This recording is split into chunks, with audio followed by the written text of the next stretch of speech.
What's happening?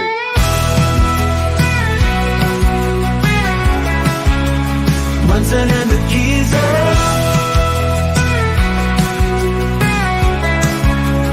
Munson and the Geeza.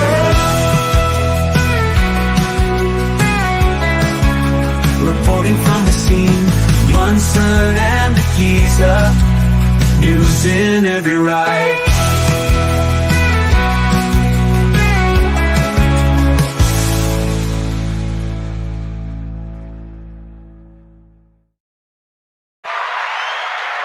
Good evening, Tony. Getting good at that. Can I just start by making a complaint? Oh, really? Yeah. Right. Well, I'll get the book. Shall I get the book, or do you want to do it You online? should get the book. Isn't that a thing, by the way, in Portugal, that, It is. that if you do have a complaint, you've got Yeah. the right to use the complaint book, and they have to respond to you in writing, don't they? I believe so, yes. And there was a is it a counter plan, which was a book of compliments, which really didn't do anywhere near as well. Yeah, it's like good news. Good news doesn't sell. Same kind of Absolutely. problem, So isn't it? what is your complaint? Well, my understanding is Already that this evening. flies are supposed to finish their shift at 6 p.m.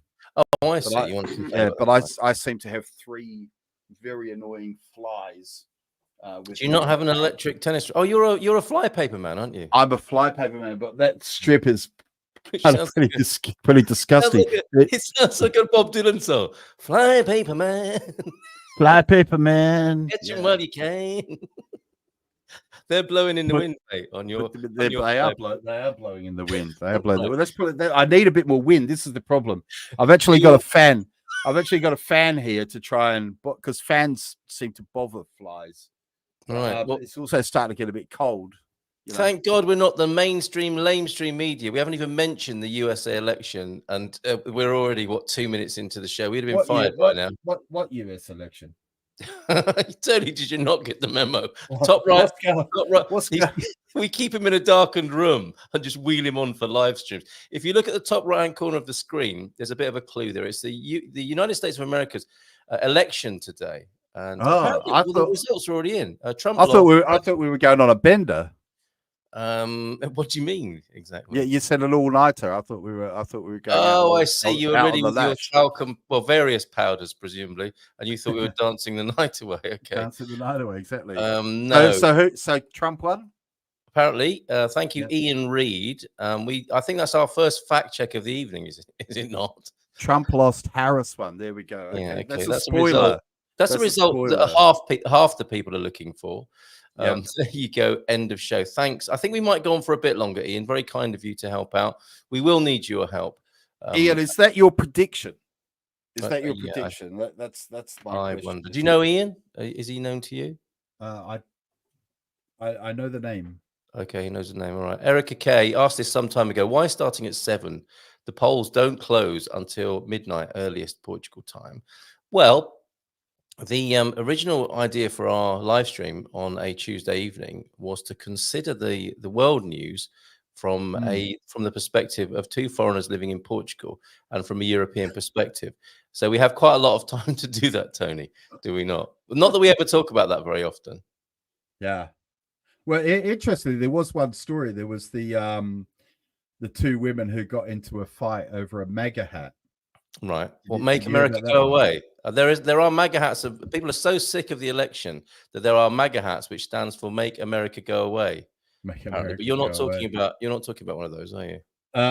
I'm not. This one was in the Independent, and it was 2 women get into fight over MAGA hat on British Airways flight. Oh, I heard about that. Yes, they both got chucked off, didn't they? They both got chucked off. The passengers allegedly traded punches after one asked the other to remove her MAGA hat. Yeah, it's come to something, isn't it? When people do that, and that's certainly something I'd like to address is the emotional attachment to all of this. I think it could be quite useful. Let's welcome everybody officially, and then what I'd really love to do, Tony, is for us to set out our own stalls. Transparency, disclosure. Let's do, each of us do a couple of minutes each, perhaps, on disclosure and transparency, and say where we stand on this, what skin we've got in the game, and that sort of thing. You up for that? Yeah, not a Right. problem. Okay. So, all right. Let's say a few good evenings. It's very good of you to be here and be with us this evening, and we will be. Well, I'll certainly be here, I'm going to do my utmost best to be here, sat in this chair, for the start of my Good Morning Portugal show at 9 o'clock tomorrow morning. Yeah. And I think the Portuguese is hoping that the 3 flyers who are sharing his studio with him at the moment will be dead by then. So at least, I mean, if you're not interested in politics, you can at least watch the fly situation in his office there. So what's this? That's me. We normally have a show. Oh, that's me answering Erica. I think we've dealt with that. So we want to have a look at the impact for Europe, and we've got some guests who will be along to do that. So far, I have to say, this is an early bit of disclosure. We've got 2 people who are partial to Chega, and somebody else, more of a businesswoman who has been in America recently, who will be joining us as well. So we've got 3 guests lined up, and you can join us on the screen as well if you want. We'll send you the link, and if you want to balance, because we will certainly be accused of being Chega favoritism, Chega favoritism, won't we? Why do you always get the far right people on your show? I did ask some left-leaning friends, but at that point they leaned over far too much to be put back upright and are now receiving attention. No, not really. They are, and various reasons for not being able to join us. But why don't you tell us if you have a left-leaning disposition and you feel that's unfair in terms of political balance yourself? Or maybe you have a left-leaning friend who would like to come on and shout at us. That's also mainly that's the also fine. He's far right curious, as you've seen through the opening. I'm politically transcendent, but let's see how that goes for the next few hours. Exciting! Only 12 hours to find out in a week what the election result is. Yeah, it's going to be awesome. We have a number of jingles. Yeah. There's going to be some of that. There's going to be some of this. But I think mainly there's going to be and this. I think it's going to be a landslide. I think we're going to know by 5 a.m. Okay, very good. Is this the GMP TV site or the regular YouTube site? It's both at the moment. And if it's okay with everybody, I might just keep doing this. We'll see. I was trying to keep the things separate, GMP TV and Good Morning Portugal, but I don't think anyone really cares. So maybe we'll just keep doing this. And please subscribe if you haven't done so already. It really helps. And if you don't do it, Tony? Sorry, what? Please subscribe. It really helps us out. And if you don't... That's ignorant. That's ignorant. No, do you know what it was? I was just having a look and I just saw Jackie saying, well, hey, evening, boys. Good evening, Jackie. And I saw Crypto Strategist made a comment saying that he wants Trump to win, though he despises him. Unrealized capital gains tax does not sound fun to me. And maybe we'll get Crypto to expand on his point in a bit, or he can join it. You can join us on screen, Crypto, if you want. He's by the way, just a bit of a shout out. He's started a YouTube channel in the last couple of weeks, and it's fantastic. He's putting up content almost daily, and it's not unlike yourself. Is it you? Is it you with a different name? No, it's much better than what I do. Much better, much more professional. He combs his hair. I haven't got any hair, but you know what I mean. He comes on. He's always got a nice polo shirt on and a nice neutral background. Not me with my mahogany. And Pepe the Frog somewhere in there as well. Pepe the Frog, it looks like the American flag is actually hanging in your studio. The way that's been done on. I like that. I like it. I keep looking around, thinking, "Where's my?" I might do work on some more to confuse you later on. So, good evening to you, Crypto Strategist. We've already had Ian's forecast, but I quite like his comment right away. This is something that interests me. I want Trump to win, though I despise him. So this is something that I think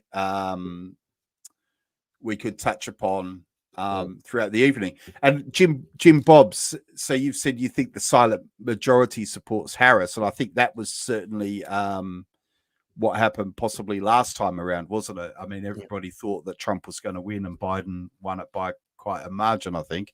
Yes. So this is certainly possible. But I wondered, Jim Bob, what do you think? Do you think that the silent majority who support Harris love Harris, or do you think they are looking for something in spite of maybe not liking her? What do you think? It's a bit like the political equivalent of silent but deadly, isn't it? Or smelt it, dealt it, possibly. But let's see what Jim Bob has to say about that. Going back to the greetings before we do our full, no, it won't be a full disclosure. There's no such thing as there, but we'll do as much of a disclosure as we can manage. Bob's with us. Good to see you, Bob. I'm sure Bob will have a few things to say this evening. JP as well. If you want an American on this call who has studied politics for about 45 to 50 years, let me know, Jay. Yeah, absolutely, JP. You'd be more than welcome. And I'll be putting the link on the screen to do that. So anyone can click on that and join us backstage. The ground rules, as far as everyone else's engagement, and including us, by the way, is to be legal and respectful. Would you agree, Tony? Apart from that, anything goes, doesn't it? I mean, we can have quite a robust environment tonight. Yeah. I think generally speaking, if we can be respectful of all views, then you almost don't have to say anything else, do you? Really? Well, yeah, absolutely. And we might have a naughty step because it's possible that things could get a bit heated and people could get a bit eggy and carried away. And we'll do a timeout or something like that. But our intention is not to censor or impede anybody's communication. But I guess there are times when that needs to be managed with some sensitivity as well. So please trust us on that, and we'll do our best. What about misinformation? I'm just looking because Jackie's saying something about 350 days of sun. Well, today wasn't one of them. Today was so weird, and Jackie's such a stirrer. I saw a massive wooden spoon at Fundale Market. Would have been perfect for you, Jackie. It was like probably as tall as you might be, Jackie. It was a good, like a 5.5 foot. I don't know how tall you are, actually, Jackie. I don't know why I'm thinking that, but it was a massive spoon, perfect for the stirrer. Of which you are one with your 350 days of sun. I mean, I can talk about politics, but when it gets a bit close to home like that, I do get a bit triggered. So if we could stay off the sun thing, that would be great. Yeah. Let's stick to hurting each other with words. Let's stick to topics that are uncontroversial, like Donald Trump, and not the weather. Stay away from the weather. What happened? But you never expected to be saying that. You're walking down the street and think, oh, it's a nice day today, isn't it? You get chucked in the back of a van. Bloody Trump. It's your political climate, you see. Thank you. Good evening, team, says Hugh. Hugh has clear views. And he sent me, just to make life difficult, he sent me something on Messenger. So I'll spark that up. We have a number of ways of communicating. I'll put the phone number. You can actually, some of you might prefer to phone in rather than be on the screen, because we were talking about this before, weren't we, Tony? That a phone in might be more comfortable for some people who aren't used to maybe doing this sort of thing. So I'll put my WhatsApp number, and you can call as well. So I'll do some Bluetooth connection on that, and we'll make sure that you can come through that way as well. Oh, we've already got an incoming call. Is that for tonight's effort? And I'm not sure I'm even ready on Bluetooth. Let me just put Rodecaster Pro on. Are you calling? Good evening. Is that somebody who wants to talk to us on the USA election all-nighter, or are you a telemarketer? Or I haven't paid a bill? Who are you? All the weather. Hi, who's that? Hello. Hi. Olá, bom dia. Boa tarde. Tudo bem? Boa tarde. Tudo bem. We should speak English or Portuguese? Well, have you phoned to be on the live stream? Because I'm actually busy at work at the moment. Okay, so I call you later. Okay. Obrigado. Obrigado. Ciao. Okay. It didn't sound like I owed. Maybe I owe him some money. I don't know. But that's the first call this evening. Probably wanted to make a takeaway order. Wrong number, maybe. Margarita. I definitely appreciate everything that he had to say. It was pretty uncontroversial, wasn't it? He'll call later. I mean, he's going to have to call tomorrow because I'll still be doing this later. Okay. But it just goes to show the phone line does work, doesn't it? How incredible. I should be sparking up Bluetooth to bring calls through on the switchboard, and nobody rings me. But they did just then. Okay, we'll come back to that later. Okay. Love spoken, not live. Okay, so you can call us. You can call us on the phone. You know the number, Jackie, to do that. Let's carry on with these welcomes. Just make sure everybody's comfortable. Have you got a coffee? Have you got a drink? Tell us how you're making yourself comfortable for the next. Sounds like a terminal care, doesn't it? Are you happy, relaxed? Got a drink in your hand, and joining us for a few hours? I hope so. Chip in and out, drop in and out, and we'll be here for some time. Way evening, boys. Says Jackie. I'll come back to your picture later, Hugh. The only genuine Trump hat in Portugal. I think not, Tony.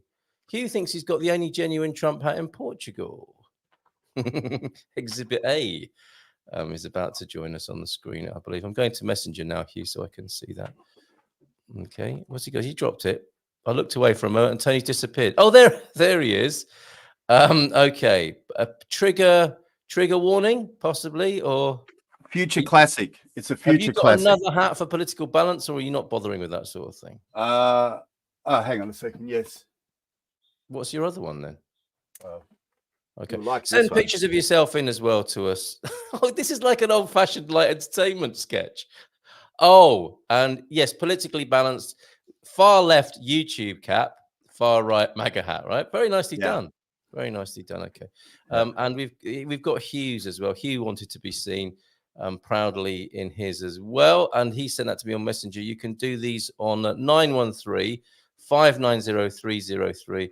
Your hat, for some reason, has disappeared. I don't know where that's gone, Hugh. I'll have to come back to that. Let's go back to more comments for a moment. It may go past tomorrow. That's what I'm worried about, Tony. Are you concerned that it might be inconclusive? And we'll have wasted I've got everything I need here to last until about Friday lunchtime. Okay, so we'll stay on for that if necessary. Okay, very good. Everything we need. Everything we need. Very thoughtful. Yeah, okay. I've got a little bottle here to wee and all that sort of stuff. Tricks of the trade. Gave away a live streaming hack there. Watch him on Instagram for more like that.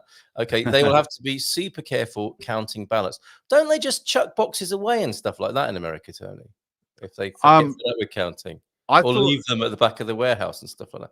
Yeah, doesn't it work that the Democrats just have the ones shipped in that are already marked? You're so naughty. That was a joke. That was a joke. Oh, sorry. Yeah, you're doing this.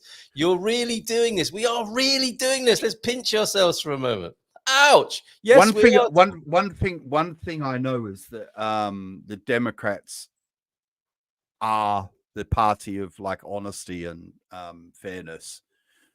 So I think everything's going to be above board. Everything's definitely going to be above board. Yeah. I tell you the thing. I know you so well. Whoever wins or loses, the other side cheated. That's for sure. That's one thing I know. That's going to be on the front of the Guardian tomorrow morning, isn't it? You will be more dedicated than us. Is that us or is that US? You'll be more dedicated than us or US if you stay all night. 7 million. Ian here, our top misinformation expert so far this evening. 7 million more voted for Biden over Trump in 2020. None have suddenly decided to change their allegiance. Trump has lost voters over abortion, social security, and taxation. Numbers don't lie. Well, make your mind up, Ian. So first of all, he was saying Trump had won, and now he's saying that Trump's going to lose, as far as I can make out from that. Chega would get my vote every time, says Jackie. Why, Jackie? Tell us why. And we'll have 2 Chega supporters, fans. Actually, a local councillor who is a Chega party member, the great Miguel Silva, very thoughtful man who's been on the Good Morning Portugal show.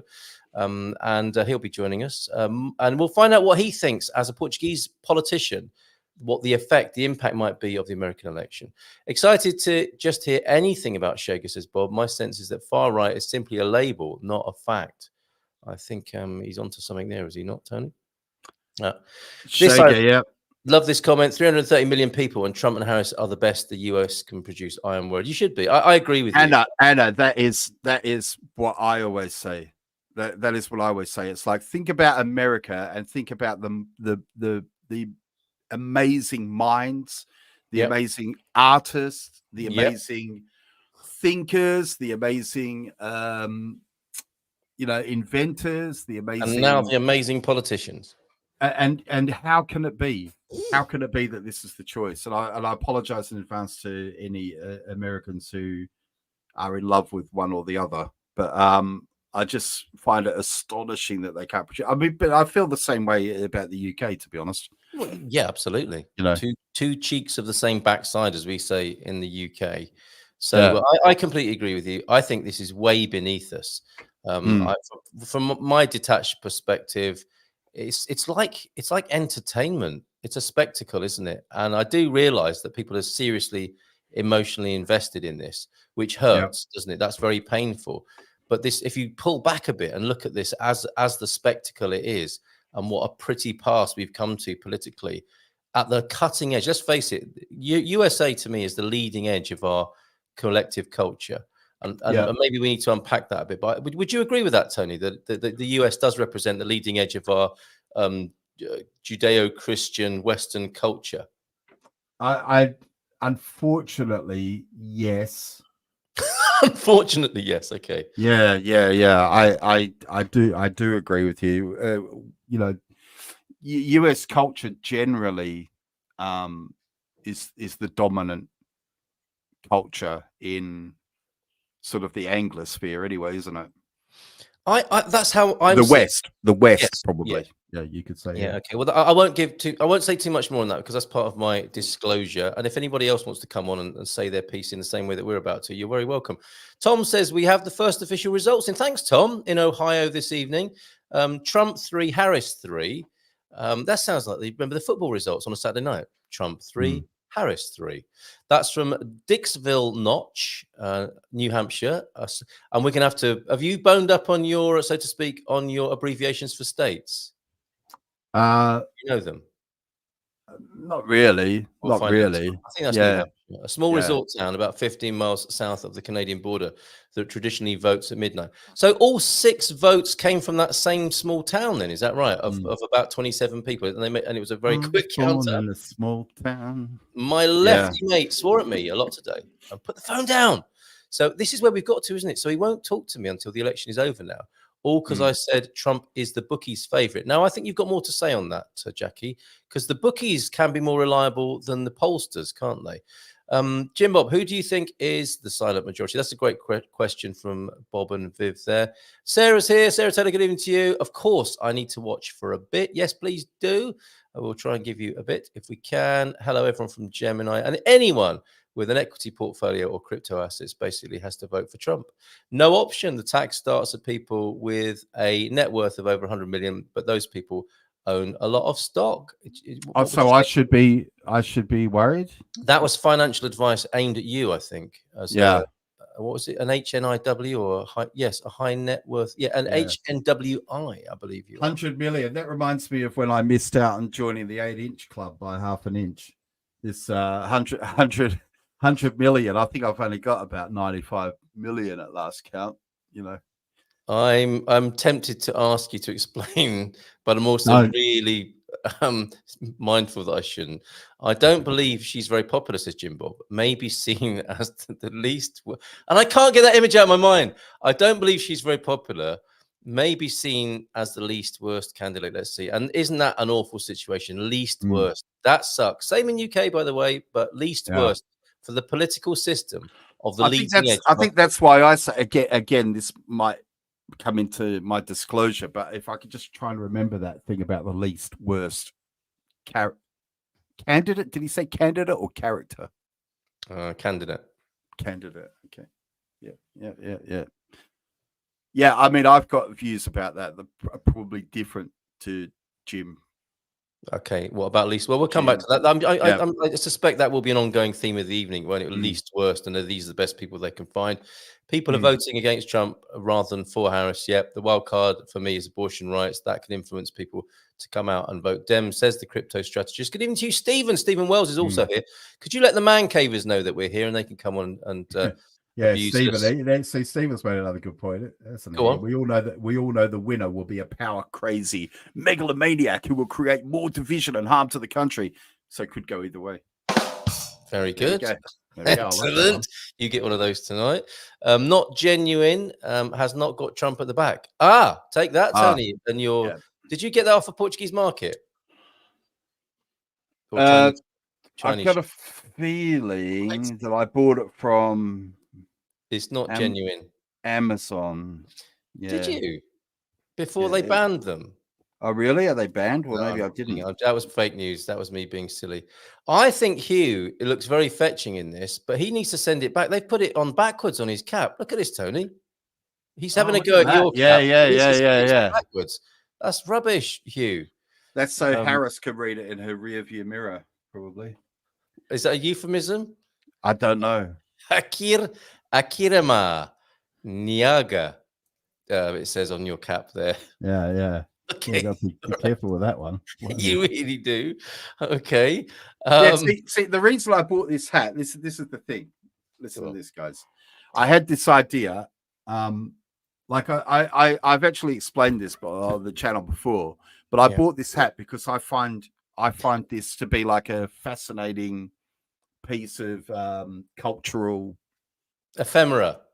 You know what I mean? It's kind of like paraphernalia. Yeah, it's kind of like a thing that's interesting. I didn't buy it like because I have any thing about making it. Although I hope America does. It looks better when it's got the integral yellow wig sewn into it, I think. Now we've got a caller. We have somebody on the screen. Okay. And is our first guest, your local contact, joining us, or is that our Chega councillor is stuck in traffic, but he's on his way home.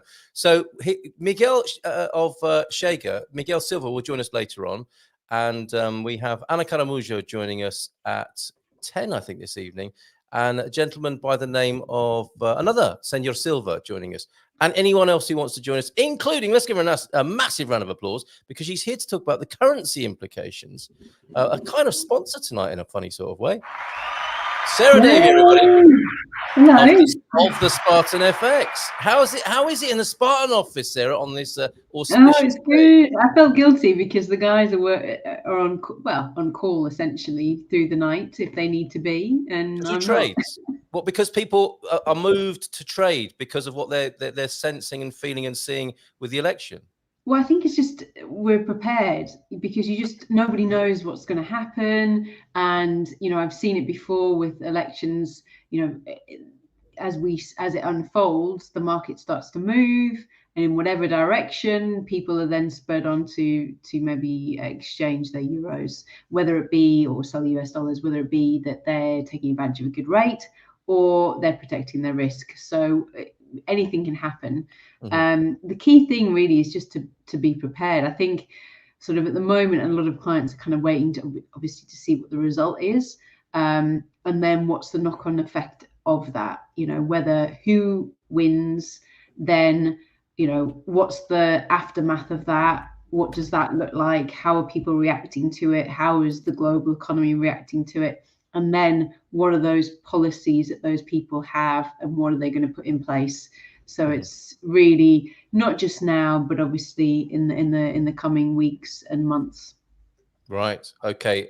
But people can trade by the sound of it live if they want to this evening with Spartan FX. They can. If they've got an account with us, they can. So that's what I was sort of saying. So on the lead up is, yes, obviously at the moment you might feel like, I want to do something and you haven't got an account. Obviously do get an account set up. It's free. I always tell that to people because at least it gives you options. It puts you in a position that you can take advantage of the rate, and we can give you guidance on that and help manage this potentially volatile time.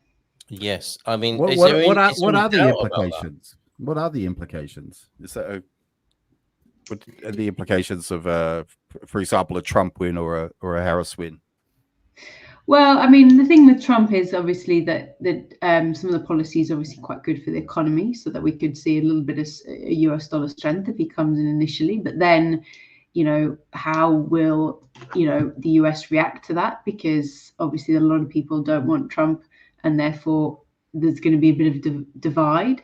And then what are his policies and what does he implement sort of going forward? But then obviously if Kamala Harris wins, what's the fallout from that?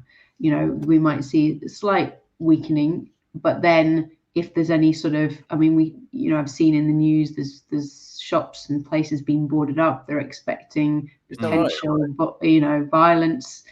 What does that look like?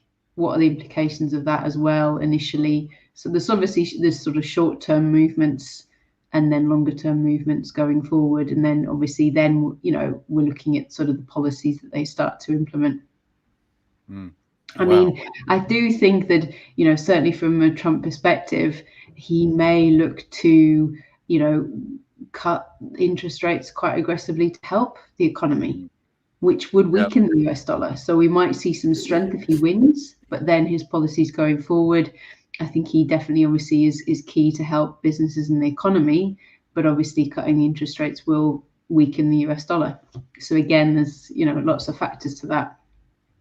Yeah. So there's a short-term effects and longer-term effects. So in a way, I suppose it's kind of predictable in that way, quite difficult to predict. It is quite exactly. It's quite difficult to predict. I mean, there's certain, forecasts around if some certain person wins straight away, what that looks like, then what their policies and what they implement, what that might look like as well. So as I said, it's just really key to sort of obviously prepared. And the challenge obviously is that a lot of the clients that we're dealing with, and obviously the people that Carl's speaking to, that the Americans that are looking to move here, their timeframes vary. I mean, there's some people that are on the pinnacle of moving, some people they're 6 months, 12 months out. But what we've seen previously is, when we were down sort of parity for the US dollar and the euro, is that people were buying their euros in advance of even a 6-month move when they were sure that they were moving, because they wanted to benefit from the rate. So there's still, I always say to people, just try and think of things in advance, because then you've got certainly more options if it is something you're looking to do. That is the other side that you mentioned there.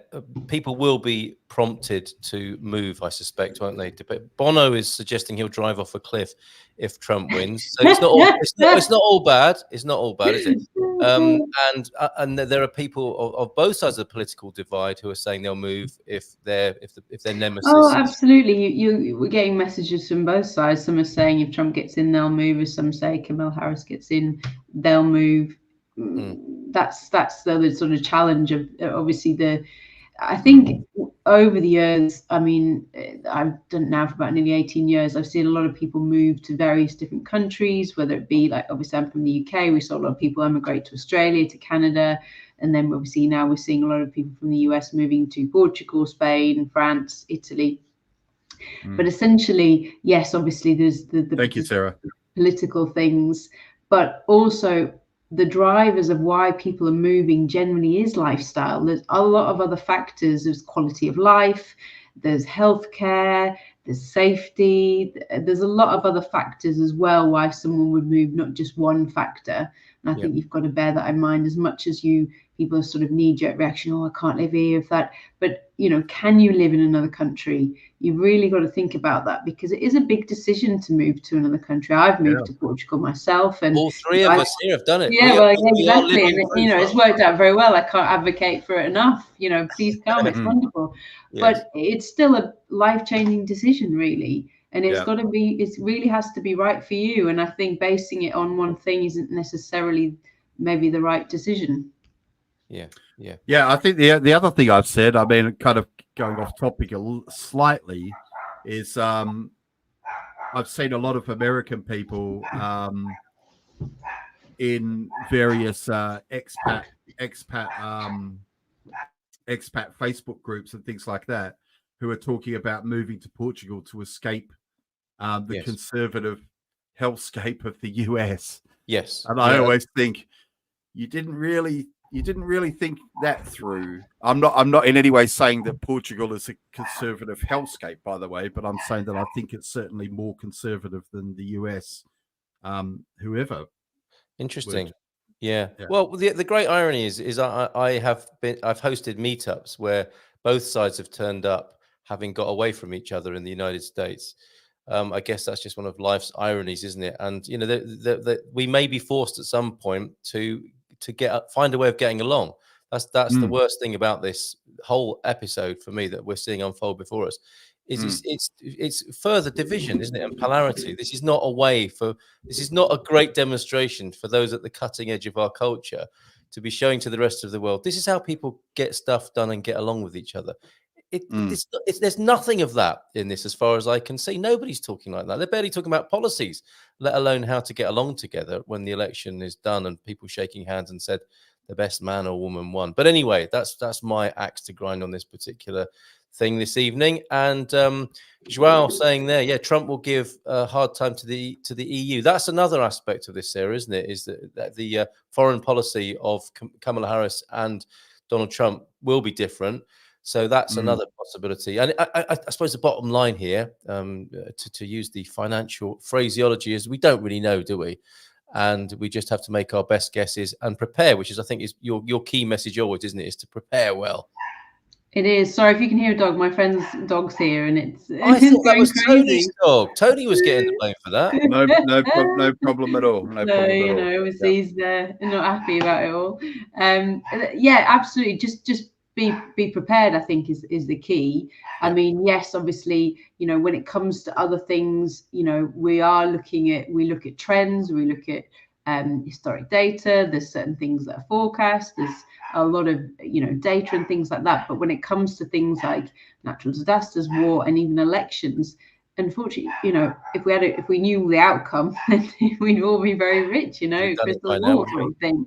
But I think it's to say that just to be prepared, and just for a lot of people that I speak to, certainly now that have moved, the things that they not regret, but they perhaps don't look into taxes enough, or look into how they move their money enough. They leave it to the last minute. It's a thing that's not really considered. But there is things we can do in advance just to make it easier and also cheaper for them. It's something to bear in mind, because when you're calculating your budget, you're working on a certain exchange rate, but, you know, 12 months down the line, that exchange rate is completely different. So whatever, your budget's completely changed. I mean, we've seen it time and time before with clients who, yes, some people benefit from it, but others who have factored in, right, I've got this amount of money, this will get me a house, this will get me a car, the exchange rate's moved, now I've got the house, but I can't afford the car because the exchange rate's moved, and therefore, you know, I've got to put that extra money to the house. And that's real, that happens. So it is something to bear in mind. Okay, Sarah, thank you so much. Sarah Taylor, other Sarah, who Portuguese was conversing with on screen there, says, excellent discussion.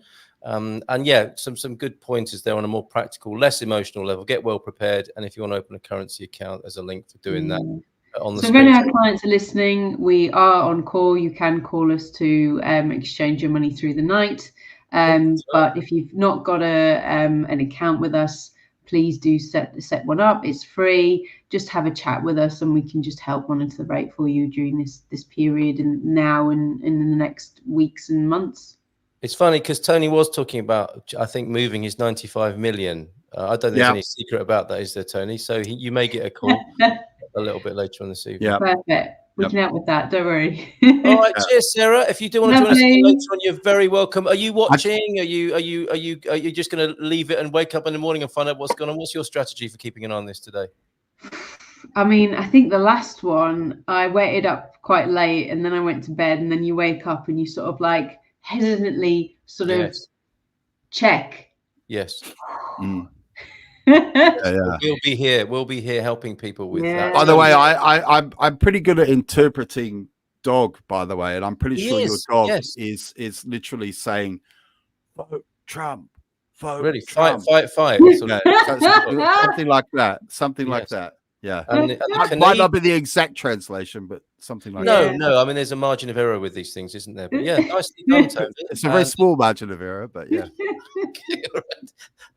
Thank you, Sarah. Well, obviously he's going crazy because, you know, there's a lot going on right now, and he's feeling it. It's stressful. It's stressful for us. Stressful. The dog might be like the dog might be like the World Cup octopus and might actually be predicting the result very accurately. So, mate, could you come back on the hour and we'll talk to the dog again? Well, let's find out, because maybe we could keep this in mind. I mean, in 4 years, we might be able to make some coin off this dog.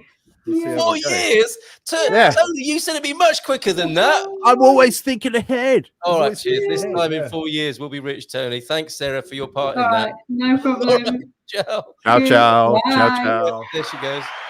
Right, there you go. Sarah wants to open a Spartan FX account with Sarah. Fantastic. That was a nice. Wow, thank you for that commission, Sarah. That's coming my way, right? And look, Miguel's joining us. Let's give him a round of applause. Good evening. How is everyone? Sorry, as soon as you arrived, I put you straight on the screen there. Is that okay with you? Yeah, it's fine. You were born ready, weren't you? I'm trying to put you in a way on the screen that nothing gets in your way there. I think that just about does it. I might have to create a different screen image so that our guests aren't hidden. But there he is behind Tune In. It's Miguel Nunes Silva, who I spoke to a long time ago about Portuguese politics on the morning show. And at the end of the show, I said, "Are you in politics yourself, Miguel?" And he said, "Yeah, I'm a Chega party member." And I nearly fell off my chair because I'd believed all those horrid things I'd read about Chega in the newspaper up until that point. And it was quite a shock for me. I was very open about that. And ever since then, I've really enjoyed talking with you. And you've kept me abreast of things from a Chega point of view. You write for the European Conservative from time to time. You are a Chega councillor in the suburbs of Lisbon. Is that correct, Miguel? That is correct. Right. Anything else?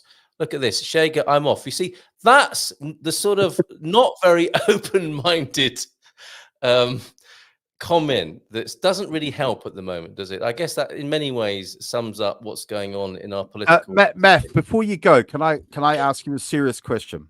Yes.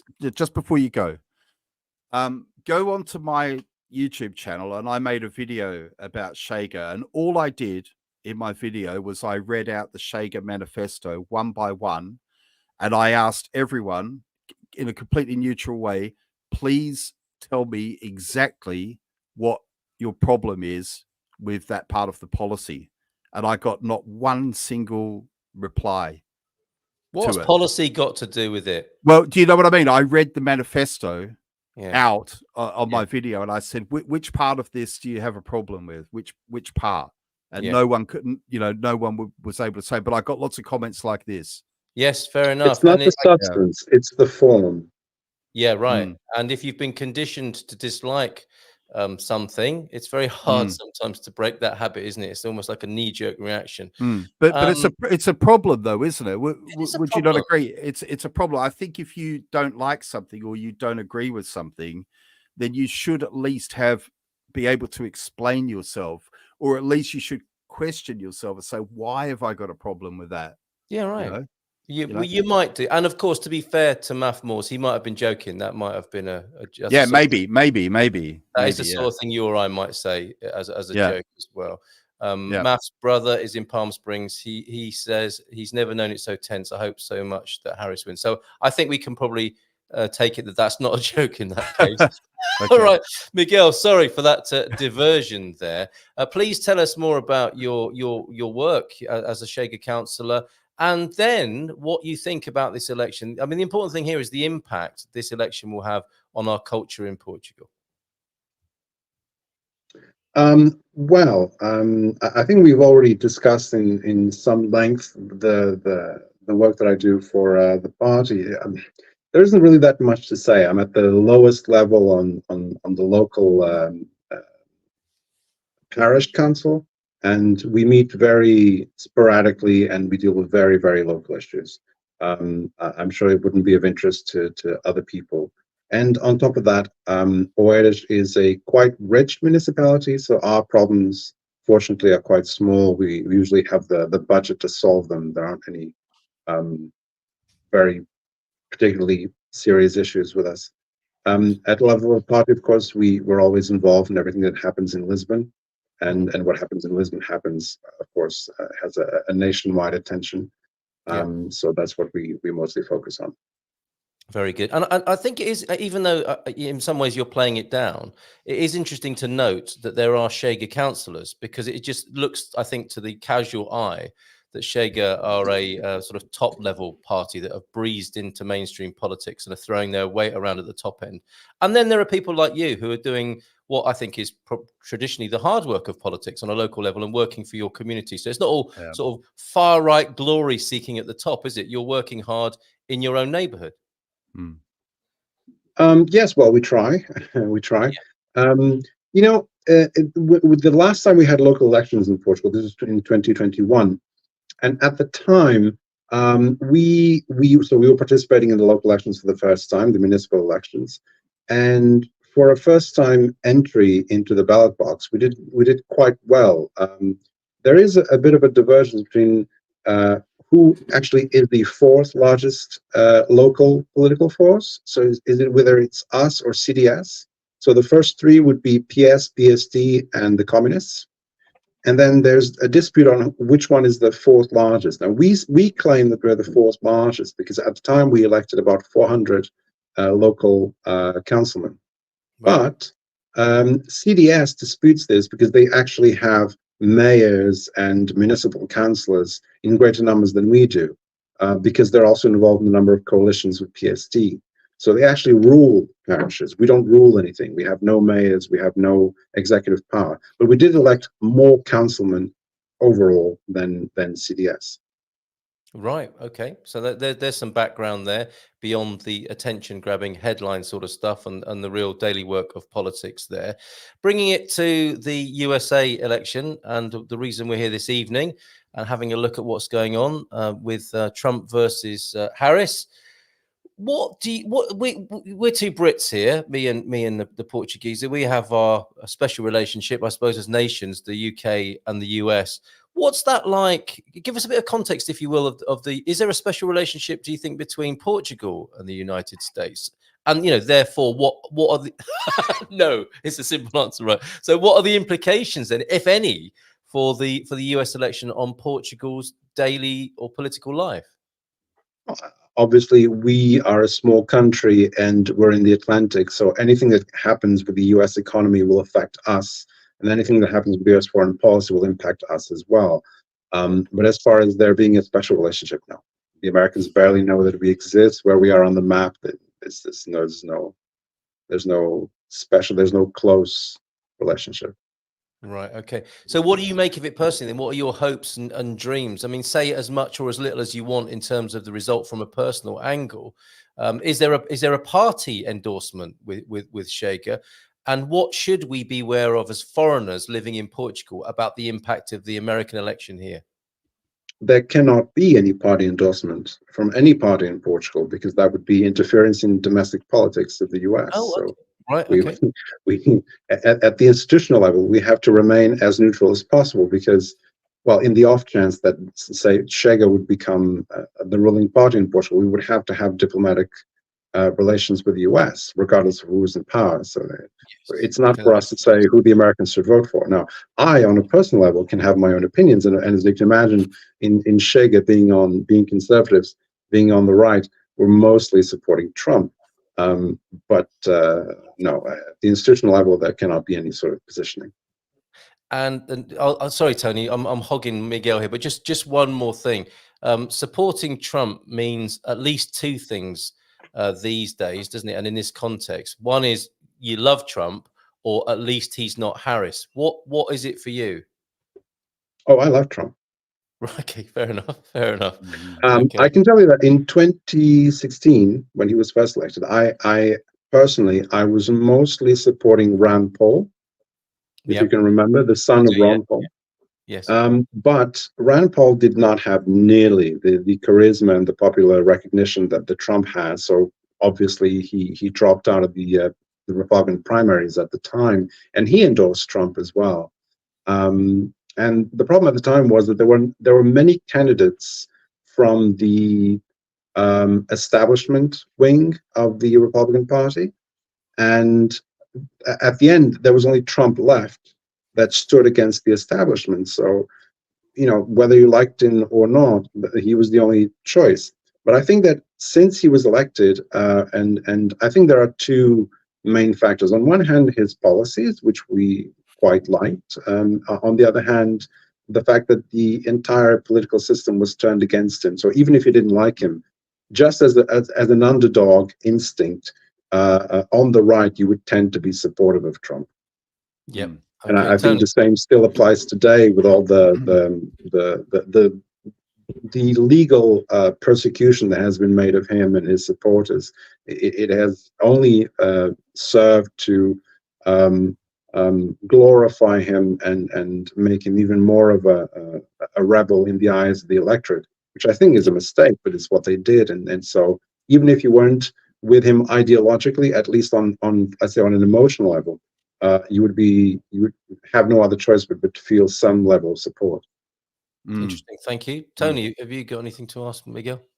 Yeah, I'd like to ask kind of a two-part question. One is, what parallels do you, if any, do you draw between the sort of the Republican movement under Trump in the US at the moment, and Chega in Portugal? And are there any also what's different? What's different as well? So kind of two-part question. Sure. On the strictly philosophical, ideological position, there are great differences in Europe and the US. So the European right is not nearly as religious and not nearly as multicultural as the US right. So there are great distinctions. But on the more superficial level, we in Chega, I can tell you it's not just me, we feel that the problems that Trump has had dealing with the establishment in the US, and the establishment means the establishment to the left and to the right, the persecution, the unfairness, the discrimination that he's felt and he's been a victim of, is very much what we feel in Portugal in Chega. Most of us came, as I told Carl before, we came from PSD and CDS. We were very much in the mainstream. But the minute we dropped the establishment to support an anti-establishment party that just happens to be conservative, suddenly we're now undesirables and deplorables, and quarantines have to be drawn around us, and we are no longer compatible with democracy. Far right, extreme right, radical, whatever you will, populist. And I think the same thing happened in the US. Now, I'm actually wearing this button. I'm not sure if you can tell. It's from the Buchanan candidacy from the Republican Party. And at the time, of course, Buchanan lost. But what we see in Trump, it's funny because they call him the new right, and they call Chega the new right. But in fact, what Trump is, he's actually the old right, because the things that he's saying today were the exact same things that he was saying in the 80s when he was being interviewed not as a politician, but as simply a media mogul and a media personality. These are the same things that Buchanan spoke of in Goldwater. So nothing really, he doesn't represent any particular change or innovation. He's the old right. It's the new right, in other words, the neoconservatives, the establishment. Those are the ones that try to turn the Republican Party to the left. Now, I'm not saying you cannot support that, but to call him the new right and to call him extremist is of course absurd. Yeah. Yeah, it's funny when I see it. It's funny when you speak about they talk about him as though he's doing new things. I just saw something yesterday, which is he got taken completely out of context. He was saying about Liz Cheney. Liz Cheney, yes. Yeah, yes. I don't know if you last minute manufactured hoax to try and right. And the thing is, I've seen a few people comment, this is what the hippies were saying in the Vietnam War. And just in the Iraq War, that's what the left was saying in the Iraq War. They hated the Cheneys, and now if Trump says it, well, then it's a crime.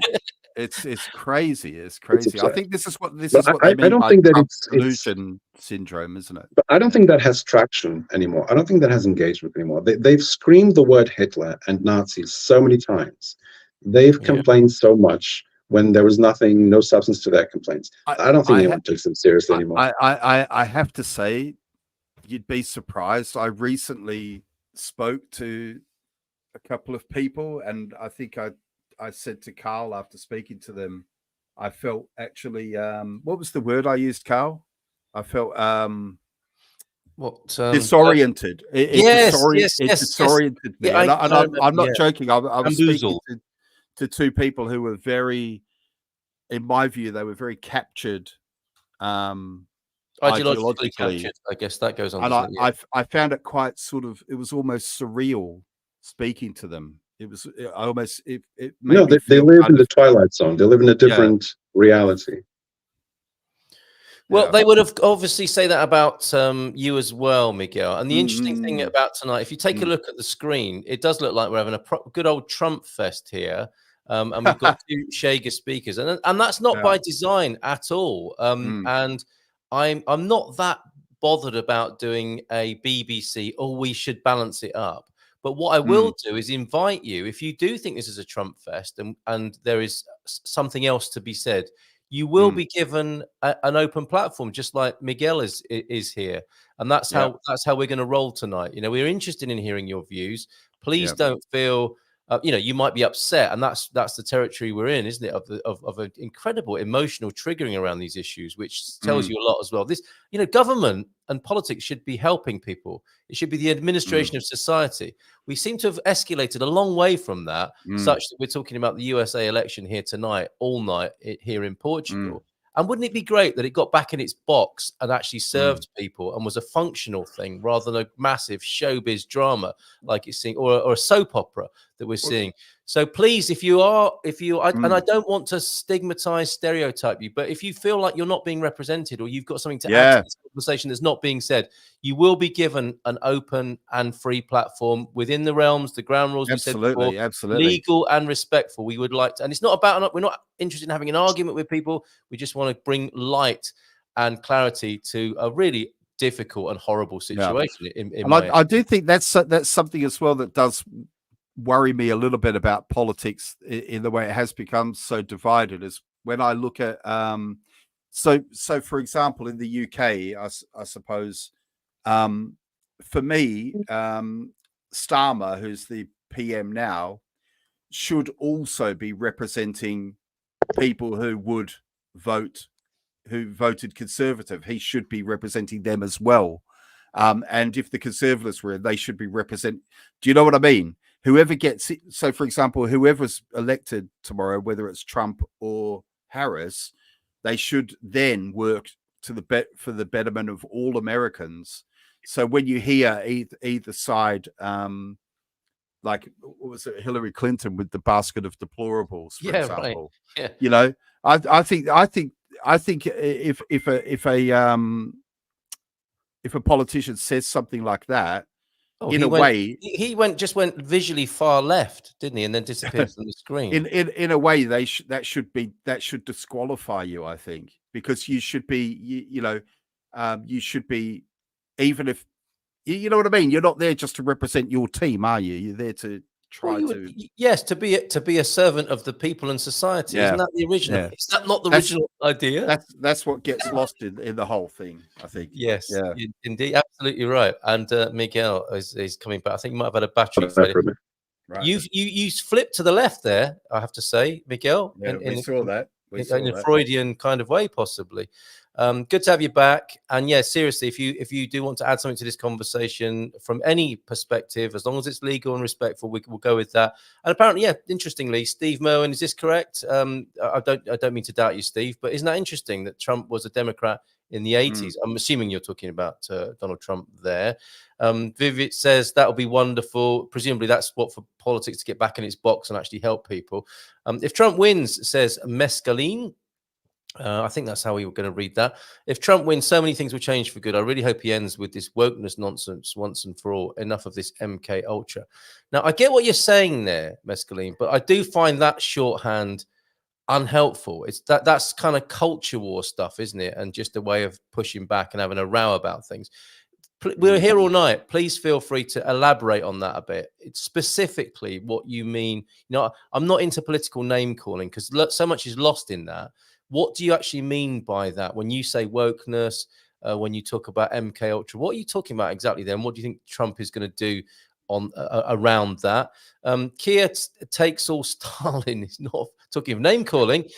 Kia takes all Stalin is not for any of the UK citizens. And Sarah says, do you think that people feel comfortable sharing their opinions, and why or why not? Now, you of all people, Miguel, will know about this, right? I think you've probably faced a fair bit of stick in you. I don't know if you use that phrase here in Portugal, but you know what it's like, don't you, to be a Chega councillor and to be a Chega representative and have people respond in the way that we had before. Chega, I'm off, or far right, or this or that. What is that like? And do you think we have a fairly open culture when it comes to that in Portugal?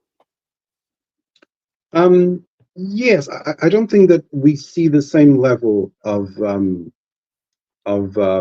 polarization that we see in other countries, or at least it's not quite as bad as it is in the US. But it does exist. Less so now. You also asked me that last time. When we first ran locally for Chega, there were a number of cases where people would. Well, there would name calling and there would be some prejudice. but I think that was a particular, and it was also, if you remember, 21 was also during the pandemic. So it's a very bizarre time, very odd time in history and in Portuguese society. I don't think that things are quite as bad today. I mean, we organize so many demonstrations in Lisbon, and we're always on TV. I think people have pretty much figured out what we are, whether they like it or not. But that we're quite, we're now part of the system. And I can also tell you that some of my colleagues around the country also had problems in their respective assemblies. And well, in Parliament to begin with, you might remember that when Chega became the third largest party, that we were supposed to be able to nominate one of the vice presidents of Parliament, and we weren't allowed to. They discriminated against us and the Liberals, and they wouldn't have us elect a vice president. It was a vacant position for 2 years, which was unprecedented and completely undemocratic. So things are more normal now, and I can tell you that in my particular assembly in Oeiras, I never faced any sort of discrimination or lack of respect or anything like that. It's also a rich area, so people are more educated and qualified. I don't think there was ever much danger of it, but anyway, I cannot complain. Very good. I'm really pleased to hear that, and long may that continue here in Portugal, where people do seem to have a more civilized approach to politics. You can see people arguing about politics and remaining friends. There's a meme going round, isn't there? About how we're grown-ups and we can talk to each other. That's what we do. Here it is. I think might have been you, Viv, who posted this earlier on today. Being taught to avoid talking about politics and religion has led to a lack of understanding of politics and religion. What we should have been taught was how to have a civil conversation about a difficult topic. Portuguese people seem fairly able to do that, in my experience, and they can stay friends and look like they're having a vicious falling out and an argument and still remain friends. They don't take it too far, Miguel. Am I stereotyping too much, or would you agree with that analysis? I think, and you'll forgive me for my ethnic bigotry, if you will, but I think it is a characteristic of more Protestant countries to have the scarlet letter, to have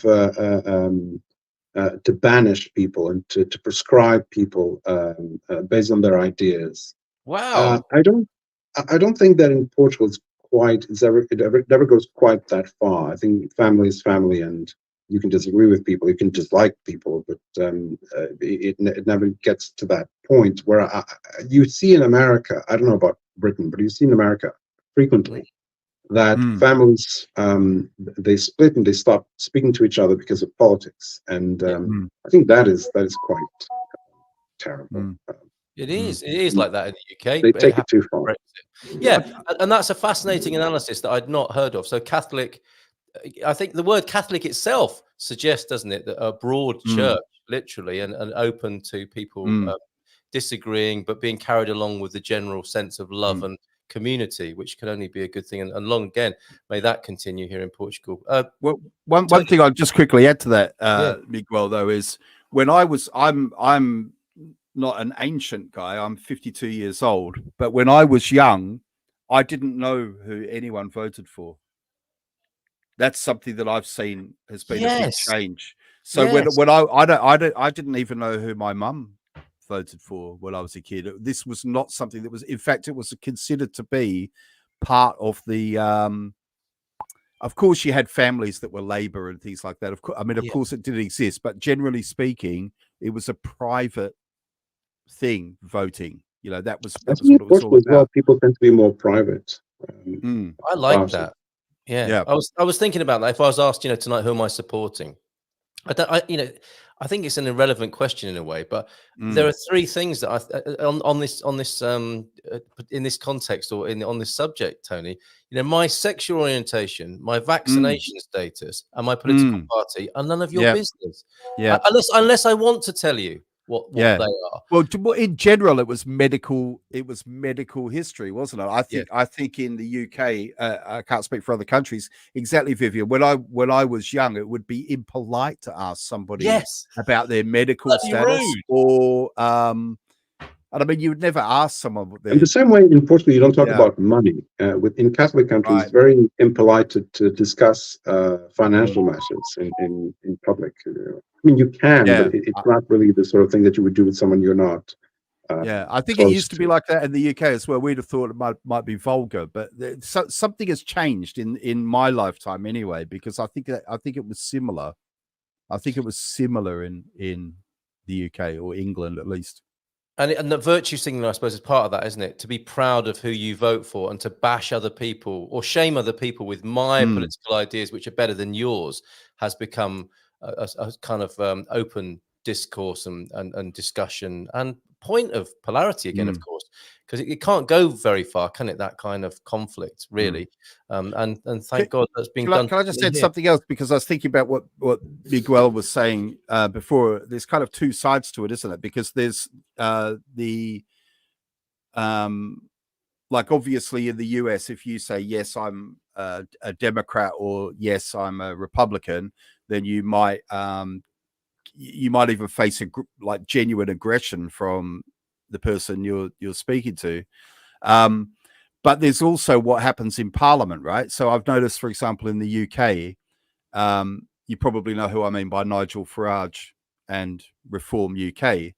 And from what I understand at the moment, there's a thing in Parliament that when he's about to speak, everybody gets up and walks out, or or when he tries to say something, a lot of people will kind of boo him and hiss and all the rest of it. Yes. Is that something that happens in Portugal with Chega or not? I would say you see that, but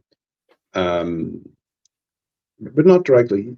With the previous government, the socialist government, they had a very, very rude and biased president of parliament, speaker of parliament, which was actually quite unfortunate because it actually broke tradition in a number of different ways. Because usually the choice of speaker of parliament was usually consensual. There was no contention to it because the parties usually chose the most boring MP they had to be the speaker of parliament, precisely because this person is not supposed to be political partisan. They're supposed to arbitrate the dialogue, the debate within parliament. So the most uninteresting people would be chosen as speakers of parliament. And for the first time in history, one party, the Socialist Party, decided, no, we're going to put the most egregiously partisan sectarian person in our party as Speaker of Parliament, so that they can harass Chega, and with that, isolate PSD and boost the socialists, boost the left. That's and which, to a certain extent, they achieved that goal. But of course, then they gave Chega 18% of the vote as well. Yeah. It kind of all comes out in the wash, doesn't it? That's a UK. I think that's a UK speaker thing as well. They did that in the UK. I don't know how abusive that's been, or if it was always like that, but it's certainly been like that in the last few years. Miguel, thank you so much for joining us. It's always great to talk to you. Awesome, which I hope wherever people find themselves on the political spectrum can appreciate. You bring such great clarity to what we're talking about here. You have your own declared point of view, position. And you speak brilliantly about you teach us about the Portuguese political system, which I'm very grateful for. And as I said, we're open to anyone from any party coming and talking. But you've been consistently helpful to us, so I appreciate that, and thank you for being here tonight. Thank you for having me. Okay. Thank you very much. Thank you. All the best. And we're here all night, Miguel, by the way. So if you can't sleep later, feel free. Join us. If you suffer from insomnia tonight, at any point you can come in and give me a break while I go and have a coffee or something. We didn't end up speaking. I mean, I can still go for some time. We didn't end up speaking on the American elections at all. Isn't that amazing? Well, that's what Tony and I do. We have a show to talk about something, and then we don't bother. We have a reputation to uphold. What do you mean to say? There's a USA election going on, Miguel? Well, so go on, tell us before you go. Then, what do you think is going to happen? Is that what you'd like to say? I can't possibly predict. Right. Okay. No, I don't know. Well, I see in Trump circles the slogan, the rallying cry is "too big to rig."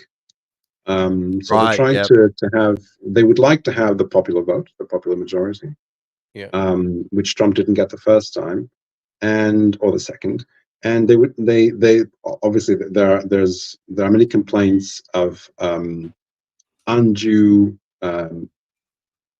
well, even rigging on the part of the Democrats, and so they want to make sure that the vote for Trump is large enough to to prevent, not to prevent it, but at least to go beyond the level, the margin of rigging, which happens not because I would say it happens because some of the most, I mean, this is not I don't think a contentious point, but some of the most corrupt places in the US are in the hands of Democrats. Even if the Democrats, if you want to believe the Democrats are not particularly corrupt, but they rule over corrupt places. And this is not the first time there are complaints on the part of the Republicans. You will remember there was a big hush-hush at the time of the Kennedy candidacy, that he managed to win the election because of the mayor of Chicago, which was a Democrat, and who prevented the Republicans from voting and boosted the Democratic electorate. So it's not the first time that there are complaints of this. And of course, when you see that cities like Philadelphia and Baltimore and DC and Chicago are all in the hands of Democrats, and you know that, you know, in these places, local politics, and forget about the Republicans, local politics are corrupted. How can you trust them to be above board on a national level? And on top of that, in the last election, you'll remember that the mail-in ballots came sometimes with 100% tallies for Biden, which is statistically impossible. Even by making mistakes, it shouldn't happen that a candidate gets 100% of the tallies. So that is what the spirit, let's say, the ambiance in Republican circles that I'm following. The mood music. Yeah. I think things like the voter, there's some things to me that whatever side you come down on, for me, are just impossible to understand, like not having ID to vote, and or allowing non-citizens to vote. Allowing non-citizens to vote. Irrespective of ID. I find it mind-boggling that anybody accepts that, whatever side of politics you come down on. I'd think that showing ID and proving that that you have the right to vote, whether that be a citizen or a permanent resident. I think in the US you have to be a green card holder, technically. Technically, to be allowed to vote, you have to be a green card holder, which I think the equivalent in Portugal would be permanent residency, I think. Right. Yeah. Well, so, you can be a resident and vote in the local elections. If you vote in the national elections, you have to be a citizen. Have to be a citizen, yeah. So I think given those are the rules, I think it's reasonable to expect that you would have to prove that you held that status. You'd have to either prove that you're a resident to vote in local elections, or prove that you're a citizen to vote in national elections.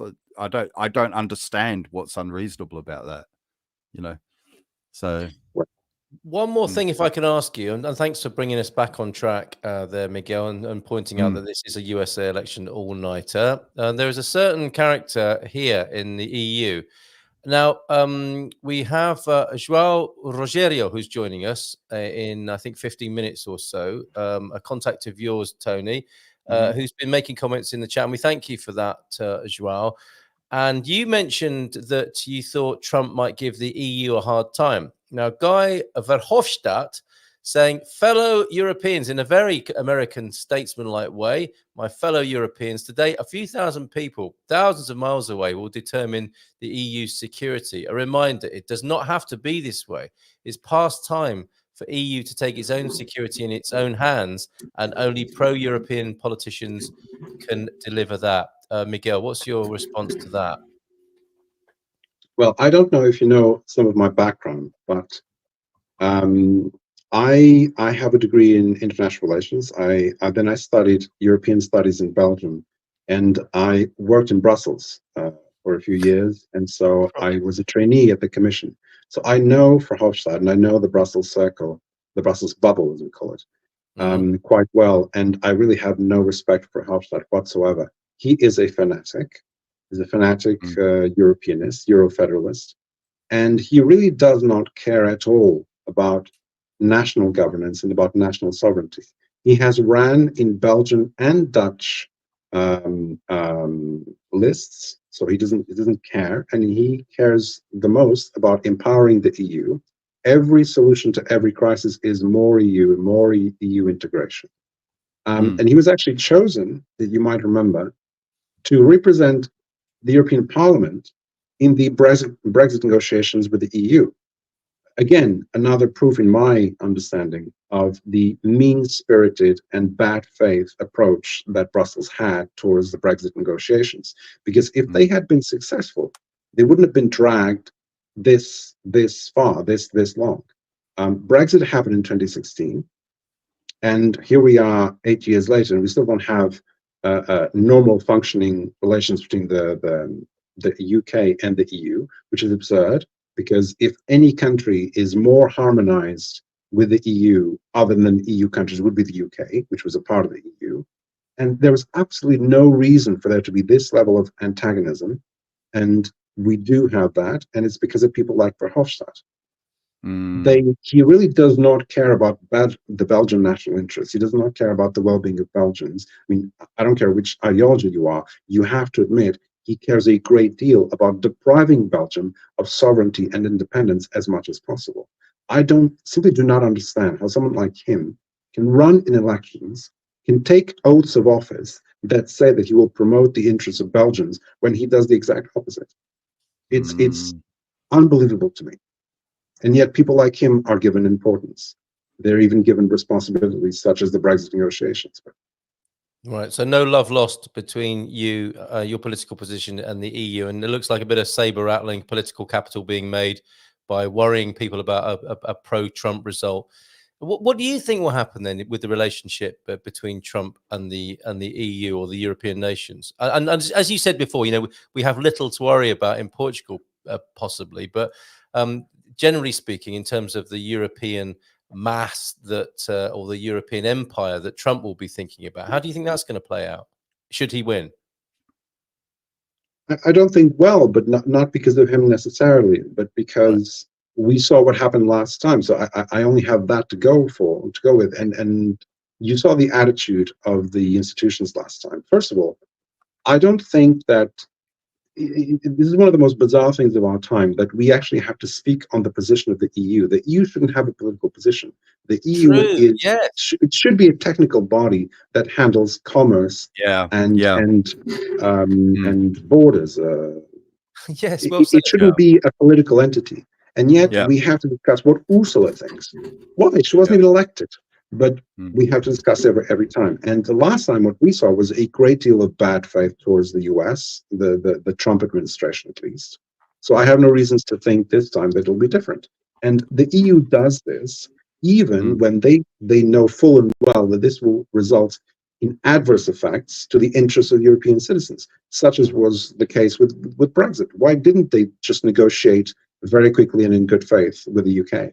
Rather than dragging things along. This is not good for the European citizens. It's not good for European commerce. And the same thing will happen with the US. There will be a conflict, I think. There will be tensions unnecessarily. Because, I mean, the US is relatively close to Europe. I see what you mean. Yeah, so the EU politicos, who, as you say, really should be administrators and networkers on behalf of the EU, they've taken it on themselves to be political figures. They don't like Trump. They'll antagonize him and then say, look, he doesn't like us. Is that the sort of formula you're talking about? They were so intolerant of the UK and Denmark and all the other opting out states for so long that even, I would argue, they caused Brexit. They caused the UK to want to leave because they just wouldn't listen. The UK kept saying, we're not comfortable with this, we're not comfortable with that, we need to take it slow, we don't have to, the EU legislation does not have to encompass everything, EU courts don't have to have jurisdiction over everything, and the Brussels simply would not listen, and they still don't. They're still antagonizing, look at what they do with Hungary and Slovakia and Poland, where they try to interfere in their domestic elections, try to sway them over to pro-Euro-federalist parties and positions. I mean, even if you defend the EU and you're a Europeanist, you have to admit this is completely inappropriate.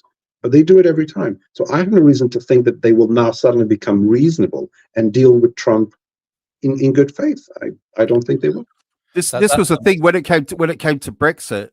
What actually interested me, there was a this whole argument from, let's say, young people about the way they would put it is old boomers who don't care about our future. But I think when I spoke to older people who were Brexiteers, as we called them, oh, was he one? No, I'm just joking. No. Ignore that, if you will. I'm just trying but just live coverage. What they said, or what I heard from older Brexiteers, was that we are old enough to remember when the EU was meant to be an economic entity. Yeah. So I think that was the frustration I heard from a lot of people is, well, now they're interfering with all sorts of political things. There's too much interference. It was always meant to be an economic. So, for example, a lot of people would say, "Oh, well, everything was fine when, for example, the British economy wasn't doing well, and Brits would go to Germany to be bricklayers and so on." But I think that people say, "Yeah, but that's what it was meant to be about, really. That's what it was meant to be about." But now it's become something else. And also, a lot of the countries that have been let into the EU. I think perhaps a lot of people are concerned that they might not really be ready yet. I don't know. Well, exactly how yeah, maybe if we have a Munson and the Geeza EU special, we can bring Miguel back. I'd love to carry on that conversation. Just a little bit of a reminder on the screen that we are watching the USA election. Go on, Tony. I just wanted to add one more thing that was an interesting point you made, because you're talking about this international relations, and I do find it a little bit strange when people are openly taking very strong views. I mean, I think it's one thing to have an opinion on who you would prefer to win, but I think in terms of international relations, we have to remember that either Harris or Trump could win, and we have to maintain some kind of relationship with them. But it just reminds me of something I said during Brexit, which is when someone asked me, what do you want to happen with Brexit? And I said, well, I would like it to be Brexit by a landslide. And if that doesn't happen, I'd like it to be Remain by a landslide. So I think I completely understand your point of view. Is what we don't want is this horrible, narrow result where half of the population feel like, they haven't got what they want. Is that just democracy and you should get used to it? But it's the worst kind of outcome, isn't it? It's the worst outcome, I think, when it's a narrow margin. You know what I mean? Yes. Yeah. No, I'm just asking the question. I think that's a terrible recipe for society, to have half the people full of bitterness and rancor after an election and years afterwards. It's not serving people at all well, is it? But this is always going to happen with a two-party system, isn't it? That's one thing that I think is good in Portugal. There seems to be a lot of different parties, so a lot of points of view get to have a say, and everyone's kind of forced to cooperate and make compromises. Would that be a fair thing to say, Miguel, that there has to, everyone has to make compromises? Well, yes, I think at least you have a choice. It's not just a binary choice that can deal with. You can vote right and not vote for the mainstream, and you can vote left and not vote for the mainstream, and then you have different choices within the alternatives. So I think it's a good thing. I think it makes the system more clear, and I also appreciate the fact that even the smaller parties get to elect some people to parliament, at least. Whereas in the US and even in the UK, it's extremely difficult for smaller parties and smaller ideologies to be represented. I don't know. I quite like that aspect. And the only point where I think Portugal is not quite as mature is the fact that in countries such as the Nordics or Israel, they're used to building all types of coalitions, different geometries of coalitions in different times according to need. And we're not quite there yet. The two mainstream parties don't want to, because they're afraid just become indistinguishable. But then they also don't particularly like or have the habit of building coalitions with the parties to their margins. Whereas I think the system should be far more organic. Or at least that's how mature democracies work. Yes. But at least you can see the representation. And for example, I don't mind being on a non-governing party, even if Chega were to lose a great amount of support, I wouldn't mind so long as it stayed in Parliament, because at least there would be a voice representing my views. Yeah. And that's a likely trajectory, isn't it, of a lot of new parties, is that they get a great groundswell of support, which pushes them into Parliament, and then people get used to that. I think it's a bit of a spike, isn't there? And their future will be determined over many more years rather than just in that first 5, possibly, or 10. Not necessarily. You've had small parties on the left for a long time. They never grew. I mean, they just stay there, right? Okay. They just stay. They represent sometimes very niche ideological views. So it would never be realistic to expect the entire population to embrace them. Very interesting. But there they are. There they are with some sort of representation in the Parliament for a balanced society. Very good. Well, and we like that about Portugal. We don't so much like the US and the UK with their uni-party system, as it would appear, of two buttocks or two cheeks of the same pair of buttocks. So, sorry, on a rather unpoetic note, let me just say again that you've distinguished yourself once more, Miguel. We appreciate your time and your insight, and look forward to talking to you again. And that's, interesting that you should have been in the EU. So we may call upon you in future episodes and discussions to talk about your experience in the EU, which I'm sure is fascinating. Enjoy the rest of your evening, and do come back and join us if you so wish. I'll join you later tonight. Excellent. Thank Marvelous. you. All right, Very we shall much, see you then. Thank you. We shall see you then. All right. There he goes. And we have Jo Rogerio ready to join us as well. Do you want to explain a little bit about the backstory for Jo joining us this evening, Tony? What's funny about that? We've both slid down in our chairs. We're only an hour and a half in. No. I'm just going to put my light on, and then I'll tell you about it. Because really, there's a long story. Jo, you might have to go and get a coffee. It sounds like he's getting in for a long story here. No, well, what happened was I'd made a YouTube video complaining about what now? Portuguese driving. So this is how. Oh right, okay. Would you rather I hadn't asked? Should I not have asked about this? Well, no. I like to be transparent and honest about such things. And he came onto my YouTube comments to remind me that just that afternoon, had I been driving along Bombeiros Avenue in Oliveira do Hospital, and I had to admit I had indeed.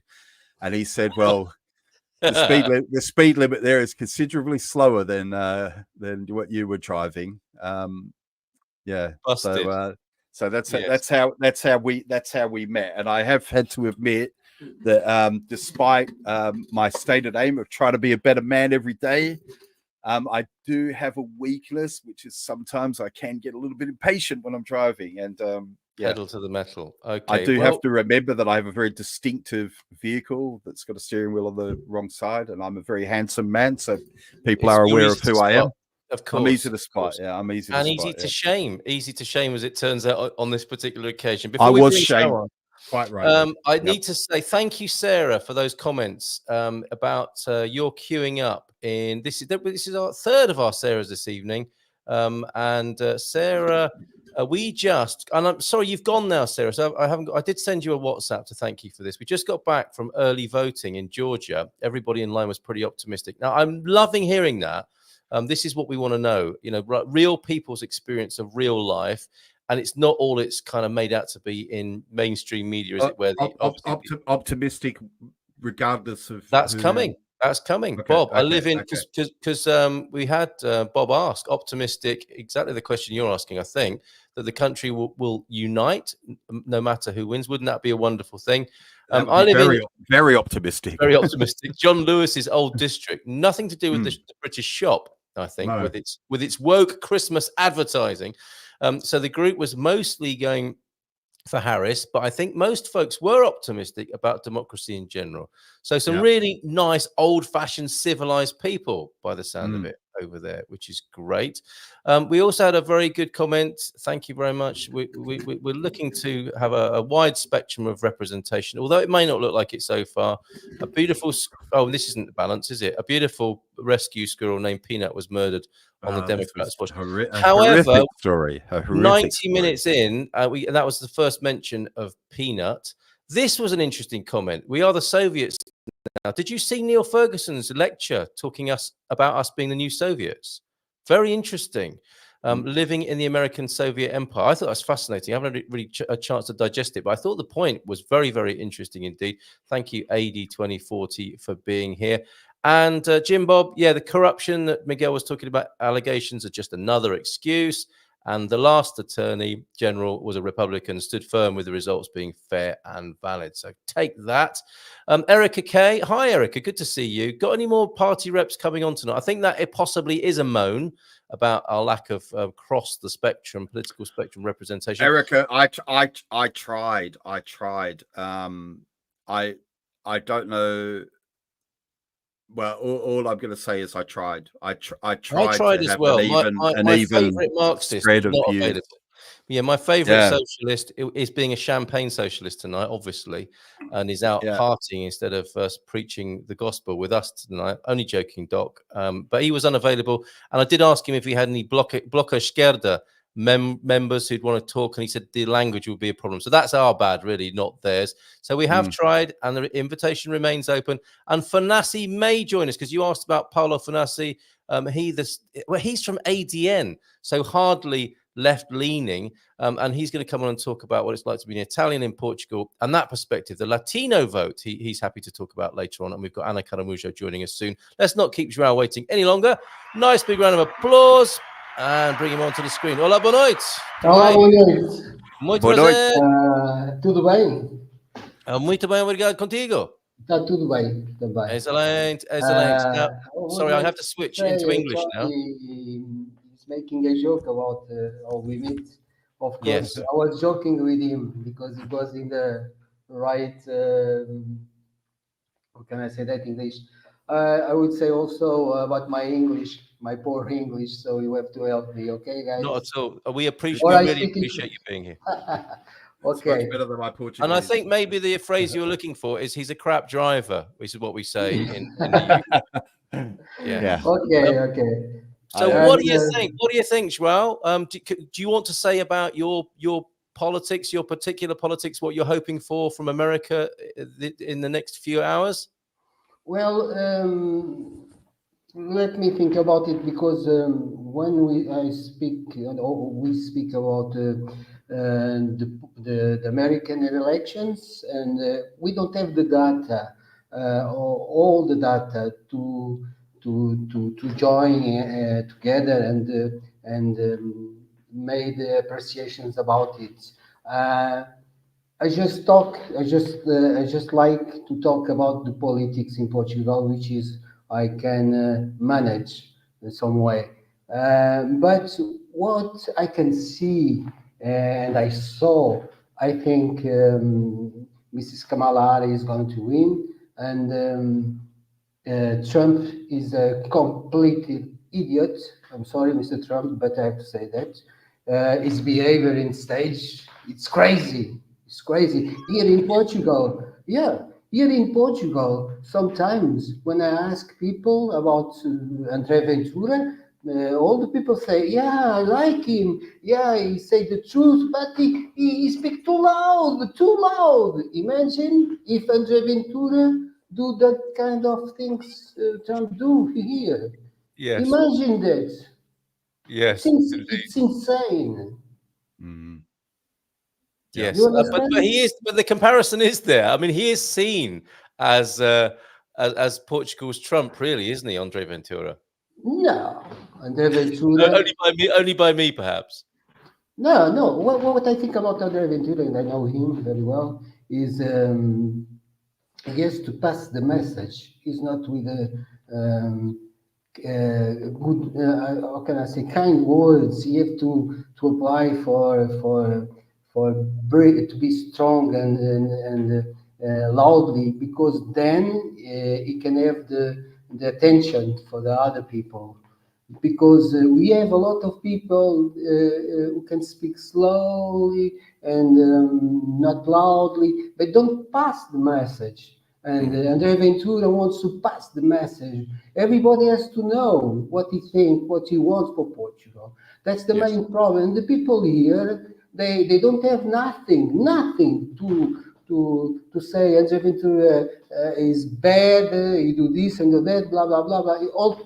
All blah, blah, blah, you know. But André Ventura, the people know, almost the people know, and Ventura is right, because he's the voice of the people. But, and I can show you and demonstrate you what's going on here. Because what we have here in Portugal, it's octopusy, okay? And probably you are going to ask me to show what kind of octopus. Okay, I start locally.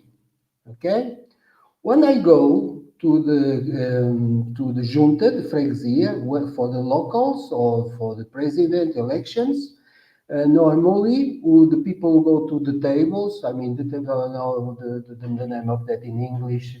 When the people vote.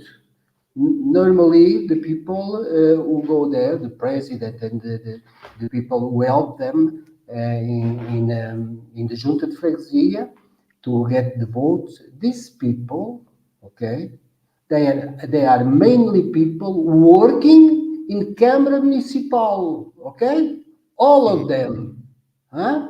All of them, and when we ask people for junta de freguesia de Travanca de Lagos, okay, João, oh, I'm sorry, I didn't say I'm president of Chega in Oliveira do Hospital, okay, and I'm councillor of Okay, Chega. right. Yeah, okay. Yep. João, they asked me, do you have people to put in the tables? No, I don't have, obviously I don't have, I have nothing to offer them, okay? Because if I have something to offer them, obviously I will have people to put in the tables to help that people in the vote table. We can find this in Lagos da Beira, Travanca de Lagos, Oliveira do Hospital. I put 4 people, my people, Chega people, 4 people only in the tables, the voting tables. It's crazy. You know, before a long time, not a long time ago, but since 10 years, 10, 15 years ago, when we go to Pordata and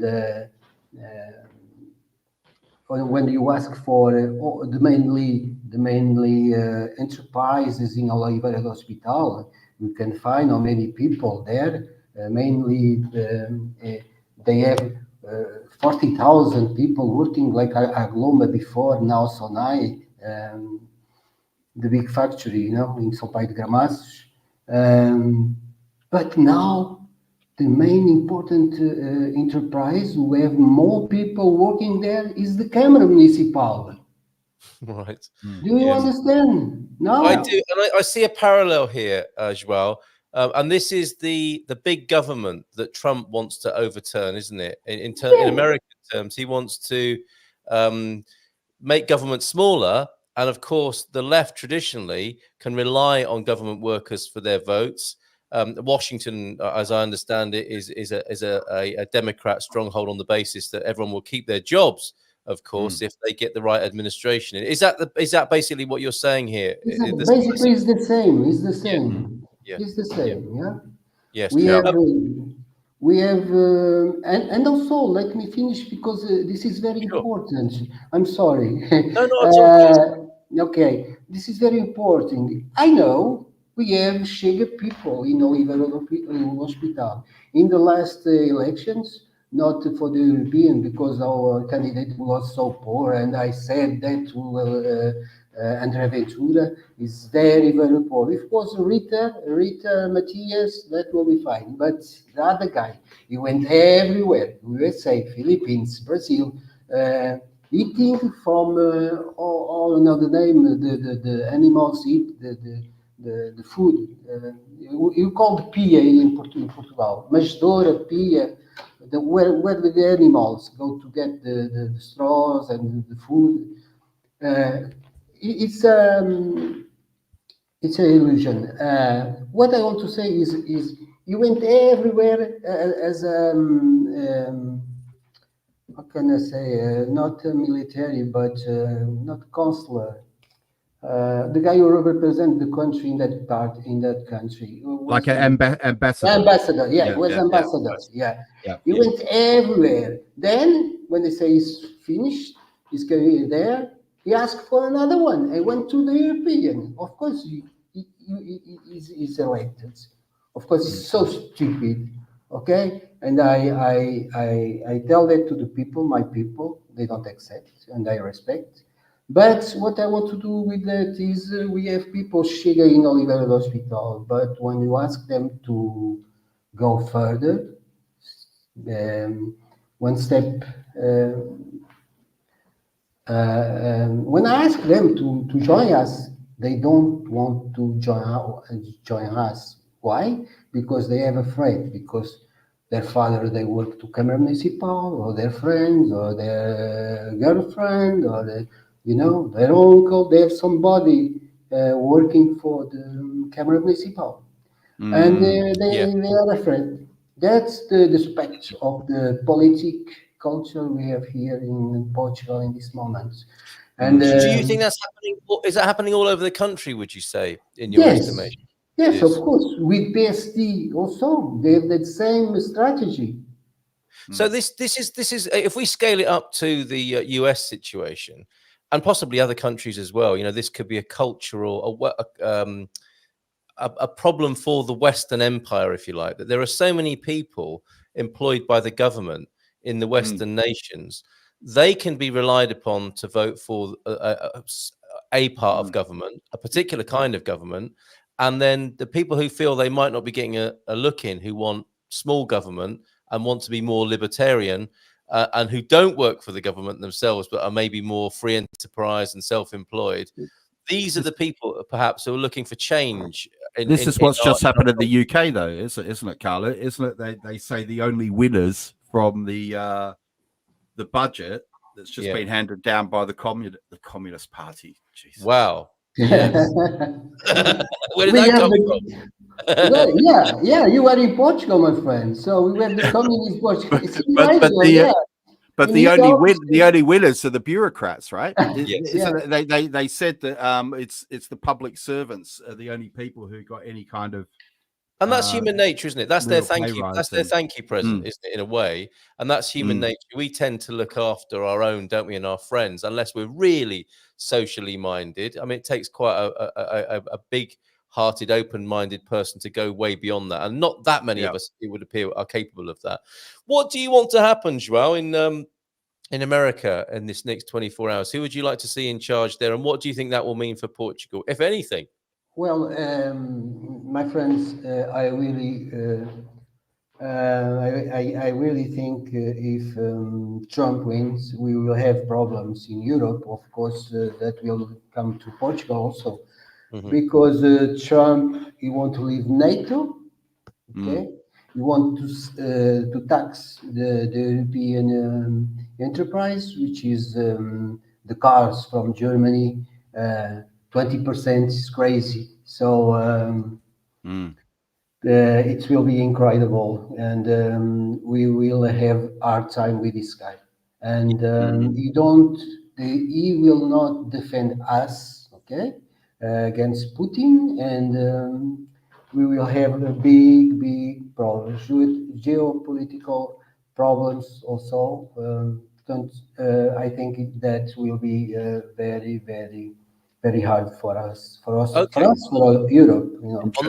On that basis, so who will fill that gap? I mean, presumably, I would expect, and tell me if I'm wrong, but I'm suspecting you're a Eurosceptic, if you like. You're not a big supporter of the EU, but then it would be the EU, would it not, who would have an army, arguably, to stand up to Putin if that's what we need to do, in place of Donald Trump's funding and resources from the United States, which he's not interested in doing by the sound of it. Yeah, it's not interesting to help the people here in Europe, of course. What would you see as a solution then in that case? Guys, I'm telling you, I went to the army 40 years ago. Right. And I thought to myself, we have to have an European army. In that time, I was in NATO. Yeah, I was in the NATO brigade, Portuguese NATO brigade, and I always thought we need a European army. I don't understand with these people, these political people. They don't think we will have problems with Russia. Right. And also I don't like Mr. Merkel, because Mr. Merkel is a good friend of Mr. Putin, and nobody say that, but I think that people should open their eyes. Okay. Mr. Merkel, good friend of Mr. Putin, and she participates with Mr. Putin in his actions, Putin's actions to destroy Europe. She when they opens the door for the people, the immigrants, they are not running from a war. They are immigrants, commercial immigrants. They start coming to destroy Europe only for that. Okay. Interesting. Again, possibly a conversation for another program if you'll join us throughout in future on Munson and Geeza. But what are your hopes then for the US election, the result? I mean, by the sound of it, you might favor Harris then in that case. Yes, I like Mr. Harris, but also Biden's policies. I can say they did a great job. Not a big job, but I mean, they try to help everybody. They try to help Ukraine, the politics, who they do there. They help Mr. Zelensky to fight against Russia. Was very, very important for Europe and for all the global contexts, because this guy, Mr. Putin, he really wants to destroy Europe, like I said before. And is Harris, Mrs. Kamala, how can I say that in English? What she want to implement, she want to do in America, I think is good things, and she want to ameliorate the lives of American citizens and have a nice relationship with Europe. And Trump is, and she's absolutely she's the problems with the environment, the policies of the environment. She really that's really important for her, which is a big problem in the future also. So Trump, I think Mr. Trump and this guy, the rich guy, what's the name? Musk, Elon Musk. I think they are asking for a great business, and they are asking for more money. And the people, I think, they are absolutely crazy and blind. Yeah, that's what I wasn't expecting that. I wasn't expecting that. Carl, have you kind of like, are you having like a kind of a cognitive dissonance moment? I am, here? Because absolutely, because I wasn't expecting that. I wasn't expecting that. So it's very interesting to hear you say this, because I have to admit, and it's perhaps some kind of prejudice in me in a way, but I have to admit that I expected you to say that you were pro-Trump. I was expecting that too, I have to be honest. Yeah. So that's really interesting. And really I think it will be a surprise to others as well, because it'll be like, oh yeah, Munson and the Geeza, they've had two Chega blokes on. It's obviously a Trump fest tonight. And clearly it's not. And that's very interesting to see. And I think we can check our assumptions on that basis, can't we? Chega guys are always going to be pro-Trump. not the case. And I think you made a very good distinction between how Trump is viewed and how Andre Ventura is viewed as well. Can I say as well that Yeah. something that's quite interesting? Sorry to interrupt, but just to try and get this train of thought that I'm having now. So perhaps in a way, when I've been thinking about say the Trump-Harris thing, I haven't really thought about it. Perhaps for the first time, you've made me think about it in terms of being a European. Because to be honest with you, I've perhaps been thinking about it as if, how would I feel if I was an American? Which in a way is a mistake. Arguably, it's a mistake. Probably Joe's completely correct here. Is we should be thinking about, in a selfish way, we should be thinking about, what does this mean for us as Europeans? Yes. Yeah. Maybe And that's of the course- important question. Yeah.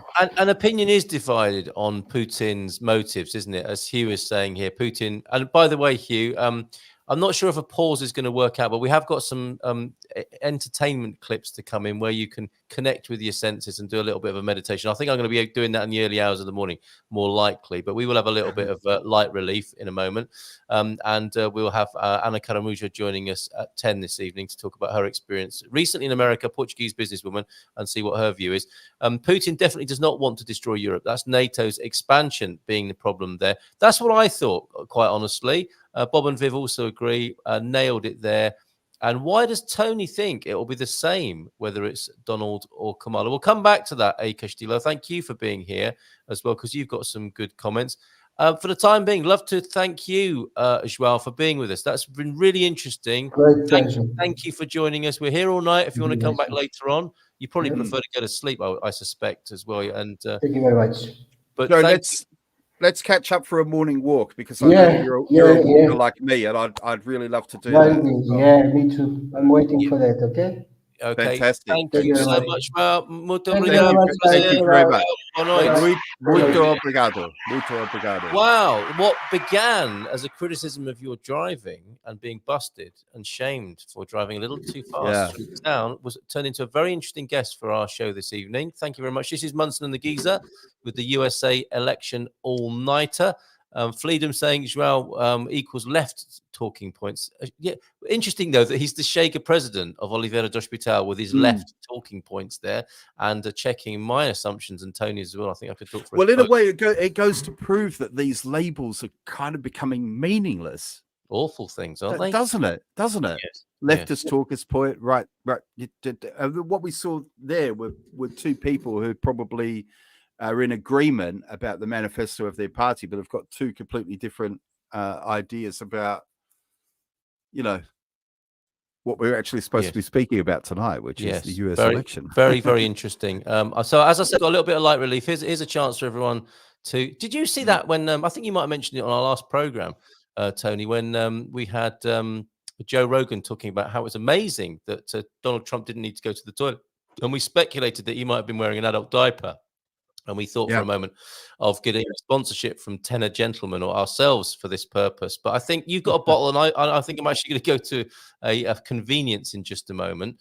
After we've had a little look at a few more comments here, it's amazing with the US being so powerful militarily and history being damned to repeat itself. I'm just in awe thinking where things go from here, whether it be via Israel, Ukraine, or the White House. Thank you for that. Castillo this is the question. Why do I think it will be the same whether it's Donald or Kamala? I don't think it will be the same. I don't know. It's a question. I don't know whether it will be the same or whether it will be different. And your main point was your point of view, wasn't it? Whether you were thinking, if I was American, this is what I'd do, when in fact you live in Europe. So that might be a smart question. Joe has really helped me kind of just suddenly have a think about it. Is why am I looking at it that way? Possibly it's more interesting for me as a European. And somehow also I have been recently thinking about in a way, thinking about myself less as British in a way. I mean, I'll always be British, but as I'm not claiming to be Portuguese, but what I mean is that I'm in Portugal and I should be thinking about things from how things affect me in Portugal. Yeah. Does that make sense? Yes, for sure. Yeah. And that's a really important point generally, is that so much political ideology is exactly that. And it exists in the world of emotions and concepts rather than how these things actually affect us. Because when we do consider how much they actually affect us, they don't very much. Yeah, usually they don't very much. That's Yes, right. Yeah. and we tend to escalate it within our emotional and ideological selves rather in the everyday reality of our lives. But that's a fascinating, and I mean certainly that's closer to home, isn't it? What Joao's points were about Putin wanting to take advantage of Trump's disinterest in Europe, and you're on your own now. Basically, is what I'm hearing there. That message is like, I'm pro Trump is going to be for Americans, for America. Europe, you'll have to look after yourself. That's your problem. Yeah, I suppose that's the thing. It's because when I've heard that sort of, I was on the bike. I just saw. Apparently, you were on the bike. Now he wouldn't have known you were handsome with a motorbike helmet on. That would just been an assumption. That could make a little bit more sense, though. To be fair, if I was on the Okay. bike. But yeah, I mean, I suppose that there's a lot of what I mean. We haven't sort of had that thing you were talking about earlier, where we lay all our cards on the table. Well, we will do that. We do have time. It just got too interesting and went to our guest. But one of the things that has resonated with me with Trump is this idea of, for example, bringing manufacturing back, or putting or tariffs and things like that. Because, for example, I'm going to make a video soon in Portugal about UMM cars and the old motorcycles, because I don't know if a lot of people realize there was a motor industry. There was a motor industry in Portugal, and I'm fascinated about that. And is an industry of everything in this country. I think we should bring it back. I mean, I would love to see more Portuguese cars and motorcycles on the road. I'm sure there's a baseball cap factory, and you can get some Mappa hats made up, can't you, to start this campaign? Yeah, but I think Joe's made a good point. It's like, okay, that's fine. America can start looking inward and not bother helping anyone else. But where does that leave everyone else? It's a good point. It's a good point. Yeah, very good. Thanks for inviting him on tonight, Alan Karamusha, to come. Others. The guy who phoned me earlier on proved that the phone line works, but he wasn't actually phoning into the show. Wait for a moment though. If you want to get something, if you're getting really wound up and you need to vent, and you can call the studio and do that and get it off your chest. Matosinius has a super. Yeah, there is a supercar, but that's not the same as the every person's car that I think the brand that maybe the Volkswagen of Portugal. The UMM, did you call it? UMM. They're awesome vehicles. They are quite amazing. Yeah. Thanks, Darren. Good evening to you. Now I'm going a little bit of a light entertainment, so we can have a comfort break if necessary, and maybe we're going to give Trump a little bit of a bashing here, or we're not. I'm not, and nor is the Portuguese. But the Marsh family adapted Bohemian Rhapsody by Queen, of course, the classic. Have you seen this reworking of Bohemian Rhapsody, Tony? I don't think so. I think you'll like this as a music. You would have remembered it. I think you'll like this as a music teacher, and as an act of creativity. I suspect you might not like the politics that are being put across within it. So I'm going to give that a spin now, and hopefully the audio will work while Tony and I have a little bit of a comfort break. Let's see if this will work now. Unmute and play. Arsehole, they're not even Americans. Right, okay. But fair play to the Marsh family in the United Kingdom there. Their feelings fairly clear, I think, about Donald Trump. Incredible how they wrote and recorded that. They sure can sing. They're indoctrinating the children. They are, aren't they? That did occur to me. And if you want to subscribe to their channel, fair play to them for putting that together and putting it out. No, they did well. Yeah. On a creative level, and I would agree with you, Bob and Viv. There, truly spin doctors there. Excellent use of British comedy, songwriting, and musicality, but not for the right team, possibly for some of you this evening. I think there is support for your making Portuguese cars great again. So I think it's awesome. Yeah. It wouldn't be MAPA, would it? Make Portugal great again. It's really unfortunate acronym, that, isn't it? Yeah. I think it's something better than that. And Darren suggesting Trump voters want the chaos. They aren't interested in truth or society. Oh, That's quite a bold claim there, Darren, that others might have a view on.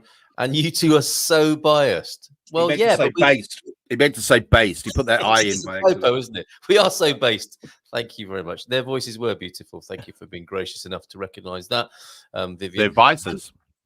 Here's the thing: we don't deny that we're biased. I mean, that's the whole point, isn't it? We have positions, and you'll see that from our opening sequence of Munson and the Geeza, and we talk about our biases. So we are not endeavouring in any way tonight. They're vices. I see. Yeah, it was corrected to voices. We're not attempting in any way to find balance here or do some sort of fake BBC thing. Like, well, here's a guy from one side, here's a guy from the other, and we'll try and chair a debate between them. Come on and have your say. So seriously, that's how we will approach any kind of balance that we might be able to muster this evening. Is if That's what worries me a little bit about the two people who I think left as soon as they saw the guys from. Yeah, I'm surprised by that. Chega. Rui as well. He a Portuguese friend of mine who's quite a vociferous commentator on WhatsApp on a one-to-one level. Took one look at what was going on. That was I'm just arrived and I'm out, I think, is what he said on the screen there, which I thought is a little bit unfortunate. We've got we do have a Trump video as well, more of a pro-Trump video, based on House of Pain's Jump Around. If you like that, stick around and you'll be able to hear that. I want Trump to win, so I'm biased. Save that for the next loo break. Okay, it's not long enough. It's not a number 2 length video. I managed to scoff a plate of chips. Really? Wow! Whilst peeing. Well, you don't have to answer that. Link, please, Darren. I think that was on the video there, wasn't it, of the insurrection, which you questioned, didn't you? We might come back to that. As insurrections go, it wasn't that impressive in some ways. I mean, it was violent and horrible, and certainly they would have chosen the best bits there to make it look especially grim. I think it was a crime. But in English, I think we believe we call that trespassing. Yes, it was a trespass rather than yes. Yeah, and we would have said, "Do you mind?" We'd have looked over our shoulder and tutted, wouldn't we? And said, "Do you mind? How dare you?" Something like that. My problem is, I don't know if I mentioned this on the show, Carl, but just while it's front of, you know what I'm like, if it's front of mind, I've got to say you've got to say, haven't you? Yeah, go on. But my problem with the dear Lord Travanka, if you feel a bit of insomnia later on, please feel free to come back. Yeah. It could be slim pickings about 3 a.m. So we might need all. At least you can come back and wake us up. If you see us both slumped over our microphones, please call us. You've got the number. Yeah. So a lot of you, especially if you follow my channel, will know that I lived in Hong Kong for a decade before I came to Portugal, and during the political strife that happened in Hong Kong, I think it was in October 2019. So just before the January 6th is like the insurrection. Exactly the same thing happened in Hong Kong. Exactly the same thing in Hong Kong. We have a thing called LegCo, the legislative. What House of? Yeah, like the House of, whatever the equivalent of Parliament is there is called LegCo. And exactly the same playbook happened there, which was all the protesters were on the street, and it just so happened that they were surrounding LegCo, and then suddenly the police just walked away. Really? They all just disappeared, left the gate open, and all the protesters went in, and it was exactly the same. The protesters were wandering around, largely speaking, not doing there was a lot of restraint when it came to damage and vandalism. There was a little bit, but not too much. And then all the rumors were exactly the same. It's like, well, the videos you could see, the police just let them in for no reason. They weren't trying to get in. The police just let them in, open the doors. Yeah. In you go. We're not going to bother you. Yes. And that was when January 6th happened, that I went, oh, I've seen this before. I've seen this before, Yeah. And one bag and a passport. When Yeah, they that's get a Mike. passport. I think that's Mike. Good evening to you, Mike. Thanks for joining us. Yeah, trespassing until they started to assault the police officers. Right. But is that an We're insurrection? no fans of that. I'm not in any way saying that it was right to go into the capital. But Yep. what I am saying is that if you believe that that was an insurrection, you believe that the American government can be overthrown in a game of capture the flag. Right. That's how I see it. You know, like even if I could get into the Houses of Parliament in the UK and go and sit in the front bench in Parliament, I'm not going to be the PM. And I don't know if it's like that in the US. Maybe it is. I mean, I know that Texas governorship can be decided over a game of poker. Apparently, I just don't know. Yeah. But in the UK, you could get. Yeah, but does that make it an insurrection, Henning?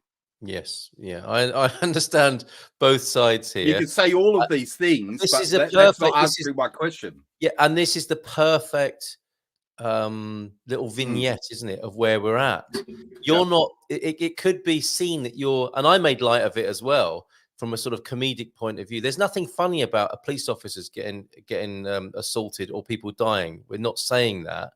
And well, one person got killed, and that was one of the protesters who was killed by a security guard. That's my understanding as well. Yes, so when you say people got killed, we're kind of stretching it a little bit there as well.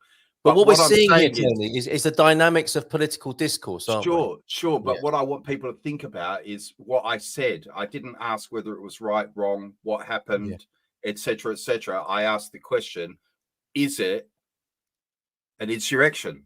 Yes, and each side has their sort of articles of ideological faith, doesn't it? So for the Democrats, the idea of an insurrection is a very important issue, isn't it? To be held up as this is why those people are terrible, and both sides, everyone has their little go-tos, don't they, on this basis? And I don't. Well, think also not everyone was there, right? I mean, how many people are in the?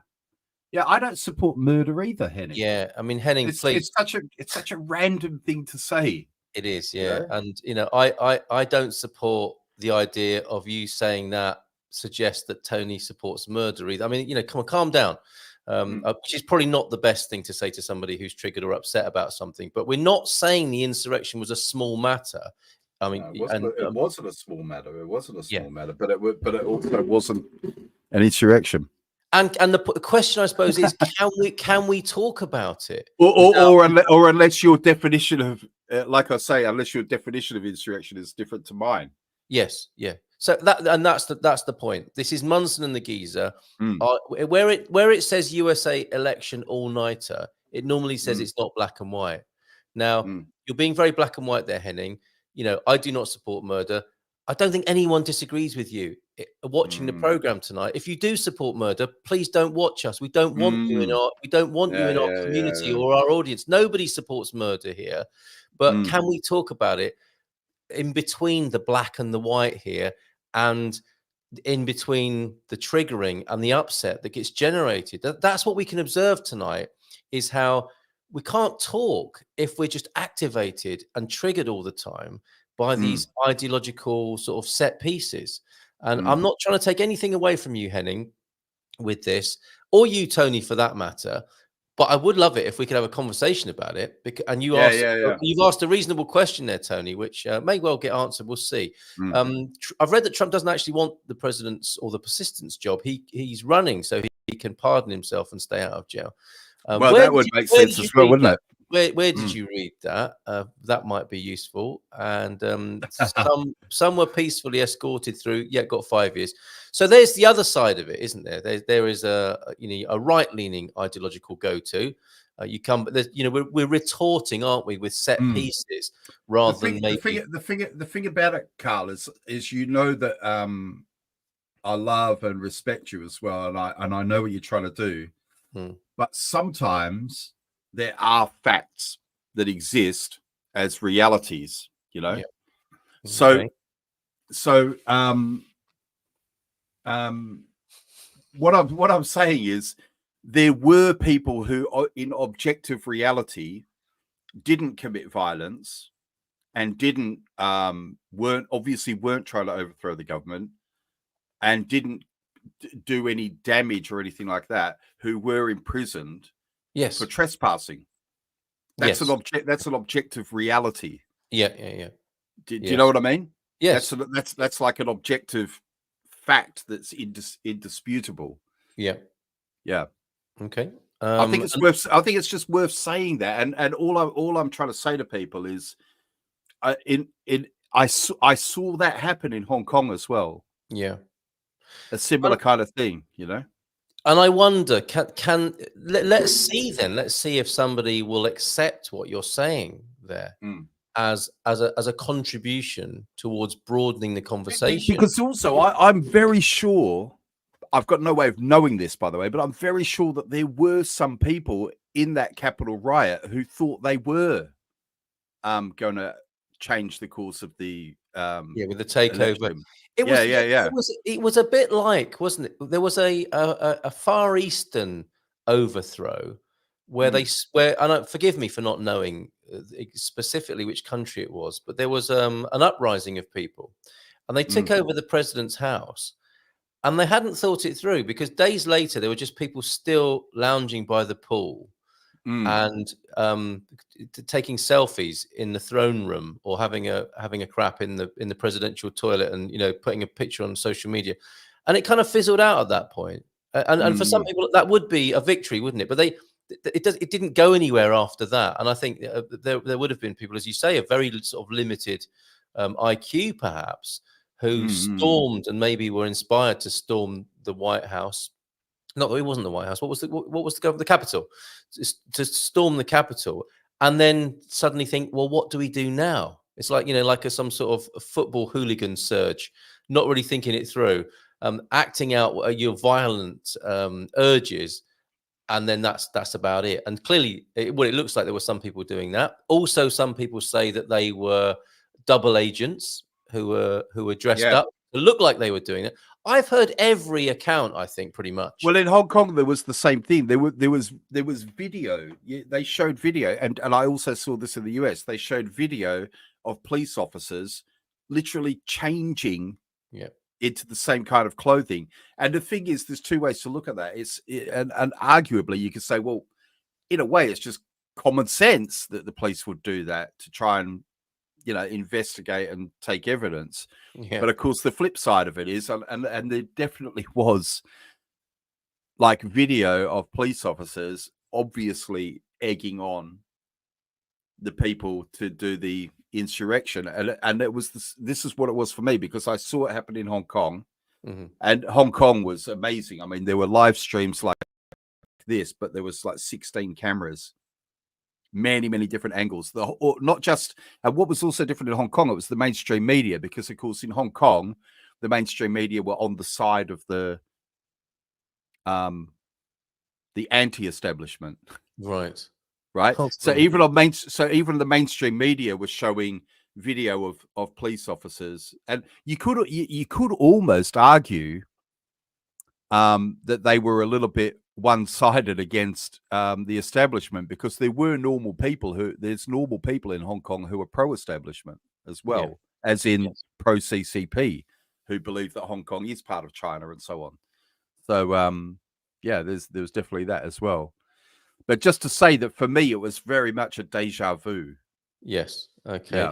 Well, this is interesting, and certainly our view on the insurrection has been picked up and run with. I'll put it like that. We might have Barak joining us on the screen in just a moment. We've also had a visual sent in from Barak. Yes. How'd you get? Not that Barak. Lord Travanka is. Oh. Barack Obama's joining us much later on. No disrespect to you, Lord Travanka, but there's a kind of hierarchy to the guests, and you have to keep the biggest, highest profile ones to the end of the evening, as you're trying to retain your audience. I think Mike has sent in this with the message. I think it qualifies. I think we're now arguing over definitions, and it's not really the point you're making, is it, Tony? I suspect. Yeah, not really. No, okay. I mean, there's that. Darren also saying a violent uprising against an authority or government. I guess it's a small act of insurrection, but it's not overthrowing the government. It's an attempt to disrupt the government. Can I just say there's a little bit of a conspiracy theory? That up until a few years Yes. ago, all the popular definitions included armed and organized. Oh, I see. So the accepted definition of an insurrection has been downgraded so it fits the bit. Yeah. So apparently there's some people. I again, I haven't looked into it too much, but apparently the definition used to be a little bit more rigid, and it was about it being armed and organized. Yeah, and okay. those kind of words have slipped out I mean, now. we can see here, can we not, that we could spend the next few Yeah. hours Yeah, arguing yeah, over the yeah. definition of insurrection here this evening. Yeah. And thank goodness there's now a woman in the room who's calming my nerves and is maybe within we're like all offering me calmer. we're all calmer suddenly with a female influence in the room. The rutting stags have been calmed. And yeah, Barack, join us if you will when you want to. I've sent you the. Everybody calm down. Oh, everybody calm down. Oh, you're so naughty. Oh, wrong hat. Oh, yeah. Okay, that's right. Very good.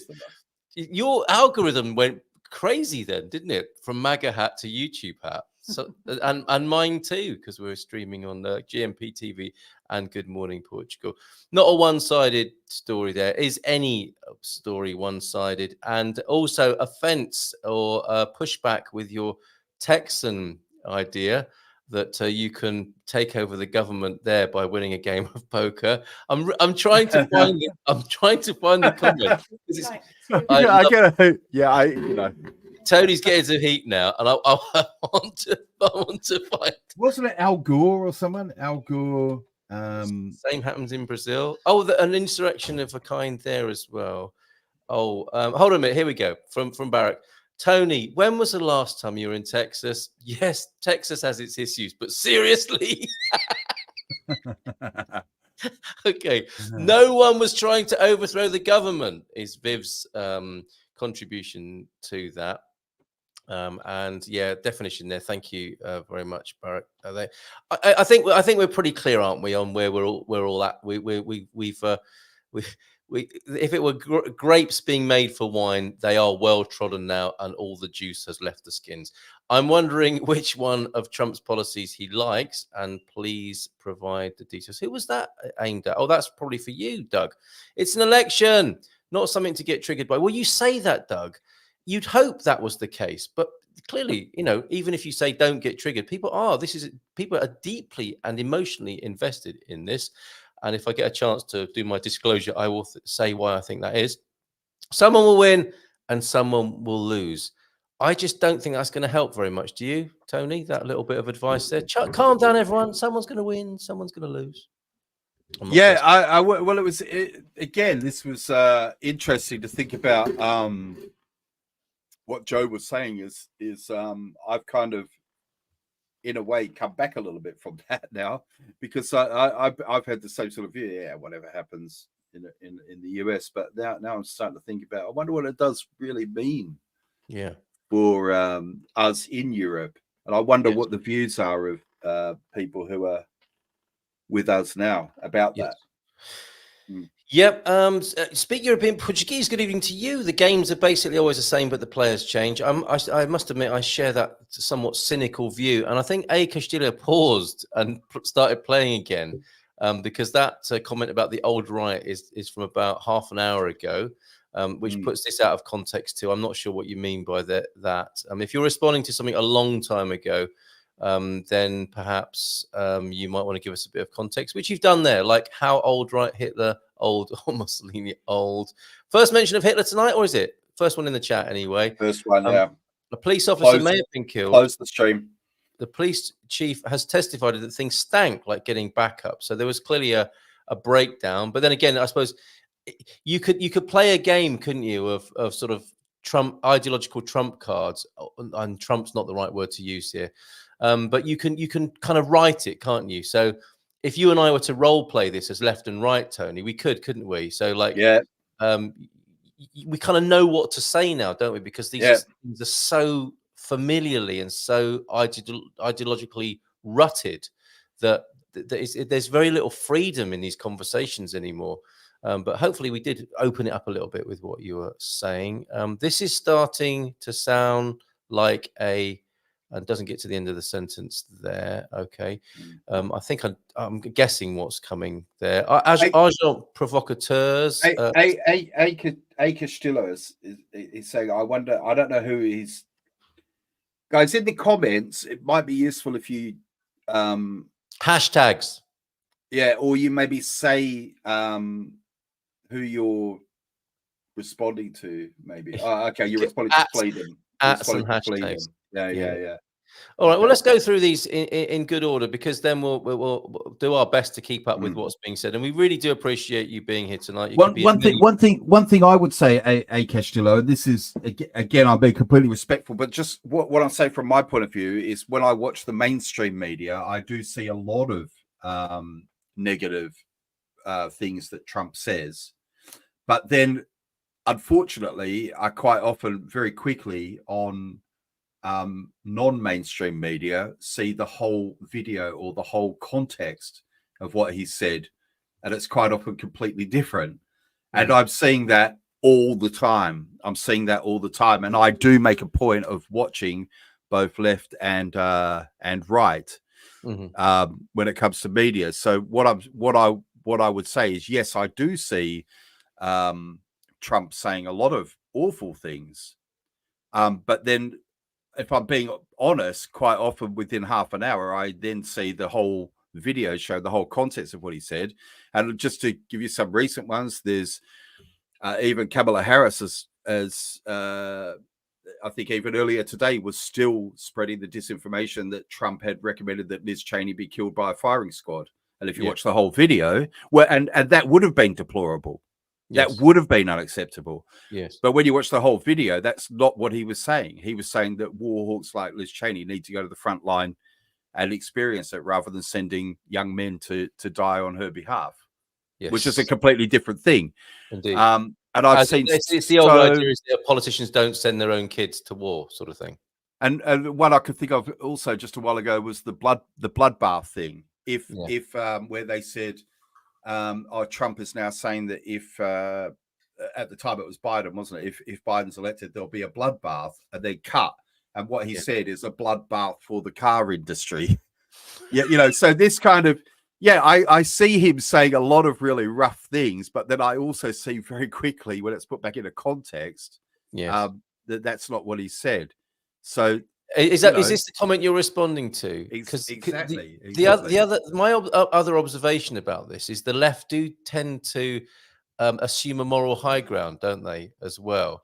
So of course, Trump says loads of stupid things, and I think you get a bit of pushback, don't you, on the left, when somebody from the moral high ground says something, like a basket of deplorables or something like that. It's harder to hear in a way. But she said that in the context of just saying that she fought half the country, but there was no getting away from it. It wasn't like a basket of deplorables. And by the way, I think deplorables are lovely. Like, she didn't sort of follow up with that, and that was follow up. Some of my best friends are deplorable. She could have said that at least, couldn't she? At the end. Yeah. Right now, I find this a fascinating comment, and maybe I could weave in a bit of my own transparency and disclosure here. It's an emotional election because some candidates have been and I think you mean to say divisive. I think. Yeah. Now, I'm going to push back here, Darren. We choose to get emotional. I mean, you might not feel like you have much of a choice in the moment, sort of in flagrante of being triggered, but I think we have to own it. I really do, and I'm not. I can't see. I mean, I can see what you're saying. Definitely, that there is divisive and polarizing talk abounding everywhere, and that's what's so deplorable about this process and where we're at with it. I think it's disgusting. The whole thing is an embarrassment to. And I'm not being Americanist. As I've said before, again, disclosure, sharing where I'm coming from on this, because I think that's important. And we can all, if we get the time, we can all do that, to say where we're coming from. But this, to me, America is the leading edge of our civilization, of our culture, of the Anglo-American European culture. And this is what we've come to. And on behalf of all of us, I think it's embarrassing and terrible and deplorable as a spectacle, and that's how I see it. And I think another part of this is that the election, the spectacle of the election, is is like therapy. It's like unauthorized or unconscious therapy. And what we're being provided with, not unlike you know, the how other empires have played out, we're seeing, or we're being given something that we can project onto. So and I've observed, this is my theory, my personal theory about and I see you, Barak, we'll bring you on in just a moment. I think people who are using using politics as their therapy, generally speaking, if they're from the left, they have a feeling of being let down and somebody should be taking care of things as a kind of psychotherapeutic archetype. And then the right-wing ones who are using it as therapy are like, well, people should just do up their shoelaces, stand up straight and take care of things. And you tend to get those kind of tropes, psychotherapeutic tropes within politics. So I agree with you, Darren. It is a deeply emotional election situation, ideological magnet for such things. And really, we should get therapy proper and see a psychotherapist and not be using politics for I this think I also suspect that the vast majority of people have the same motivation. If you ask them what they want, I mean, when you say to people, if I said to most people, what do you want? What do you want for yourself, your family, and your community, and people in general? I don't think people would say, well, we should put more fucking charity tips. Sorry to swear. But you know what I mean? I'm kind of doing a parody. Oh, I think we should put tariffs on, you know, or I think we should build a wall. I think people would say things like, well, I'd like people to, I'd like my family to, I'd like my children to have more opportunities. Yes. I'd like to have a bit more money in my pocket. Yes. Do you know what I mean? I think most people want the same things, right? Yeah, I agree. And then something else happens. It's just how to get there. It's just how to get there might be. So I was going to say, I feel strongly, almost emotional, about how it's really important that we de-emotionalize this, because it's not going anywhere. The more strongly people feel about it, and angry and triggered, and use it as a means to project their unresolved personal issues onto, which is what I think is going on, the more disastrous that's going to be. And as I said before, we need to get politics back in its right place, which is as a servant to society, and not something we're watching like a soap opera for our own unresolved, traumatic psychotherapeutic processes. I suppose the only thing I would say is that obviously people know that I'm a teacher, and it's something that I often do in my lessons is I speak to my students about logical fallacies and thinking about things carefully. And what I like is when people make accusations or kind of hurl ideological concepts out there, I'd quite like to see some evidence, you know, or some you know, why do you feel that way? Why do you feel that way? Or what have you seen that makes you think that? Do you know what I mean? I do. And I would love to come back to this, Darren. Let me just squirrel that away. How can we ignore the awful things then? I'm not asking you to ignore awful things. I'm not asking you to, what's the word? You know, ignore things or to choke things down. I think if people are getting inordinately triggered by what they're seeing, and they think it's to do with the politics and not to do with them, we all need to get help in healing ourselves, which is an entirely separate issue, really.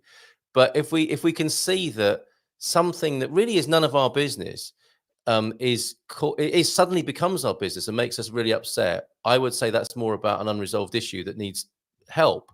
And again, I don't mean that as an insult. You know, I see that in myself, and I try and do that for myself as well. I'm thinking, well, hold on, there's nothing. I don't even know bloody Donald Trump or Kamala Harris. Why am I having this extreme reaction? That must be something to do with me and my life and my past that I can attend to at my own cost and with my own resources, rather than playing it out in a public, you know, having tear-ups with people on social media, for example, which is what I think is going on. Let's not keep him waiting any longer. We'll feed more of your comments onto the screen. Let's say good evening to a very busy man at the moment, Lord Travanca, aka Barrett. Good evening to you. Fresh from Golgao.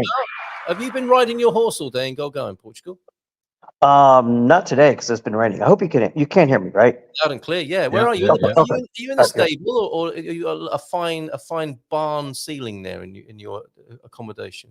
No, actually, we're at some friends here in Tomar. So we're staying at. Actually, they're just outside Tomar, so we're staying with them. Well, very good of you to join us. I know you're busy at the moment, and have we dealt to your satisfaction with the insurrection thing? I think perhaps with a little bit of grey area there, you can understand what the point Tony was making. Yeah. I can understand the point. Yeah. Okay. But all right. So yeah, what did you want to say more or tonight? What are your hopes and fears for the American election, if I may emotionalize it a little bit this evening? my hope is that I'm obviously going to pick sides. I'm hoping that the Democrats win. My fear is that with everything that Trump has tried to put into place and that he's talked about and that he's been doing leading up to this, if you go back, I'm a history major, you know, I from school. And so if you go back and you look and you compare from what happened in 1939 through 1941, he's following a perfectly good playbook. Now, do I think he's going to start genocide? No. We No. had this conversation, didn't we? We did. And Yeah. and like I said, he's dead straight on almost exactly to what happened from 39 to 41. Yep. I've got friends who are all concerned about you know, they don't want a socialist or they don't want a communist person in office, and they're afraid that that's what the Democrats are going to do. And I'm thinking, first of all, where did that come from? Secondly, have you ever been to a socialist country or a communist country? And the response is, well, we haven't left the U.S. Well, what the hell do you know about a socialist or a communist country if you've never left the U.S. and you've barely left your own state? Yeah. I said, that's not your worry. Your worry is not whether it's going to be socialist or communist. It's going to be fascist. I mean, he's already stated numerous times that if he gets in, this is the last election you ever have to vote for. Now, Yeah, but was that another one of those sound bites that was neatly edited, Tony?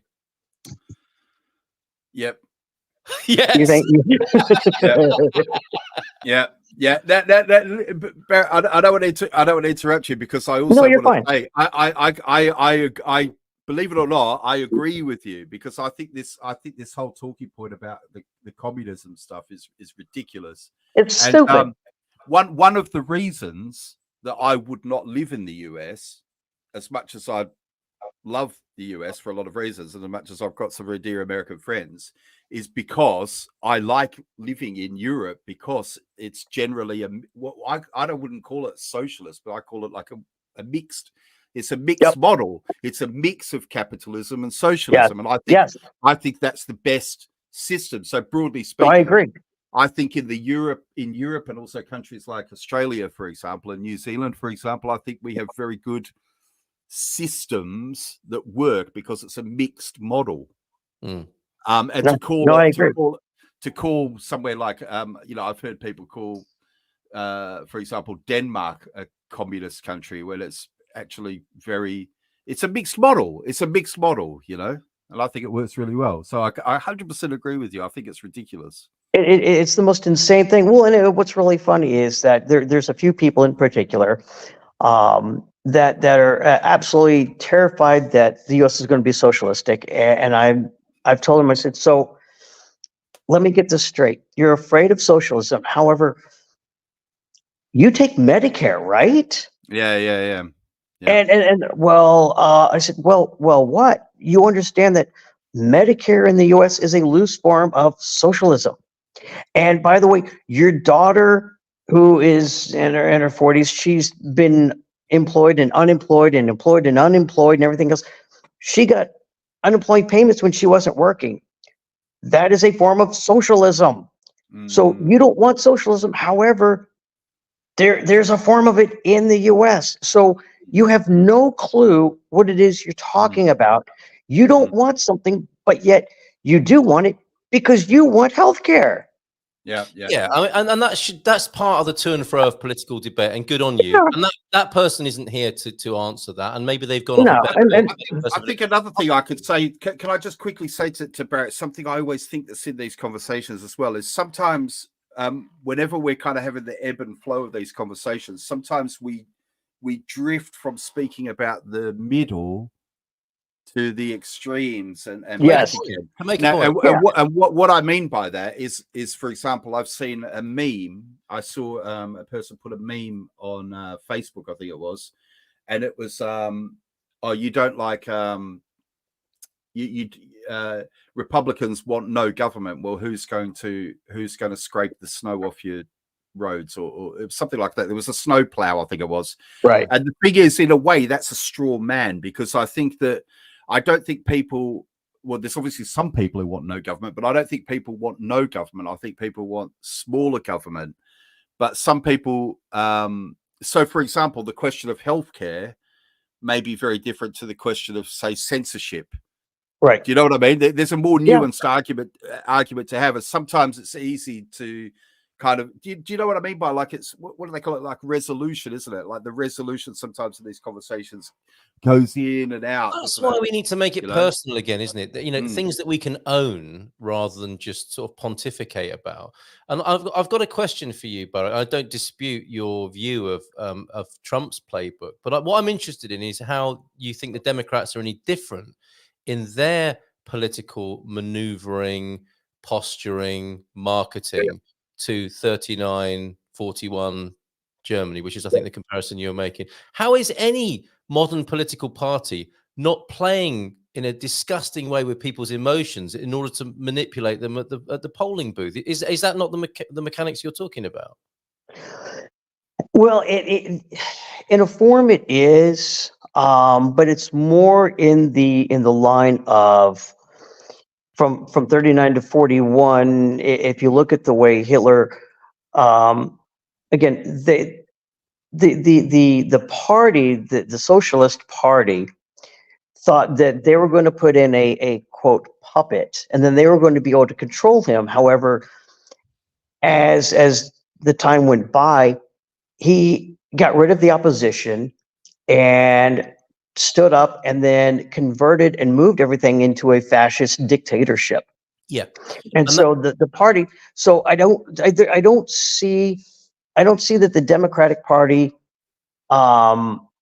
they're not making any moves to do that. They've not. You would say that as a Democrat, wouldn't you? Because plenty of Republicans do see that in their opposition, don't they? As like, we're going to be forced to do things we don't want to do on an ideological basis, and that's a lot of people's definition, isn't it, of fascism and totalitarianism, is like fear of other people's ideologies and having them thrust upon them.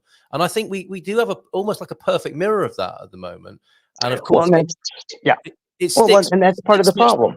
Yeah, it is, isn't it? And it sticks much better to Trump, doesn't it? Because of the way he presents himself and in his kind of personality.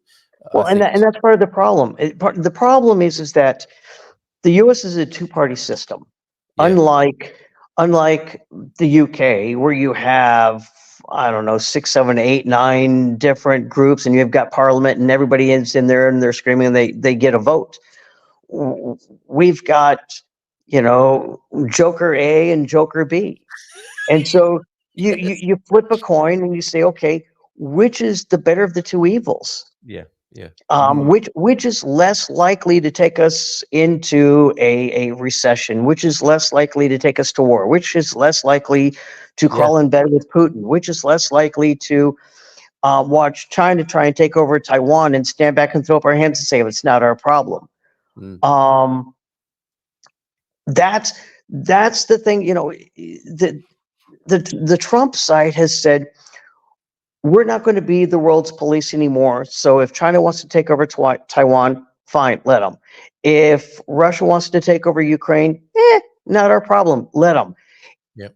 We can't do that. It's a global economy, and we need to protect our allies. And we can't pull out of the UN. We can't pull out of NATO. We can't strong arm Germany or Holland or any of the others to pay their 2%. And if they don't, then we're going to do.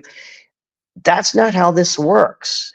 Yeah. That's just not how this works. And so, trying to be a failed businessman and stand up to a country and say, if you don't do this, we're going to do that. If, he has said that day one he gets into office, he's going to impose a 25% tariff on Mexico.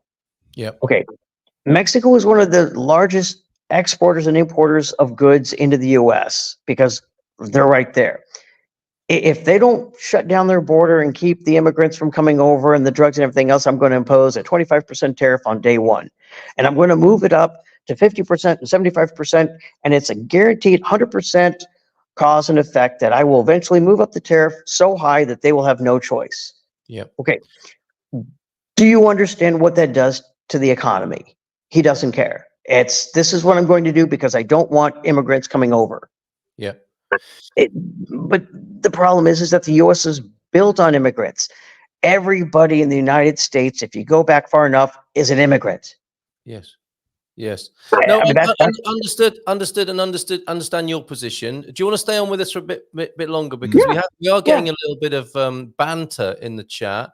First of all, from Lee McGrady, who says, "Good evening, ladies." Very funny. Come on, you can do better than that, Lee. You might want to give us a call.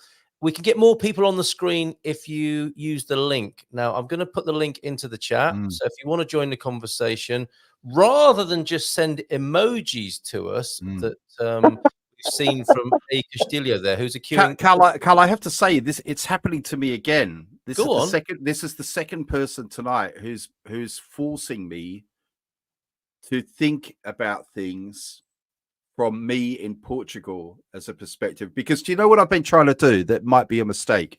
Because I've been trying to look at the US election as something that's happening over there, which it is to an extent, right? Well, it is to a great extent actually, but yes. What I've been trying to do is think. I've been trying to put myself in the shoes of let's say an American person, and possibly as well what I've been doing there is with my own biases. I've kind of been putting myself more in the shoes of perhaps a working class American, maybe without really thinking about it too much. And perhaps what I should also be doing is trying to, because Barack, I think I'm a little bit unusual in a way that because of just my life's trajectory, I've kind of straddled both sort of classes in a way, you know what I mean? I've been a working class guy and I've been a middle class guy, you know what I mean? I know what it's like to be both. You suddenly sound like a Tory leader or Kamala Harris. Yeah. Well, I'm paying attention. No. But the thing is, no, I grew up in Australia as well, where it's kind of like that, really. But you'll be telling us you worked in McDonald's next. Perhaps I should be thinking about Burger King. Okay, all right. Okay, we'll take it. We'll take it. This is the same. The thing is, train of thought. Yeah, I should also be trying to think of it as someone who lives in Europe. What does this mean from I almost don't want to say globalist perspective, but you know, for better or worse, we do live in a connected world that has all these interrelationships, and we do need to think like that. So it's the second person brackets made me think, why am I trying to put myself in the role of a kind of Midwestern iron worker or something, a Rust Belt libertarian. Yeah. Right. Well, and that's it. Is that, you know, a lot of people in the States. I'm trying to think of a polite way of putting it. A lot of people who don't do a lot. A lot of people who don't do a lot of traveling.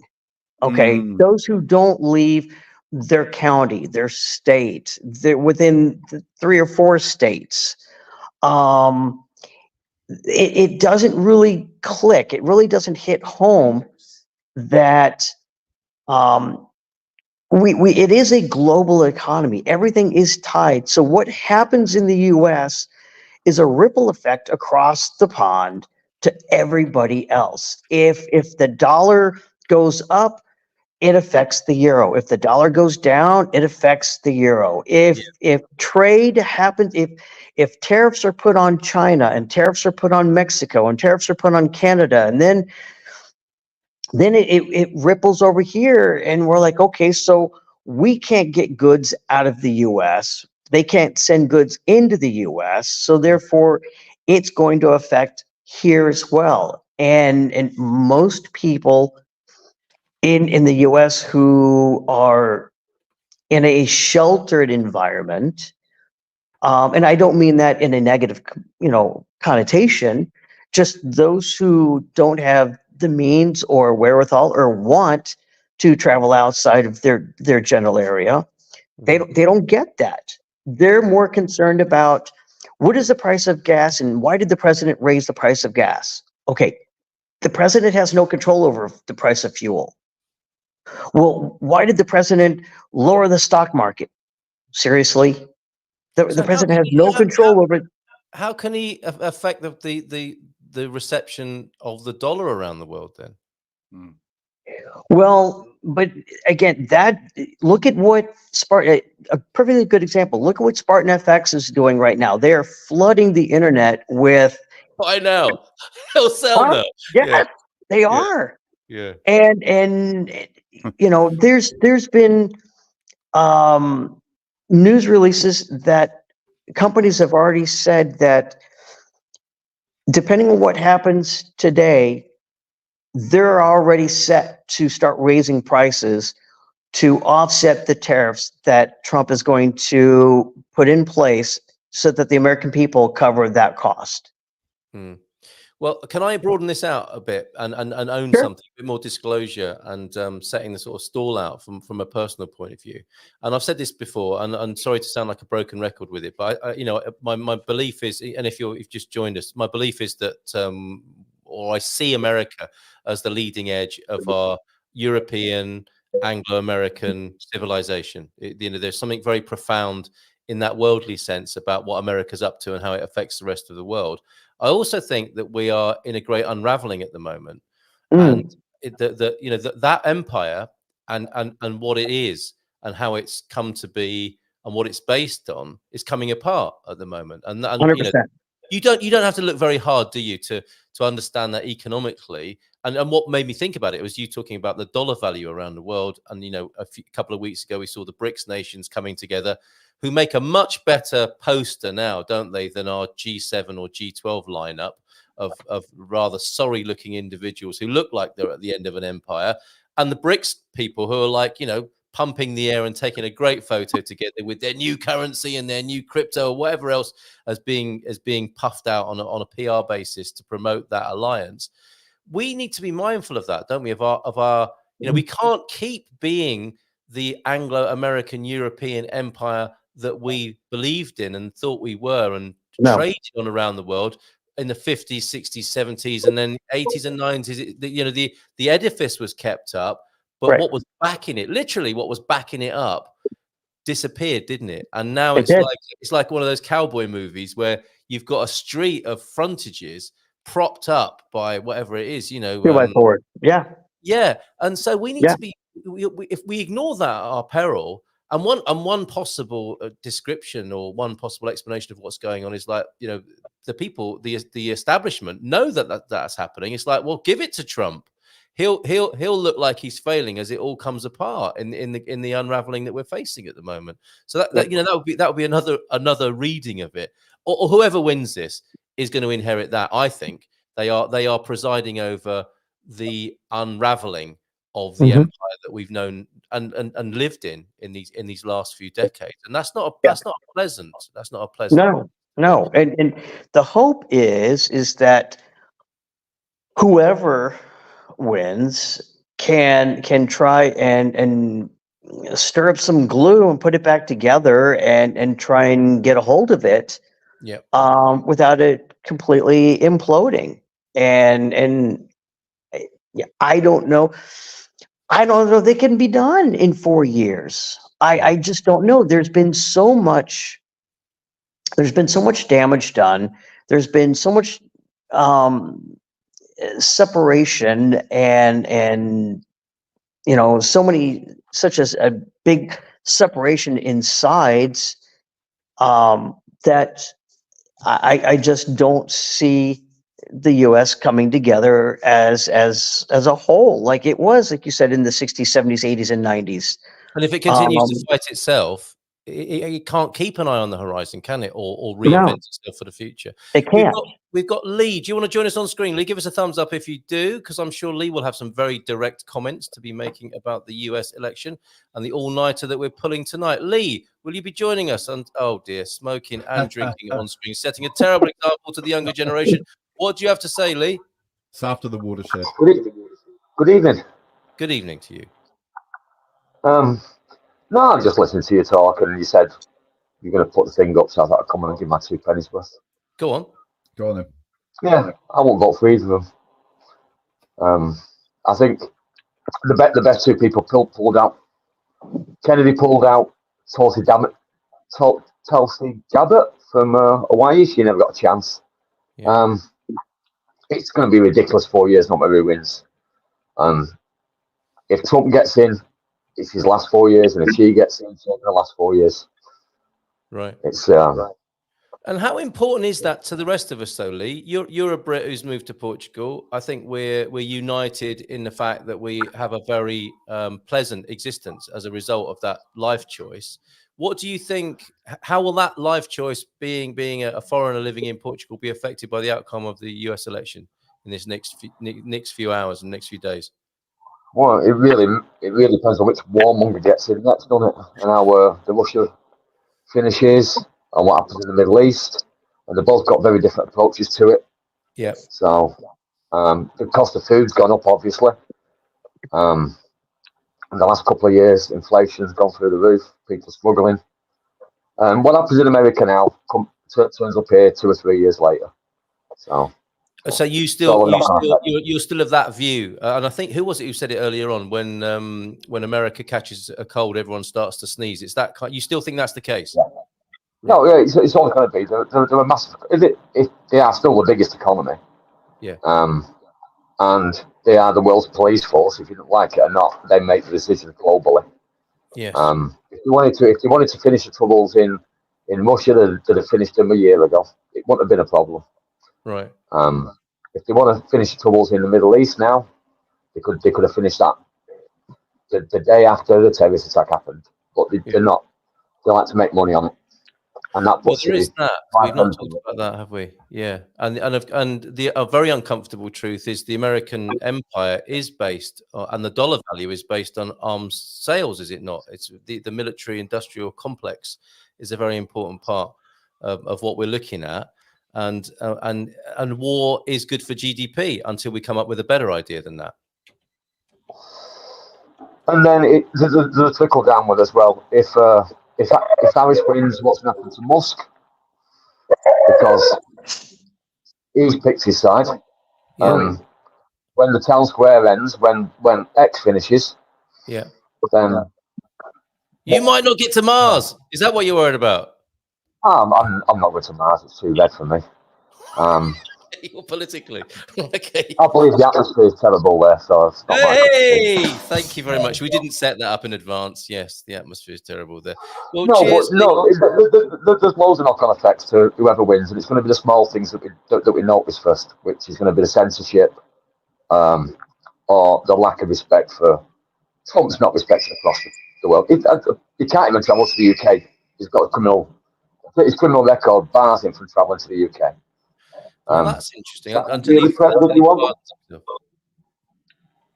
Yes. Anyway, I'll check back into you about 3 round piss.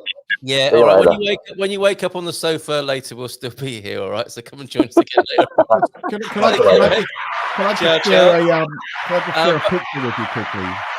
Barak, are you going to stay with us? Because we've got Anna Karamuja joining us, who will have a very interesting perspective, having just got back really from the United States. Portuguese businesswoman. and intrepid traveller to the United States, having set up a bit of a business interest over there. Let's bring her on now. Ana Caramujo of Savvy Cat, of course. And this will be, good evening to you, Ana. Tudo bem? Como estás? So, the Hello. Europeans checking on the US election. Yeah, kind of. It's a bit complicated because me and Tony here have managed to squeeze back into Europe, having dispatched, our fellow countrymen has dispatched and separated themselves from Europe. We've managed to find ourselves on the continent and are now looking across the Atlantic to see what the prospects are and how it might affect us going forward as foreigners here in Portugal. What do you make of it all, based on your experience of recently being there? What do you hope for? Well, that's a hard question because business-wise, probably the result that is not positive country-wise is what I would be looking for. So there is the two sides of it. So on a side from a conflict perspective and from a world citizen perspective, I would say I would probably prefer Kamala, but from a business perspective, probably Trump would be better for my own business. Interesting. Okay, so if pushed, then you've got to feed yourself. Presumably, you would go with the business vote and then make loads of money and then set up a charitable foundation and put the world to rights afterwards. Isn't that how That it would works? be a very American thing to do. It would. It's the philanthropic approach to that. Business first. What have you learned a lot by being over there? Has your view of America changed with your recent travels over there? Maybe you could let everybody know what you actually did over there in the last few months. It was surprising because from a human, from a citizen perspective, America is a mess. The most shocking thing was Barrett will attend to that in just a moment. He's here to speak for America. Okay, so yes, a mess.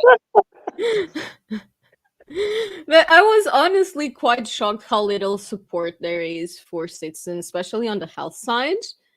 Even as a foreigner, I actually ended up going without insurance because I was going to set up a company. And that ended up being a whole mess because I needed a stand-in CFO. Either way, just bureaucratic stuff. And so I was only going to get a health insurance after I set up the company. So I was technically without health insurance at the time. And well, I wasn't expecting to have any health issues, and I didn't have anything major, but it's terrifying, the costs. I mean, if you faint somewhere, I remember I was at a bar and the guy fainted and the paramedics came to get him and they were just like, oh, it's going to be at least 10,000. And I'm like, What? How? How does that happen? And then there's this lady on the Uber that tells me that she sprained her back in the gym, and she went to the ER, and it was like 4,000 after insurance, and she pays like $500 a month for insurance. And there's a huge homelessness problem that, in my opinion, it's heavily due to this lack of health support. People are just in terrible mental and physical state. It's just scary. When I was, especially in LA, because I had the European innocence of staying downtown thinking it would be a good place to be. I discovered that really fast. You should have asked him, yeah. But the state of homeless people there is just, it's bad. It's just really bad. I mean, I've seen homeless people in Lisbon and in Porto, but it's just on such a different level. And it's very much due to this lack of support. I mean, here they can get healthcare if they need it free, you know? Yes. Even sometimes there's definitely people who want to stay on the street, but they are just in such better state than the ones in the US. It's just appalling in a way. So that was definitely the thing that shocked me the most. And yes, it's definitely the land of capitalism. There is fees for everything. Yes, and not the blended model that we were talking about before. So that, I mean, that was sounded like it was a bit of a shock. And now you can see from T-Duck, two grand a month for health insurance in the US 4 years ago. By the way, from live, watching us live in Seville, look at that beautiful photograph there. There we are on the laptop overlooking Seville there, and the grid of Beautiful, Seville. especially that, Joining that us. panel on the top right there. Yeah. Hold on a minute. Where are we? So let's bring that back on. Yeah. Yeah. Oh no, that's me. That is that handsome devil on top right is Right, you, there we Tony. go. Well That's what I was- spotted. that's Yes. what I was- So quite the shock. It hasn't put you off though, because The thing is, as a citizen, I definitely have Portugal and Europe 10 times over. But from a business perspective, the US does have a lot of advantages. There is a lot more opportunity business-wise in the US. And as an employer here in Portugal, being an employer in Portugal sucks. Like the laws here aren't great for employers. The whole thing is that employers have all the responsibilities and employees have all the rights. Yes. And it's even hard to fire incompetent people. And I mean, the US does take it to the extreme on the opposite side. You know, it's way too easy to fire everyone, and employees have absolute low security, which I don't vouch for either. But here in Portugal, the system is set up in such a way that it protects incompetent people, and it just makes services really bad. And that, as a business owner and as an entrepreneur, drives me nuts. Well, some say that's how they do politics. If you're really incompetent and terrible at your job, you stay in post. But again, that's politics everywhere, I suppose, isn't it? Not to be unfair, especially to the US there. We'll find out more about your interesting position with this, because it's great to hear your views about the United States. And obviously, as Savvy Cat, you're helping people move to Portugal. And I want to find out if you've had a spike of interest in the last few weeks with people getting jittery. I just need to attend to the last 2 weeks was curious. We had a lot of contacts the last 2 weeks. Oh, okay. All right. I'll come back to you in just a minute, because I've got Fleedom here who's saying, Carl, could I only call in by phone? Or is there a video? You can call in, and the clue is on the screen there. Call in on 00351 WhatsApp, and it's the WhatsApp number 913-590-303. We'll take your call, and we'll hear more from Anna and Barak. I'm sure we'll chip in as well. So what's been going on then in the last couple of weeks stateside, and interest in moving to Portugal, Anna? Yeah, it's been curious because the last 2 or 3 months were really, really quiet in a bad way. I was very stressed. Oh. But this last 2 weeks, the interest is definitely picking up considerably. And I'm very curious to see how things go after today.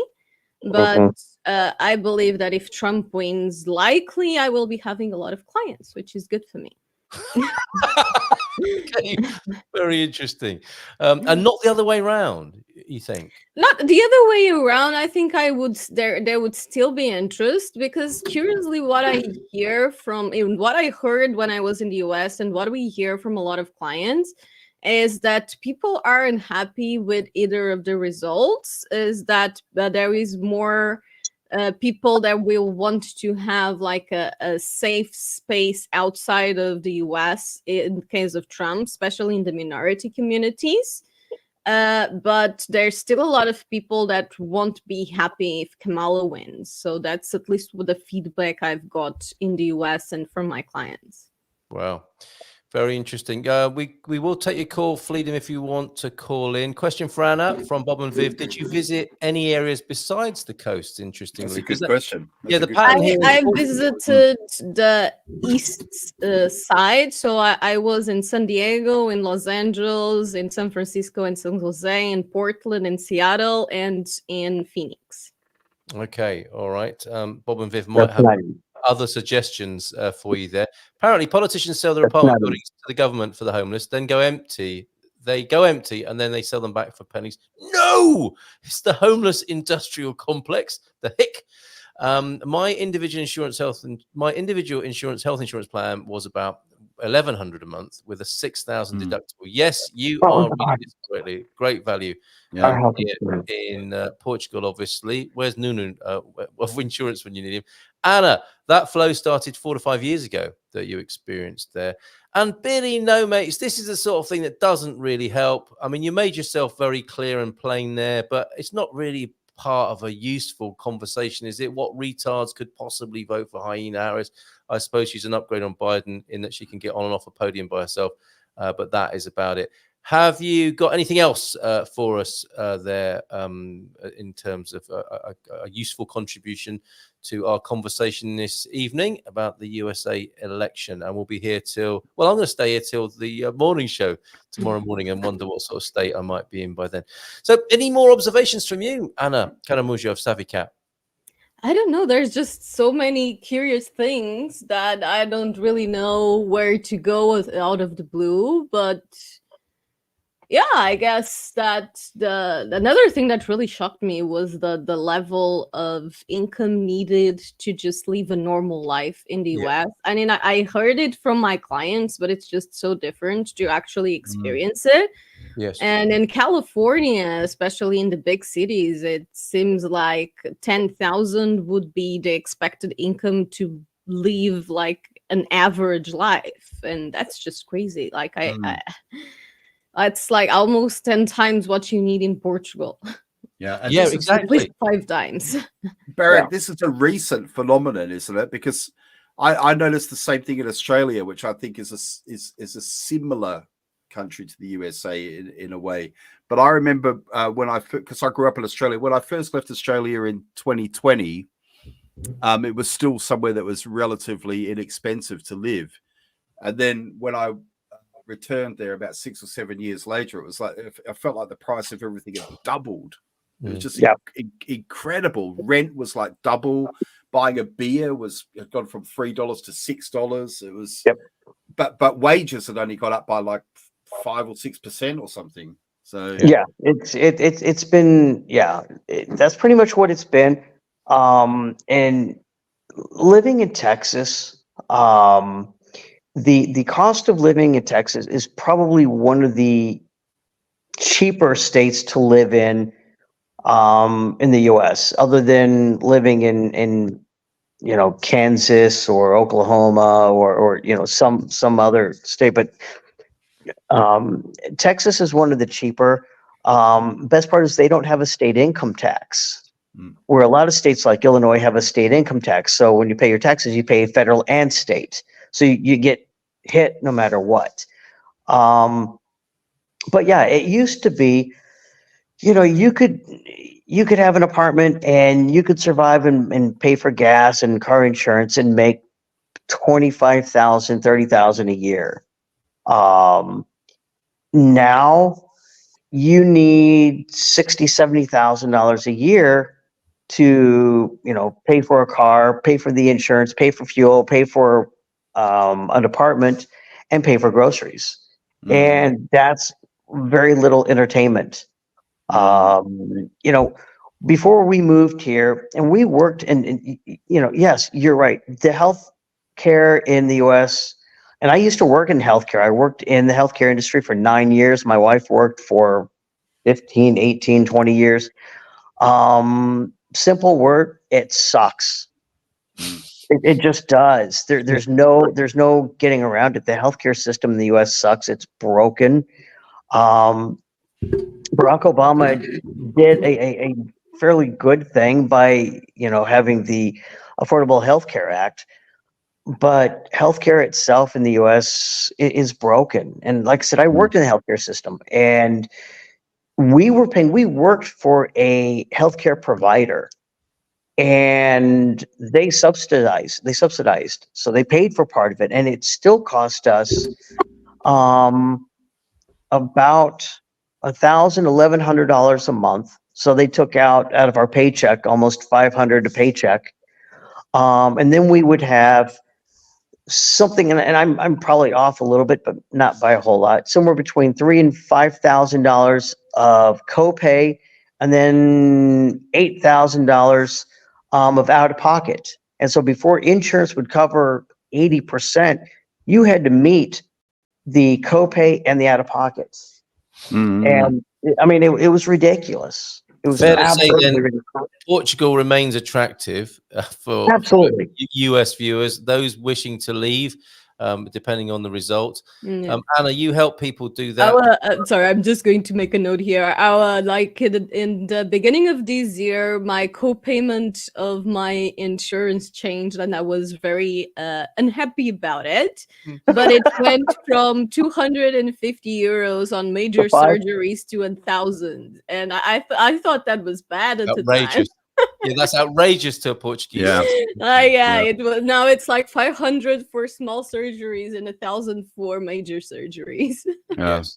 The thing is, we take it for granted, don't we, that we don't pay for health care in that way, I think. Yeah. But I've been shocked. I've watched a few like conservative commentators on YouTube. For an example would be Ben Shapiro. I don't know if you know who that he makes is. absolutely no sense. But yeah, Yes, but I've seen him saying, you know, people in, I can't do his real people in Europe. You know, they say that the healthcare is free, but it's not free, gang. You know, someone's paying for it and all this. And I think, who would fall for this? I mean, I'm presuming that Ben Shapiro is very, but a lot less. Yeah, I mean, we are paying for it, but I mean, Ben Shapiro, he's preaching to. I suspect he's preaching to people who are much less wealthy than he is, because I'm assuming he's a wealthy guy, and so for him it's not a problem. But for working class people, I think that try to afford health insurance in the US must be a disaster, right? Oh, it is. It absolutely is. Well, and what's interesting is that those same people who try and afford the healthcare insurance in the US and have a hard time doing it, and it's a lot of times it's as much, if not more, than what their mortgage is. They don't want socialist medicine, but they know nothing about it, and they'll say, well, you know, if you get hurt, the best as I've heard is, well, I heard a friend of mine broke his arm and had to wait 5 days before he could get it fixed in a socialist healthcare. And I looked at him, I said, so if you break your arm in the US, they're going to put a soft cast on it, and you're going to wait 5 days for the swelling to go down before they can put it in a hard cast. So what the hell is the difference? There is no difference. They're not going to say, oh, come back in 2 months and we'll take care of you. That's not what socialist healthcare is. Well, but you're always waiting. You're always on a wait list. Okay, if you have a cold, yes, they're going to put you on a wait list, and by the time they get to you, your cold is over. Don't go to the doctor for a cold. If you need, I'm fixed. If you need surgery, you're going to get surgery. If you're bleeding and you've got a broken bone, they're going to fix you. You're not going to wait. But these people have no clue what socialist medicine is, and so they're afraid of it. So they would rather pay, you know, an $8,000 out of pocket before the insurance covers 80%. Yep. I would like to make some notes on that. From the culture war, is it? Sorry, can I just add this, because T-Duck's saying here, this is, you mentioned socialist medicine, this is capitalist medicine. A prescription that costs $120 in the US, €2 here. Go on, Anna. Exactly. So I was going to make a few notes about, you know, the whole social medicine versus capitalistic medicine. I do think that one big difference on the US versus Portugal, in which the US wins, is the accountability. The US does take things a bit to an extreme with the whole suing system and suing culture. But in Portugal, and I don't know about other European countries, but I imagine it's not too different, there is sometimes lack of accountability, especially on public health. And it's very, very hard to prove and condemn malpractice, and when bad doctors and the slowness and just misdiagnostics and that sort of stuff. So that is definitely a very big negative side, but it does not have anything to do with social capitalism. I think it has more to do with the legal system itself and how it's not efficient at all in Portugal. And I have, and what Barak was saying is very true. Like, the public system is great for emergencies and for urgent situations and for life-threatening situations, but it's not very great for not urgent ones. Like, in my case, I have endometriosis, and it took me 5 years to diagnose, and it was a whole mess in the private, in the public sector. I ended up having to go on the private, and I definitely recommend having the private in Portugal because of this, because the public one is absolutely amazing for emergencies. I do not recommend it at all for non-urgent situations, and it can be very damaging. Thank you, Anna. Give us a quick elevator. Can I just say, Anna, that's a very good point to say. Is, of course, it's not like we can't have private health insurance in these socialist countries, right?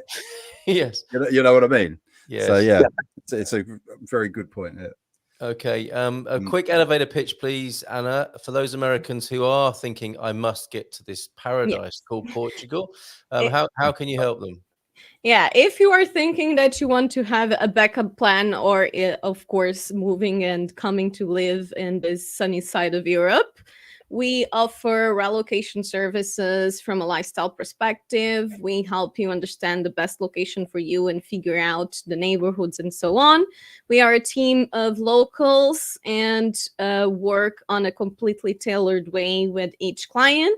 We work with both rentals and purchases. And one of the reasons I created this company is to help buyers, foreign buyers, make better purchases and not inflate the market as much as possible, in a way that it helps both the locals and the foreigners making a better initial relationship.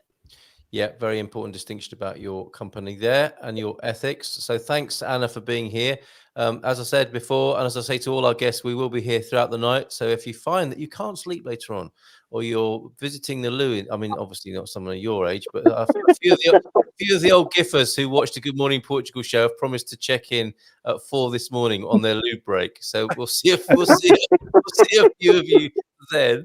Well, I mean, it might be a sponsorship opportunity in that as well, if the big sponsors are watching, for us influencers here, me and Tony.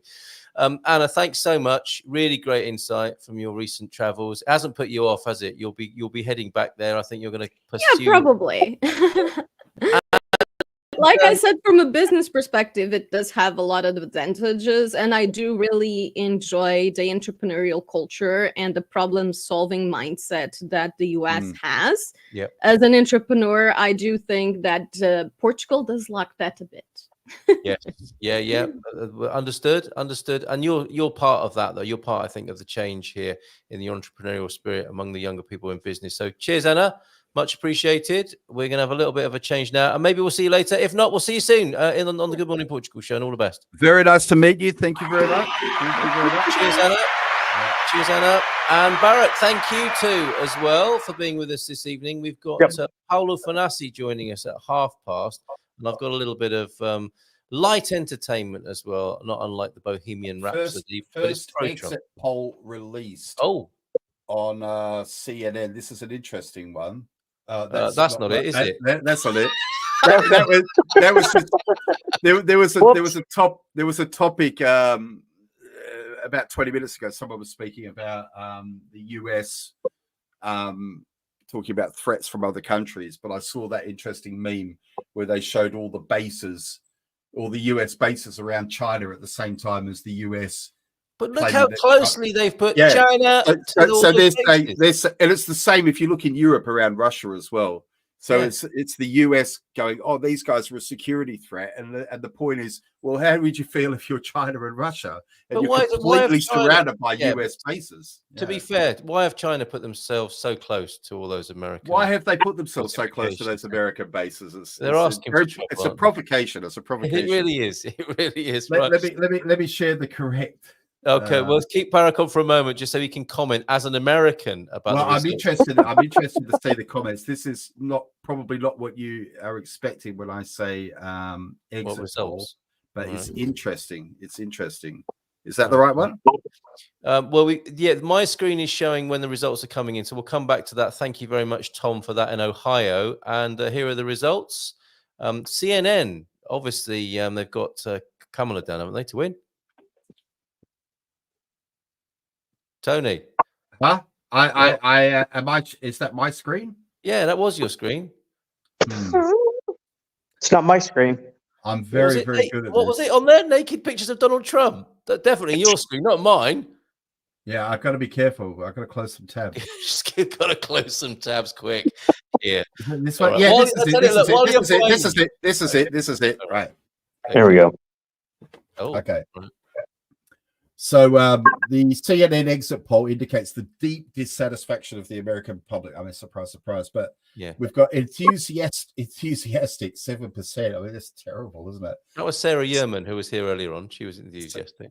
Satisfied 19%, but look at that, dissatisfied 43%, and angry is 29%. So what I'm interested in is having a look at this exit poll. What do you think that means in terms of who's more likely, who would benefit more right now from a dissatisfied but why is it an exit poll? That's like a therapy poll, isn't it? Or a mental health poll, not a political poll.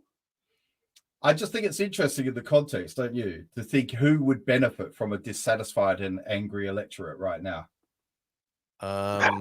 Yeah, well, both sides could claim that, couldn't they? We are the change. Yeah. With all this, with everything that's been going on, and the rallies and the rhetoric and everything else, it's anybody's game. Yes, it's anybody's game. I don't know that any one side could sit there and say, I'm going to take this and spin it so that I come out ahead. If we had a third option, a viable third option, I would have voted for a viable third option, but there is none. I mean, if you vote for the quote independent, it's a wasted vote. They'll get 2% maybe. So what's the point? You may as well just not vote. You can sit there and say, well, I didn't like either one of them, and so I put my foot down and I voted for Mickey Mouse. Mm-hmm. Well, okay, congratulations. I feel like they've done that, haven't they, over the years? Yeah. Okay, we need to make some space here for Paolo Fanassi, who's joining us with an Italian perspective. Barack, if you're staying up, do come back and join us later on. I think you're going to like this, Nick. I think you're not going to like this next video. But thank you so much for being with us. We'll come back to some of the first exit polls. And thanks, mate, for being with us. And have a great time in Golgan, which is a really important part of Portuguese culture. Are you competing there? I was going to, but then they told me that because I haven't competed during the year that I wasn't eligible. So, okay, fine. All right, next year. Next year. Next year, absolutely. Earn your stripes as a Portuguese equestrian with your fabulous horses there and your magnificent outfits as well, which we're looking for. Thank you. Yep. All right, mate. Take care, and we'll see you soon. Ciao, ciao. Thank you. Thank you very much. All right, and like this, and if I'm not back from my comfort break, Tony, can you take care of business? If I can't pee in 1 minute and 12, and yes, 4 a.m. is the communal toilet visit. Darren was asking about that. We'll be here, me and Tony, and we'll be with you as well. So please turn your camera off at that point. Right, here we go. Here's a little bit of entertainment in anticipation of who will be further entertainment. Paolo joining us in a couple of minutes. Back me up, go all in, by Joe Biden. I gotta win, save the country from sin. I won't never slack up, get your money back up. Try and cross my border and you're bound to get smacked up. Get up, stand up, throw your MAGA hats up. If you got the feeling, Kamala's unappealing. Trump's got the hot flow, Dems are talking junk though. I got shot in my ears, certify me as and run that again. I'm supposed to be going to the toilet and Tony taking care of business for me. He's left me here. on the screen. Let me see if I can load that up in a different way, because I think it's very entertaining. That's Trump and he's dancing. What is he like? Have we been practicing our Trump dancing for whoever wins? Let me see if I can bring that video to you now. It's a bit of a hoot. Paolo Fanassi joining us. Oh, your device is having trouble sharing your video. Try sharing it again. Maybe I have a Democrat computer here that is refusing to share that. Fanassi getting ready. Let me just try that video one more time, and if not, we'll go straight to Paolo in the Algarve, who I think is pretty certain about what he thinks the result is going to be. Trying. Oh, here we go. By Joe Biden, I gotta win, save the country from sin. I won't ever slack up, get your money back up. Try and cuss my voter and you're bound to get smacked up. Get up, stand up, throw your MAGA hats up. If you got the feeling, Kamala's unappealing. Trump's got the hot flow, Dems are talking junk though. I got shot in my ears, certify me as the GOAT, yo. Working, chat to peeps in the cars, have me serve more fries than lies from the voters are. DJ T, sure enough in the lead, and if it's switch up on the prezi you need. Kamala's a clown, Kamala's a clown, so get out and vote, keep jump around. Jump around. Keep jump around. Jump around. Jumps up, Kamala's going down. I'm the cream of the crop. I rise when I'm shot. Some started from the bottom, but I've always been on top. Painting me as a dictator, some type of super trader. I think you need some loving cause you sounded like a hater. But I ain't going down like no punk foo. Clean up the house, Joe, moving in back soon. Kamala's a clown, Kamala's a clown. So get out and vote, keep jump around. Jump around. There we go. Nice big round of applause. And Senor Paolo Fanassi joining us live from the Algarve. Did you enjoy that, Paolo? Hello, good night. Great night. The historic moment is come. Who's going to win, Paolo? I think this is a most important election after the Second World War. I think because USA lost many powers in the last 2 decades, the last 20 years. But I think for the first time in 80 years, we have wars around the world, potential mass destruction wars. So it's very dangerous moments in around the world, and we need a strong president in USA, because China have a strong system, Russia have a strong president, and so we need USA have a strong president, because Europe lost. An example, a strong leader like Angela Merkel. I don't like Angela Merkel, but I recognize her leadership. Yeah. An example, I don't like so much Margaret Thatcher, but England, Margaret Thatcher was a leader. You know, we need right now strong president like Bill Clinton or Ronald Reagan. So I am not Republican or Democrat.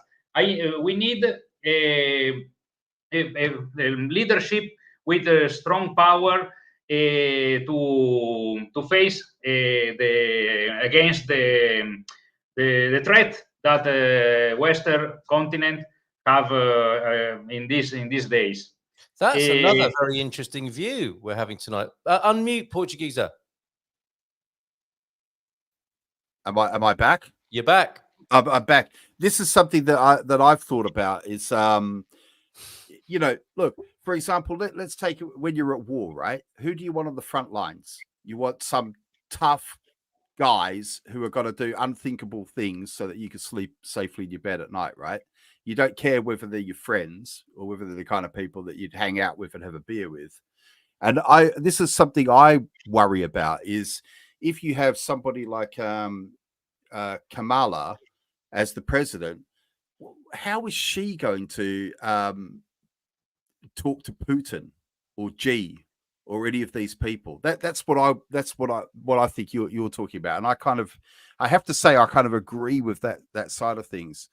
Trump has already shown that he can speak to those leaders on their level, and this is something that I've said in the past, is as a father of 2 teenage sons, one thing I do feel I like about Trump is this idea that he didn't start any wars, and he seemed to keep these people under control during the time that he was in power. So that's something I do see as a positive. So I kind of agree with you what you're talking about him needing a strong leader, kind of outside of thinking about Republican or Democrat or whether he's a nice person. Is that kind of what you're saying? Yes, we exactly, because first of all, I am Italian, so I am not from USA. So for me, USA is a foreign country. So I will analyze the situation as a foreigner. But different between me and the journalist in Europe. An example is journalist in Europe is a shame, or you see, because they are not journalists, they are hooligans, they are supporters from one side against the other side. They analyze the election like hooligans, like a supporter, but I don't care about the USA people or the war peace. Me, I am a citizen of the war. So I am very scared about the situation, and I want USA have a power to face the threat that my country, our country, have right now. I don't care. I don't care if a U.S. worker have more or low wage. Okay, because USA don't vote, don't analyze the Italian election if the government increase my wage. It's not about this.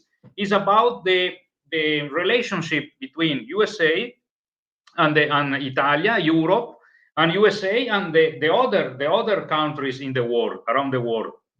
So I'm very scared. I am not a Republican, not Democrat, because I am not from USA, but I want Kamala or Trump that help the peace in the war and make agreement with China, with Australia, with in Philippines, Indonesia, Mexico, to make agreement with peace. We need peace in the war. And right now, we have a situation very dangerous in Middle East. We have very dangerous situation between Taiwan and China. We have very difficult situation between Russia and Europe. And nobody talk, but right now we have very dangerous situation, increase the situation between Venezuela and Brazil in the border, and Venezuela and Guyana in the border. Because why? Because all the world see USA weak situation right now, weak government. So nobody have scared about the power of USA, right now. So when you have no order, you have just disorder. Yes, and so in all spread all the continents have many situations very dangerous. So for this reason, before the Second World War, we have a civil, not just civil war, but an war again spread around the world. We have revolution in all the continents. Then the Second World War make order in the world, made an order in the world. And now, right now, we have in a situation before Second World War, very dangerous situation right now, because we have no order, we have no powerful countries, we have no government that care about peace. Because what is the solution from Russia and Ukraine? Continue to put missile in the borders is a crazy politics. We spend thousand million of money, not in hospital. An example, we live in Portugal. the healthcare system in Portugal is a mess, is a hell. But we bring more than 200 millions for a war in Ukraine. It's a crazy situation. And so Paolo, what do you make of the idea then that Trump is not going to be this strong figure who will stand up for Europe, but will do the opposite and just look after America's interests? Which, I mean, I don't have a problem with. I quite like the idea of politicians taking care of putting their own houses in order, and for government to be smaller, and for local government to be taking care of people on a local basis. And then, of course, there must be some sort of international foreign policy. A lot of people are fearing that Trump will turn his back on Europe and will be left to perish at the hands of Putin. Is that part of your thought process here? No, I think Trump will end the war in Russia, in Ukraine, because he are businessmen, so he don't care about the life of Ukrainian. He care about the business. So I think he will say to Putin, okay, you have and we divide we cut the half of Ukraine to you and the half to us, and we make an agreement, but don't continue other wars in around the war. I think he will end the war immediately with an agreement like a butchers from between. He cut the Ukrainian like a cow, and so half to you, half to me, and don't disturb anymore. I think, but I think I understand that that Trump will not take care about Europe, but Europe need to take care to themselves, because we have no soldiers, no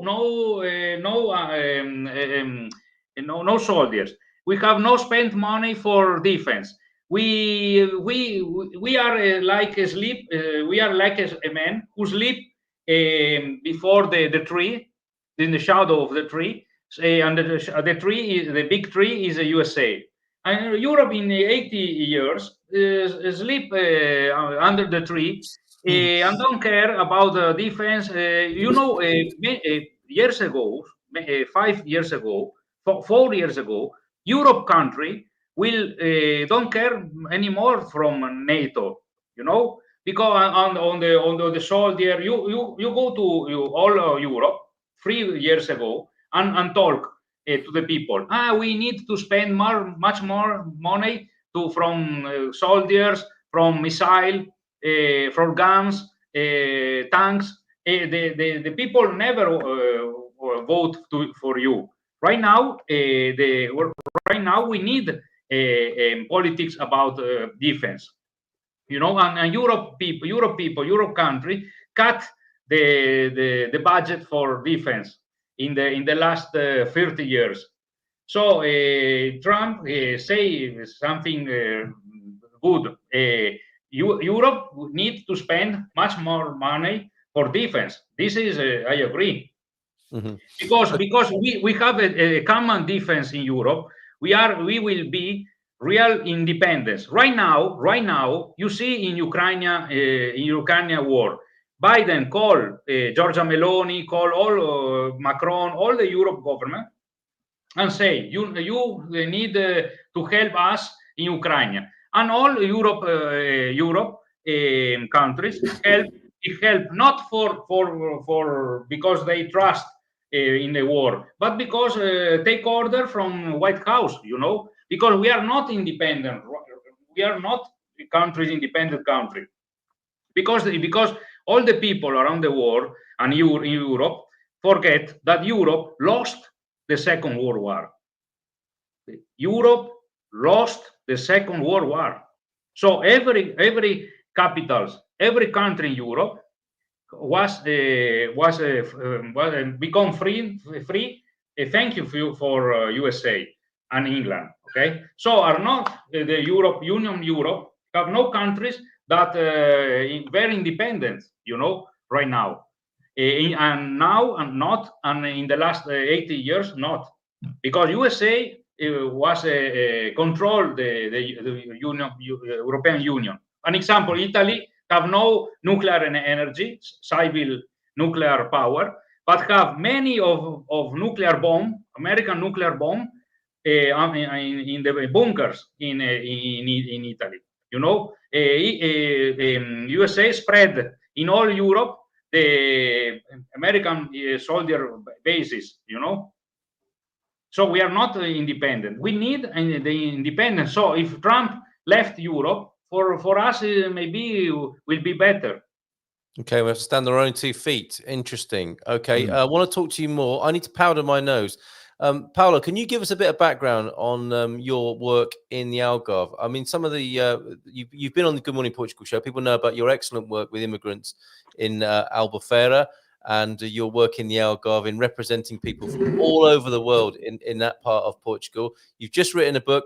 And we've discovered recently that you're part of the ADN political party, which I'd love to hear. I mean, could you talk to Tony about that for a moment, about what ADN is, so we can get further criticism from people that we haven't got a proper any left-leaning representation on the show this evening. So we've got 2 Chega guys and now an ADN independent. Can you tell us, or tell us all and Tony, more about ADN while I go and powder my nose? What is the ADN? What is the ADN? ADN is a party, Alternativa Democrática Nacional, is a Portuguese party that is a humanist party, but the mainstream tell that is a right party because it's the only one party that speak against the COVID vaccine in the COVID period. So we are extremists, because we refuse the COVID vaccine, and so extreme. So we the mainstream say no, they're dangerous people, and is a humanist party. But is the only one party in Portugal that speak in the last 2 years about the peace in Russia and Ukraine, between Russia and Ukraine. So refuse to continue to give arms and soldier to Ukraine for save Ukrainian people and Ukrainian soldier, because remember, the people who died in this war is not Portuguese or Italian, is Ukrainian people. So we need to help Ukrainian people. So the only party who speak for the peace was ADN, Alternativa Democrática Nacional. Is a national party, but want law and order. Maybe is so extremist, so very far right, because it's law and order.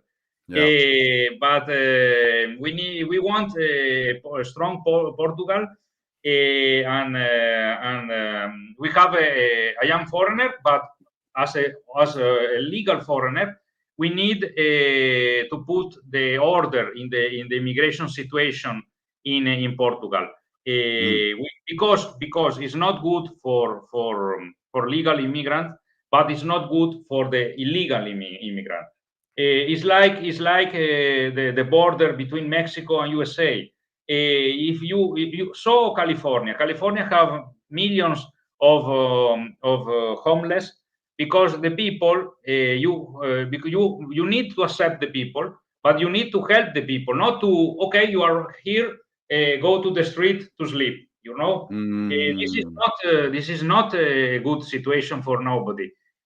So we need to put order in the immigration situation around the world. So is ADN, I think, is ADN is not the socialist or social democrat party, because in Portugal you have 2 big parties who have a government, make government in the last 50 years in Portugal. So I think Portugal, as not only Portugal, but need a change for politics, and need a change to increase the wage, increase the better situation, and have attraction for investment, not only like Algarve. Algarve have only the development of Algarve is just about real estate, tourists and real estate. November came, the winter is coming, and you see all Algarve is like a cemetery. It's like a cemetery. Yeah. So we need the work all year long, and in green economy, if you want, in development about technology, industry, not just tourism, low wage, and real estate. Very good. I was really excited to hear about ADN. We've got a fan, I think, in Thunderduck. And Donna, good evening to you, Donna. Is that the same Donna who makes the lovely repurposed bird feeders in the Gainesville Gator Girl? I stand corrected, not just the Chega man, but I like all your guest speakers tonight. Fantastic. We'll see what we can do about that. I think as well, Paolo, sometimes I think about, I mean, I know we're going with diverting a little bit again, but sometimes I think when I hear about how important tourism, for example, is to an economy, because this is something I used to hear in Hong Kong. When I lived in Hong Kong, the government would say, people would complain about people coming into Hong Kong, and the government would say, well, they're coming here and spending money. We rely on tourism in Hong Kong. And I would say, well, I'm looking in my bank account and I can't see, the government doesn't appear to have deposited any money into my bank account this month for this money coming in from tourism. So I sometimes worry that when people talk about money coming in from tourism, how many people is that actually benefiting? So what it tends to do, I think, is push house prices up. And I think we see that in the Algarve for various reasons, but possibly one of them is tourist towns tend to be more expensive anyway, don't they? But who's benefiting? It's probably quite a small group of people who actually benefit, and other people. Small group of foreigners who are the owners of the Algarve. The owner of the bars, the golf court, the hotels are a big company, a foreigner company. Are not the João or Mario or Luis, the owners, So we Algarve are right now is in a health situation because Cuba, Santo Domingo have millions of income in tourists, millions of tourists. So and you saw how the people live in Santo Domingo, So Algarve is the same. Algarve is the same situation. Algarve is the same situation.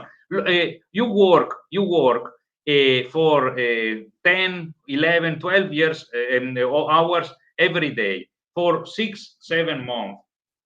Okay, but you have no income. You have no income from 3,000 or 4,000 euro.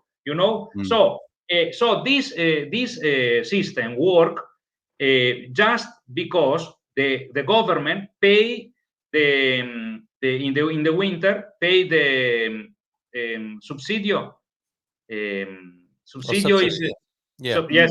So if the private have the owners have the abuse this system because in the winter push to the unemployment the people and the government pay for these people.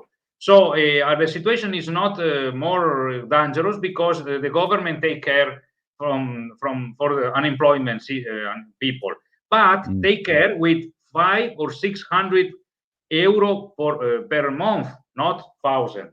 It's just and so the line of the to live to eat is very the misery is very near the people. Yeah, we lived in Nazaré for a while, and I think it's kind of there's even a similar thing happening in Nazaré where we ended up leaving because we found it impossible to live there.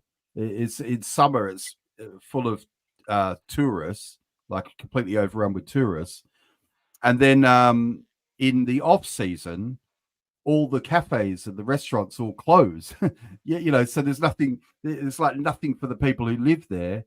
it's almost impossible to get a long-term rental.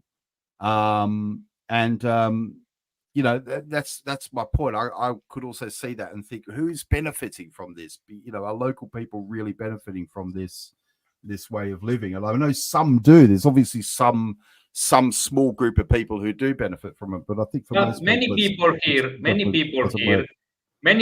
here have 8, 9, 10 houses, rent for holidays, and thousands of people live 10 together in a room because have no possibility to pay the rent. I have a American marriage, American people who marry and go to left the Algarve and go to San Martino to Porto to live to San Martino, because in Algarve it's impossible to find something to rent all year long. You pay 1,000 for T1. One is one room, 1,000 per month between September to May, and then in the summer you need to left because all the apartment go to rent for holidays. It's not a good way of life here. It's not sustainable, is it? It's not a sustainable society on that basis. Are you part of lobbying to change that then, in your capacity with the new political party, Paolo? Yes, I will run for mayor here. Yeah, it's a shock for the Albufeira society because because they never imagine that the foreigners take courage to run for mayor. Because in Algarve you saw foreigners everywhere in school, work, but zero or near of zero in politics. So foreigner run for mayor is a very shock for the Albufeira. Never nobody before me ran for mayor. So I am the first foreigner. So I have many threats, insults, very dangerous situation for me. But I don't care. I have no scare, and I will run whatever it takes. So all in. I go all You're in. amazing. You're amazing, and I know you're an important part of the social scene down there. You've written an amazing book about people's experiences moving to Albufeira and the Algarve and Portugal generally. And so, yeah, you're going to run for mayor, not run away. I love that, and we wish you all the best with that. And I just think it's amazing that people watching tonight might be looking at the next Albufeiran mayor who will be lobbying to maybe change things up a little bit, because this is part of the same conversation, isn't it, of how our culture's changing. We can't really keep trading on these old ideas in the way that we have been and rely on them as a sustainable future. It's not really working very well, and I think you're part of changing that up there, Paolo. So well done on that. Can I ask you about Italy, because that's obviously where you're from? What's the Italian? We heard a little bit about the well, I asked Miguel earlier on if there was a special relationship between Portugal and America, and he was already shaking his head before I got to the end of the question. What's the relationship like between Italy and America? I know Americans are in a big trouble for breaking pasta and putting pineapple on pizza.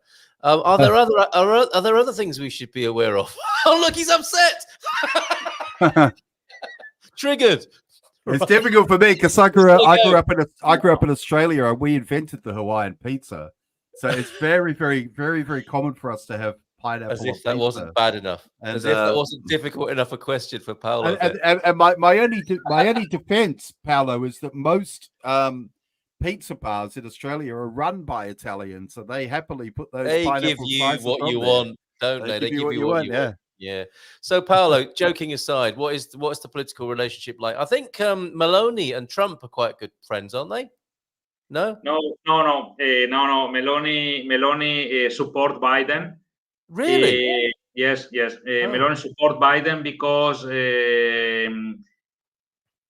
because they scare Europe government, all Europe government. It may be just Orban is in favor of for Trump, but the others is have worried about Trump because they know Trump will increase the tax from export and import. Okay. You know, so Italy export many millions and thousands of Happening again, millions. Carl, isn't it? Yes, I'm surprised by that because my stereotypical conditioned thinking, what I was seeing, Meloni comes in, she's a right wing woman, she hates immigrants, she's definitely going to be a Trump supporter, blah de blah, and it's not true. She's fallen into line with the EU agenda. Because no, an example. Okay, in many things, Meloni and Trump are similar. Yes, but the industry of Italian industry have farmers in Italy are very scared because for Trump because because Trump promised that he will increase the taxes from import export. You know, so an example: Italy export thousand millions of goods on things from USA. The wine, for example, just wines, cars, many things. So is they will increase. So the Italy economy will be hurt by the taxes of Trump. You know, so I think for this reason, Meloni support Biden.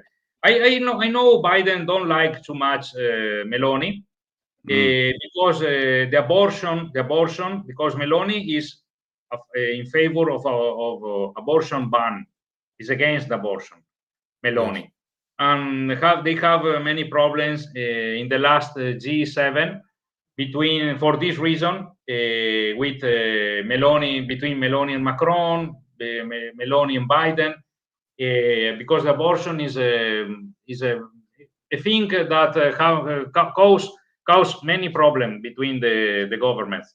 Yeah, sure. But the economy is the most important thing. So Meloni want Kamala win because it's better for the business for Italy. They think. I don't know. I am not so sure. Think, I suppose it's similar with a Portuguese situation, isn't it? That we have to bow to the EU before we bow to anyone else around the world, perhaps. Right, we've got some Portuguese TV coverage. That's live from RTP1. And so things are beginning to warm up a bit. We've been on air for 4 hours now, Tony. Good effort, mate. It seems fairly effortless so far. I've had one thing, if I could just say that I've really enjoyed is having my own biases challenged in a very unexpected way this evening. Yes, well done, mate. But the thing about it is when someone like Paolo or some of our other guests have said these things about no, of course we don't support Trump. It's not about liking, but then when they explain why, you think, well, it's obvious. Actually, it's obvious that a huge market like the US putting tariffs on everyone and rolling up the drawbridge, it's not going to be good for us. It's not going to be good for us, is it? So. Well, I think part of it is to do with the American dream, isn't it? Which we have been subjected to. Again, part of this culture, the Anglo-American, European culture. We brought up on certain ideas and motifs, aren't we? What's happening, Paolo? Are you seeing some news? I saw right now in the TV. Trump told that in Pennsylvania have a big fraud. Yeah. Seriously. So maybe he thinks something become wrong for him. Yes. Okay. What channel are you watching there? Why right now sick. Okay, so sick I don't noticias. like Okay, well, sick notice. No, okay, but well, we're interested in any interesting coverage coming in. So that's a bit of a curveball, isn't it? So a flood in Pennsylvania, and Trump suspecting some foul play. Is that what you're suggesting? What he's saying is people are stranded in line, and they're saying the machines aren't working. Oh, okay, all right. Yeah, we should keep an eye on X, shouldn't we, this evening as Yeah, well? yeah, I've got X open as well. Yeah. Okay, I'm on at Barefoot Radio if anyone wants to get in touch. First thing I'm seeing is Melania, who's been wearing, not Maloney. I think I'm confusing Melania and Maloney there. It's an easy mistake to make. She's been wearing sunglasses inside all day today.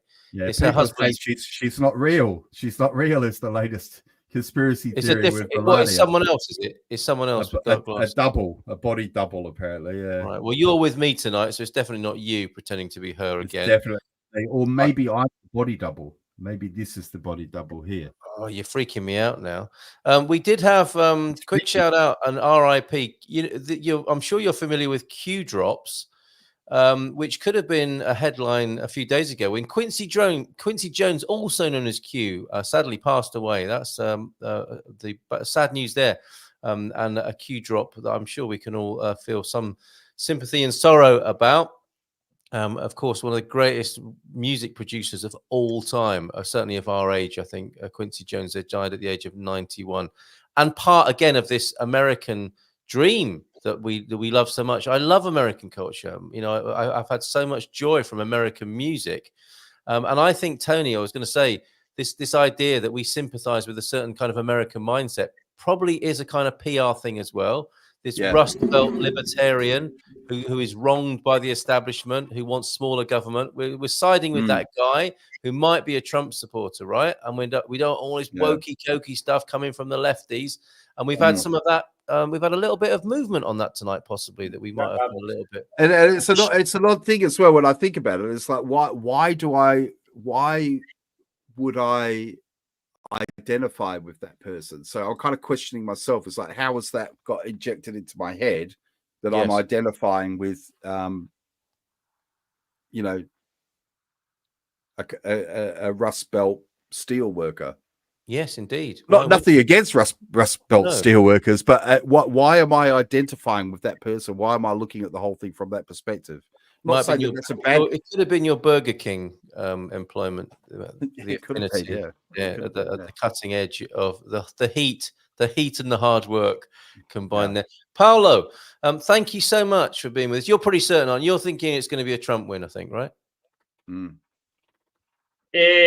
I think Trump will win. I think, but if he starts to speak about fraud, I think the situation become worse for him. Yeah. It doesn't inspire confidence that he has confidence.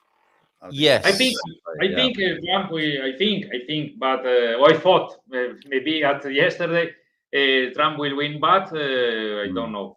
Then again, with Trump, he says things, doesn't he? No, but I think he will win for one reason, because this election is not for Kamala or for Trump. It's just for Trump or against Trump. Yes, that makes sense. That does make sense. I have no idea if the people who hate Trump go to vote. Okay, millions go to vote, but I don't know if thousands and thousands of million go to vote. So I don't know. Thank you very much, Paolo. Good luck with your political career as well. Paolo, also awesome to meet you. I really hope that at some point we can meet again and speak more about the work that you do. I'm really fascinated to find out more. He's always great fun to chat with. Yeah. We'll see you soon, Paolo. Have a great evening, and we'll look forward to seeing your posts tomorrow. Okay, mate. All the best. Love to the Algarve. Ciao. See ya. Right, Tony, we're into is it our 5th hour now, I suppose, of broadcasting, isn't it? Let's catch up on a few comments that are coming in. We need to pace ourselves. I said pace.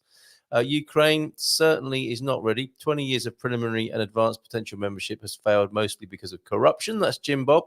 I don't know if you're still with us, Jim Bob. Thanks to everyone who's tuned in this evening. I imagine people will be coming in and out. Insomniacs will be joining us, Americans will be joining us, and people having a pee break at around 3 or 4 this morning will also be joining us briefly as well.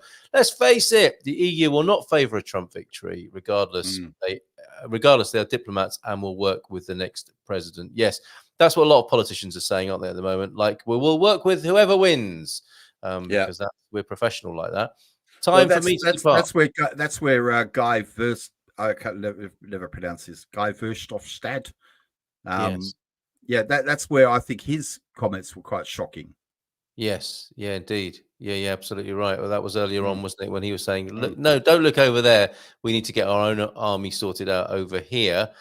Time for me to depart. Crypto strategist, a bit of a lightweight. I can say that because he's not watching anymore. I am like Tony and go to bed super early. Not tonight, you're not. I'm not breaking it for Trump Harris, lest I get a headache. I will catch you guys next week. I hope I wake up to a grand old party win, a GOP win. A. Castillo, who was quite vociferous earlier on. It's amazing with the US being so powerful militarily and history being damned to repeat itself. We read that one. I didn't read this one, though. Why is it so hard to understand for Trumpers that we have some, you know where a comment's going, don't you, when someone uses the word Trumpers, that we have some of the safety and the least manipulated election systems in the world. Let me know what part is not good if you disagree. Do you disagree with that? I don't know enough about the American election. The problem I have with I wish I knew his first name, because I've seen a few comments that he's made that I'm very interested in his point of view, and I respect his point of view, and he seems like a nice guy, but I can't do it. Can't do what? Do you know what I mean? Well, as soon as it starts to this, why is it so? Because I'm hearing smugness, yes, and I'm hearing insults, and then it's like, I don't want to take the risk. I don't want to take the risk. We've had a little bit of that tonight, haven't we? We've had a little bit of that tonight, and the funny thing is, we're not James O'Brien or inaccessible people who are throwing things at you, thinking we can take advantage of our position here by not reading your comments, or not responding to you, or not giving you the invitation to join us on screen, or call in Freedom. What happened? I gave you the number. Why haven't you called us? We're here. There's no need, is there? I don't think there's any need for any put downs or prefacing in an overly negative and polarized way. I think people are accustomed to doing it because of the environment we've got. That's a sad thing to say, but not. Not saying I've never done it either. I'm not trying to. I know you have. I was shocked. I was shocked by your confession last week. Lord Ismay, AD 2040 has had some great input tonight. The first Secretary General of NATO said its purpose was, was to keep America in, Russia out, and Germany down. Interesting. The US is not a friend of Europe, says AD 2040. German engineering with Russian resources is the #1 threat to the US hegemony, which is why they blew up Nord Stream. Wow, that's an interesting angle, is it not? World War II ended 80 years ago, and the US is still here occupying Europe and fomenting wars. They need to leave. When I was asking Miguel about the special relationship between America and Portugal, I was thinking of the Gloria series, when there was more of a relationship, wasn't there? When the listening stations were being infiltrated by, pro-communist or pro-American freedom fighters, capitalists and libertarians and so on. The free world, I should say. So I thought, I don't know if that was over dramatized or if there was something quite strong going on around that time. Exit polls put the state of democracy as 36%. Thanks, Pete, for this. Great to see you yesterday, and thanks again. 36% immigration, 11% economy, 32%, and abortion, 14% as the biggest issues. I'm hoping they don't go for the unhinged, senile fraudster and felon. But if he does, he's out. He's out now, though. You talking about Biden? Yeah, who's Pete talking about? I will I understand how people in Weimar Germany were hoodwinked as well. Back to that. I mean, did you have some sympathy with what I was saying? Which political party doesn't use Nazi Germany techniques? None of them are free of that, are they? It always comes back to the, you know, Hitler also drank water, right? And yeah, exactly. he liked pets, I think, and he did watercolor painting. Right. Yes. You know, you could do that all day long, couldn't you? Yeah, you can. I can't believe he's painting watercolor. It must be Hitler. Yes. Can I just go back to his comment, because there's something I just wanted to. Of course, I might not have said it correctly. Yeah, that was it. Not to talk about something that's controversial, but abortion. How is abortion 14%? Political issue? Yeah, right. Well, I get how it's a political issue, but how can that be? I find it. I don't know. I don't know why. I feel like I've got quite a nuanced view on abortion, to be honest. Yeah. Which is, generally speaking, in my like spiritual kind of heart, I feel like it's morally wrong. That's what I feel, but I don't think it should be illegal either. And I also think that it's women's business somehow. Yeah, exactly. I don't think it's any of my. Do you know what I mean? It's not my business unless I'm directly involved. Like if there is a God, then that's up to them to have their moral thing. Do you know what I mean? I don't. It's not something I will never be pregnant, and I'll never have to make that choice. Yes, you know. Yeah. So that's where I stand on it. Even though, I think I can say I have a moral view on it or whatever. But it just seems kind of stunning to me that it's such a big part of this. Oh, hold on a minute. Hold on. I think you've been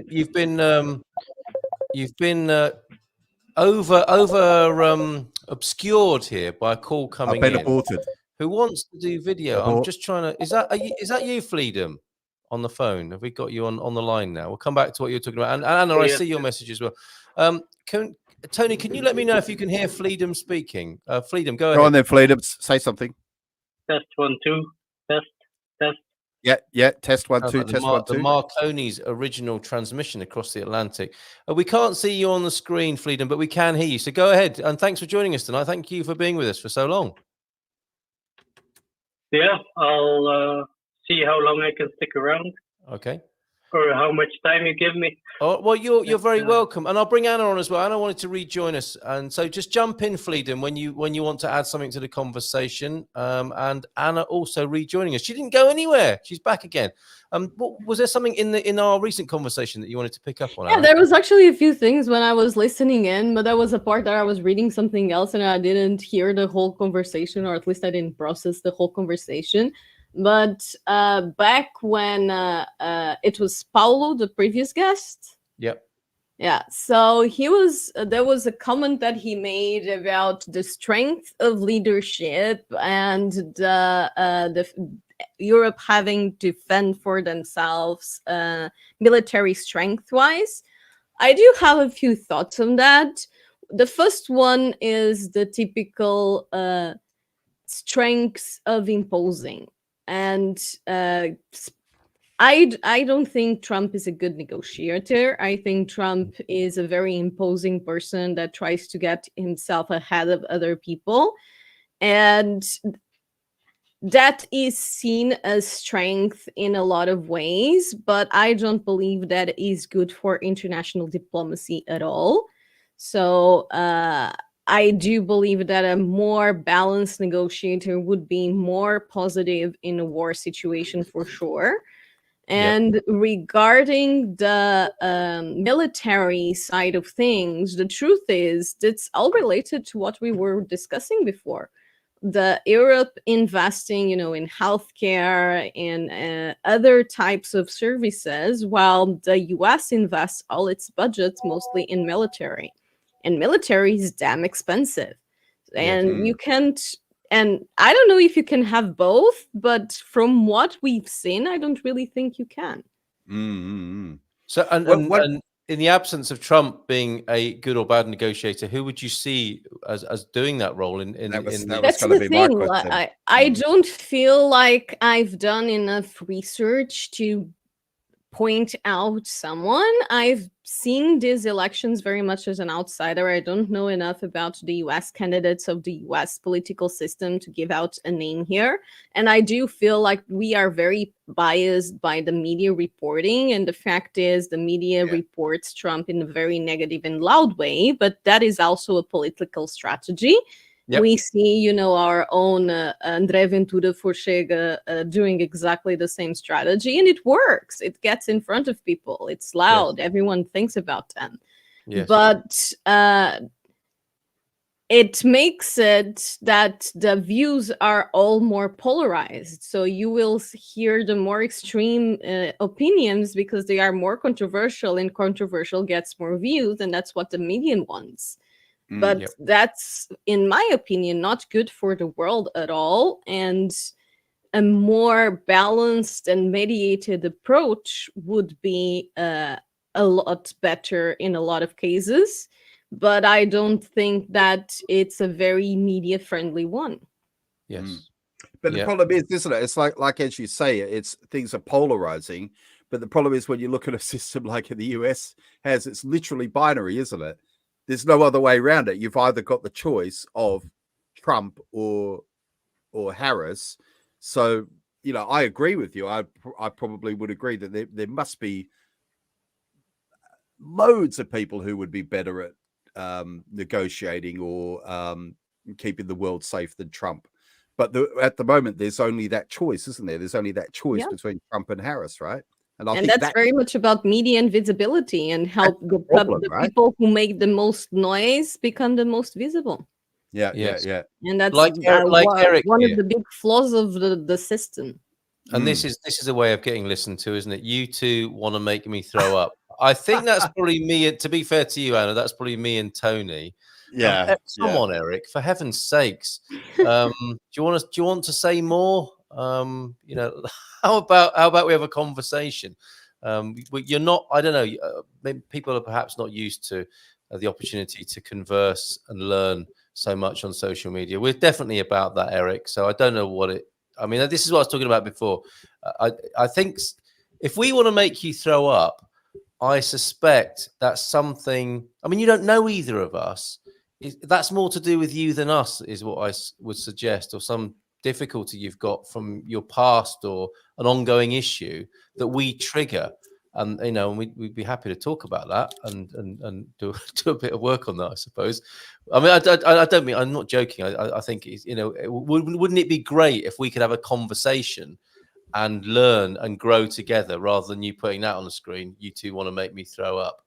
So let's see what Eric might want to come back with. We'll try. I'm okay with it anyway. What about making people throw up? Well, no, I'd rather he was happy and having a cool evening and everything like that. But if I make him, why be here, right? Yeah, I'm okay with it. Yes. Okay. Hugh's off for a kip. See you at 4. Yes, Hugh. We will need you for this morning. Life is precious, and creating families should be encouraged. That's a whole other thing, isn't it? About how human-hating politics seems to have become. So much hatred, so much human hatred, and so much I think this goes back to the whole abortion thing you were talking about before, but there's a very different thing that is banning abortion and creating families are two completely different things. Yeah, right. And as a woman with reproduction issues who had an involuntary abortion, I do not wish that on anyone in the world. And I also do not wish anyone to be raised by unfitting and wanting parents. That is horrible. And no one should have a baby that they are not prepared to raise. That the ones that are the most prejudiced, the ones that have the worst end of the stick, so to say, in this case, are sad. Yeah. As I said, for me, and I know everyone's got their own views. For me, I just think it's not something that happens to me. So I just have to kind of go. That's how I feel about it. I just have to step back from that one. I have to sit that one out because I'm a man.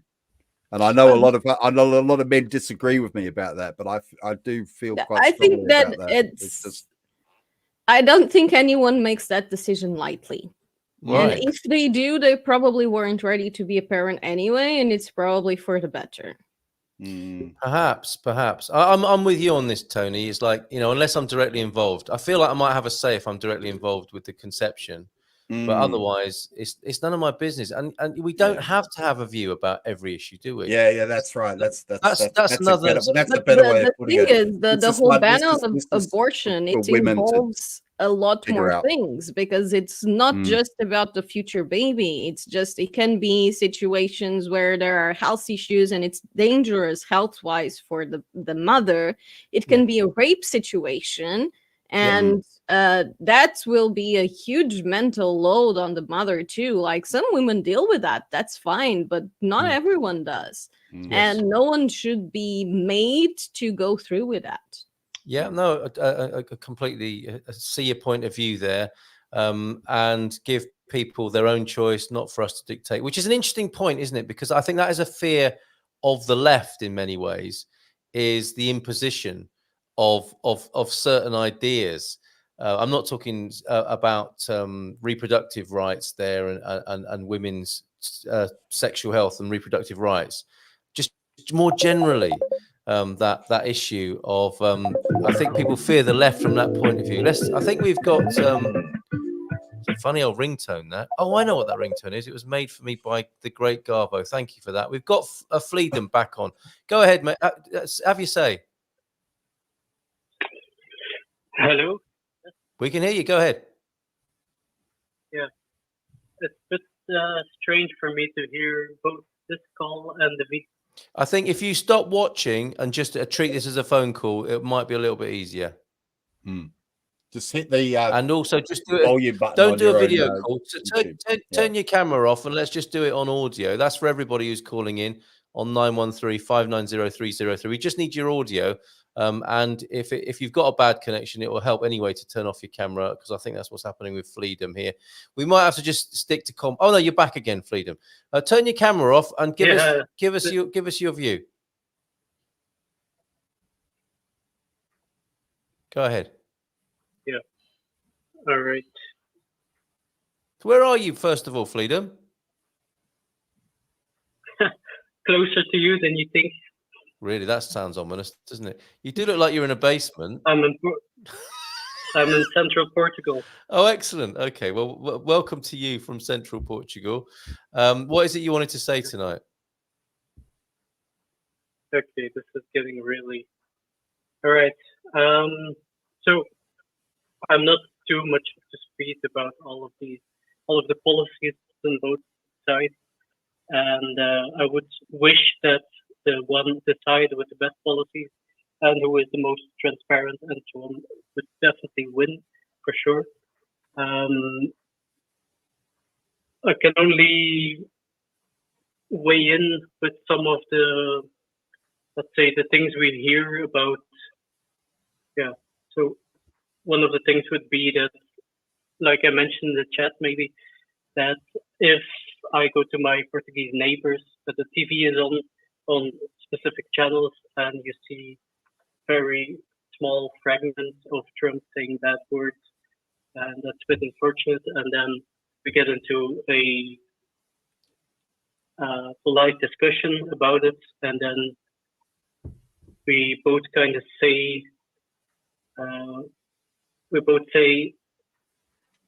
talking points of either side. Mm-hmm.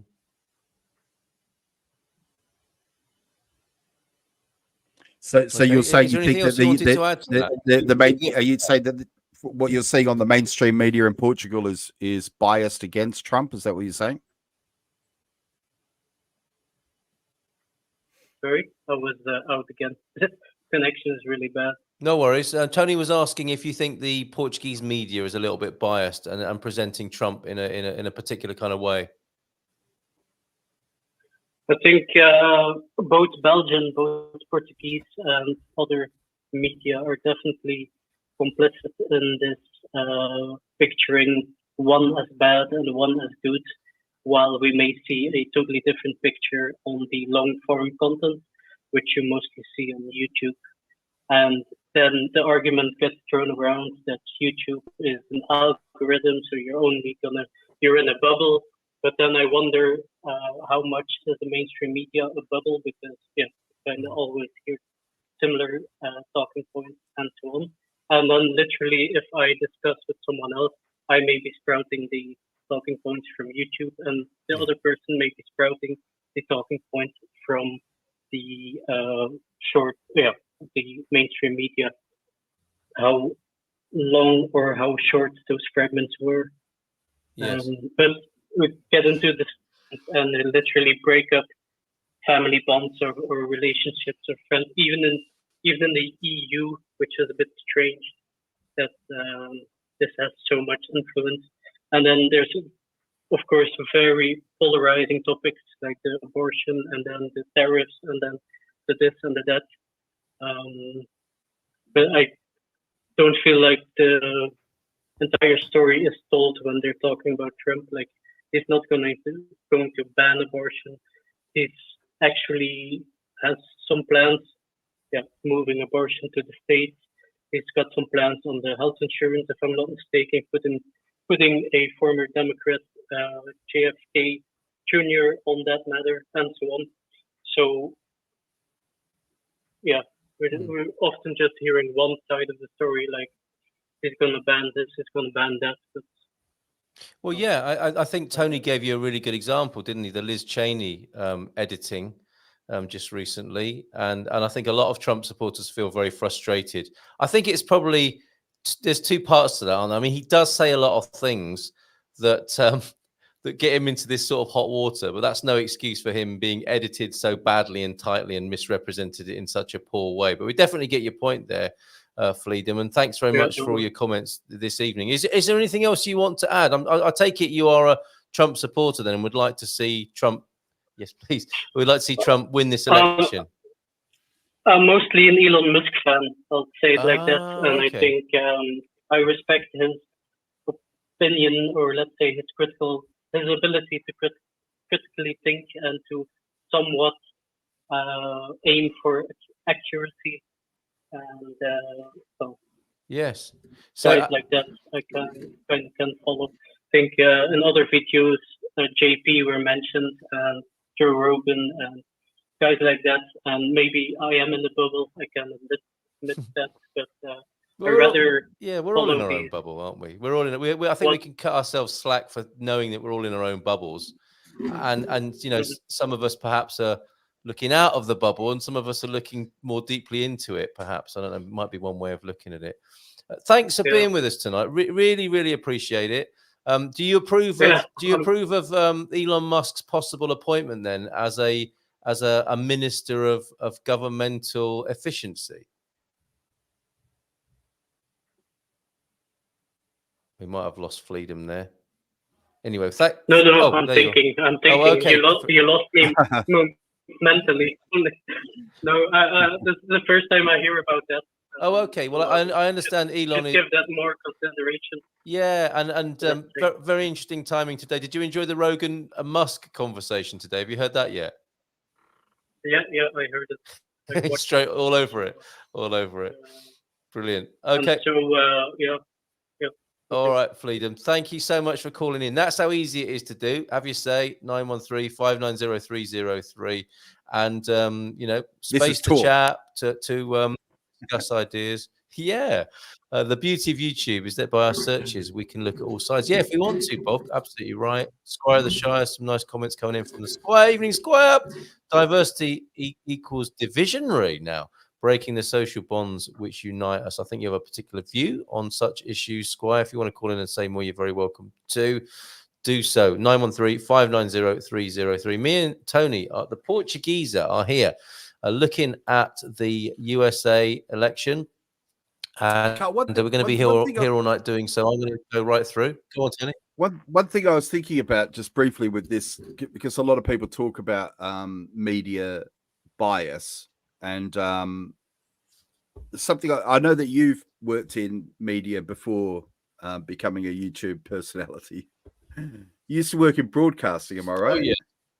Yeah. A little bit. Not really. Not to any significant extent. I understand how it works, though, I think. But you know, I worked for the European Broadcasting Union for, well, a best part of a decade, on and off at sports events.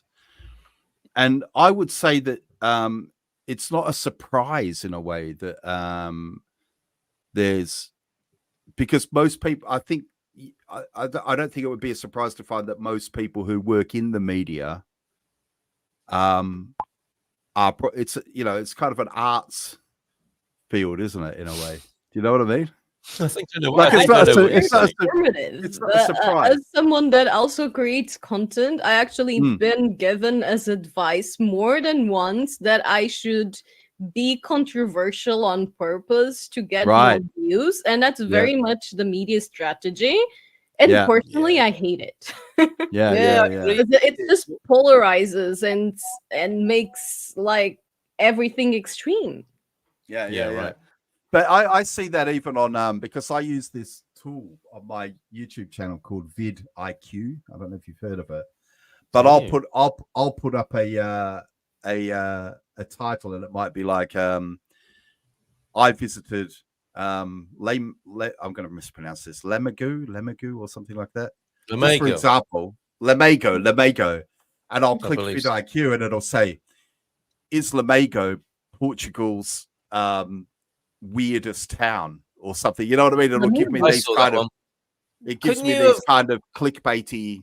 Oh, you are talking about Flamengo. Ah, that's fun. Okay. Yeah. What about Islamego? If you call it Islamego, that might give you a few more views, won't it? Islamego. But you know what I mean? It's kind of like I'll put a title up, something like digital IDs to be rolled out in Portugal, and I'll click on that vidIQ, and it'll go dystopian digital ID imposed on European gulag or something. You know what I mean? It's kind of like, so it'll put these clickbaity titles. Yeah, I can help you write those. Yeah, and of course we say clickbait. I mean, and I've, funnily enough, I had someone on my channel write a comment saying, "Oh, you're just doing videos like this for clicks," and I'm like, you know, I don't know what to say.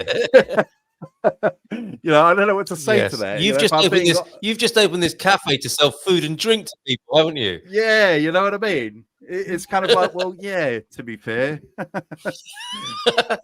How could you? You designed that thumbnail to attract my attention so that I'd watch your video. It's like, yeah, busted and outed here on Munson and the Geeza this evening. Yeah. Okay, so there's a bit of punditry going on RTP1 on Portuguese TV here. Talking about the tariff situation. We're going to give it a bit of this. Anything else? Wow. What? Some more gesturing. Some more gesturing. I think so. Yeah. Does the algorithm pick that up as well? Thanks, Bob, for joining us. By the way, Bob's going off to get some kit, and we would expect this that. After 4.5 hours, a lot of people do probably want to go to bed now. Fascinating evening, or going to get some sleep. Hats off to Munson and the Geeza for facilitating this conversation. It's our pleasure. We only did it for the clicks. For being part of the conversation. Yeah, we did it for the clicks. Yes. We're doing it for the clicks. We did it for the clicks. Right. Anything interesting coming through on X? I've got something I want to share. And you haven't done much of your transparency in setting out your stall. Although, to be fair, you have said quite a lot about how you've been taken by surprise a little bit this evening, which is really great.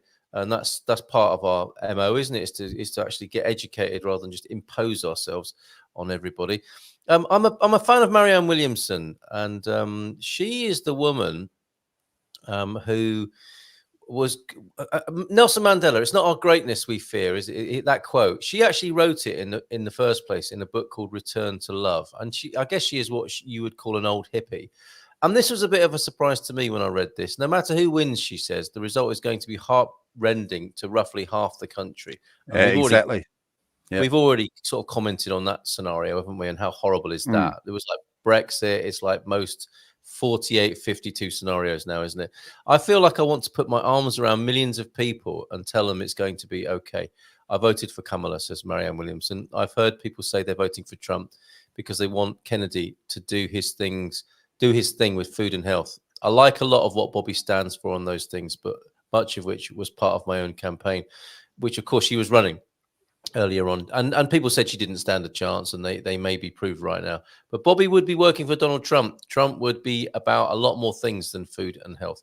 I've heard people say that they're not voting for Kamala because of Gaza. I understand that, but I think the people of Gaza are in a lot more danger under a Trump administration. I've heard people say they don't want to vote for Kamala because of how that campaign went down. Every cell in my body understands that.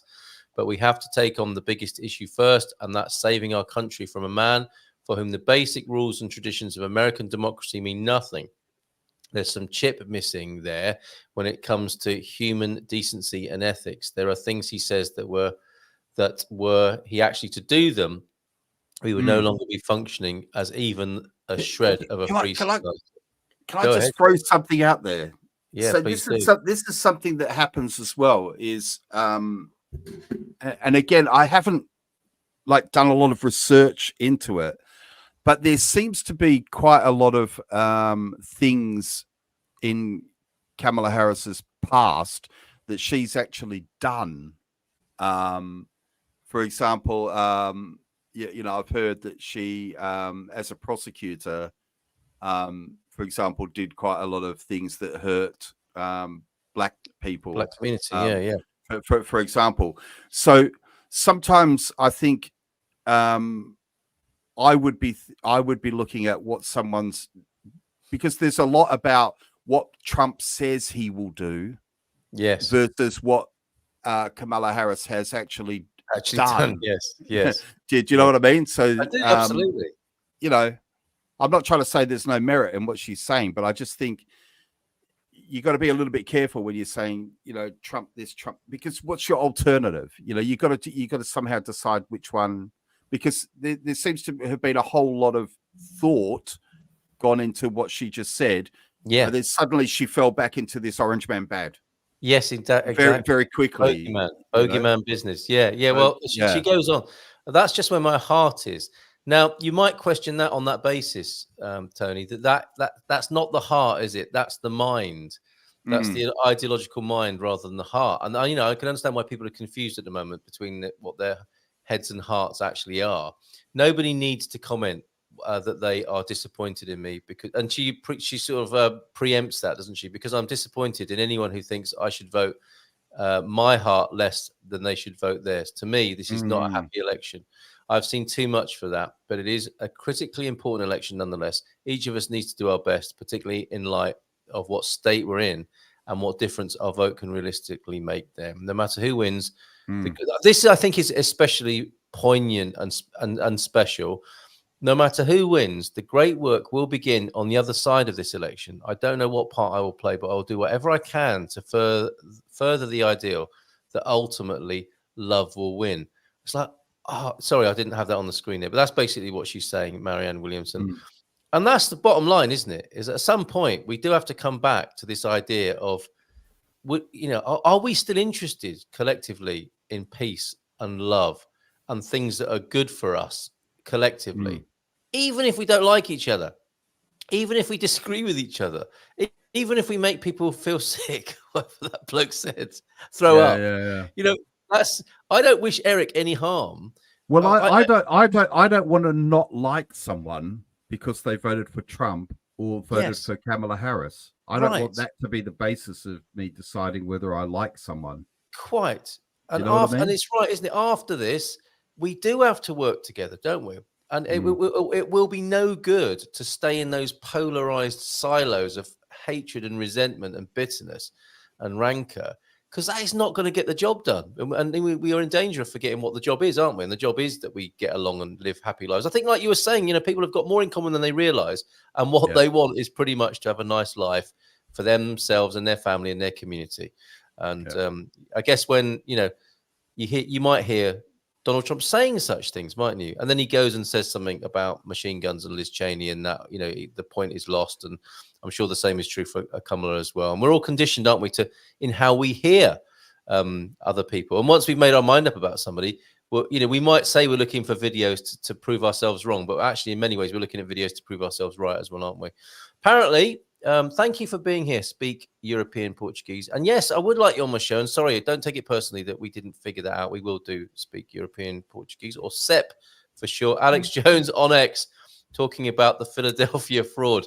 He ain't going to be talking about Philadelphia cheese, is he? Let's face it. Are you going to be all over that like a what? Like a metaphor? I won't say that because in this politically charged environment, I won't say the metaphor I was about to use. But suffice to say that Alex Jones, I think, has been at fever pitch. The most censored man in the world, and his team of experts bringing you breaking analysis of what's really happening coast to coast in the most important election in world history. This is Alex Jones' strapline for his.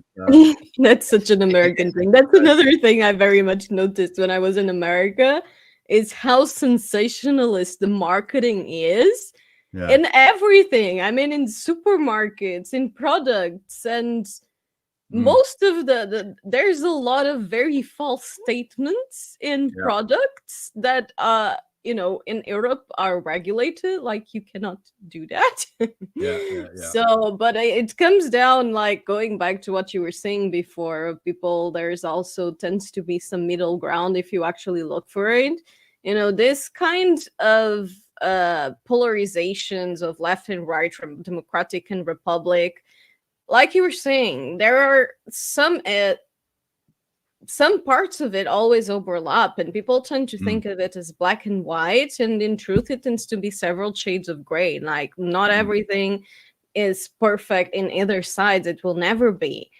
But in the end, I think what a lot of people are feeling is it's come down to which one is the lesser harm, which is kind of sad in a way, but it ends up being the politics everywhere, doesn't it? Yeah. Saying that about the US just reminds me, in 2002, I was in the US for the Winter Olympics, and I remember being quite shocked. I put the TV on in the hotel, and it was the World Series of some sport that, as far as I know, isn't played anywhere else in the world other than the US. And I was quite shocked that was it was World Series football or baseball or something, but it wasn't an international event. It was a US event. Does that make sense? What I'm saying? I can't remember if it was football or hockey or something, but it was a US event being called the World Series, and it was pushing aside the Winter Olympics that was being held in the US. It was being held in Utah. Yes, and I thought that's unbelievable to me. A truly global event is being pushed aside to make. Well, it's a bit like, to be fair, it's a bit like Miss Universe, and that's been a really unfair competition, because every year a woman from Planet Earth has won that. Planet Earth, right? Someone from Planet Earth wins it every time, right? Miss Universe. Every time, every year. Yeah, so there's something fishy going on there as well. There are no results. Well, there are votes. I'm looking at I think it's Associated Press. Yes, presidential results from the Associated Press. Can we still take them at face value? Everyone had Indiana and Kentucky. Yeah. Yes. Now it's 270 to win, apparently.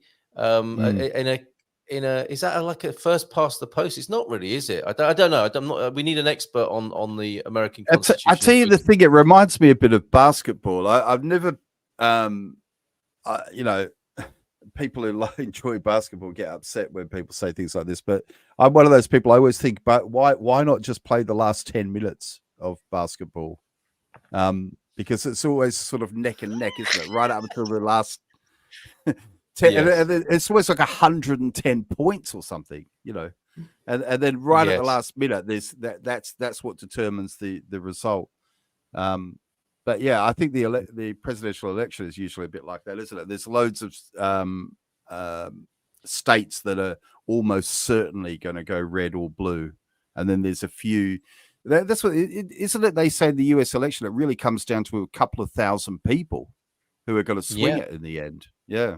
Yes, indeed. I was going to say, it sounds like some people's love lives, where it's just like lots of effort for, 40 minutes, and then a frenzied last 5 minutes. Perhaps. What are you talking about? Speak for yourself. Right. And swingers. Yes, I thought somebody might make that. That is like some people's love lives, allegedly. Right.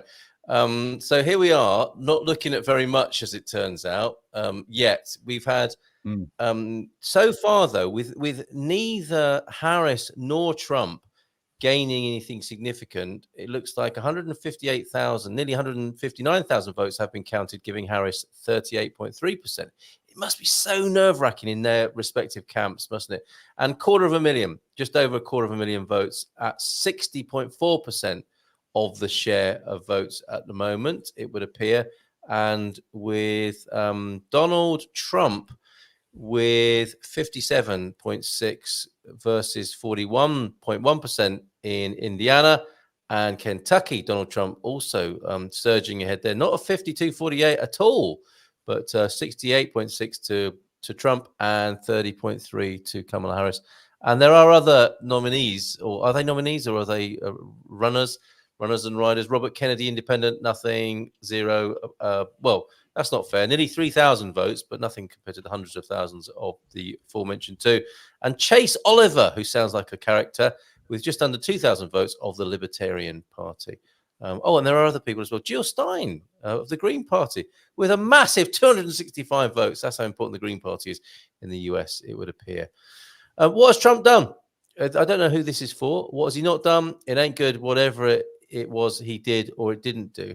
Now, that could be satire or anti-Trump. There's no line, is there, between anti-Trump sentiment and Trump humor? I don't know what you're saying there. But I know that some people that I've spoken to say this is one of the positives. It might sound counterintuitive in a way, but one of the positives about Trump was that, in a way, in his last, in his only presidency, that his first go, perhaps his only go, that he kind of didn't do a lot, right? You know, he didn't. As in, that's a good thing that he didn't do much. Yeah, it's a good thing. He didn't really do much. It was just a quiet, just maintaining things, and he didn't get a lot done for whatever reason. And obviously, a lot of people say he didn't start any new wars. That was you got to love that about him, haven't you? Got to love that. I mean, not many people have criticized him for not doing that, have they? Well, yeah, I think it'd be a stretch, wouldn't it, to criticize him? Well, actually, the arms companies probably have criticized him for that, and it's not very good for pension funds, is it? Because I understand that military companies that were once out of vogue in pension funds for being murderous have now been put back into pension funds as being peacekeeping, and then can now be included for their share values. So they would have an issue with Trump not having any wars, and therefore, I guess there are other people to sell arms to. So thank you, Donna, for this. Electoral College, not popular vote is how they get to the 270. So it's the Electoral College, not the popular vote. Thank you. Still not entirely sure what that means. Each state gets a certain number of electoral votes, so the smaller states are just as important as the larger ones. And if you hover on the states, it says what time they should have the info. So let's have some fun and do that now, shall we? What site is this one? What site is this one? This was just on having a look at Googling US election results, and the Associated Press comes up. And they've got a handy link to the Elections Explained, and you're absolutely right there, Sep.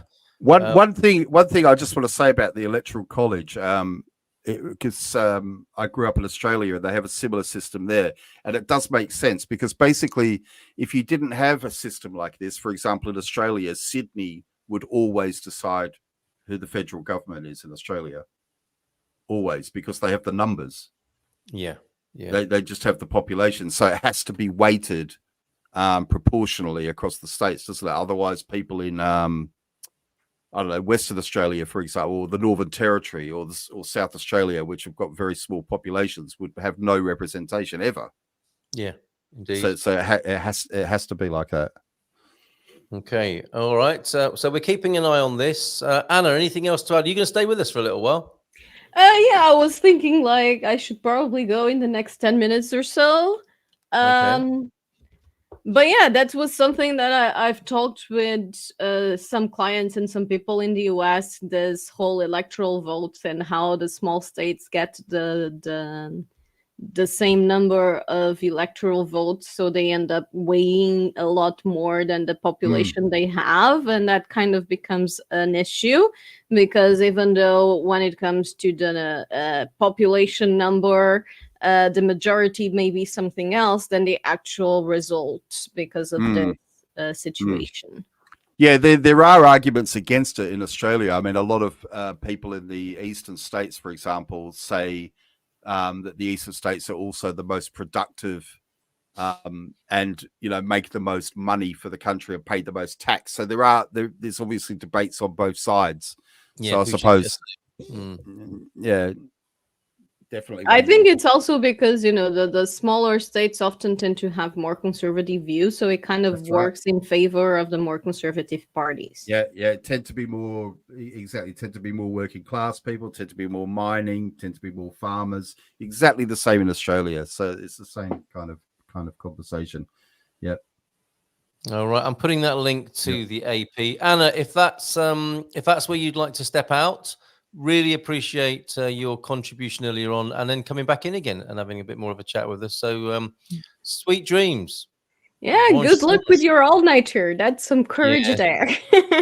We probably won't see you at 4 a.m. But I've got a suspicion that that's going to be the oldies who. Yeah, I'll probably check it out in the morning. Nonsense at 4, and that's going to be hilarious by the time we get there. Cheers, Anna. All the best to you. All right, Good thank night. you very much. All Thank you. Good Cheers. night. Let's give a round of applause for the Savvy Cat right there.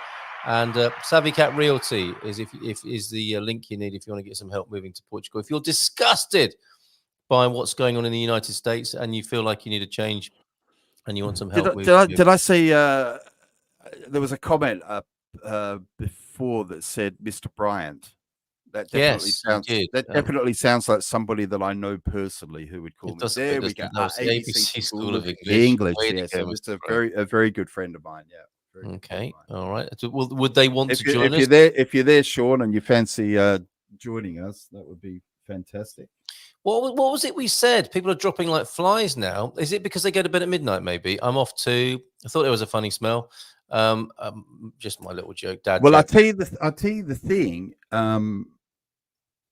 When this says results expected around midnight GMT, yeah, does that mean in 4 minutes? It does. It does in certain places. And I've got, thanks to Tom in Ohio, we do have. He's given us the. Sorry, it's not that. Are you considering taking the A2 exam? Yes, but not now, Maria. Let's have a look. Yeah, US election coverage and a comment by Tom. Really helpful stuff over on a thread on my private community. What's that? A2 exam in Portuguese, is that? Indeed, yes. Yeah. Oh, I did that. Have you already done it? Yeah. Seriously? Yeah. Okay. All right. Did you make a video about it? Oh, I should have. I didn't know. Okay. It was quite stressful. It was quite stressful, to be honest. What, doing the A2? It sounds like one of your jokes, Tony. Is there a punchline to this, or is this actually a true story? No, there isn't. It really was. I found it quite stressful. Nothing funny about it at all. Yeah, it shouldn't have been. I didn't. And when you did the A2, as in you did attendance-based Portuguese study at the local school? Yep. Yeah, I did the thing where you go to the local kind of college thing, and did the hours. I did the hours. Yeah, it really. I have to say, it's a little bit cynical. I did feel like, and I've spoken to other people. Most people agree with me. I didn't really feel like I was learning Portuguese. I felt like I was cramming for a test. And yeah, that's pretty much how it was. Okay, all right. Thank you for that. Right, the going to the poll closing times. If your goal is to learn Portuguese, then that is not the way to do it. I understand what you're saying. If your goal is to get the certificate, then yeah, do it that way. Yeah, which you need for citizenship, right? And that's why people do that. Sepp is still here.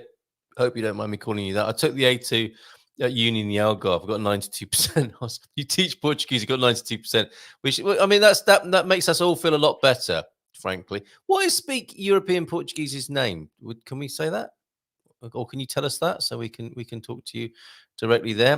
Well, that's if you're not off to bed already or you haven't gone off to bed. Yeah, check out her channel on YouTube, by the way, guys. Yep. Definitely a good use of your time and helpful. Okay. Yeah. We'll come not as good a use of your time as the Portuguese or GMP. No, what is though, to be fair, up there. I'm up in the stratosphere of YouTube-based helpfulness. Amanda, thanks, Amanda. Really appreciate you spending so much time with us this evening. And yeah, definitely get you on the Good Morning Thank you, Portugal Amanda. show. No problem with that. The number that you've seen on the screen, 913-590-303. We can make that happen. Nothing personal whatsoever. It's just sometimes it comes together, sometimes it doesn't. Right. 11 o'clock. We've seen those, haven't we? Excuse me. Indiana and Kentucky in the Eastern time zone. Up next, around now, Florida should be announcing their result.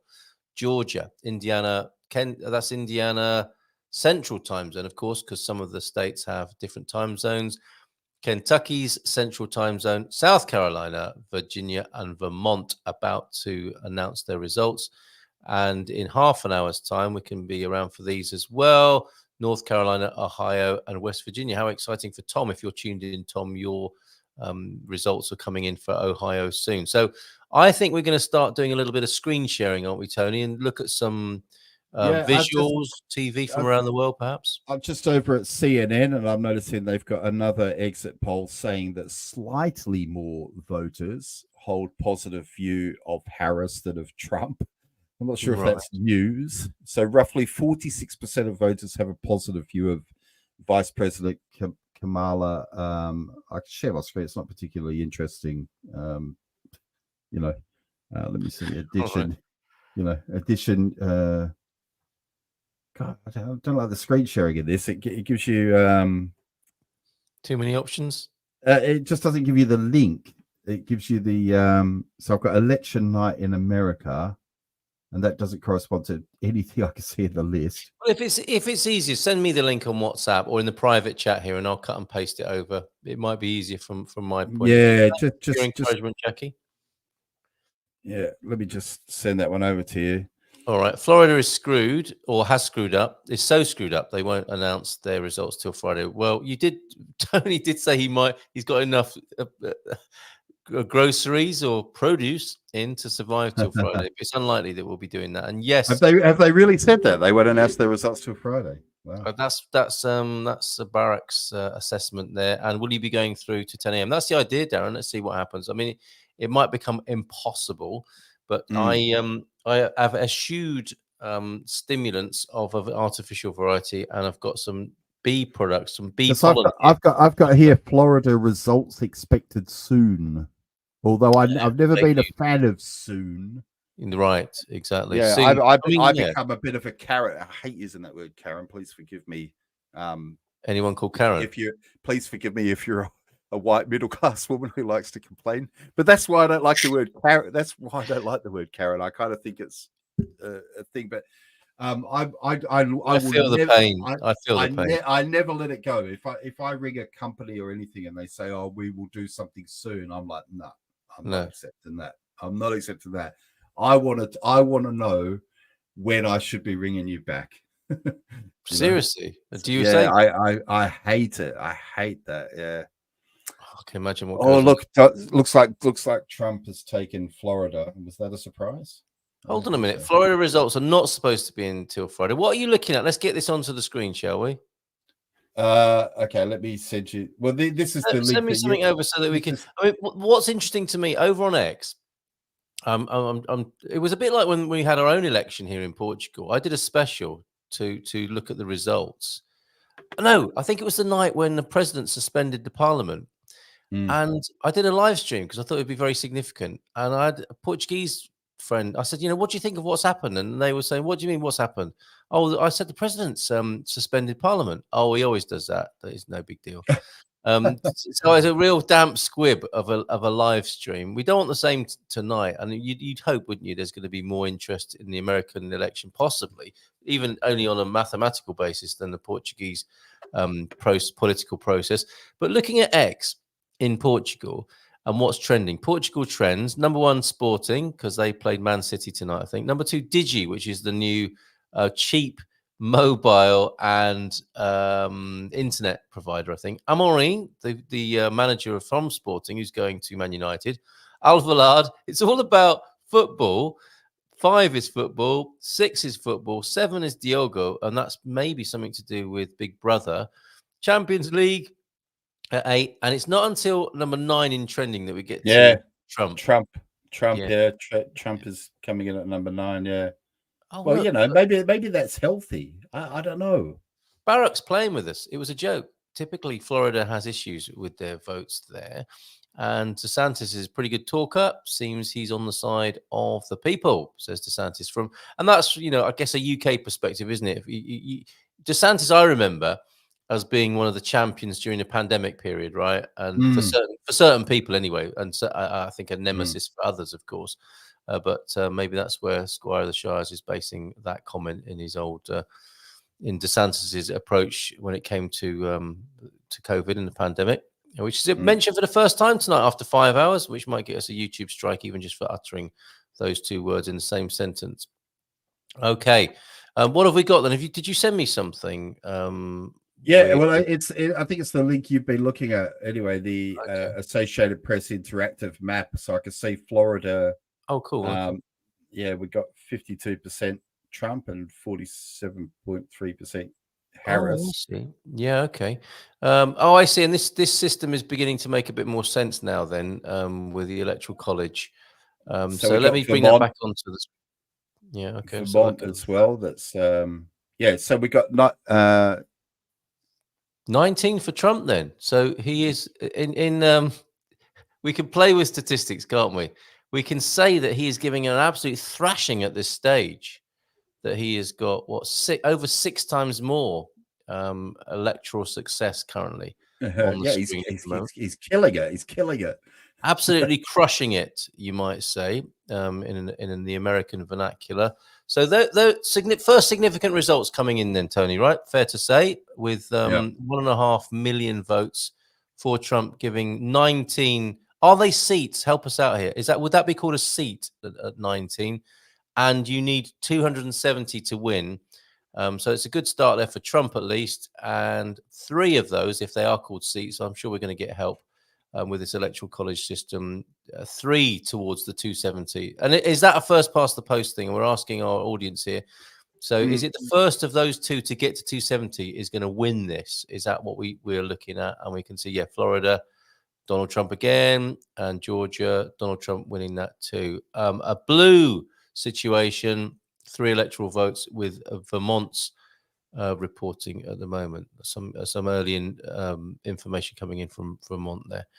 Right. Okay. Well, it's beginning to look like something, isn't it? I don't know if we're getting excited unnecessarily here, Tony. Georgia. Yeah. So Florida, Georgia. Okay, interesting. I'm just going to have a quick look on YouTube at maybe the Young Turks.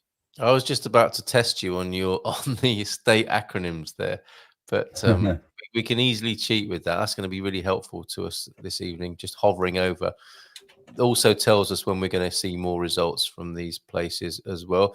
Don't forget, if you want to have a chat, give us a call, 913-590-303. We can bring you through on WhatsApp. You just need to make the call.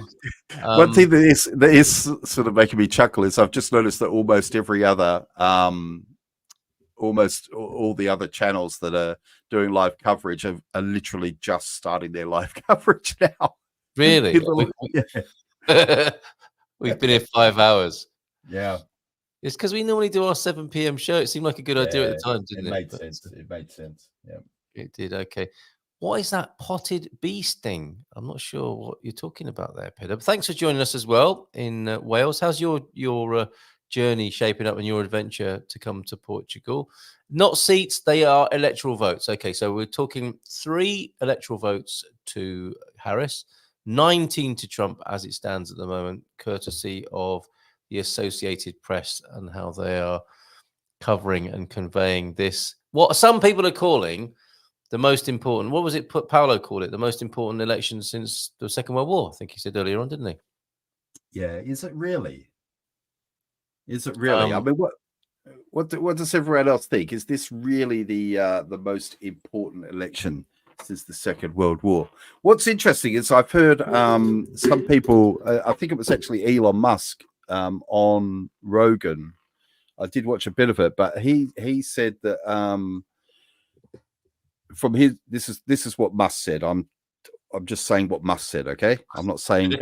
These are not my ideas, but Musk said the problem is if Harris gets in this time, she will continue her, as he put it, policy of allowing immigration to flow in more or less unchecked, and that those people will by default become Democrat voters, and there would just be no opportunity for anyone to elect Republicans in the future. So there'll be that. It will be just one party state. Yeah. Okay. So according to Elon, Freedom saying it's a pretty important one. Indeed, I think agreeing with what you've just uttered there. Yeah. So he's gone all in, hasn't he? Elon Musk has gone all in on Trump now, hasn't he? I mean, I've seen him like giddily jumping around on stage with Trump in the last week or so. Yeah, and that was interesting, wasn't it? In this last week, when Rogan said he would probably not interview Trump, suddenly he interviewed Trump. That was released and was very popular, wasn't it? And then a few days after that, it came out today, didn't it? I think the interview with Musk, and it does. I mean, pardon my French, but I think it's okay at past midnight. I mean, that is a shit or bust sort of strategy from Musk. I don't know how if Trump isn't elected, what will happen to Elon Musk? Well, Rogan endorsed Trump today as well. Yeah. Yes. Yeah. So it is, because I think, well, interestingly, that was another thing Musk said, is he said that he thinks that X is at risk if there's a Harris presidency.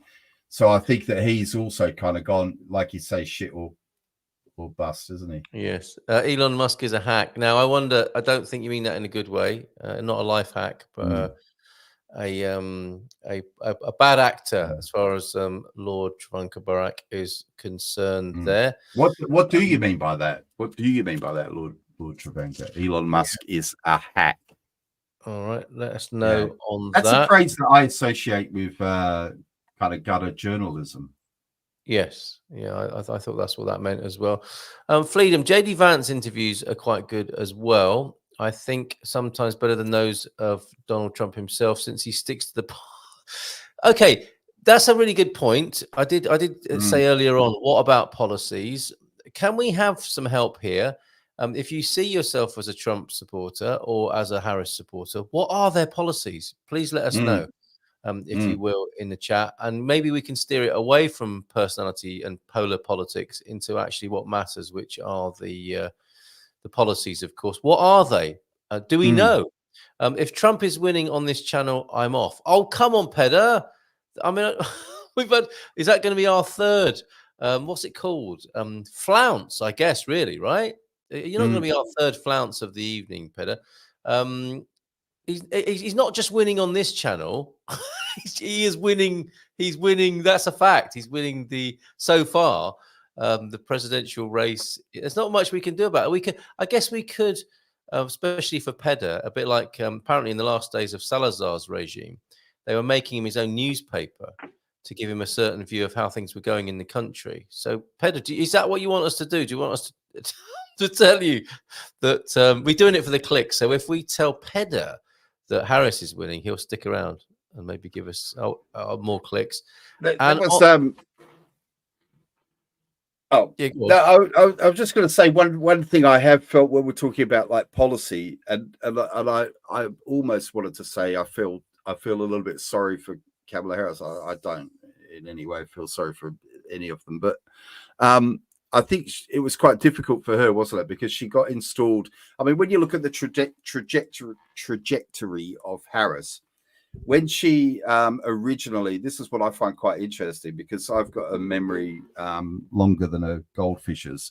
So I remember at the beginning when they were trying to decide who the Democrat nominee would be, she was the least popular, wasn't she? She was the least popular.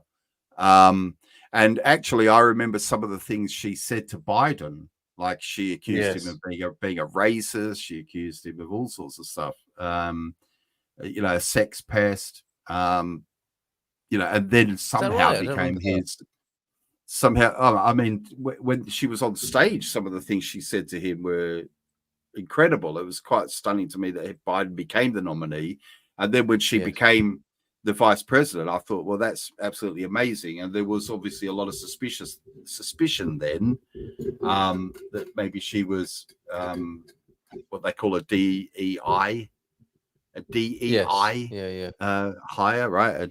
Appointment, But anyway, but then she got stuck because when Biden voluntarily decided that it would be the best thing for America if he stepped down, that's what happened, isn't it? He didn't get pushed out. It wasn't a No, surely not. Yeah, Surely not. but then she somehow magically became the next in line for the throne in a very democratic process.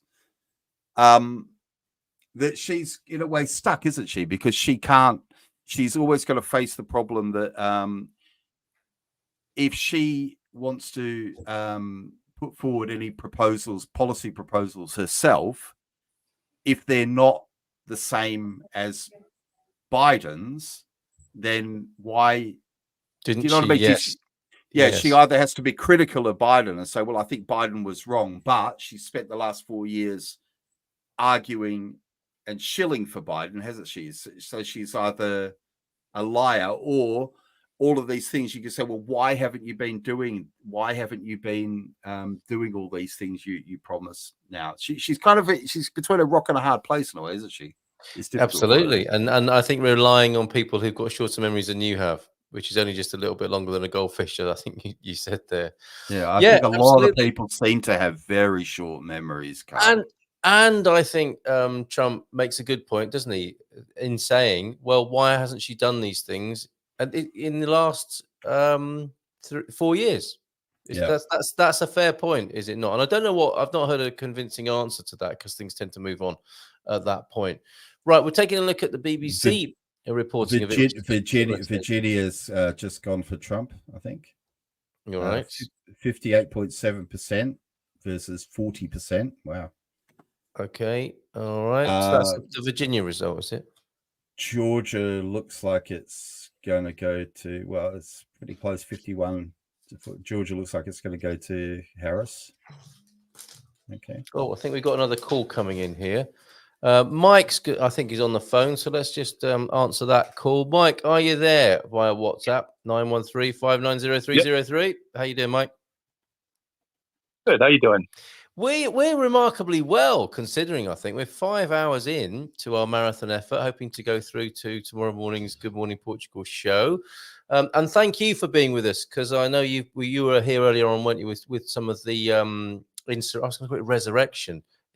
The insurrection. I think there's going to be more of that, isn't there? Misspeaking. Yeah, it's not going to get better, is it? It's not going to get better. I don't think so.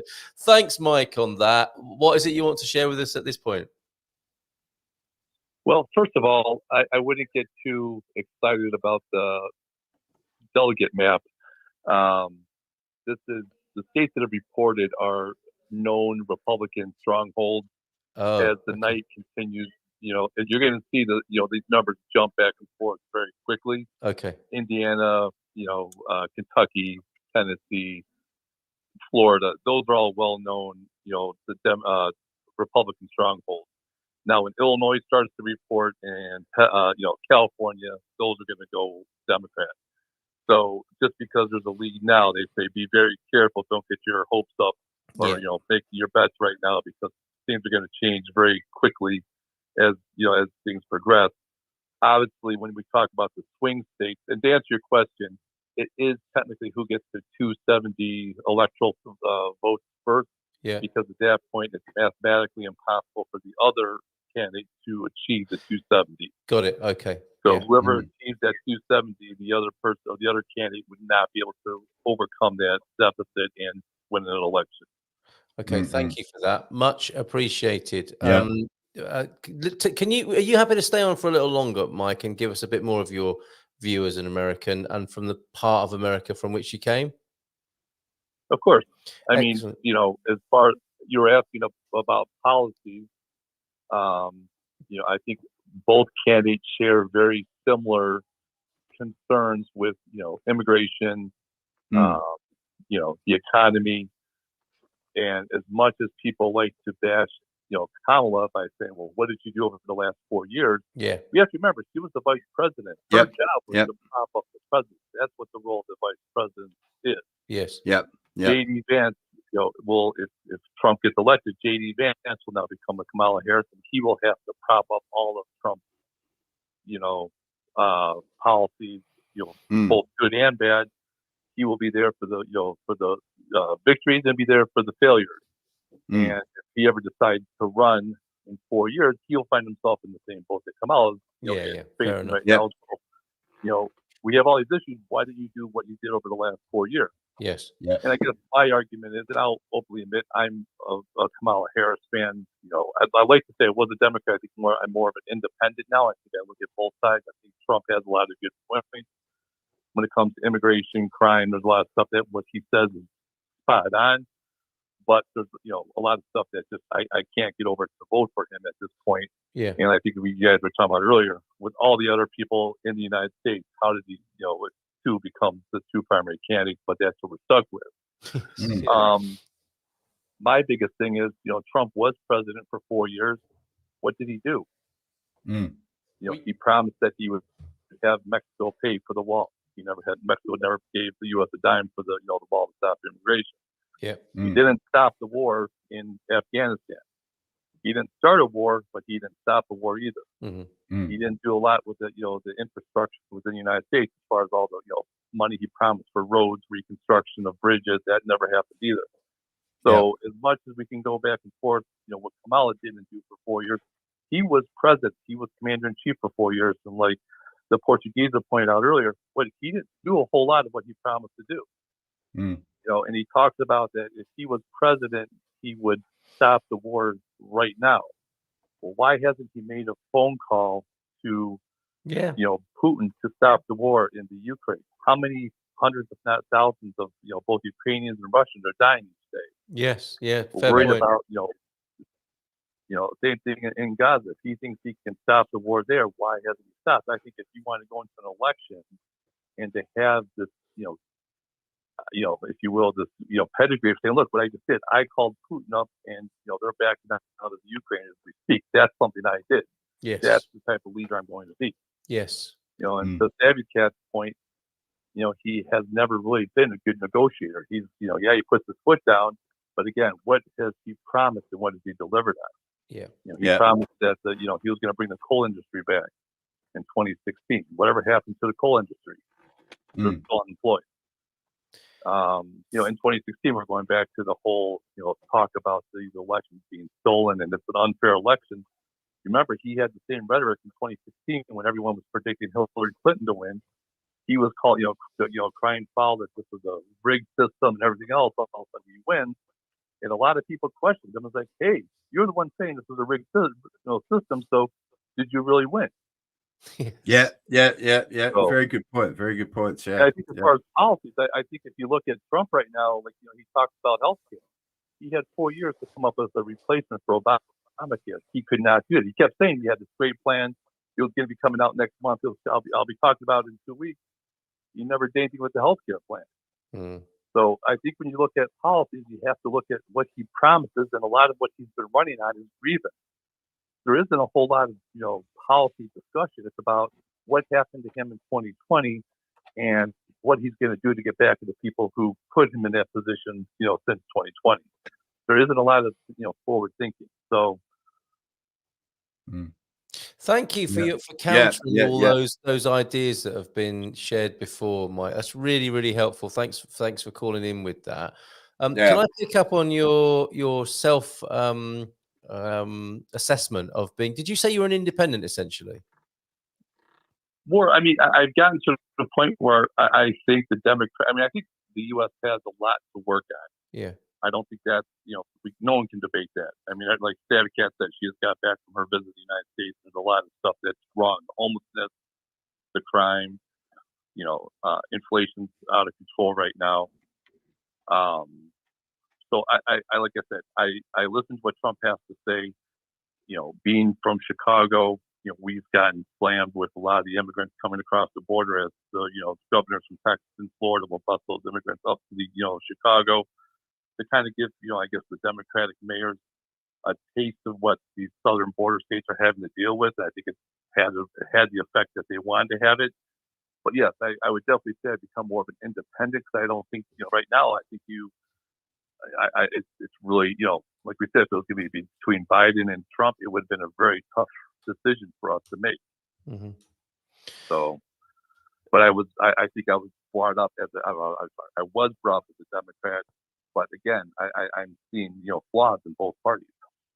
That's an interesting. And I think you're seeing more and more Americans becoming more independent thinking because they have a, you know, they like what one party says, they like what the other party says, but they also disagree with some of the policies that both parties are trying to implement. So what do you do then? You end up going least worst. This is the predicament we've been talking about, isn't it? This evening is that you're having to pick through the policies and seeing which are a personal match for you. Yes, I think this election. And you've even heard it with the endorsements from the Republican Party, where a lot of Republican politicians are now voting for Harris based on personal belief and, you know, what they feel in their heart. I think this is probably one of the biggest elections where you're going to see the independent voter going to, you know, win the election one way or the other. Yes. For, you know, Trump or Harris. So it's not. I think, you know, even like, you know, like I said, the Republicans are now, you know, backing Harris. First, and I mean, you hear it all the time on these interviews. Like I've never voted, you know, Democrat being a Republican, but this is the first time I have to throw my weight behind, you know, a Democrat because I don't like the way our Republican Party's heading. Yeah. So I think. Are you calling from the US? Sorry, can I just check where you're calling from? Is that? No, I'm calling from Portugal. You're calling from Portugal because something else I've found interesting tonight from a personal point of view is I've been kind of forced in a way to reconsider the way I'm thinking of this and thinking about it from the perspective of someone in Portugal as well. So I can hear you're talking a lot about how this election will affect people in the US, but what about how you're thinking about how it will affect I mean, I'm assuming then that you're living in Portugal permanently. Is that right? Yeah, correct. Yeah. So are you also thinking in terms of how US foreign policy will affect us as people who live in Europe? Is that something you're considering as well? Oh, I mean, we've been, you know, fortunate to be able to travel the world, and you know, I was in, you know, Dubai when Trump was in office before. And I found that a lot of people in Dubai were very upset with Trump's immigration policies against Muslims. And there was actually a couple of his projects that were being started in Dubai that were put to a halt because of the backlash from, you know, the United Arab Emirates because of his policies on, you know, on immigration for Muslims back then. So I've seen it firsthand and been in countries where, you know, people have had a very negative outlook. So yes, I actually do believe that this election will have, you know, not a direct but an indirect, you know, trickle down effect, especially here in the EU when it comes to, you know, security. If he gets in, there's that big NATO question. Like you guys hit, you know, the nail on the head with tariffs. If you implement these tariffs, how is that going to affect the cost of goods that come in from the United States? Mass deportation. If you remember, he did that town hall with I think it was Univision, or I might be. It's basically the Mexican channel or the Spanish-speaking channel in the United States. And one of the guys from California had a great question. He goes, "If you deport all the undocumented workers, who's going to do the work in these farms? Yes. What's going to do? How much money is it going to incur? What's the increase going to be for foods and goods if you deport all the undocumented workers? There's going to be no one to do it. It's going to, you know, force, you know, prices to go sky high. So, you know, I think again that's a direct, you know, reflect on the world economy is that if the United States prices go up, it's going to affect prices everywhere else in the world. Yeah. Yeah, it was something I'd only really started thinking about tonight when I thought about also the costs of I mean, was it Paolo who was talking about, for example, all the things that Italy Yes, export yeah, the to tariffs, on the the wine, US? Italian wine, for example, yeah. Yeah. Right. Mike, can I ask you something? You notably did a live stream with me when the when the recent fires in Portugal were at their worst, and it was a really grim picture here, and that was from your perspective as a firefighter and paramedic in Chicago, right? Right. Well, suburbs of Chicago. Suburbs of Chicago. Now, this is an evening, as Tony's pointed out, of checking our assumptions. I thought the firefighters of the United States were firmly united behind Donald Trump. What's the situation? What's the situation with the firefighters and the paramedics and people in that profession? Are these just photo opportunities that we've seen from afar? Is it a divided union or profession, and it's each according to their own, or is there a buy-in to a particular political party? Well, actually, historically, the IAFF, or the International Association of Firefighters, which basically represents most of the firefighters in the United States and Canada, that are two largest, unions that they represent, have always historically backed the Democratic candidate because of their support for the union, the workers. Okay. This is the first time that I can remember that the union has not made an endorsement. In the past, they have either made endorsements very early on, but recently, like with Biden, I think last time they waited a little bit. They do an interview process with both candidates. They sat down with Trump. They sat down with Biden initially, and then they also sat down with Kamala. They were both at the big union convention about a month and a half ago. So this is very unusual for the firefighters not to endorse a candidate, but I think they recognize that it is such a divisive topic right now, and literally you could probably, just like the polls are showing, 48% of the firefighters are going to, back Trump, and 47% or 48% are going to back Harris. And I think they just felt it wasn't worth causing that much internal turmoil, so they just vote your heart and vote for the candidate that's going to represent you, your family, and the profession the best. So therein lies another sort of historical change and an evolution of the political system in America. More division, perhaps, another reflection of division, rather than the unity you might be hoping for in difficult times. I agree. It's very unprecedented times. I mean, even the discord among the viewers. Yes. This is usually a very good, nice community, but when you talk about a topic, we've seen people that pop on. Oh, we're talking negatively about Trump. I'm out of here, or we're talking about the Portugal parties. Up, I'm out. Yeah. It really has become a divisive topic, and I'm going to be personally really happy, once they do, declare a winner, regardless of who wins. Yes. I'm concerned that there will be some civil unrest again. Are you? And we're talking about, the boarding up of buildings in Washington, D.C., putting up, the riot fencing. I think they learned from January 6th the last time. I think they do anticipate, rioting on either side, but unfortunately, I would disagree with. I think it was Hugh that said it was left wing, rioters. No, it was the Trump supporters that did do the January 6th, and I won't call it an insurrection, but the riot at the Capitol. Yeah, no, fair protest, enough. Yes. Whatever it was. Yeah. So I think I do think that's a concern, but I do think that I mean, I've heard of family members who no longer talk to each other because they support one candidate or the other. I've heard people have been, kicked off like the friend group on, Facebook or, other, social media platforms based on who they're supporting. It's unfortunate that, it's become that divisive, but hopefully, after today or tomorrow, whenever the, race is called, that we as Americans can all get back together and, move forward, not just for America's benefit, but as we've noticed, the world's benefit, because I think there's a lot of angst everywhere in the world right now about what's going to happen. Yeah, and that's what I want to ask you about, because it seems to me that the solution or repair or healing that's required is very unlikely to come from within politics. It's as though America needs another sort of a transcendent social movement outside of politics to reunite people. Given it's the same in the UK, with Brexit, it's hard to imagine that people would just suddenly say, "Oh yeah, well, no hard feelings. I know it was difficult at the time, but we can all be friends again."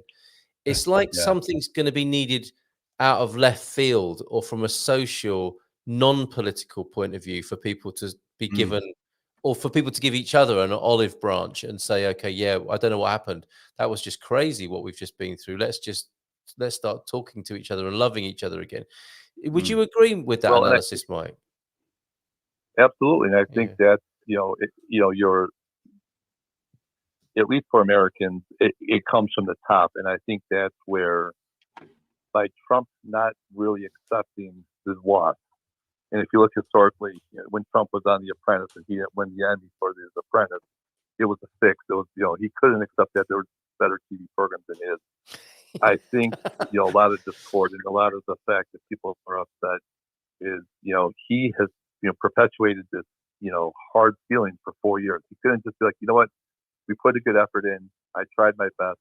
It wasn't, there just wasn't enough votes. I lost, but I'm going to come back. I'm going to come back stronger in 2024. Let's move forward. Yeah. That's what we need. Because, historically, if you look back at any presidential race, one side or the other is going to be upset. There's going to be hard feelings. There's a lot of blood, sweat, and tears put into elections, a lot of money spent. Yeah. But there's only going to be one winner. And historically, the losing side has always congratulated the winner, done the right thing, extended it out of the branch on the night of the election when they do their concession speech and say, we need to rally behind our new president and we need to make this country as, prosperous and as good as possible. And unfortunately, that just didn't happen in 2020. I'm afraid that if he doesn't win this time, it's going to continue, but that needs to come from the top and then, like you say, trickle down. Yeah. I think at some, but I agree with you, at some point, Americans have to step away from the politicians, not look to, the higher ups, and, like you said, have to make amends amongst, your own tribe, if you will. For sure. And yeah, if it can't come from within where it's being looked for, it has to come from outside, doesn't it? And, there are other pillars to society, aren't there? Like social movements. It's unlikely that it will be a media-based movement, because trust in the media, I think, is a similar cynical levels to how people feel about politics. So perhaps it could be spiritual or religious, could it not? But then again, it's an increasingly secular society. Well, and unfortunately, I think you see the church and the government getting more and more blended. Yeah. You see a lot of, like, there's supposed to be a separation of church and state, but a lot of, I don't want to open up a whole other can of worms, but when we talk about, the COVID and vaccines, a lot of churches were interjecting about their beliefs and who should, receive vaccines, who shouldn't, churches be open. But yeah, I think that, I think social movements are great. I agree with the media statement, and, going to your point earlier, if you listen to, like, Fox News, they do the same thing that CNN does. They'll take a snippet of, Kamala Harris' speech, take 15 seconds of it, and of course, twist it into whatever they want to twist it into. So I do believe there's a lot of, distrust in the media. But yeah, I think, like, social media, I think, like you said, church groups, the political action groups, people saying, hey, we need to move forward. What can we do to make this better? Right. And if your party didn't win, what can we do in 2026 or 2028 to try to get the results that we're looking for? Yeah. And I guess the way, regardless of who wins, Americans have to give that candidate a chance to prove or follow up with the promises that they've been making on the campaign trail. Well, Mike, thanks for joining us. Really appreciate it. Are you staying up all night? I don't know. We'll see. I kind of resign myself. I'll wake up around. I'll probably see all the text or all the the notifications come in who the new president, or at least projected president is going to be. I'm sure regardless of who wins or who loses, there's going to be some legal challenges. But I'm sure at least be a projected winner tomorrow morning when I wake up, and I'll go from there. Yeah, well, you that was a really good point of order from you, because we don't really know what we're talking about here. We're very interested, and we're 100% on the passion and interest and fascination, but we don't really know how it works. And thank you for explaining that. Even though that looks like an absolute trouncing at the moment of 23 versus 3, that's really early, isn't it? And these, and it's I think from what you were saying, it's traditional that Republican states report early, and it creates this picture, and that's subject to some serious change as the night unfolds. Well, and I know, like in Illinois, now that's going to be your Illinois, Wisconsin, Michigan, Iowa, like that Central Core state. The polls are open till 8 p.m. So that's 2 a.m. Chicago time. I'm sorry, 2 a.m. Portugal time. Yeah. So, we're not going to really see those numbers start, kicking up.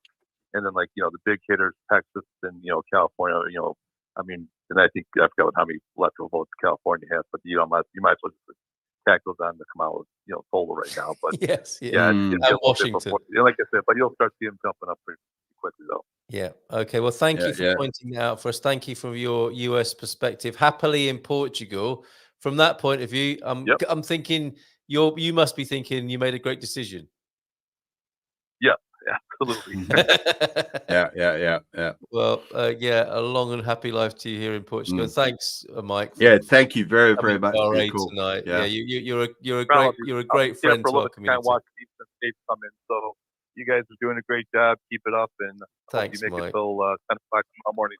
All right, from a paramedic point of view, we should stay hydrated. Yeah, and stay hydrated. Do not take any energy drinks. I was deployed down to Baton Rouge, Louisiana, after Hurricane Ida, and I took a bang at like 9 o'clock at night. I found myself walking up and down the airstrip of the airport at Baton Rouge. I think I'd walked about 3.5 miles at night. So my heart was doing 150 miles. All right, I'm going to stick to night, I'm going to stick to people. On. Cheers, Mike. Love to Karen. Bye for now. Ciao, ciao. Ciao. Right. Thank you so much. How about that? Fantastic. That's Mike, who worked in the suburbs of Chicago as a firefighter and a paramedic there. He was great. Wow. When we did the special on the fires here, he was really, really helpful in terms of how to respond to that situation, and a great perspective there. So we shouldn't be getting too excited at this stage, but interesting nonetheless, right?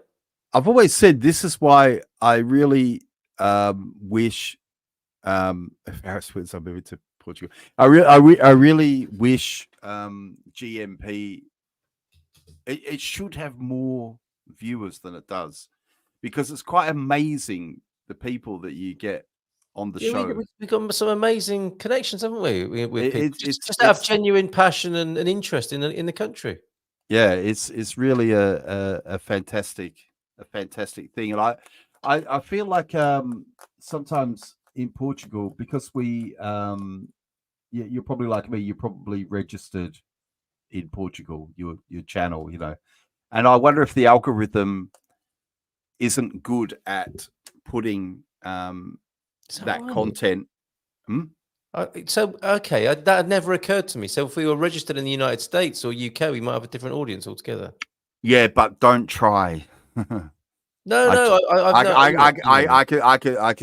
can talk to you about that another time, because I tried and it wasn't good. Oh really? I'm happy to go with organic.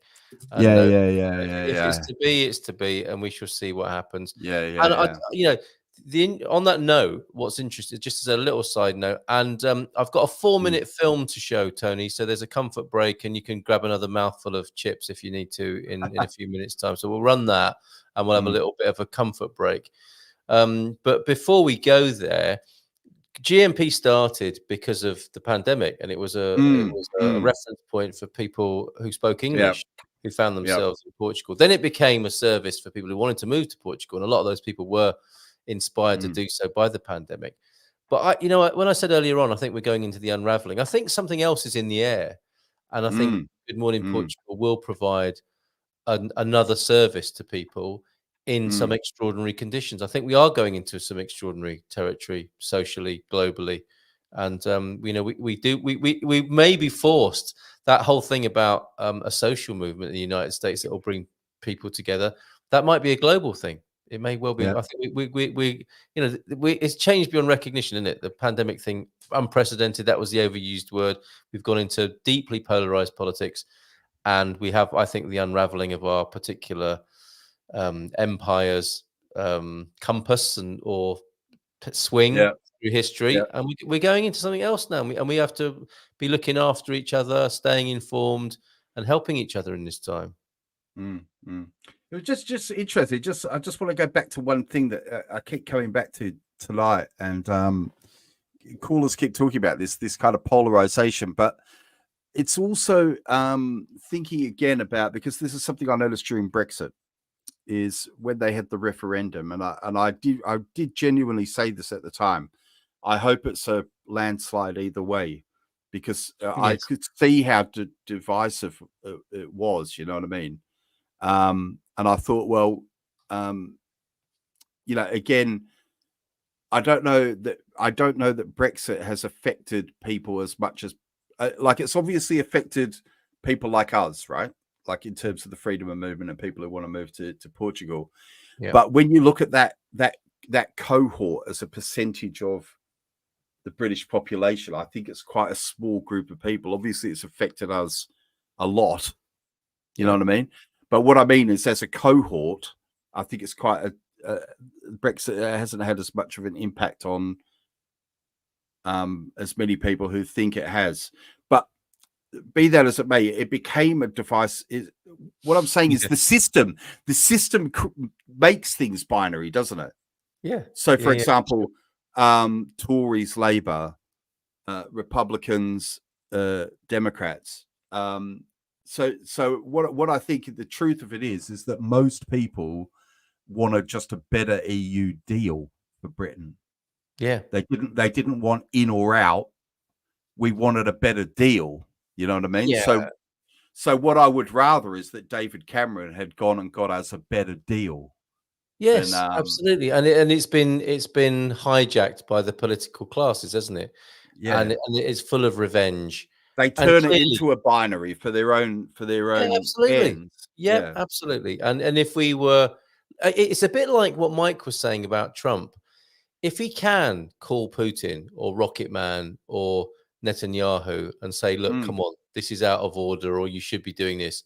Why wait to be president to do that? Yeah, get on with it. Yeah, the good of mankind. And it's the same, why let party political boundaries and ideologies get in the way of making life sweeter? Well, you're right, because another way you could say is, well, let's say if tomorrow Trump loses, is he going to then say, oh, well, I've lost now, so all right, I'm not going to help world peace anymore? Yeah, you know what I mean? Yes.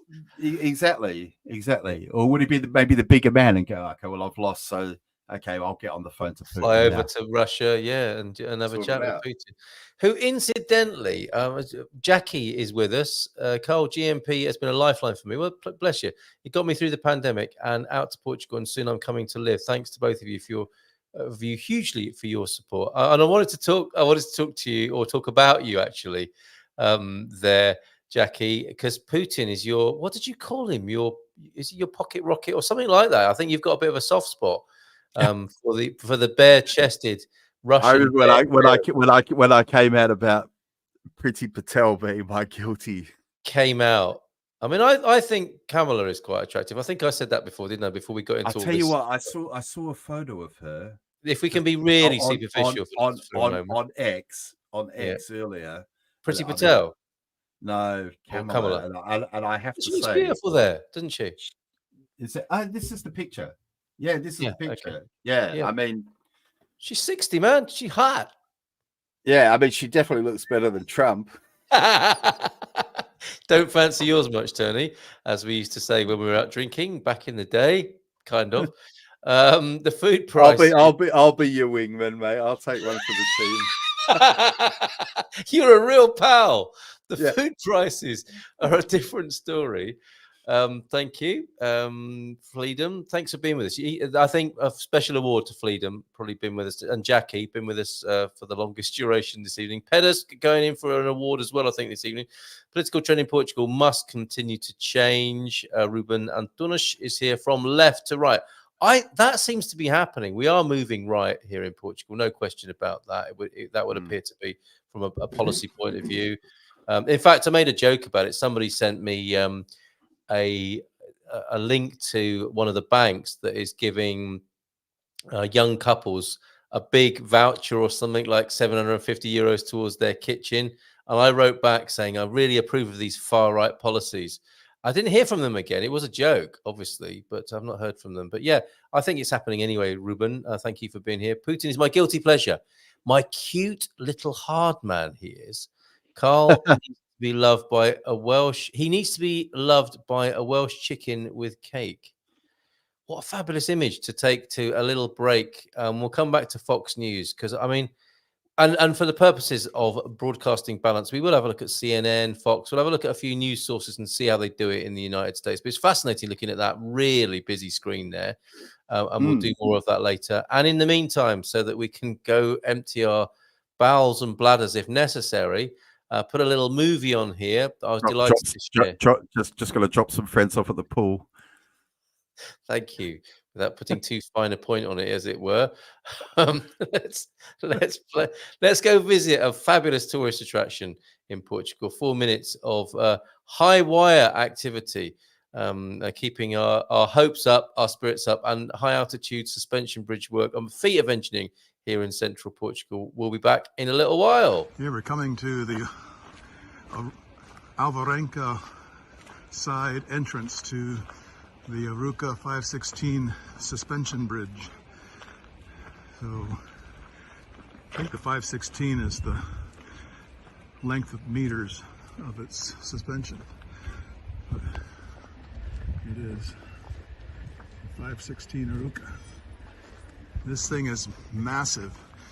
In case you're worried about it being some kind of swinging rope bridge or anything, it is not.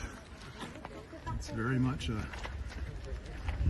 engineering masterpiece. More later. To continue, this is the 516 Arouca Bridge, walking from the Alvarenga side to the Arouca side, and it's all part of the Arouca Geopark. And there's 41 UNESCO recognized geo-significant locations, and this particular bridge is built over 3 of them. And one is this granite gorge, V-shaped canyon itself, which, as you can see in the distance, transitions upstream from a schist broader valley as it enters into this narrower granite V-shaped valley. So that's one of them. The other is this is the highest point, by the way. The other is the river itself. This is one of Europe's most significant kayaking rivers, as we were told by our guide.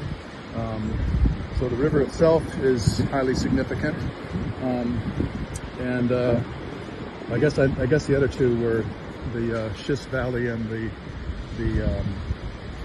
granite valley.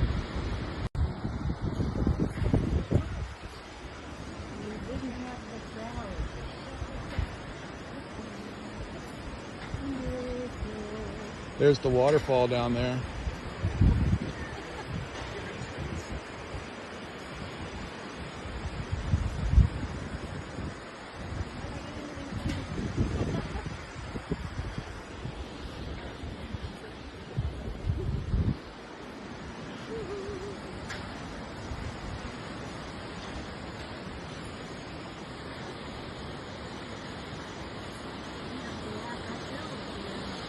Yeah.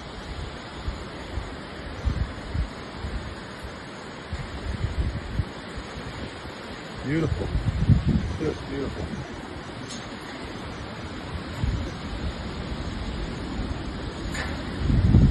Definitely a Portugal bucket list.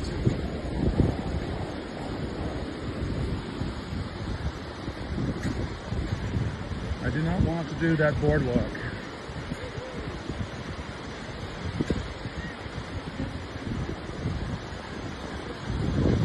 We entered from the from the Alvarenga side of the bridge, 20-minute walk from town. downhill. And that's the side you want to book tickets and start from. You do not want to go to the other side to start, because you'd have to go up from down there. You can, but it's a 50-minute walk uphill. So you definitely want to start from the town of Alvarenga, which is up there. Alvarenga. A-L-V-A-R-E-N-G-A. Alvarenga. But this is it. Ciao. Good evening. Hello. Oh, let me just put my headphones on correctly there. Thank you so much to John Heimbach for that fantastic film of Arroca. There, Alvarenga as well on the other side of the bridge, absolutely superb. And we'll show a few more films, which obviously gives us a chance to have a little bit of a comfort break. Tony's back as well, stuffed his face. What have you had this time? Somebody was talking about lentil soup earlier on. Who was that? Definitely not me. Is there an ongoing joke about lentil soup with you and one of your viewers? Maybe not. Okay, fair enough. Possibly. There's possibly people who think that that's all I eat. Well, because of your vegan lifestyle. My God, you pushing your vegan food. So everybody eats vegan idea. food. You just eat vegan food with some meat. Okay, all right. Woo. Yeah, it doesn't even annoy me. It's just silly, you know what I mean? It is. Grow up, everybody, and cut Tony some slack with his lentil soup. The US presidency is. Are we going to get delirious? Do you think at some point as we push through? Probably. Okay. Giddy and I don't eat sugar. I don't really take any sugar in anything either. So. Oh, great! So if you go to the kitchen and get yourself a load of sachets of sugar that you got from the cafe, and just knock those back. Mainline those sachets of sugar from the cafe. What does it actually mean, mainline? What does it mean? I think it actually means intravenous. I don't suggest you do that. Yeah, I'm not going to do that. I'm not going to do that. Euphemistically. I could never have been a junkie. Do you know that? I hate needles. I've never got that. Why people, you know what I mean? I imagine most people who do use needles for their habits probably felt the same. But I guess when something gets hold of you, you're willing to do what's necessary to enjoy those obvious highs that there must be associated with such choices. The US presidency is only 1/3 of the government. Thank you, Donna, for pointing this out. This is great. And I think we're having a pretty grown up fist of this evening, with people countering, illuminating, and adding to things that are being said.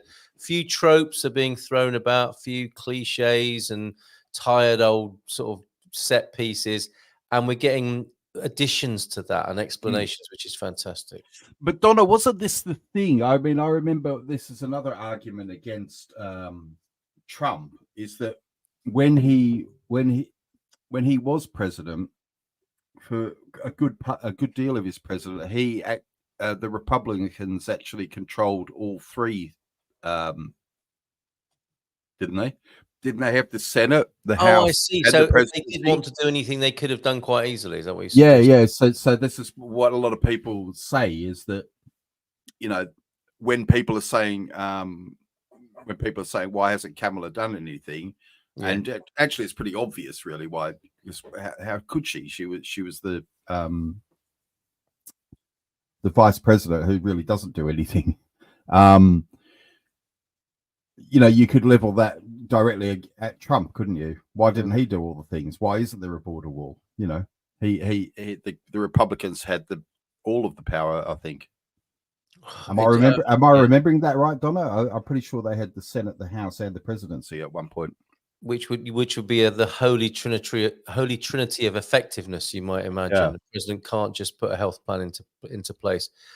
And I suppose it is I don't know, a massive contradiction or paradox, isn't it? Because you've got to hype up a lot of promises to be taken seriously and to be selected. You've got to set your stall out in ways that will assume that you have enough power to do them.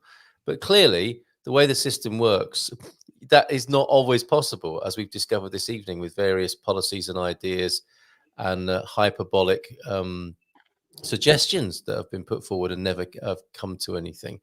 It seems like a terrible way to run a country in many ways, doesn't it? And you know, maybe this is part of an overall global evolution into systems that serve people better.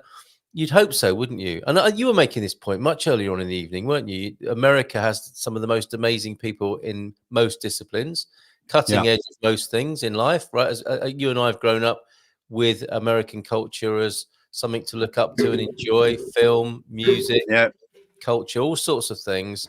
And then when it comes to politics, the leading edge of politics, first man on the moon, just, you know, the telephone, it's just like it's just so much and amazing things come human from consciousness, the human potential movement, all of that, spirituality, the greatest mind, body, spirit, and new age speakers in the world. And look at the politics at the moment. What a mess. I'm off to bed. See you around 5ish. Lee's going to get up early doors and join us again. Or is that when he's having a pee? Maybe. I think the sad thing, Michael Bliss is here, and I'm sorry I didn't acknowledge you earlier, Michael. A wonderful chap. He and Cheryl make fabulous music, always have done, and continue to do so now they've moved to Portugal. YouTube channel about their life as musicians here in Portugal. Check out their music on Spotify. Wow, what is that? Michael Bliss music? Michael Bliss, they are incredibly talented people. Them and Ron Rogers up in Porto, well worth looking up. Ron sent me a message tonight as well. Thank you for your message on Messenger, Ron. Lovely to hear from you. Nice to see you blokes staying up for this as well. Sounds like Michael might be as well then. What are you doing, Michael? You just lying on the sofa with a few screens open, keeping an eye on what's going on. Do let us know if there's anything you think we should be looking at on the screen here. I think the sad thing about American politics today is that we lose. The two candidates do not represent us, but the big parties that prop them up and the money behind them. Yeah, well, it's hard to argue with that, isn't it? And it's kind of sad that we know that is what's going on, and there doesn't seem to be much we can do about it except experience it, experience the consequences of it. Times Radio reporting that we should have the result in Georgia at 1 o'clock. So about now then. Very good. Thank you for that. We've got the result in Georgia. Pedder hasn't flounced yet, even if Trump does appear to be winning. And other comments coming in. Thank you so much. JP, I've got an apology for JP, who I think is in Porto. You're still with us. You've been here among the longest to be with us on the screen here. It's happening. DJT represents the people of all walks of life. And my confession to you, JP, when you said, would you like me on the screen as a student or as a teacher or something, a professional to do with politics over 40 and 50 years, my heart sank a little bit because I thought you were going to be a democratic ideologue, academic who was going to give me and Tony a hard time. Turns out you're a Trump supporter. Either way, you'd be most welcome on the screen. But I'm confessing to a little bit of a, oh no, it's going to be like being in my woker days, surrounded by some very sort of ferocious left-leaning socialistic types.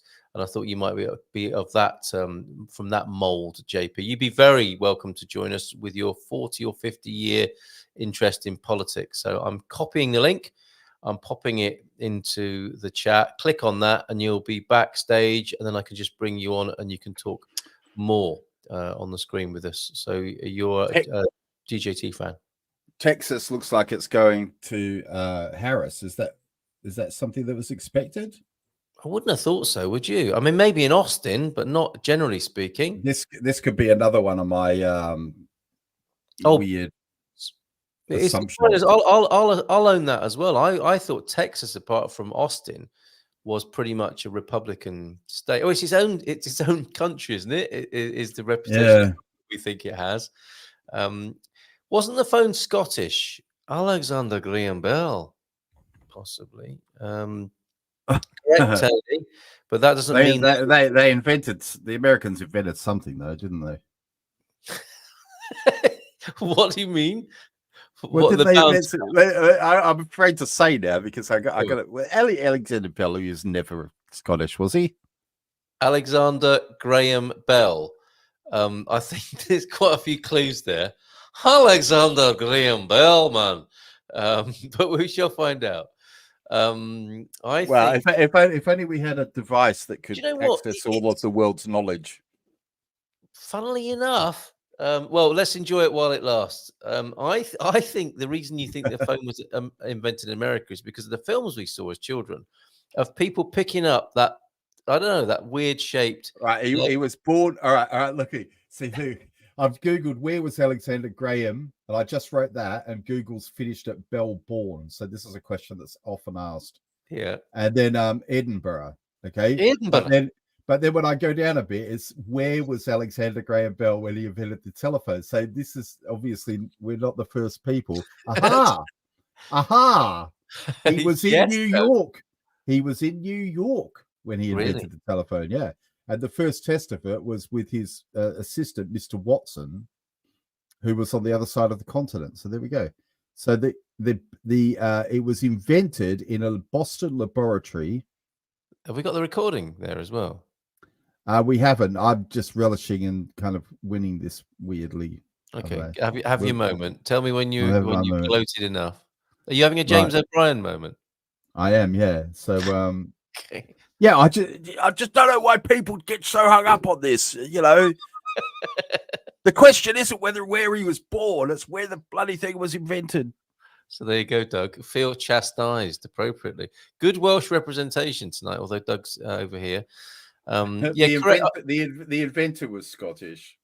Yes, but the invention was American. Okay, without the American sense of innovation and entrepreneurialism, it may never have happened in Edinburgh. Yeah, without the American soil to be stood upon. By said Scott.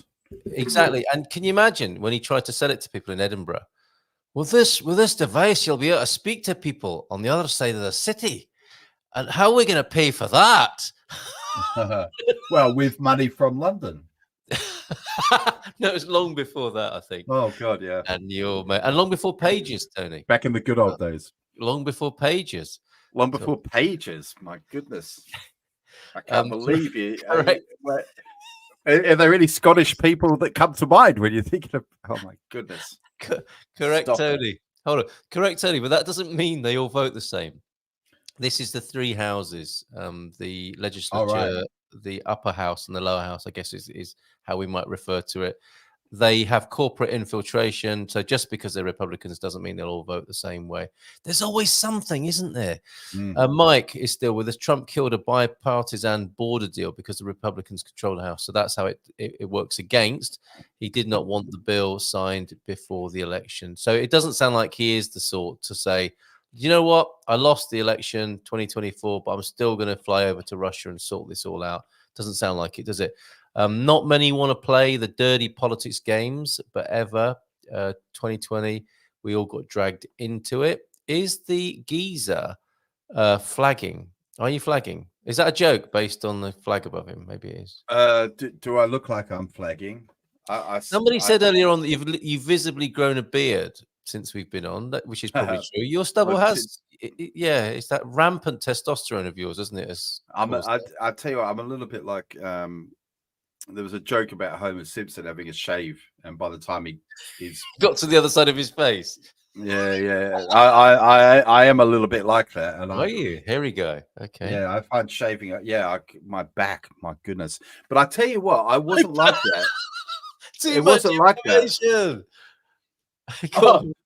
No. Yeah, my back's not even the worst bit. I mean, I tell you right now, I'm like a gorilla in the wrong places. Believe me, on a hot day.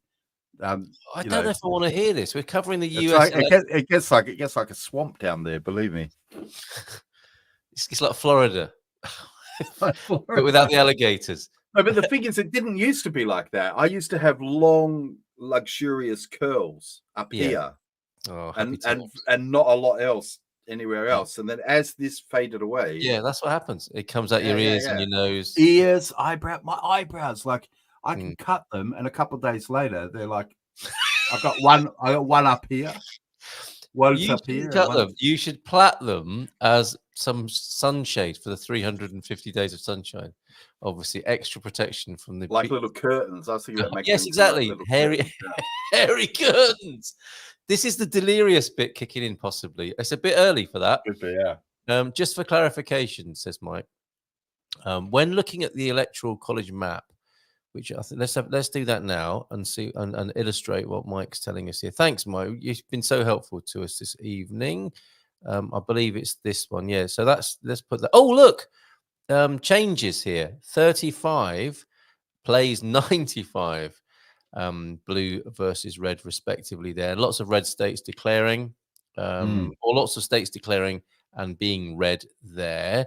And Mike says, when looking at the electoral college map, a state has not been won or called until it is dark blue or red. If the state is pink or light blue, it just shows which party is leading at the moment.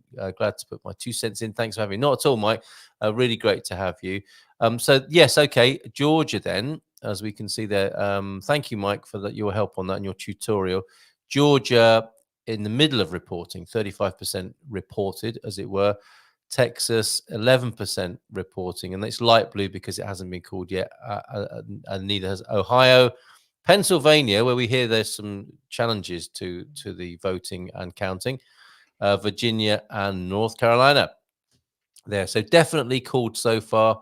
Vermont, Massachusetts, Rhode Island, Connecticut, and Maryland there. And the officially Republican states, Florida, Alabama, Mississippi, Tennessee, Kentucky, Indiana, West Virginia, and South Carolina there, and Oklahoma as well. So it's beginning to there's a bit of excitement here, I think, because if it's 270 to win, we've got Trump at 95, going fairly well. But as Mike said, that could be quite misleading at this stage. We'll have to wait and see on that. But thanks for the help, Mike, on that. Says the one who dozed off. You did, Doug, I think. You dozed off. Let's not forget how divided the Republican Party has been since 2016. Thanks, Donna, for your continued contributions this evening. And sorry for the bad information. Illinois polls just closed. Okay, no problem, Mike, at all. This is all very helpful.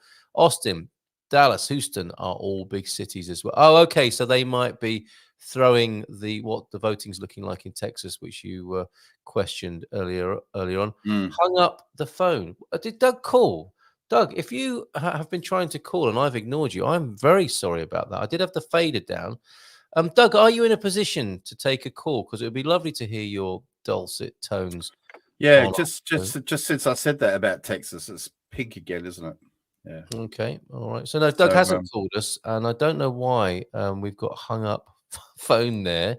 Oklahoma. It's funny. You know, this is also the thing about the US being kind of so iconic. Yes. Like I can't like Texas, obviously, but Oklahoma, I don't picture that as like a real place. I think of it like, Oklahoma.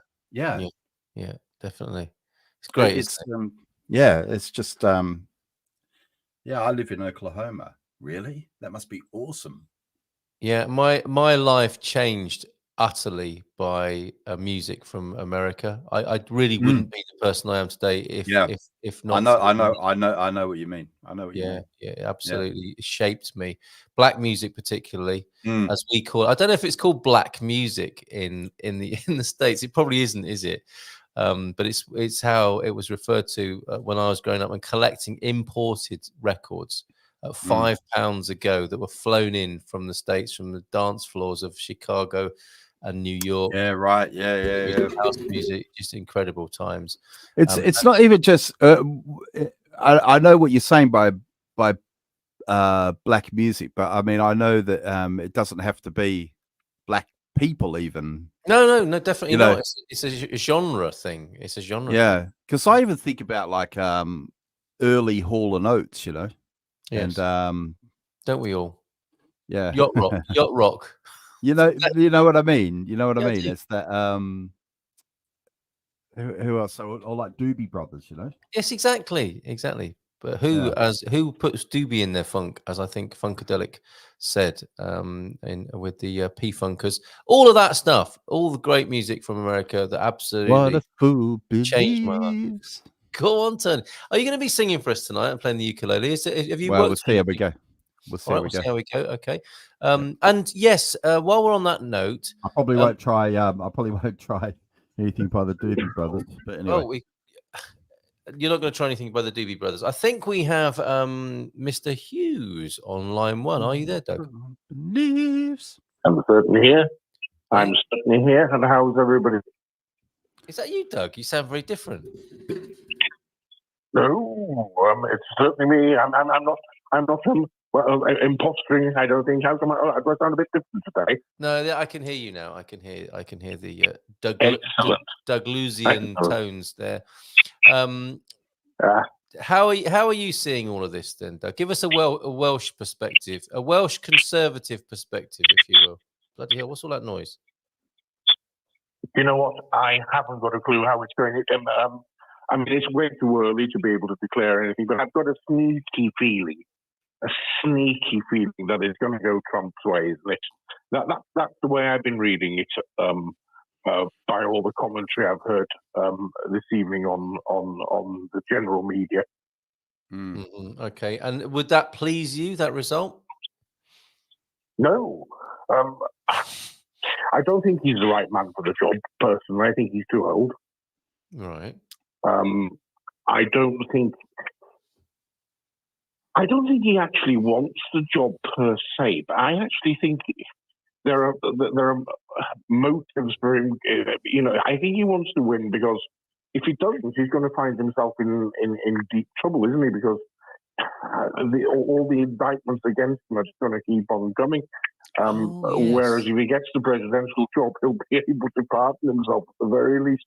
I mean, I don't know whether that's naive of me to say, whether he's, others will say that he's a narcissist, he just really does want this job, but I've got a feeling that he doesn't. A man of his age and means. Yeah. No, that makes, I mean, his great supporters would say it's a mission, wouldn't they? I mean, there are people who believe him to be almost like a second coming of an energy to do amazing work and to change the world. And if he thinks that himself, that would make some sense to continue the mission.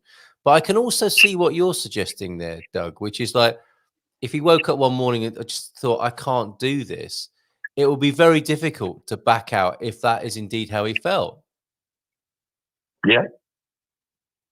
I mean, I think that's my gut feeling.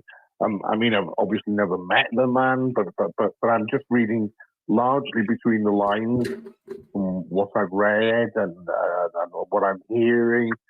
I mean, I'm getting it all off the the mainstream media. What else can you do? What else can I do? Of course. Yeah, I think the thing is, it's very difficult to. I mean, speaking for myself, it's very difficult for me to try and empathize or put myself in the shoes of someone like Donald Trump or Harris, for that matter, because it's not something I couldn't even imagine wanting to. Put myself in the shoes of. Stop it. Yeah. The other thing I'm worried about Trump is his stance on Iran, where he's been beating his chest, especially after the Iranian attack, the missile attack was some time ago now, wasn't it, on Israel? He was beating his chest that if he was president, he would just sort of go all gung ho on us and attack their nuclear facilities, as well as other very important oil facilities, etc. Things that are key to the to Iran's military ambitions, as well as to its infrastructure, really, and its economic prospects. So I don't know how other parts of the world would view that. It certainly wouldn't be indicative towards peace on this planet. I don't think so. That actually worries me about Trump.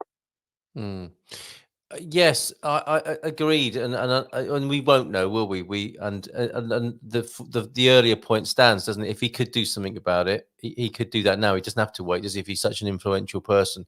You said something really interesting to me just now. Is you've not met the bloke, and you're getting all your information from mainstream media. If you met Donald Trump, and we'll the same question regarding Kamala Harris as well. If you got in the same room as Donald Trump for some reason, Doug, what would you say to him? I'd like to ask him a number of questions. I don't think I want to say anything to him particularly, but I'd want to. One of the things I'd want to know is a man of his means, Yes, and a man of his age. yes. Why the hell does he actually want this stressful job where he's being cut down and criticised and almost on a 24/7 basis? He can't move a muscle without somebody like Nancy Pelosi or somebody coming down on him like a ton of bricks. Yes. I mean, why the heck does he want all that? And so he could just sail off into the sunset and enjoy the rest of his life in relative peace. I mean, surely that's what most people of his age. Great question. Want. Yeah, and that's a great human question, isn't it? To a leveler. What would you ask Kamala Harris? Go on, sorry. No, I was just going to say that's what I mean. Where you can't put, it's difficult to put yourself into their shoes, because I think for most of us we can't comprehend why, especially. And you're right, Doug. His age, and we've like I often think I could never be a multi-millionaire, because if I had a couple of million, I'd just disappear and live in a forest somewhere up a tree or something. Do you know what I mean? I don't understand what motivates people to keep going like that. Yeah, you know. Yes. Yeah. Well, but a very human question, and you would hope, wouldn't you, if you happen to be for some reason stuck in a room and you got a chance to be man to man, that would be a great question to ask. Man to woman, asking Kamala Harris, what would you say to her? Well, let's all have a go at this. So your turn, Doug, with Kamala. What would you say to her? Okay, I'm with Kamala. Yeah. And I'm sitting right next to her now, face to face. Yeah. And I'd ask her straight. Yeah. Why the hell didn't you run for president in the first place instead of poor old Biden? Yes. Running half of it. Yes. Because it was clear to a blind man that he wasn't going to get anywhere. Yes. Where was her influence? Yeah. At that point? Yeah. And I think she'd probably be doing better tonight if she'd had had been sort of able to sort of run with her feet beneath her. Yes. Yeah, fair enough. So a sort of human level question, rather than sort of ideological or political. What about you, Tony? What would you ask Donald Trump if are you all right to hang on with us for a bit more, Doug? Yeah. Good. I'm as interested as anybody else, so I'm perfectly happy to be here on the sideline. Thank you very much. Tony, what would you say to Donald Trump if you found yourself in his company? It's a crazy question. I honestly just wouldn't. I know that's not what you want to hear, but I've got nothing to ask him. It's like an alien to me. I mean, would you avoid being in that situation? Is that what you're saying? I'd probably be more likely to come up with questions for aliens. The guy is so. I don't know.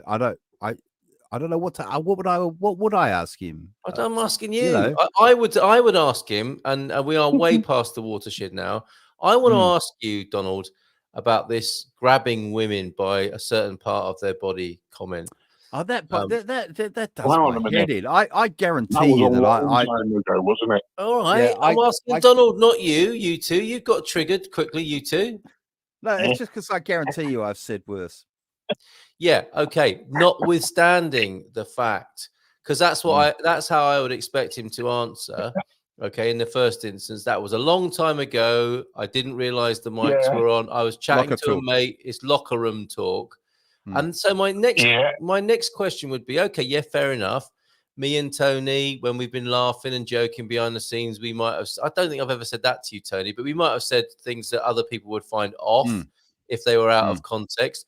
How do you understand why that's such a problem, Donald, for a lot of people in the world who are looking at you who don't find that a satisfactory answer? Do you why don't you say something about that? Why don't you say more about that? No. Do you know why I wouldn't ask him a question? Why? Because I know his answer. I know how he's going to answer me. He would say, no. Like I said at the time, excuse me, not a problem. It was just lock away. It was a perfect thing to say. Come on, buddy. Lighten up, man. Come on, buddy. it was perfect. Everybody knew it was perfect, and they tried to make a big deal out of it. But you know what? It was just a locker talk, and it was perfect. And that's. And you know what? Nobody grabs like I grab. Yeah, I know. Okay, well, Nobody grabs like I grab. that's. And I grabbed it by the China. Wow! I thought he was in the room for a minute. Incredible, uncanny. China. It's China. Kamala, I would ask her. Well, you first, Tony. What would you ask Kamala Harris? Is it the same? Would you be starstruck or? No, I wouldn't be starstruck at all. I'd be like, well, what are you drinking? Oh, it's smooth. Smooth. Very yeah. I'd be He is the geezer. He is, isn't he? Or is it me or is it hot in here? Is it that? Get your coat, love. You've pulled. Okay. I'd ask her all these terrible things people say about you. What do you say about that, Kamala? The way, I mean, it's brutal. Some of the things you do read about and hear about. I would like. Well, imagine I know how she'd answer that question. Go on. Oh,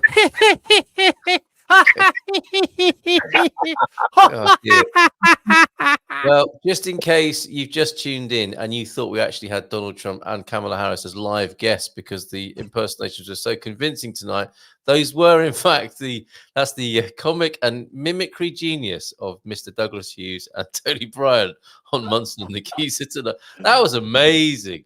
Here are some other questions that would be asked of our special guest this evening, Donald and Kamala. I would ask, says Dream of a Hive. Hello, we've seen you on. Hey, Dream of a Hive. I'm not using energy drinks to stay awake tonight. I'm using bee pollen. Do you approve? I would ask Kamala, what the hell can be unburdened by what has been means? Okay, fair enough.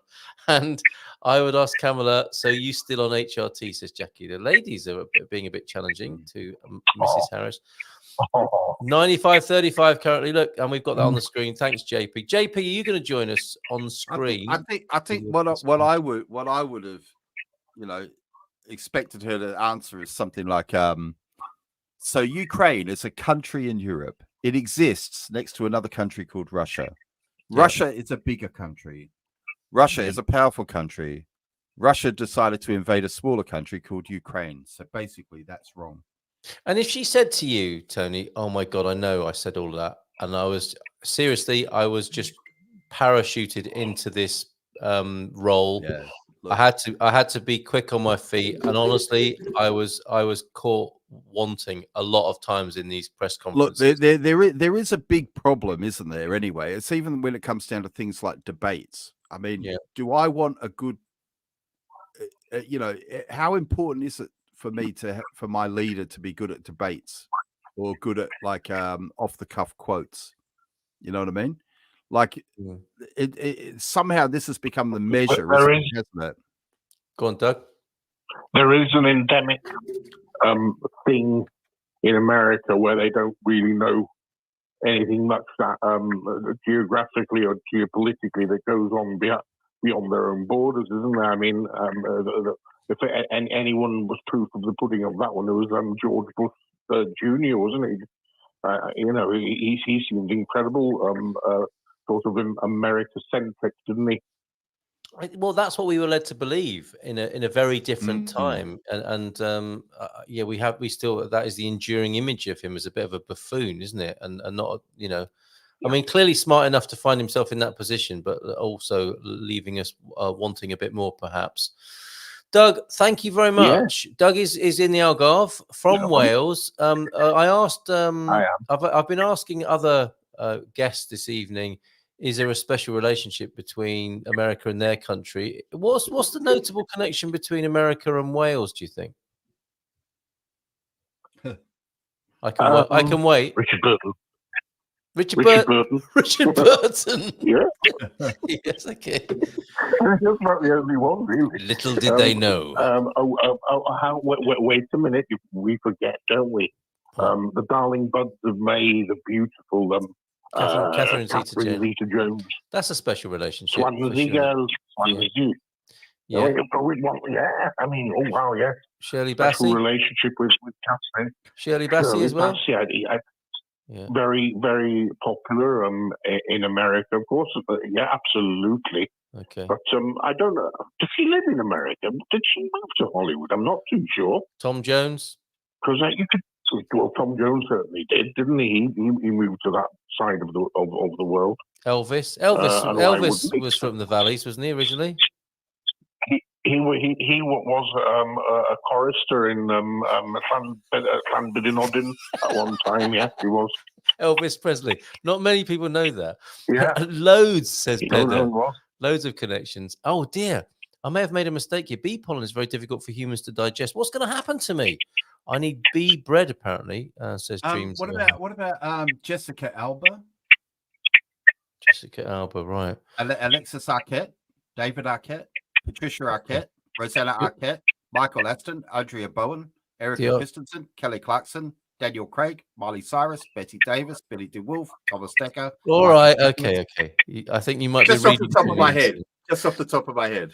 Daniel Craig's not Welsh, is he? And I thought he was flagging. He's definitely not flagging. He was just pretending. Right, the Stereophonics, Tom Jones and Shaky. We forgot Shaky.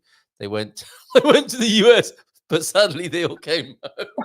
It's not unusual. All right. Okay. Cheers, Doug. Have a lovely time in the Algarve. How's it going there? Beautiful. I mean, a few. I don't know what's the weather been up with where you are up there on the Silver Coast, but it's been a bit ropey over the past 2 or 3 days down here. But we've had afternoons, but the mornings that's a problem down there in the Algarve. Ropey. All right.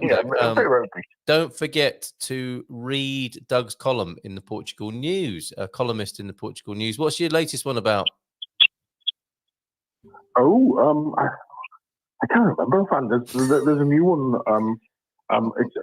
It's published online, but I'm not sure if it's going to be in the tabloid this week, and not because it doesn't come out till Thursday or Friday, does it? So no, I've got another one. It's I can't even remember what it's about now. It's I think I'm flagging. No, can't remember what I write about. I will tell you what it was. A political piece actually, and it is the bleak news. It's the response to the UK Chancellor's budget, isn't it? Oh, correct. It was about the 20% tax on farmland, basically, and a bit of a diatribe surrounding that. Yeah, absolutely. There you go. So things not looking so great from Doug's point of view anyway in the UK there. Thanks for joining us tonight. Don't forget to check out his column, as it were, in the Portugal comparison. Comparing our columns. We must compare columns first thing in the morning. We must do that again soon, Doug.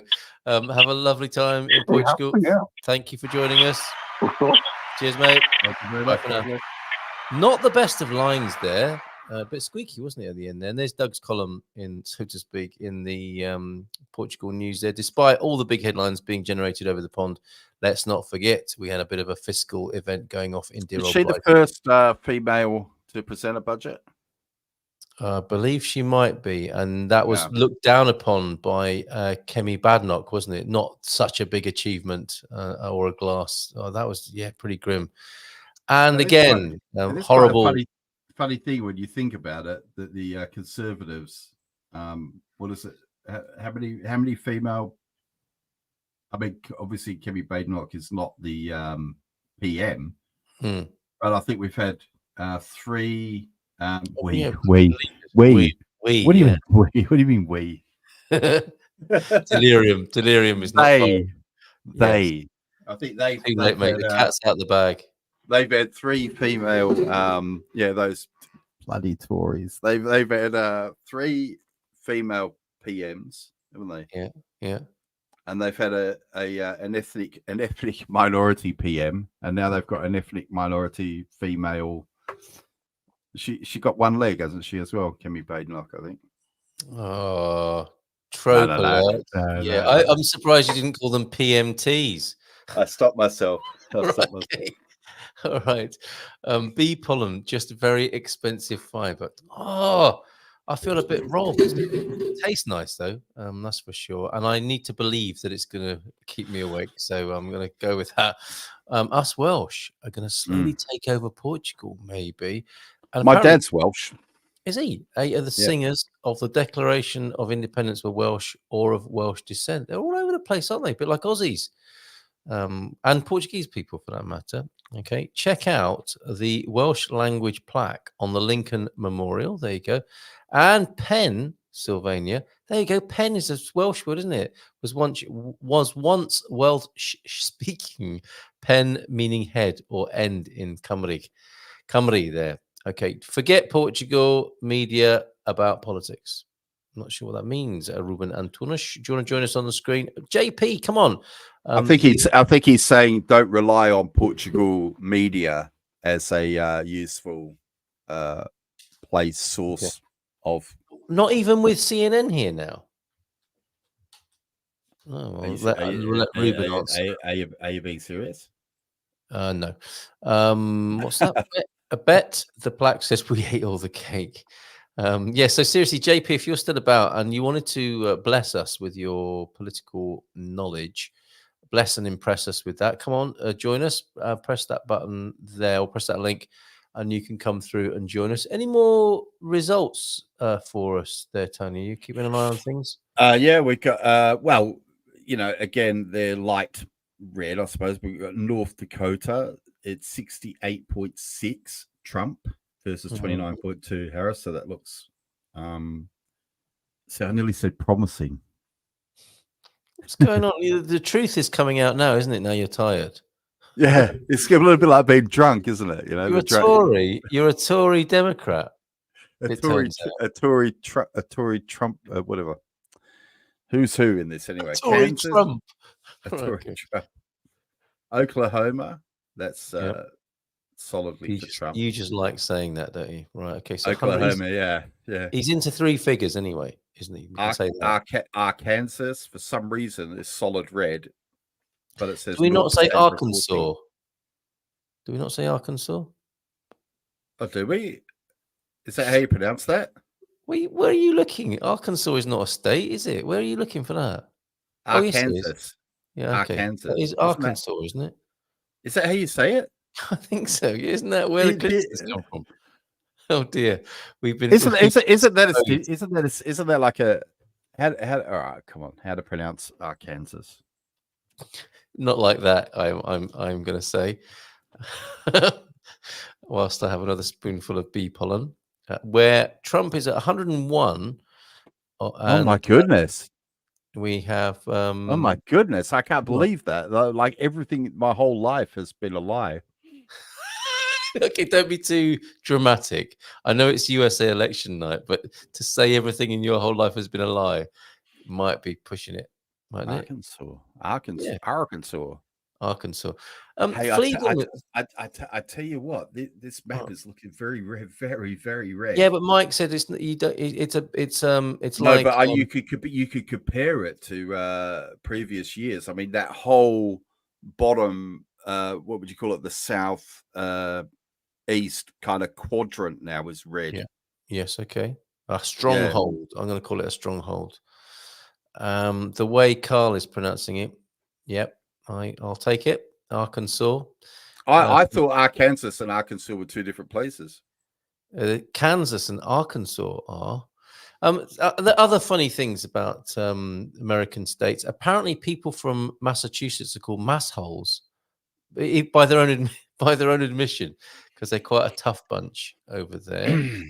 Ruben Antunes, Pennsylvania. Who wins? Any news? Yeah, it was. What with the difficulties there? Flood, difficulty counting votes. Have we got any news on that? And we're relying on all of you for help here. We have viewers on X. Thank you for my views on Barefoot Radio over on X.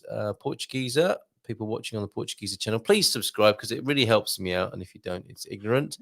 GMP TV, Good Morning Portugal. Nobody watching on Facebook at the moment. That's because everyone on Facebook is old and they've already gone to bed. The plaque on the 240th level of the Lincoln Memorial says, could you send a recording of that, please, Peder, and I will play it live on the show because I'm sure I can't do that justice. But nice one there. What are you looking at now, Tony? I'm comparing it. I'm comparing it to 2020. Oh, okay. And How there's definitely. Well, I just Googled 2020 election map. Okay, wow. You're good at this, aren't you?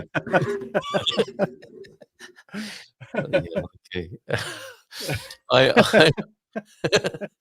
The delirium. There's going to be more of this. Stay tuned. If for nothing else, two guys staying up too late.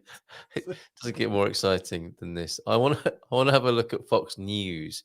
Let's have a look at how they're reporting this in the United States.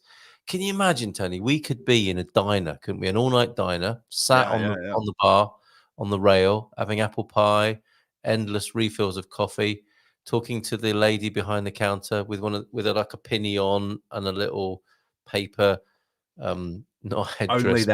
Only that. No, not that. No, we're not in. No, we're not in Hooters. We are in a tradition. Why? Why not? Because the polls have closed, but the result hasn't been announced yet. And again, sorry for us being silly, giggly schoolboys with that, but it's just our really rudimentary understanding of American culture. It's just locker room talk. It's I can't believe I said that. Not in the locker room. Okay, that's going to haunt me for the rest of my broadcasting and political career, isn't it? That time. Wait till you go for the presidency. They're going to come at you then. This is going to come back to you on your. Oh, and it's all been recorded as well. That's terrible. Okay, you started that. Right. Look at this guy. Look at this guy. He's trying to decide, isn't he? I don't know. Let's do some Fox News commentary now. Should I leave the plantation? Should I move to Portugal? I need to get in touch with Savvy Cat. Oh, praying for the leaders. Freedom, give us a thumbs up if you want to be on the screen. Good man. Or Freedom, do you want to be? He's turned his camera off. No, do you want to be on the screen, Freedom? Speak to me. Maybe put a thumbs up. That's not a bad price for a camera. Is that what's going on? Are you getting your credit card out already? I can't believe it. Okay. To donate to Trump. The power of the power of marketing and advertising is so strong. Tony's I'm donating 20 euros to Elon Musk. I don't think he needs it, but whatever. He wants it though. He wants it though. All right, Delaware to go to Harris. I don't know what's happening with Fox News. There might be a bandwidth issue, I guess. Oh, here they're back now. Kamala Harris, 70. Too soon to call. We've got 11% of the results. Tell you what, those numbers are the gap's closing on the numbers, though, isn't it? Well, it's so confusing because if you look to the right of the screen, we've got Trump at 111 now. Harris, it is closing 72. So what sudden surge was that brought us that little change there? It's the blue states over again on. I think, as you pointed out before, we're looking at the east of the country, aren't we? And I guess it's a time zone thing, isn't it? Obviously, What's that one? Louisiana. Okay. Right. What does it say? When are we going to get 2:00? We've got 20 minutes to go for Louisiana's results to come in. Right. For our American friends watching this with us, how excited are you at the moment exactly on a scale of 1 to 10? If you click on the state on the electoral map, it tells you how many electoral votes the state is worth. California is 54, so the colors will change as the night goes on. There you go. So that's good as well. If you hover over, how do I do that? Tried it on WhatsApp, but it didn't work. What's that in, Peter? And I'm looking. Oh, you tried to record for us. It did work, I think. Let's hear some Welsh for you now. Just in from Peter. 1 to 10. If you click on the state on the, that's just a recording of me, Peter. But good effort. You've got the technology. you're kind of nearly there. You just recorded the wrong bit of what was going on in your room. You didn't record yourself speaking Welsh. You recorded a bit of the show that's coming out. But good start. Let's see if we can improve on that. And Ruben Antunes is looking at NBC News as well. Dream of a hive. I'm beginning to think Freedom bought the last cheap Portugal house with a decent roof. Might have to look at Bulgaria. She's got a cracking sense of humor, isn't she? Old Dream of a hive. And it is possible that he did that. And there's a few more in the area. If you're looking for a home in central Portugal, Freedom might be able to help you. Interesting. I would be interested to know the derivation of Freedom. I'm guessing that's somebody who's taken to the hills there, right? Freedom. Tell us more about that, if you will. Extra ballot boxes. Are they hitting? That's a cynical comment, isn't it? I think that's a bit of political cynicism there. Polls closing. Swinging things. Okay. Are you trying to make sense of what's going on the screen here then, Tony? Yeah, I've got a couple of screens open now. Yeah. All right. What you got? I'm just looking at this. So Harris wins in Delaware. You'd already mentioned that. Yeah. Lisa Blunt Rochester becomes the first black woman elected to the Senate from Delaware. All right. Okay. Polls close in Jordan, Pennsylvania. Polls have closed in Pennsylvania. I think Fox seems to have frozen up. I might try a little bit of NBC. Let's try a different news source. I'll take them off the screen for a moment, and I'll try something a little bit different. If there's a news source that you think we should be taking a look at, let us know. Yeah, NBC Broadcasting Network. I'm going to see what their live output is looking like. How do you think? Do our American friends here know how Trump and Harris will be looking at things? Have they gone home now? Will they be watching from campaign HQ? Will they be watching from their living rooms? How is this normally done? Yeah, let me bring onto the screen how NBC are looking at this. Nebraska. So we see here that Georgia. Nebraska. Bruce Springsteen. Is that are you a Boss fan then? Yep. I mean, I used to be until you read the lyrics. Well, yeah, I did mention that a few. Yeah. No, I'm definitely a Boss fan. I actually, a song I've been playing lately has been, although it's kind of a Sam Fender cover of "Dancing in the Dark." All right. Remember okay. that one? Yeah, I do. Yeah. Yeah. But okay, right. You heard of Sam Fender? No, I haven't. No. Here's Peda. Fy iaith, fy ngwlad, fy nghenedl, Cymru am byth. Bless you. Ah. That's quite amazing. Let's hear that again. Fy iaith, fy ngwlad, fy nghenedl, Cymru am byth. There's a majesty. There is a majesty. Welsh, isn't there? Couldn't have said it better myself. Fy ngwlad, fy nghenedl, fy iaith, fy ngwlad, fy nghenedl, Cymru am byth. Yes! I'd have probably used a few more vowels myself, but yeah.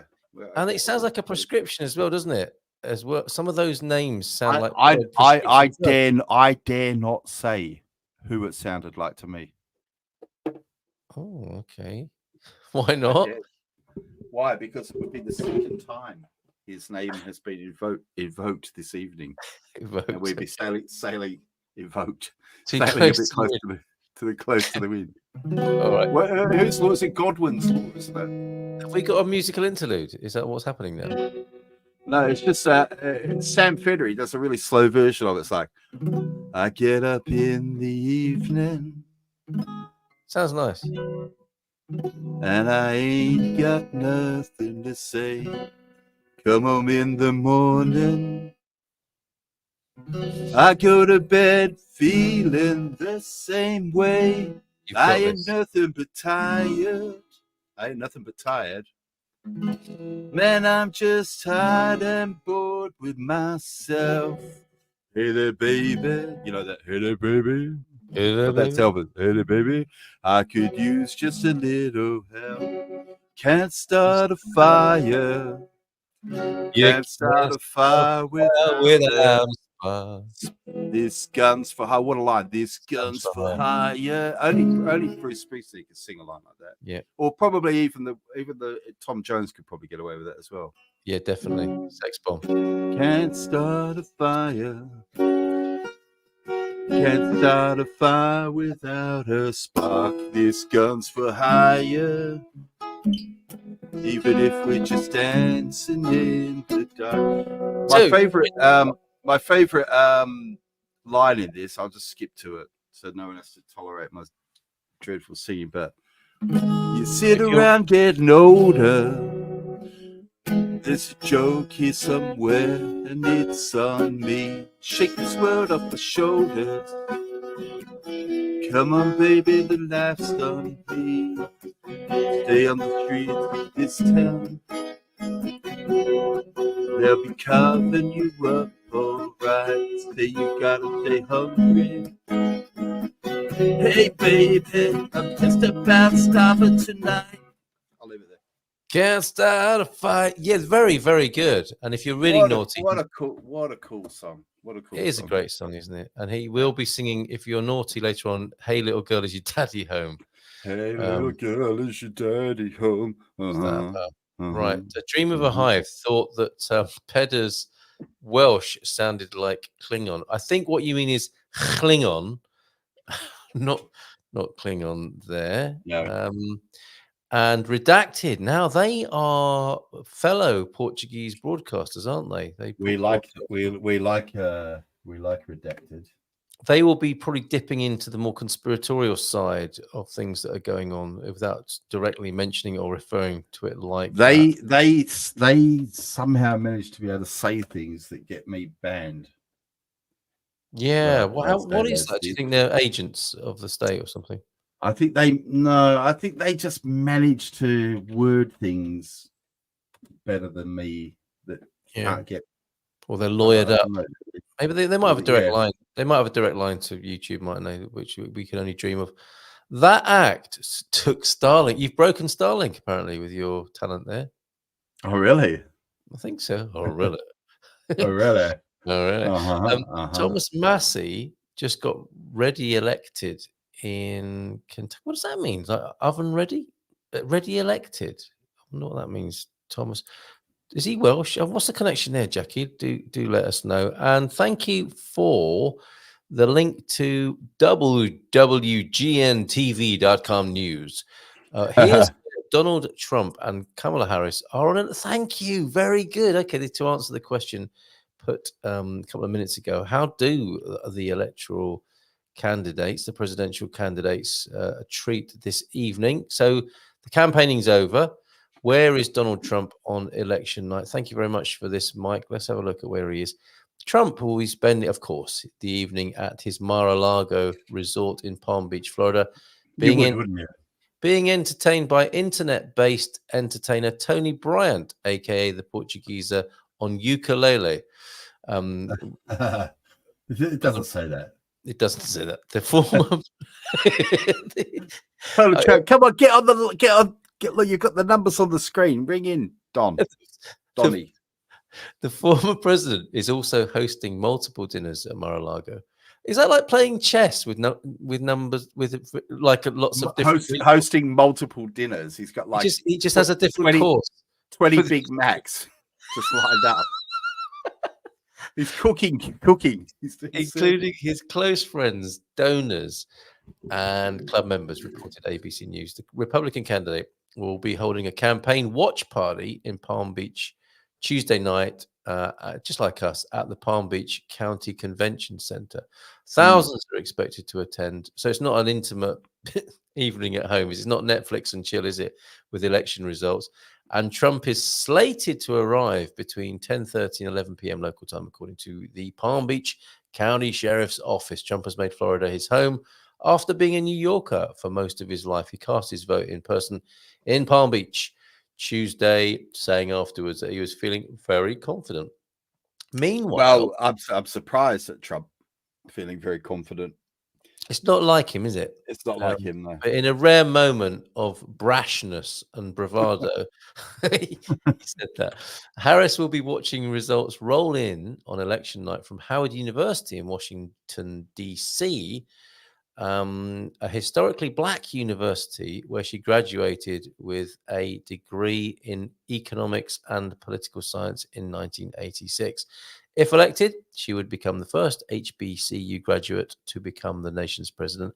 The first office I ever ran for was a freshman class representative at Howard University. To go back tonight to Howard University, my beloved alma mater, and be able to hopefully recognize this day for what it is really full circle for me. That's nice. The PR team have done a good job with that. Harris said of her election night location during a Tuesday appearance on the Big Tigger morning show. Is that like the Big Tigger morning show? Is that like from Tigger the Winnie the wonderful Pooh? thing? The wonderful thing about Tiggers. The wonderful thing about Tiggers. She might have been interviewed by a furry puppet, I guess, just recently. You all right, Tony? The wonderful thing about Tiggers. Tiggers are wonderful things.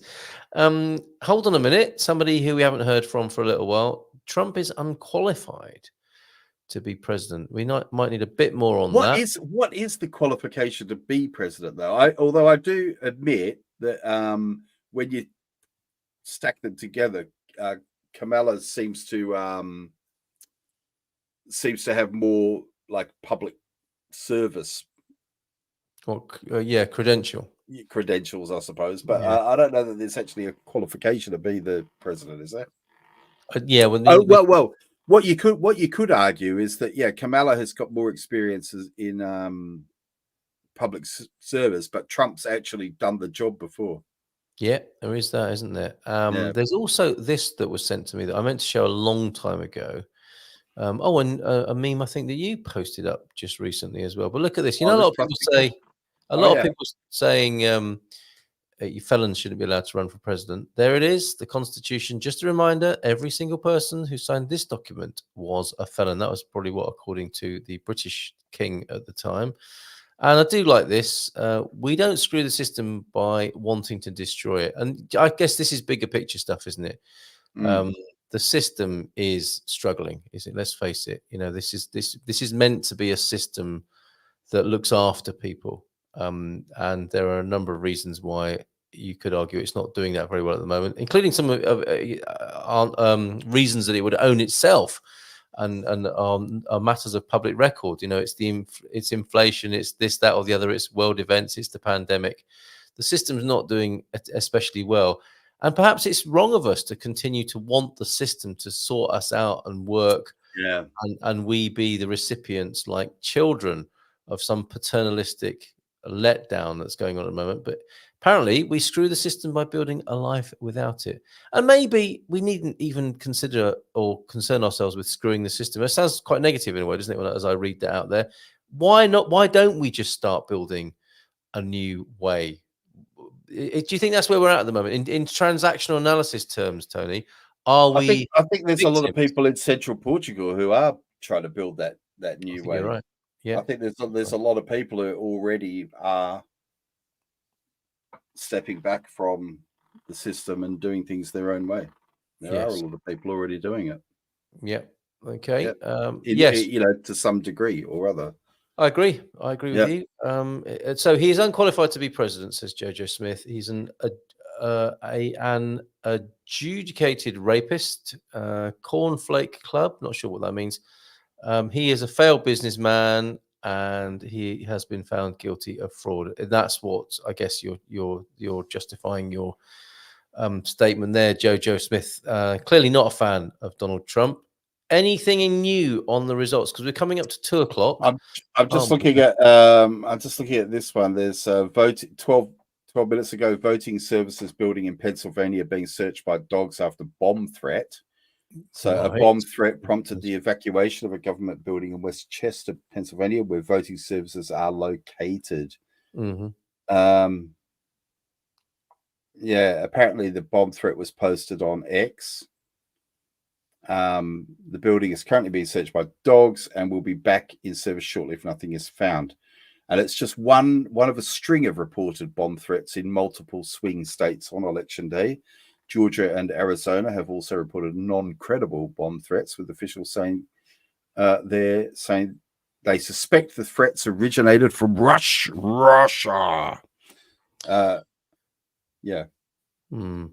Lots of people standing around. I don't think anything of it.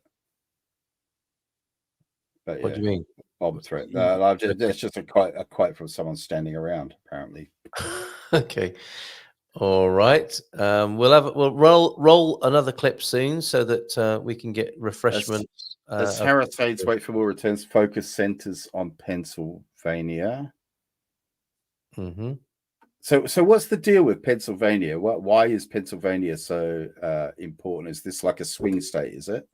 We're appealing to our American friends to tell us what the significance. It doesn't look like much of a swing state to me. I mean, we got 65% to Harris versus 33% to Trump. Okay.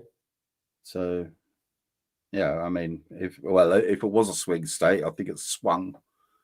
I think it's swinging has been swung. That's that done.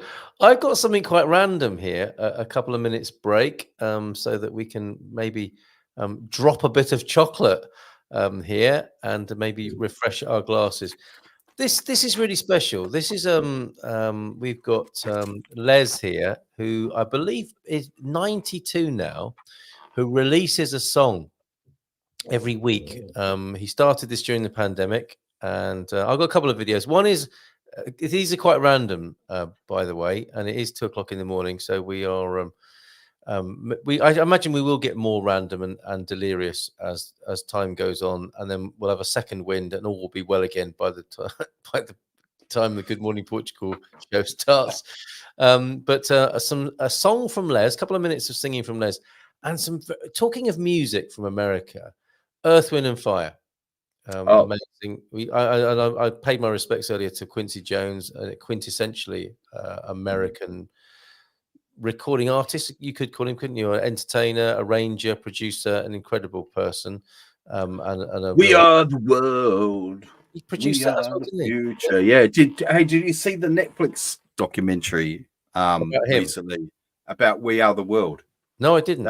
It's funny. It wasn't like after the original, the Band-Aid Do That Out It's Christmas, which I thought was an excellent song. I really didn't like the We Are the World song. No, but after watching the documentary, I kind of like, there's a choice. You know what I mean? What, you changed your mind on it? Yeah, I don't know why. It's just like seeing the production, seeing how like Lionel Richie, Quincy Jones, Michael Jackson, the boss was there as well. Huey Lewis. Yep. I mean, it was all the great and the good on speed dial, brought together by Quincy. Do you know what I mean? It came together. Kenny Rogers, you know what I mean? It's kind of like Dolly. Yeah, watch it if you can. Okay, there you go. All right, so we'll have a little bit of Earth, Wind and Fire with a Portuguese twist, I hasten to add, and then Les, the 90-year-old Caldas crooner from Caldas Terreno here. I don't know what the song is, and it might even be poetry, but he produces something, a song or poetry every week to cheer people up, which he's been doing since the pandemic. So Earth, Wind and Fire first. I like summer to have like a summer wine, rosé. So we haven't been here long enough. It's seasonal yet, so we haven't worked it out.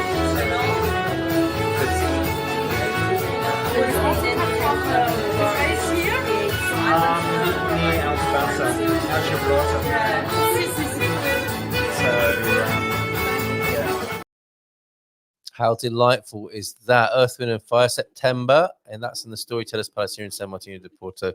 With, I don't know her name, I'm so sorry, but a delightful young lady who was playing violin live over an Earth, Wind and Fire backing track. And over to Les now, a bit further down the road in Caldas Terreno. Hello, everybody. I'm glad you liked Misty's debut last week. She's fast asleep.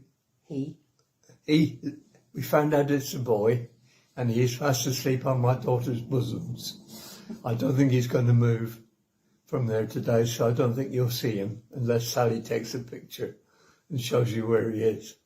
Anyway, a gentleman called Cole Munson asked if I could do a song called Welcome to My World.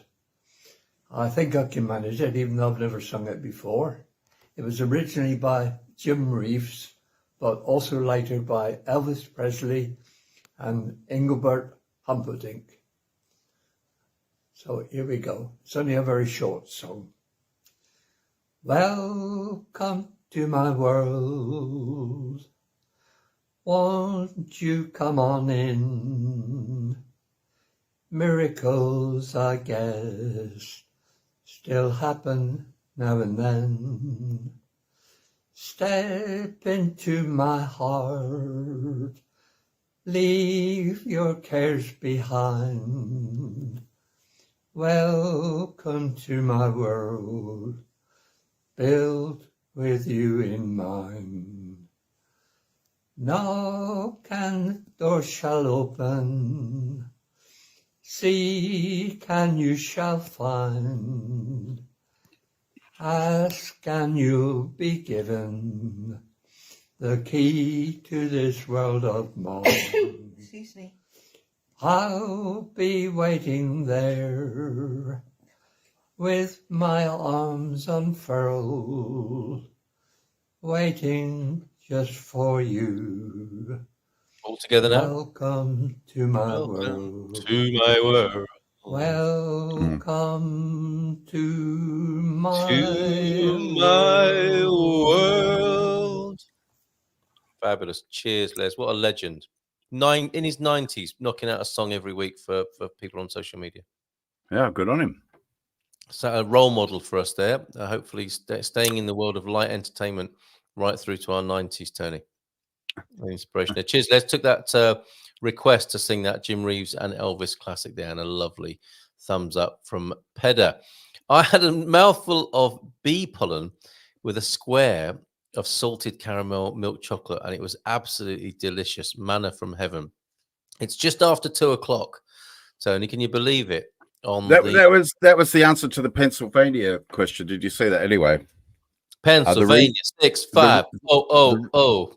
The reason that Pennsylvania is important is that whoever wins Pennsylvania gets 19 points. Electoral votes. Thank you. There you go. Points. And did you see what happened to me there? You mentioned Pennsylvania, and I'm singing Pennsylvania 65000. This is what America's done to us over the years. It's hard not to go into the culture or some showbiz reference and that lovely culture of the United States of America that that we know and love from our upbringings. Is American culture as much of an influence in Australia as you experienced it in the UK? I think more so. Really? Yeah, more so, because I think I've said before, like Australia obviously has its own culture. Yeah. But then on the side, like to give you an example, when, like, I remember, you remember when we were kids, you'd listen to the top 10, wouldn't you? The pop charts, 40. or UK top the 30. Well, for example, the top 40. I don't ever remember having any particular interest in the British top 40. You would listen to the American top 40 and then the Australian top 40.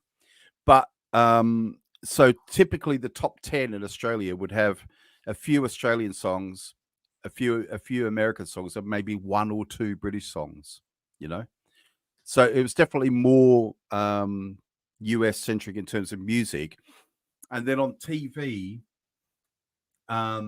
we did have some British TV, but it was mostly American, and then a smattering of Australian. A lot of the Australian stuff was kind of copies of the US stuff, but then the lifestyle in Australia is quite similar to America, I think. So little things like houses are quite similar. So it's very normal to live in a big bungalow in Australia, for example. Frame. And then and then big cars, you know. Yes. The Australian dream, in a way, a derivative of the American dream, suburban life, and all those sorts of. I think it's changed a bit, but although I do think it's also changed a bit in the US. But I often joke, like, my last car in Australia was a Ford Falcon, and it was a 4-litre engine, and that's the smallest engine you could get in that car. Like that's like the baby one. Yes. You know? Yeah. So people just drive around in these big.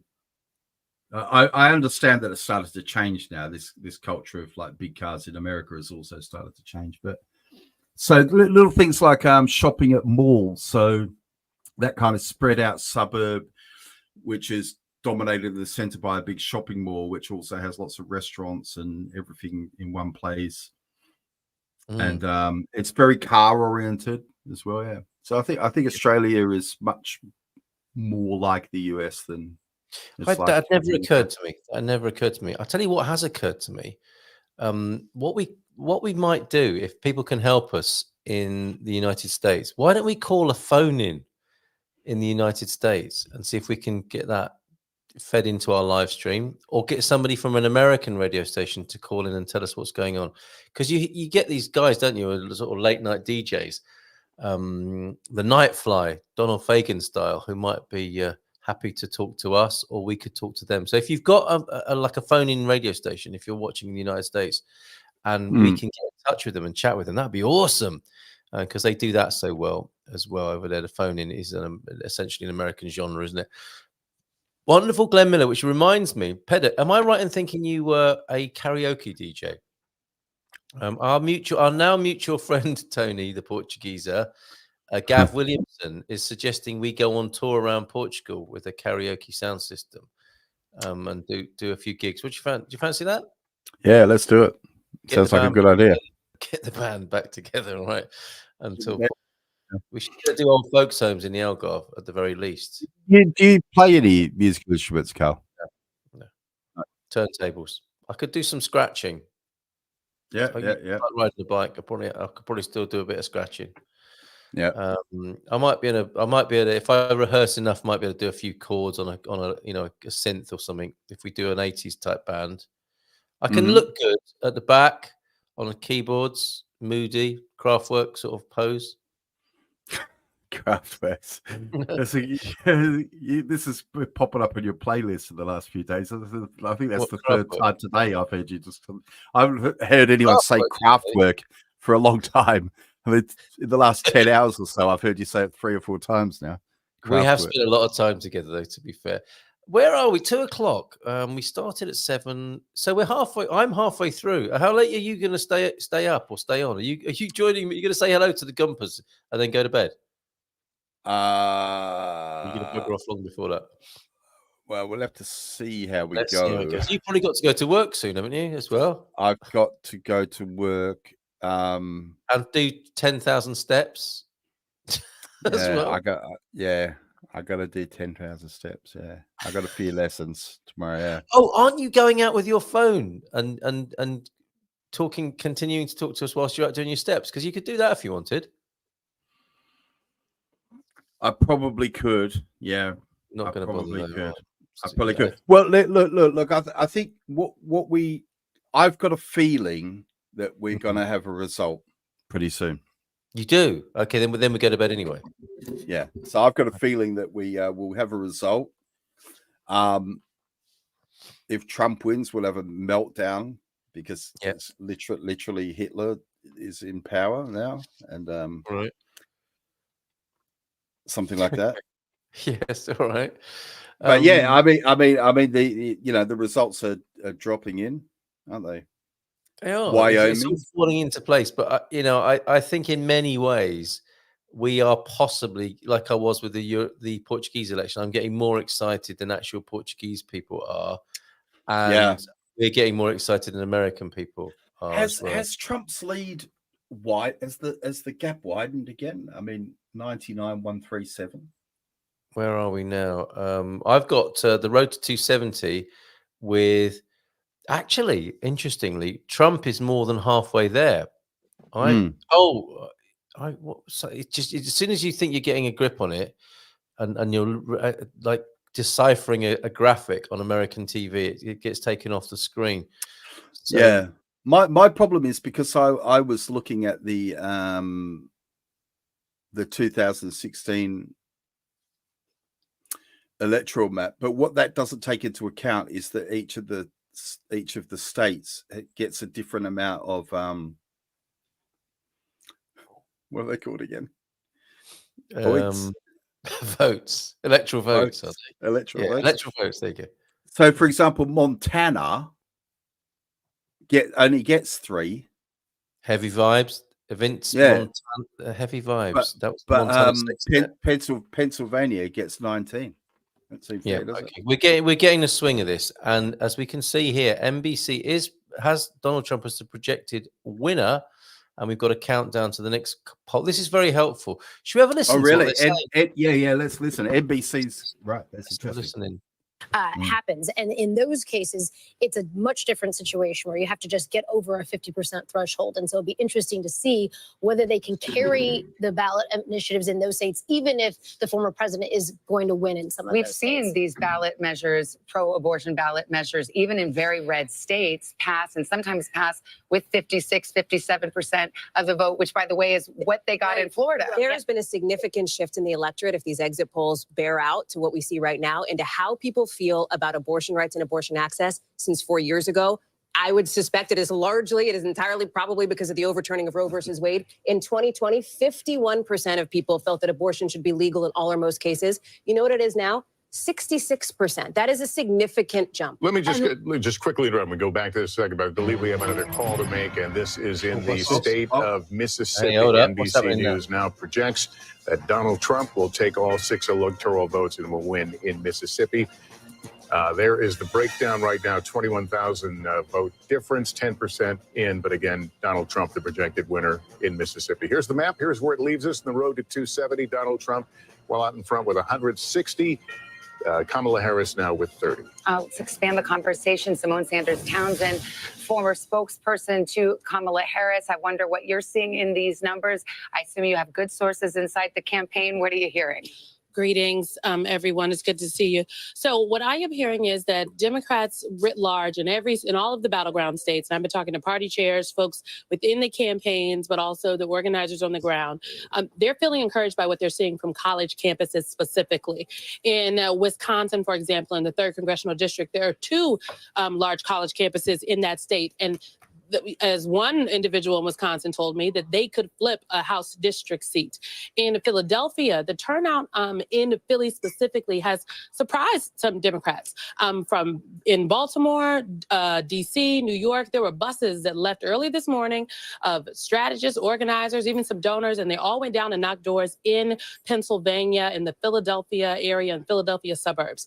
Well, the numbers coming out of places like Temple University, where the lines were so long, people were standing in lines for 3 hours, college campus, they had to add more voting machines. They were not expecting that, Democrats, particularly in Pennsylvania. So they're encouraged, what I'm told, by the raw data, emphasis on the raw data they're seeing. So they don't want to speak out of turn, but they feel all right. Yeah, Simone, what is... Amazing, Tony. Let's have that as a bit of a hubbub in the background, shall we? There, but that's exciting stuff, isn't it? To hear how the Americans do this, how they approach this. Yeah, well, it's interesting to hear this person, Simone. Sorry, I didn't quite catch her last name, but she's hyping up the positivity of the Democrats. But the people just before her was saying they project Donald Trump to be the winner. Yeah. So that doesn't really match together, does it? The winner overall, or the winner of that particular state? I don't know. We'll I don't know, because when they go to the next. Yeah, that's a little bit confusing. That's a little bit confusing, isn't it? Let me just... At this time in the House, 89 Republicans, 52 Democrats.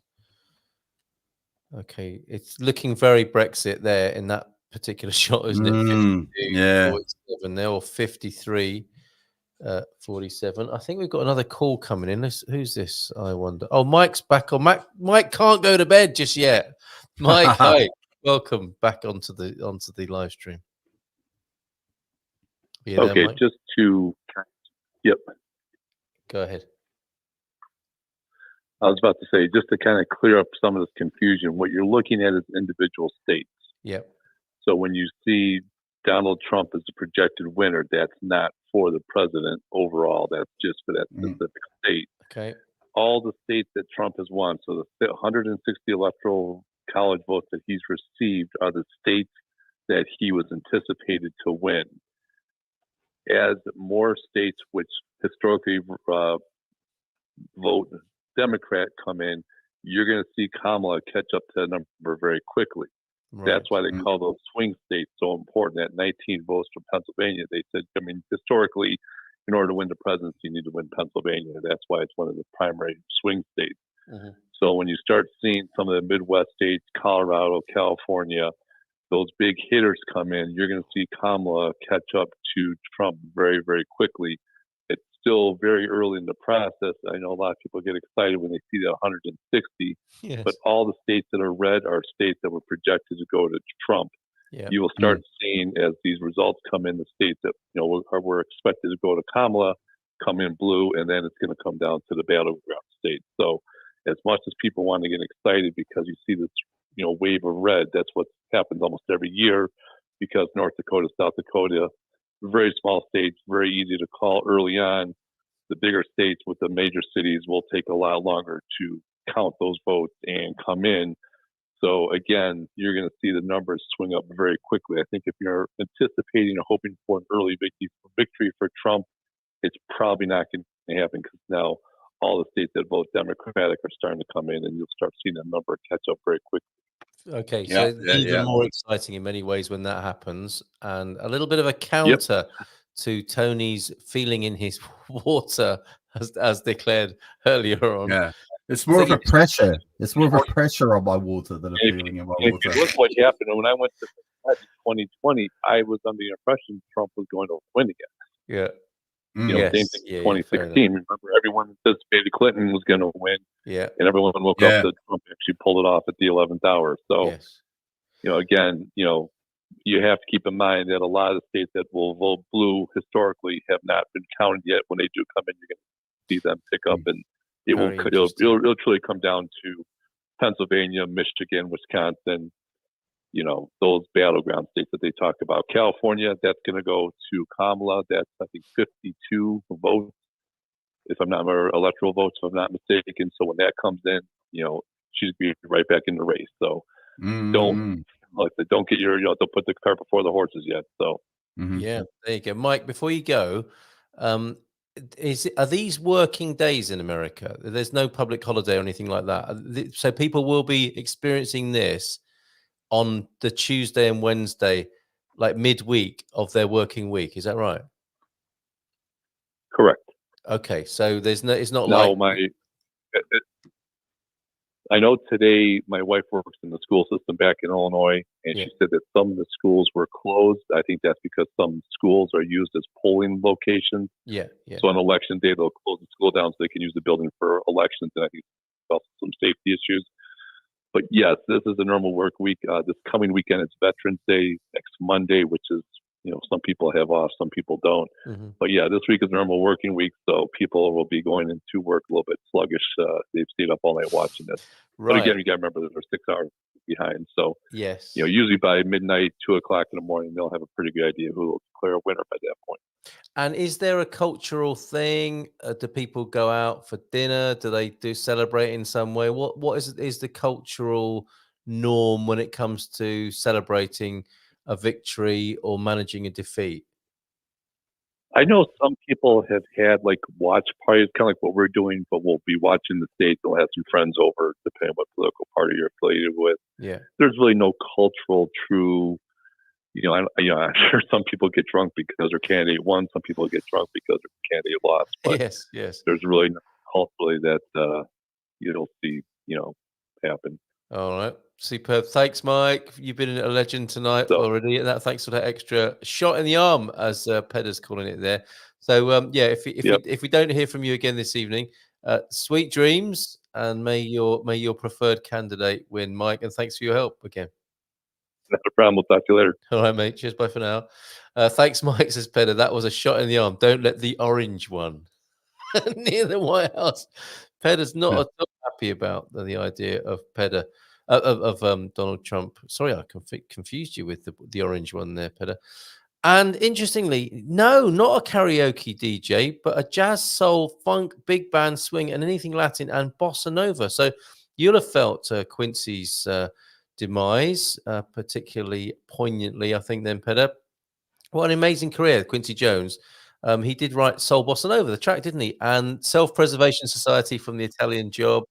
Worked with people, I think, in the 50s, 60s, 70s, 80s, and 90s. Incredible musical legend. As we appreciate American culture and that particular part of it. Right. In the left of the USA is normally more democratic. As in, I think you're talking about the West, left on the screen there, possibly. Ruben Antunes, thank you for joining us. Sound Portuguese. Are you in Portugal or in the United States? I wonder, Ruben, and I think one of your followers over there, the Portuguese, don't go anywhere. Say NBC. Let's go and have a look and see what else we can eavesdrop on. What you got here?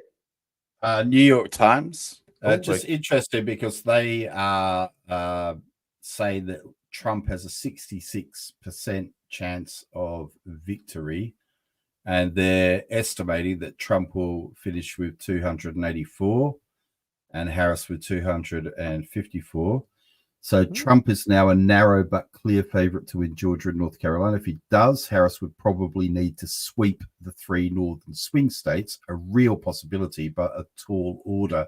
This is how I remember it, because I have watched the last 2 elections, and I remember that it gets down to like just a couple of states, basically. Yes. So no surprises in first states called. So the state race calls are streaming in, but there's no clear leader in one of the most consequential presidential elections in modern history. No swing state has been called, but Donald Trump won Florida by a significantly larger margin than in 2020, an early show of strength. So there we go. There we go. So New York Times is saying there's a 66% chance of victory for Trump at this stage. New York Times is a right-leaning, or no? On the New York Times, a Democrat paper. I wonder. We will be put right on that, I'm sure. Has a strong left bias. It's a strong left bias. Yeah. Okay. It's the Bezos own. California, Washington, Oregon normally vote Democrat, says Mike. Mike's been great tonight, hasn't he? Really helpful to us. And I'm gonna have a look at let's have a look at the live updates over on CNN. I want to try and get their televisual output here. They've obviously got a website with a live sort of timeline effort, as well as, I think, streaming. We could go to CNN.pt. Actually, let's see how that's being managed to CNN, which is fairly new in Portugal, and now in many airports, gyms, hotels. Oh, watch CNN live. Let's do that. Let's have a look at that. I don't know if that's going to stream. Oh, we have to have an advert first before we do that. But that's what we'll be looking at next, is some CNN coverage here. Ruben Antunes is Portuguese and is in the Algarve there. I don't know if you've met our man, our prospective mayor for Albufeira, who was on with us earlier on. He was a great guest, Paolo Fanassi, earlier on. Let's go and have a look at that CNN coverage, and we'll turn it up and listen to what they've got to say over there. Counted yet, right? You see the big circles, the biggest circles around the Northern Virginia suburbs, also Richmond and the suburbs around that, and some big Republican circles down here, Virginia Beach area, and some here in the suburbs more to the south, the exurbs south of Richmond. But I want to focus up here, and just to show you why. You can say early on, you say, whoa, what's happening? Oh, that's not good, is it? Especially when I've just taken a big mouthful of chocolate there. Let me see if I can get why does it always happen like that? Okay, we've got X coverage as well. Let's go back to the New York Times there. Have they got anything televisual, or I guess it's all print journalism over there, isn't it? With their live updates right there. No. No. What haven't we haven't looked at MSN, have we? MSNBC. See, so let's take a look at what they're reporting at the moment. Well, I can certainly bring you their website. There we go. Wisconsin. Okay, I've got to accept their cookies or whatever that is. Maybe later on your updates there. Not authorized to see the content, to access the content outside of the US. Okay, I need my VPN for that. Trump wins Texas poll, as you suggested, as you thought there, Tony. Polls closing battleground states: Michigan, Wisconsin, and Arizona. Let me just see what this is. What you got? Oh, okay. The Portuguese feed. Oh, okay. Thank you for that. So you managed to get through. Well done. Live from MSNBC.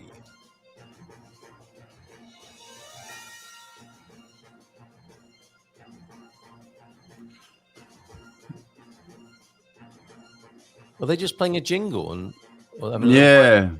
Yeah.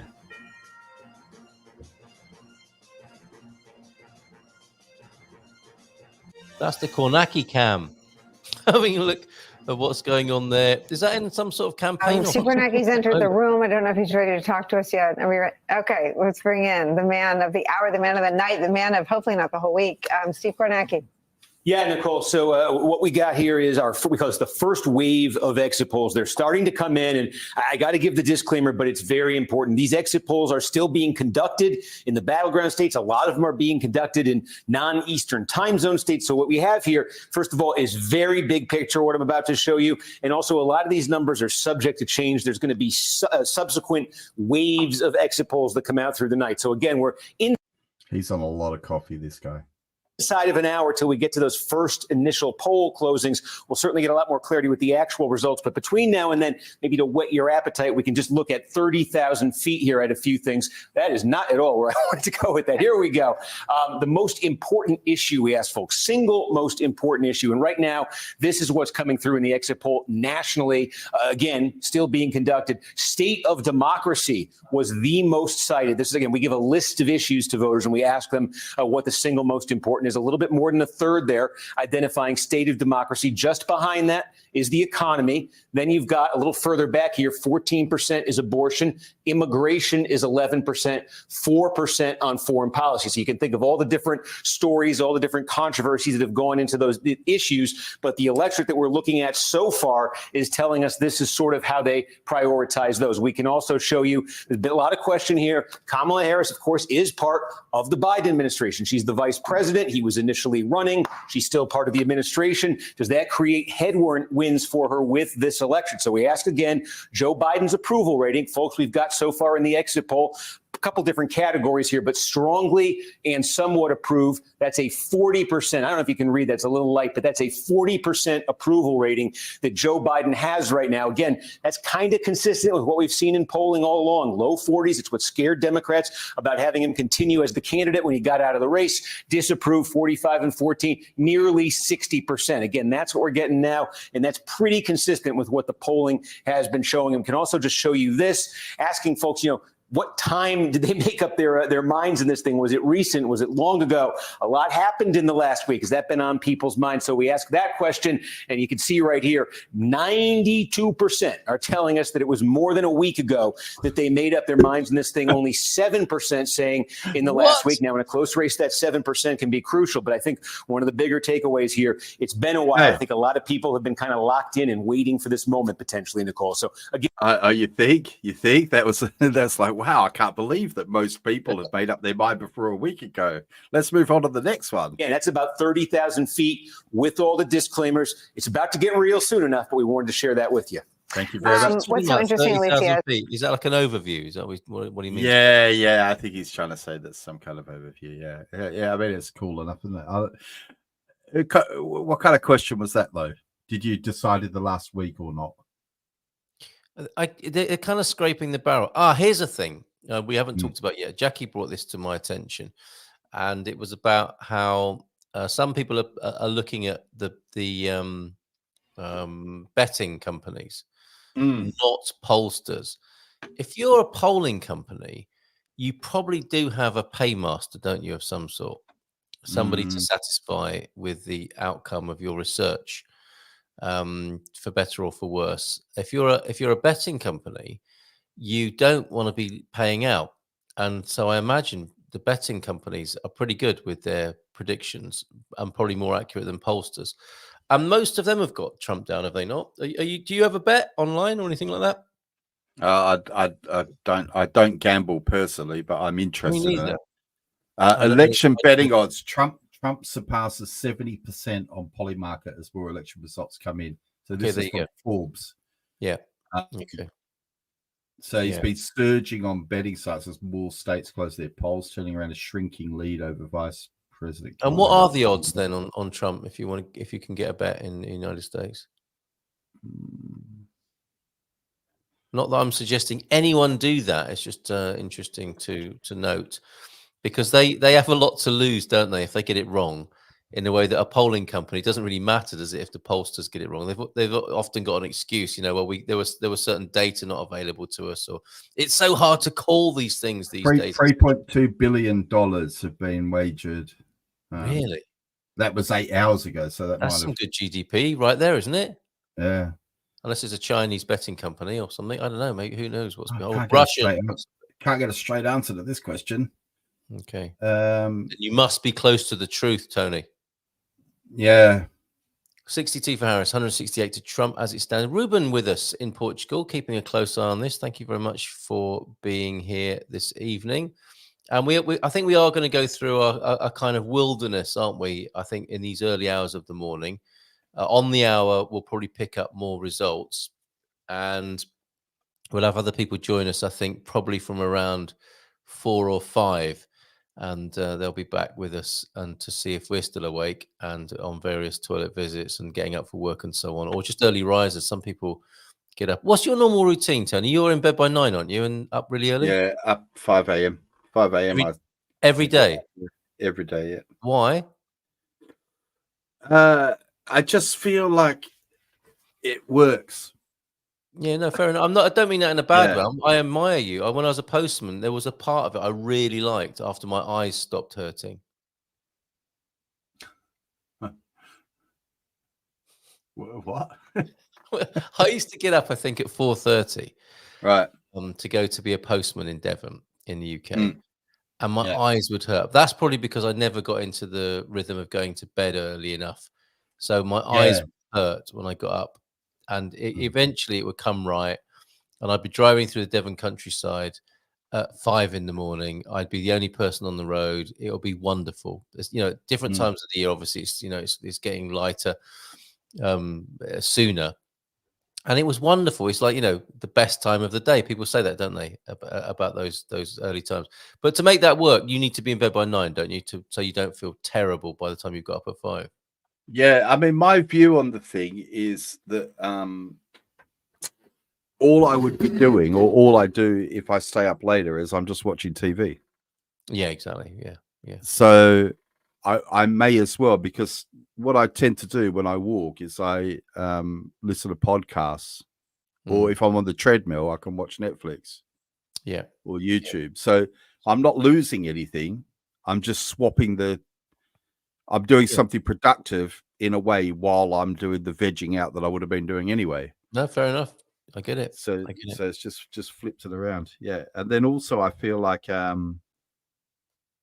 reduce the risk of sleeping in and wasting part of the day. Do you know what I mean? So you feel that that's a waste if you oversleep or have a lie-in? Yeah, I do value sleep. But I hate like if I sleep in for if I have 9 or 10 hours or 11 hours, I'm really annoyed with myself. I very, very rarely do it. Okay. Sometimes I say I'm going to do it as a treat, and I end up getting up at say 7 anyway. Yeah, understood. So you would ordinarily be getting up in about 2.5 hours time. Yeah. You be in your deep dream state by now. Freedom is off. We are gonna go through the toughest point, us two men here. Tony's going to be growing more of a beard. I'm going to be bunging myself up with unnecessary bee pollen fiber by the sound of it. Good night. Oh, Dream of a Hive is still with us. May the fleas never get you or your dogs, indeed. What's your natural, both of you actually, Tony and Dream of a Hive, do you have a natural remedy for fleas? Because I think a lot of these frontline things just aren't working anymore. It's like antibiotics. Yeah, no, we don't. We use Frontline. Yeah. Does it work? Well, I do sometimes see my dogs scratching, but definitely not as much as they would without it. And we don't see any. I don't see any fleas. Yeah. Okay. Around, and our dogs are indoors. So. All right. This is the USA election all-nighter. We just momentarily were talking about fleas because Freedom was going to bed. I'm going to bed early now. Yeah. Next time I'll join via video stream for better quality. Well, Freedom, thank you for your company. Yeah, thank you very much. Yeah, it's been awesome. Get the result you want as well. I envy you, Tony. If I go to bed early, I can't sleep. What would be your recommendation? What's your sleep hack for Pedder? It's a habit, isn't it? It's a habit, and then also I exercise a lot. Oh, what, make yourself tired? Yeah. So I exercise a lot during the day, so I'm tired at night. Yeah. Okay. Yeah. Yeah. I can go. I'm pretty good at going. I've never really had a problem with sleeping, to be honest. Okay. Yeah, I've got friends who struggle with sleeping, and I can't imagine it because I've never really had a problem. Same here. Yeah. Okay, there's a natural homemade prep that keeps fleas away. We're gonna have to do a special natural health special, maybe beekeeping special with Dreamer of a Hive at some point on the Munson and the Geeza. Normally at 7 o'clock on a Tuesday evening. Back to our usual schedule. What time do you sleep then, Carl? Oh, I am quite naughty. I just stay up and I stay up and I stay up, and because I've got the show to do, I get up anyway. I did have an early night the other night of about 9 or 10, probably 10 by the time I went to sleep. That's really unusual. I'm probably around midnight and get up at 7:30, something like that. And all my life I've had the best of intentions to go to bed earlier and get up earlier, but I just don't know. It's into a poor habit, I suppose, of staying up late. Yeah. I mean, I can do it because sometimes I have to stay up late for various reasons.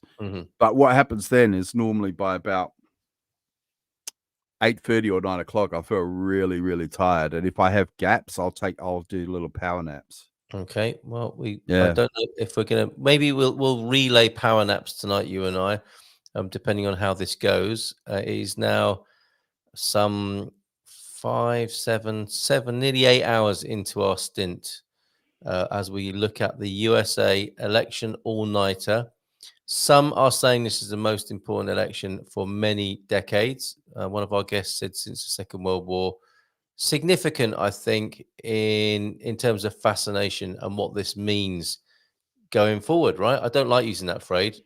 I think it's a useless, one of those sort of corporate-y phrases going forward. But really, this will be. I think a lot of people are waiting to see what the decision is of the people of the United States and what this means for our culture generally in the widest context as the leader of, as I've been saying this evening, the American, British, European culture, that alliance that we've grown up in, that has dominated the world in many ways, and that is now being challenged by other cultures who actually we don't hear a lot about because that's the way our cultures are managed and empires are managed, aren't we? We don't hear about the great things that are happening in other parts of the world.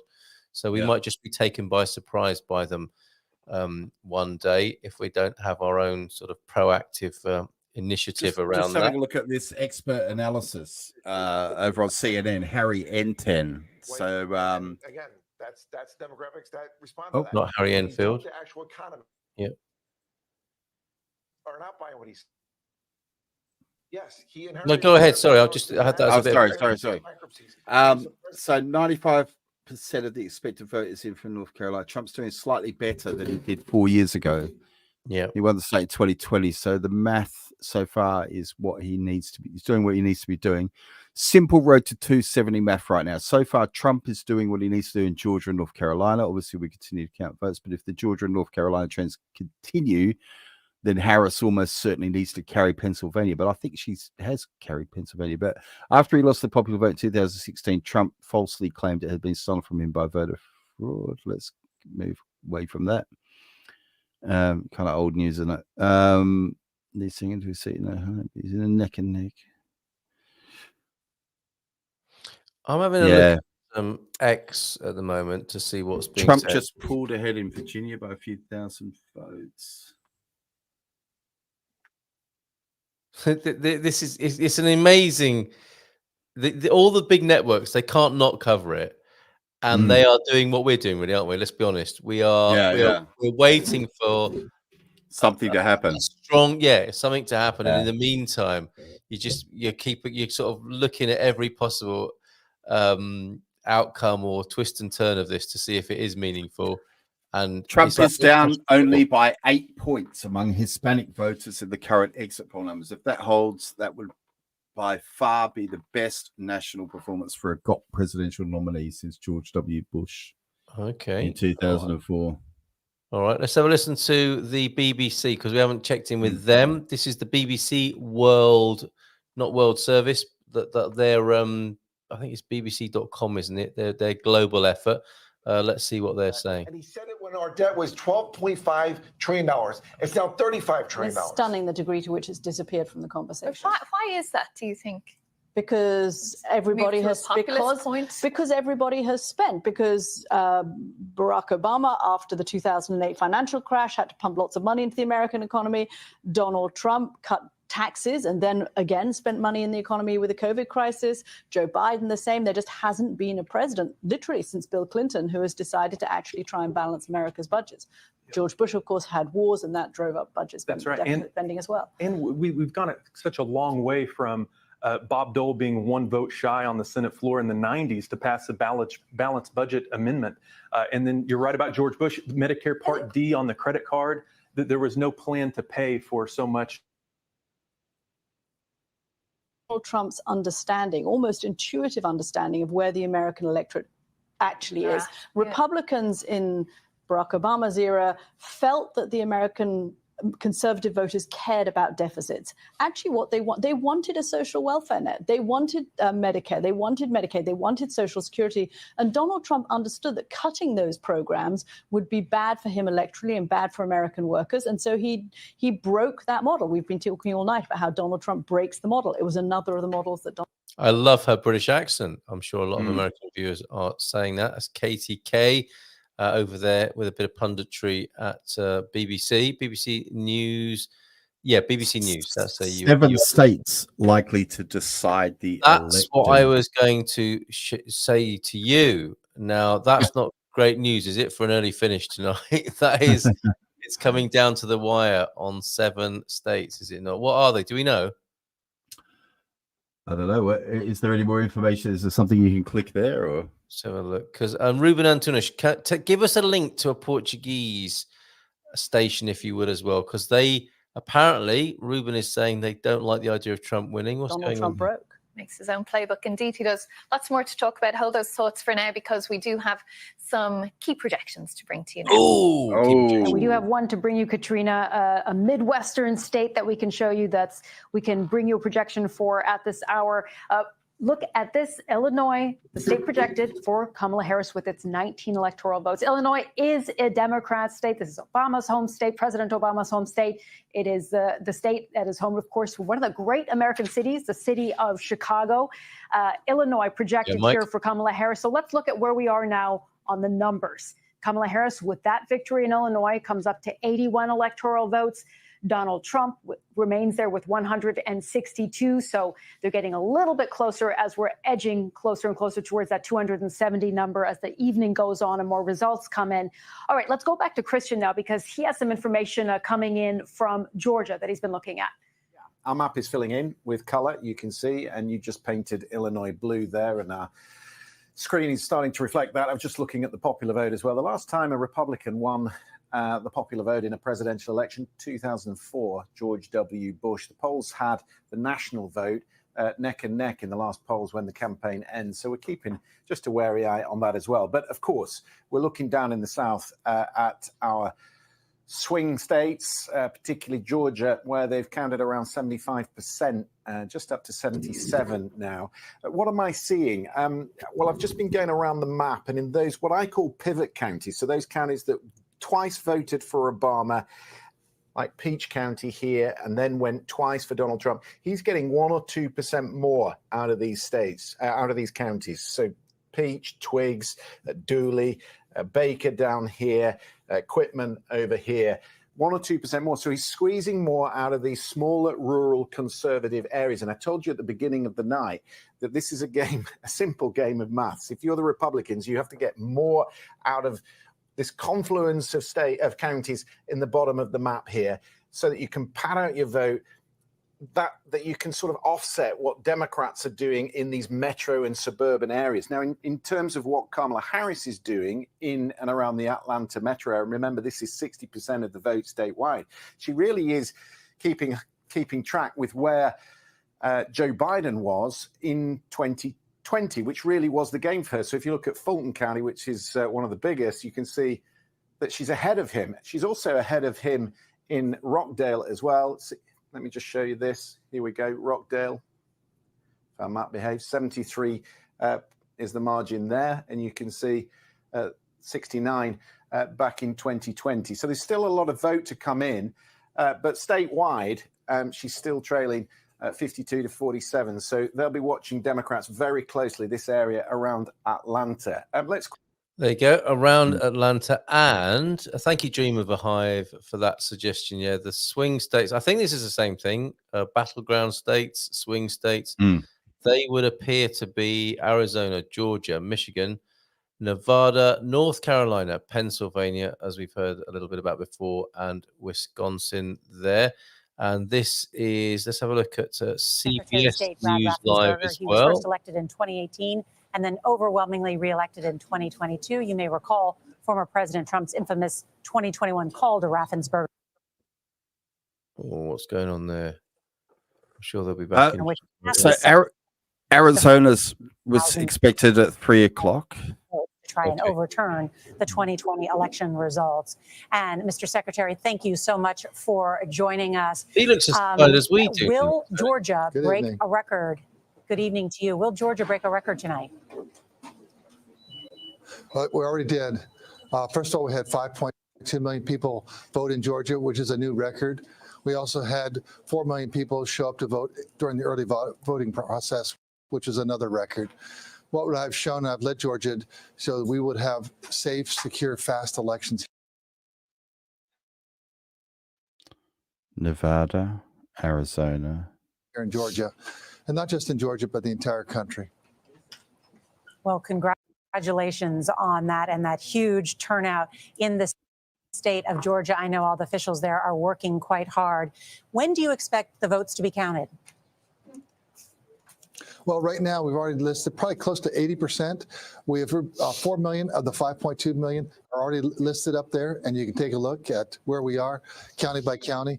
So we have the other 1.2 million to come in over the coming couple hours. So we're in pretty good shape. The counties continue to upload as they finish each of their precincts, and each county, finishes what it's doing. So we're in good shape. I think what we've seen today with this huge turnout is that voters trust the process here in Georgia.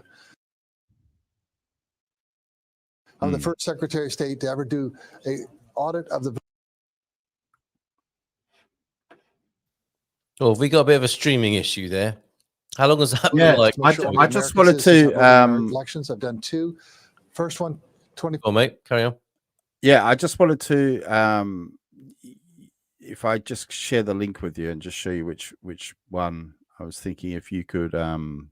Yeah, sure. Hi, Sharon. Share this one. Okay. Which is one that we've been looking at, and then if you could, so just talking about those 7 pivotal. I got you. Yeah, I think I understand.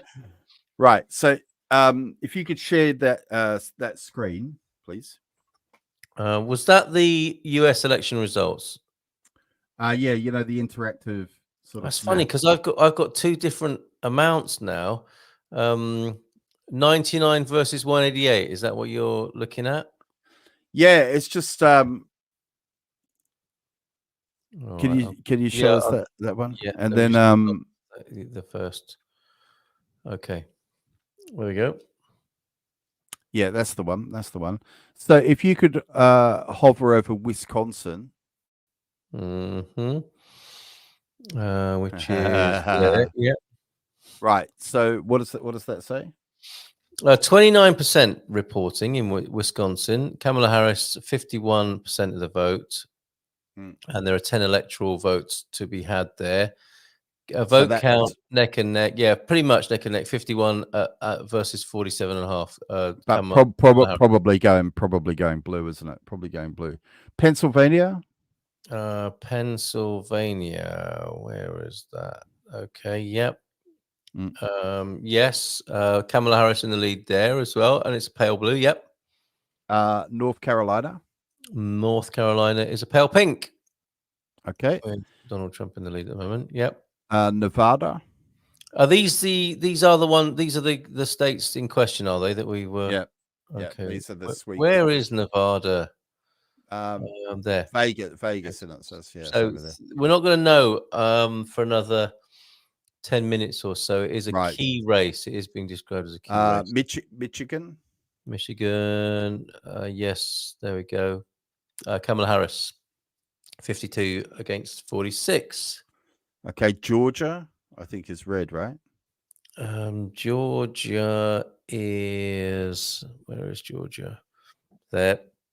Yeah, pink currently. Don't hand me no lines and keep your hands to yourself. Georgia satellites. All right. Arizona. Again, that's so interesting, exciting results to come in this next hour. So Arizona is half past the hour, isn't it? Is that right? No, it says three GMT. So right. So we should have reasonable knowledge about all the swing states within 10 minutes, right? I think so. Yep. You think it might be pivotable? Pivotable. Okay. What's this screenshot you've sent me here? Let me know, Peda, if that's important to share on the screen there. Okay, so yeah, we're standing by then for a next set of results coming in. Sharon, you and anyone else who's watching are very welcome to come and join us on the screen with your observations about what's going on, and you can call in as well on 913-590-303. Watching live here in San Francisco, how did you come across us, Sharon, if you don't mind me saying, and how is it there in San Francisco?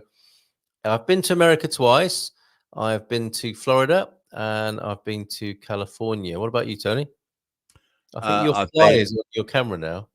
Yeah, I've been to the US. I've been once, and it was to Utah. Really? So I don't particularly think it was representative of the whole US. Yes, that's an interesting chat. Yeah, I went to the US because I was working with the EBU at the Winter Olympics. Oh, I see. Okay, sorry. Salt Lake City. Did I just say interesting chat? I was distracted by what Pedder's sent me, and something seems to be wrong with the chat. All grayed out and some sort of red and black timer. I think that might be local and not something we're doing here, Pedder. So really not sure about that. If anyone else is having an issue with that, because I was wondering, all this bandwidth that's required for all this streaming TV and stuff, there must be quite a lot of techies behind the scenes, right? This evening of all nights, this must be one of the most demanding internet evenings ever. Yeah. It's amazing. Yeah, it's amazing. Utah, the land of ovnis. Okay, everything else is working fine. Frozen chat. I don't know what's going to happen with you there, Pedder. Keep refreshing and see what happens. Watching you guys. Got my sister on the phone. Okay, I hope everything's okay. Is your sister in America, Jackie? Is that why you mention it there? Let's go back then and let's watch some live results coming in.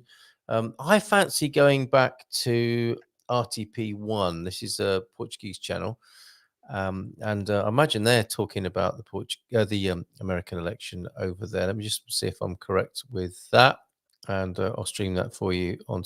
No, we've got to watch a flipping Intermarché advert before we find out if that is. Go on. Should we watch a bit of Portuguese telly for a moment? Let's see what we can do with that. Okay, yeah, Sharon, thank you. I'd love to know how you've ended up watching us tonight. And Peder, yeah, that is. Did that just come up randomly in the feed, or did you search for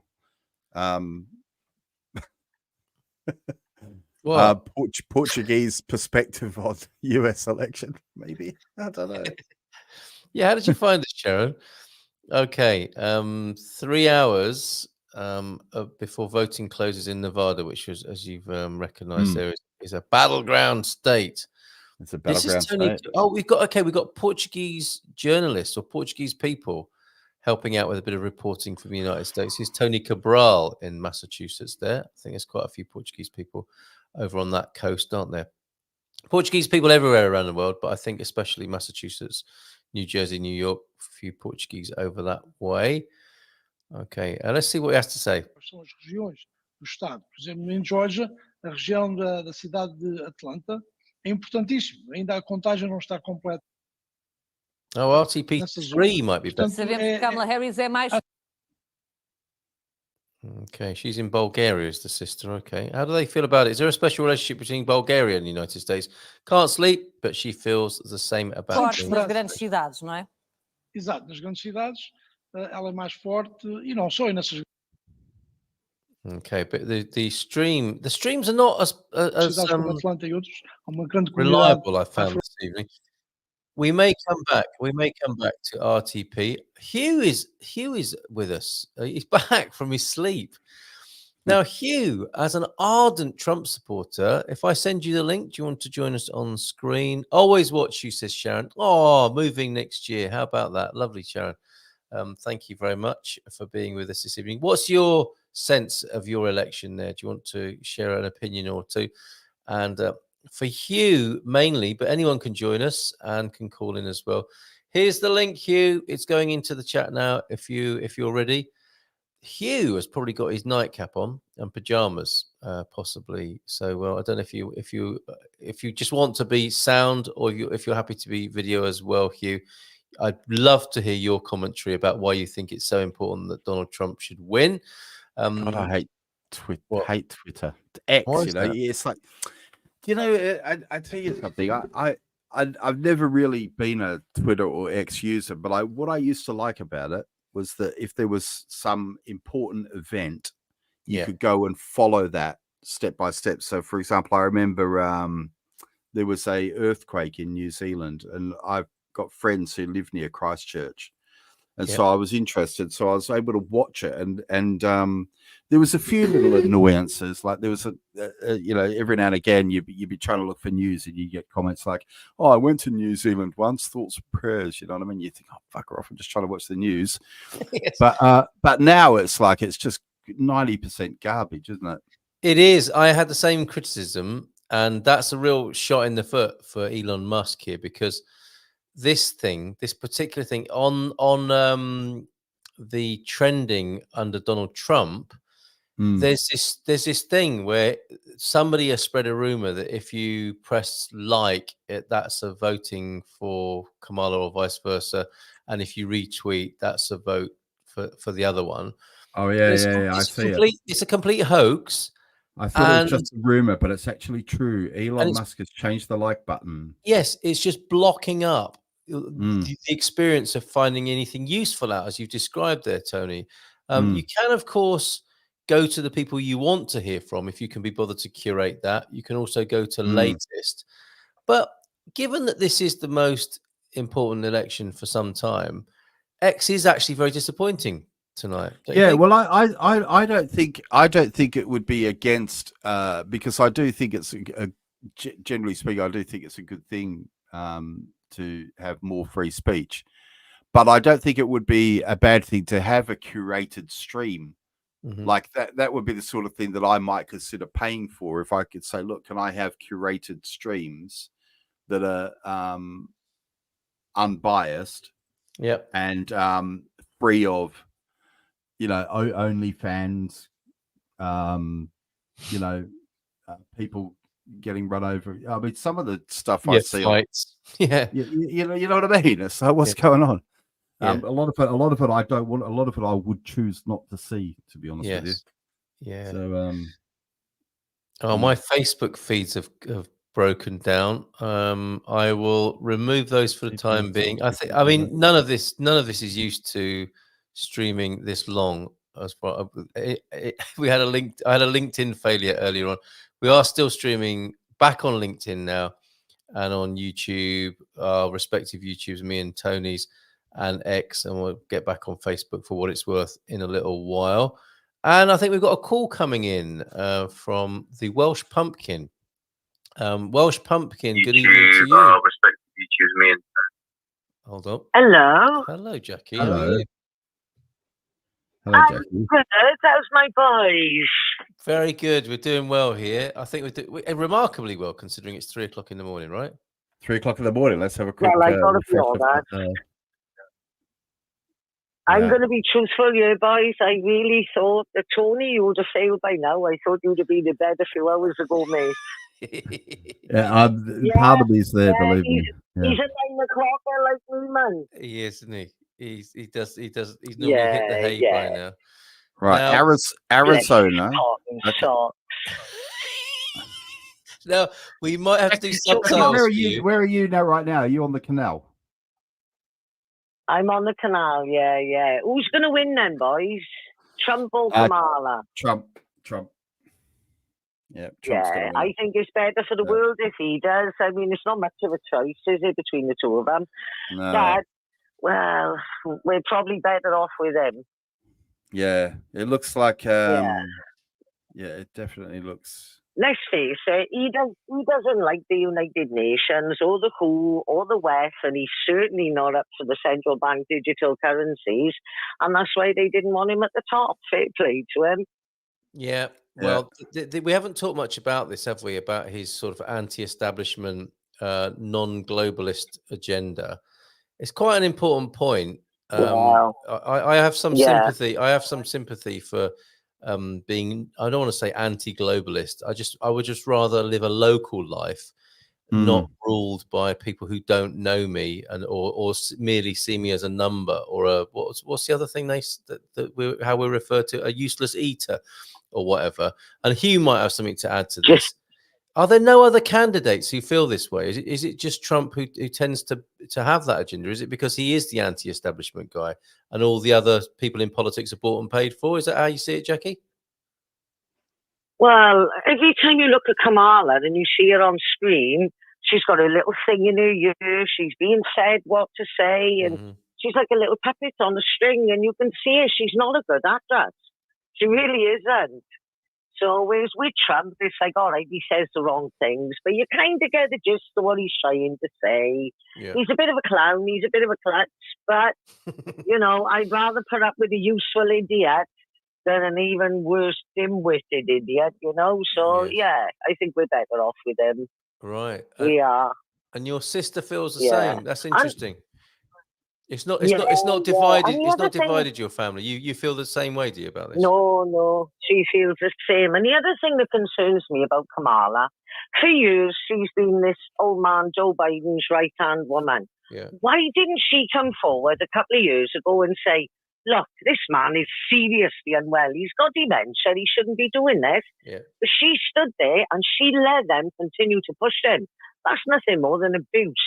They abused that man. It's unfair what they done to Biden, man. I mean, he's no use. Unless you give him a chocolate ice cream, he's no use. But, keeping him there all that time, it was just cruel. Yeah. You wouldn't do that to a dog.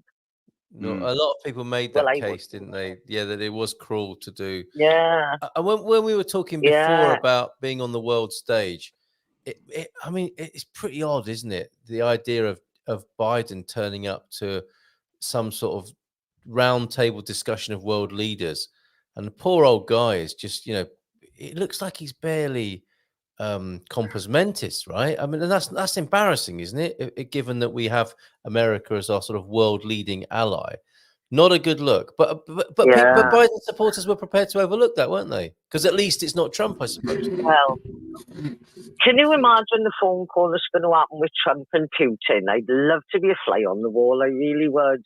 He's going to ring him up and say, listen, Putin, just keep it quiet for a couple of days. We pull our boys out then, do you like? I give up. We can't be bothered with all this. And that's what he's going to do. Yeah. But while he's doing that, I hope he flips Mr. Putin my number. Well, is that why I'm still waiting. Is that why you're saying this? Because you've got a soft spot for Putin. You don't have him down as a terrible bogeyman who's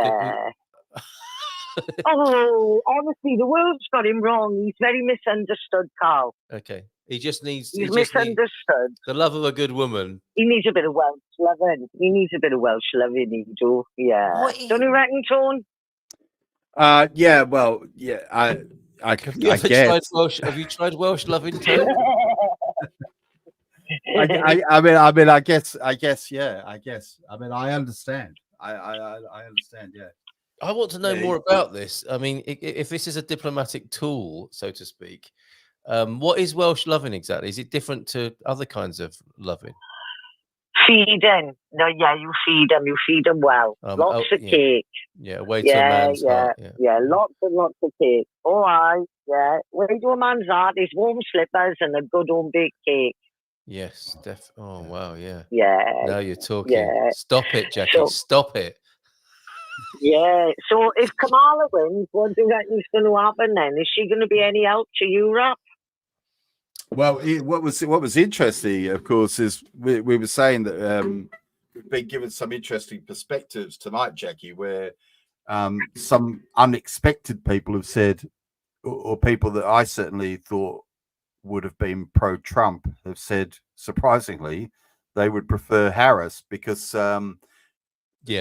Trump might actually be bad for Europe, and whatever our views are on the EU, we live in it. You know, so so I mean, if he starts boshing tariffs on everything, then that could be quite bad for Europe, for example. So made me ever think about it, Jackie, because I think I've been thinking about Trump in particular from the perspective of what I thought of as being someone in the US looking at it. And perhaps I should be thinking of it as someone who lives in Portugal, which I am. So I've it's given me a lot of food for thought, to be honest. Yeah. If he lived in Portugal, he definitely have to be at the Algarve to keep the orange tan going. Yeah, he would be in Algarve. Yeah. He would definitely be in the Algarve. Portugal, 350 days of sun. Yeah, he'd be all right. Can't beat it. And he'd be all right. I imagine Kamala would probably like Porto. It'd be the sort of the with the working class northern vibe. Too close to Coimbra. We'll stick it in Spain. You don't want to stick her in Spain. Yeah. We don't want to too close to Coimbra. Tell me more about this, Jackie. No. Your sister says that Trump will change things and prevent a lot of planned stuff being forced upon us unwitting public. Yeah. Now, political establishment around the world. What are you talking about? What things are going to be forced upon people? Well, the WHO had what they call a pandemic treaty that they were trying to get all these different countries to sign, and that has failed. Yeah. But they're having a second attempt, and there's no way Trump is going to sign that. And if he refuses to sign it, because this pandemic treaty is disgraceful, it's all about basically taking over sovereignty of countries. Yeah. And if they end up doing that, then we're all in trouble, because if they call a lockdown, that's it, there's lockdown. We're not going to get away with anything, because we'll all be on this digital identity and everything like that. But Trump doesn't want any of that. Yeah. He actually believes in freedom. Yes. Whereas Kamala, unfortunately, where she's led, because she came from out of the blue. At 1 minute she's in an office, next thing she's vice president. What's going on there? Yeah. I'd like to know how she done that. Well, you make a good point. You know what I mean? She's a good-looking woman. I can see how she made her way there. She's a good-looking woman. I'll give her a due. Yeah. But, we can all see how she got to the top. But unfortunately, she wouldn't be good for the people. And take into consideration their rallies, right? Now, you go to a Trump rally, a lot of people were taking their kids. You've got carnivals, you've got stores, balloons, candy floss. You go to a Kamala rally and, well, let's just say you got the baby deletion van outside, and that's what they were, they were promoting. Yeah. Baby deletion for a rally, really. Yes. If that's the way you're going to push it, then clearly you deserve to lose, love. That shouldn't have been a major point. But when you turn up at something like that, I mean, if I went to some sort of festival and there was a baby deletion van there, I'd be gone. I'd be on the first bus home. I'd be like, no, it's not my sort of thing. That's interesting you say that, Jackie, because this is something this is something I was saying earlier about. It is a word to avoid somehow, but I made the point that for me it's something I kind of back off from because I'm a man and I kind of think it's not my place to speak about this, right? But what I have said is a difficult subject. But what I think is where I agree with you. I think it seems like to me it seems kind of like an odd thing to put as a kind of a priority thing to think about somehow. I kind of like do you know what I mean? It seems like an odd kind of one of the most traumatic things a woman can actually go through at the spearhead of your campaign. That says you haven't got a lot going on. There's clearly not a lot of intelligence there. You're not putting human rights first. You're putting women's rights in one position first. And that is a position no woman really wants to be in anyway. And you know what I've been through, Tone. I lost a child and I ended up having to have surgery for my baby because the baby died in the womb. Oh dear. So if I was in America, I wouldn't have been allowed to have had that surgery and I wouldn't be here now. Do you know what I mean? So there is two sides to the argument. But when it comes to girls getting pregnant because they couldn't be bothered to use contraception, they don't know who the father is, it'll interfere with their party lifestyle. You got yourself in that mess. You look after yourself. I'm sorry that should be the way it is, because when you're going for something like baby deletion because you don't fit in with your lifestyle, that's completely selfish. So, it's another argument that is, isn't it? But when you go to a rally and you got baby deletion vans outside, that's really concerning. And the other thing Kamala have done recently, she stood up at a rally 2 weeks ago and she said there was somebody stood up and shouted, Jesus Christ is Lord. And she turned around and she shouted, you're at the wrong rally. The smaller rally is a few miles down the road, telling them to go to Trump's. Then on Sunday, she stood up in a church saying, God is this, God is that, God is with me. And I thought, you hypocrite. You hypocrite. Clearly the HRT is affecting you, my love, because you don't know what you're doing one Sunday to the next. So she's not really a reliable source, is she? Well, it depends how it's reported, Jackie, doesn't it? These, I hear you. Wow. And it seems to me these are the mirror image edits, aren't they, and highlights that the Republicans and the right are using to show Kamala in the worst possible light, and it works both ways round. What bothers me is it's so I'm all for the challenge to the WHO being able to mandate certain ways of government over and above national sovereignty. And in a way, it's a shame that wherever you look in the world, it seems to be a certain type of character who's challenging that. There isn't a spectrum of, with Brexit. When Brexit started out, there were left-wing people who thought Brexit was a good idea. Now, presumably, there are also left-wingers, left-leaning people who think the WHO and the EU are still like terrible clubs that are an imposition on us and you're not invited to, and they're elitist. But it tends to be lumped in with this whole extreme far-right rhetoric. And so that makes it difficult for people to have grounded, down to earth, and sensible conversations about this, because it goes straight to these, what are they called, lightning rod, dog whistle, culture war kind of issues, unfortunately. Because there's a lot in what you're saying, and it's a shame that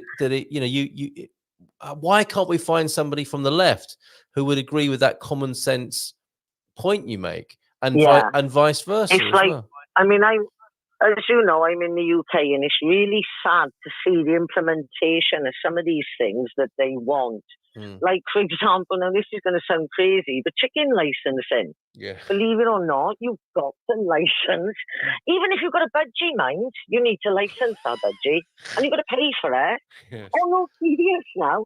And people were filling in forms saying I got chicken wings in the freezer, and they were filling the forms in and sending them all in. Yeah. And it was like the government then turned around and said, look, if you're going to do this, we'll just put you in prison for filling in the forms stupidly. So they're going to remove more killers and muggers and murderers and all that out of prison to put somebody into prison who can't fill a form in properly now as well. Yeah. It's just ridiculous over here. It really is. Well, it sounds the politics have gone mental, Yep. So you'll be glad to be out of it then, by the sound of it. Oh, yeah. I can't wait to leave. Right. Yeah, I felt so free walking around Portugal. It was absolutely beautiful. It was amazing. I felt like I could breathe.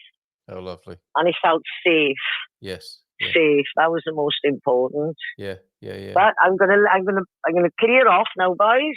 Well, it's been lovely to hear your voice. Yep. And you too, And I will chat to you both really soon. Okay, I want a jingle from you, if you don't mind. If you could record me one on WhatsApp. You're listening to the Good Morning Portugal show. Maybe one for the Portuguese as well. Love your voice. Love the Welsh accent. Oh, all right then. I love you, boys. All love right. you. Fabulous. Right, I'll talk to you soon. Take care, Get some bye. sleep, Jackie. Get some sleep. Lots of love to you. Bye now. Bye-bye. Wow. There's Jackie. And on our way to Portugal, and some interesting points there. Hugh is up. He may be doing his ablutions and will join us, and I'm sure he'll have something to add to some of the points that Jackie was making there. Dream of a hive. True debate is dead, unfortunately. Well, we're hosting a context in which we hope, I think we've done our bet tonight, and we don't need to be open to some what might be seen as quite extreme views, and have them tabled and not knocked straight off the table for fear of sounding extreme. I'm quite interested to get the result although I tell you what, go and have a look at that New York Times tracker now. Okay, all right. It's up to 78% chance of victory for Trump now. Oh, okay. But what's that, a 1% increase on the last? Well, last time I looked, it had gone down. When I first shared it with you, it was on 71. Then it went down to 69. Now it's up to 78. Okay, all right. So, very good. Okay. So Trump is now a narrow but clear favorite to win Georgia and North Carolina. If he does, Harris will need to sweep the 3 northern swing states. A real possibility, but a tall order. Okay. Right. We'll keep coming back to results as they come in. We were expecting some around the 3 o'clock mark, weren't we? Well, we've got Arizona, that's a light blue. It's 50% for Harris versus 49.2 for Trump. Yeah. Nevada says results expected soon. Okay. Not so safe right now with the incoming immigration from Asia and Morocco. Oh, that's a Portuguese domestic issue there, I think you're commenting on there. And things, are quite tense in the streets of the capital, of course, with the recent shooting and all the issues that's brought up. Some referring to that as Portugal's George Floyd moment. And Pennsylvania will be very close to Harris or Trump. So definitely a battleground state, living up to its name there, and pivotal in this contest. Really? Pennsylvania, how are we doing there? Okay. Pedder. What? Never heard of chicken and budgie licenses, not even a dog license needed. There was a registry, I think, wasn't there? This was in the UK. Yeah, it was a bird registry. And I think that was to track chicken keeping, basically. And And the conspiracy theorist's worst fear is to stop smallholders and people living off grid having their own means of food production. And it's very easy, I think, as a conspiracy theorist to imagine that the government is doing its best, in the UK certainly, to stop you from living an independent life and producing your own food. But there may be another explanation, of course, which you'll be glad to hear tonight. Budgie license. It's funny when you put it like that. And I'm sure your gran might not need a license for little Joey, even if he does swear at the vicar. But it could, I mean, yes, it may be to do with bird flu. And did you see a few mentions, Tony, of Mpox and so on just recently? There've been all sorts of puffs, haven't there, of new variants and viruses. Have you been keeping track of that? And excess deaths, and sorts of things? No, I haven't really been looking at that. They oh, what can we see? No. Okay, don't want to talk about it.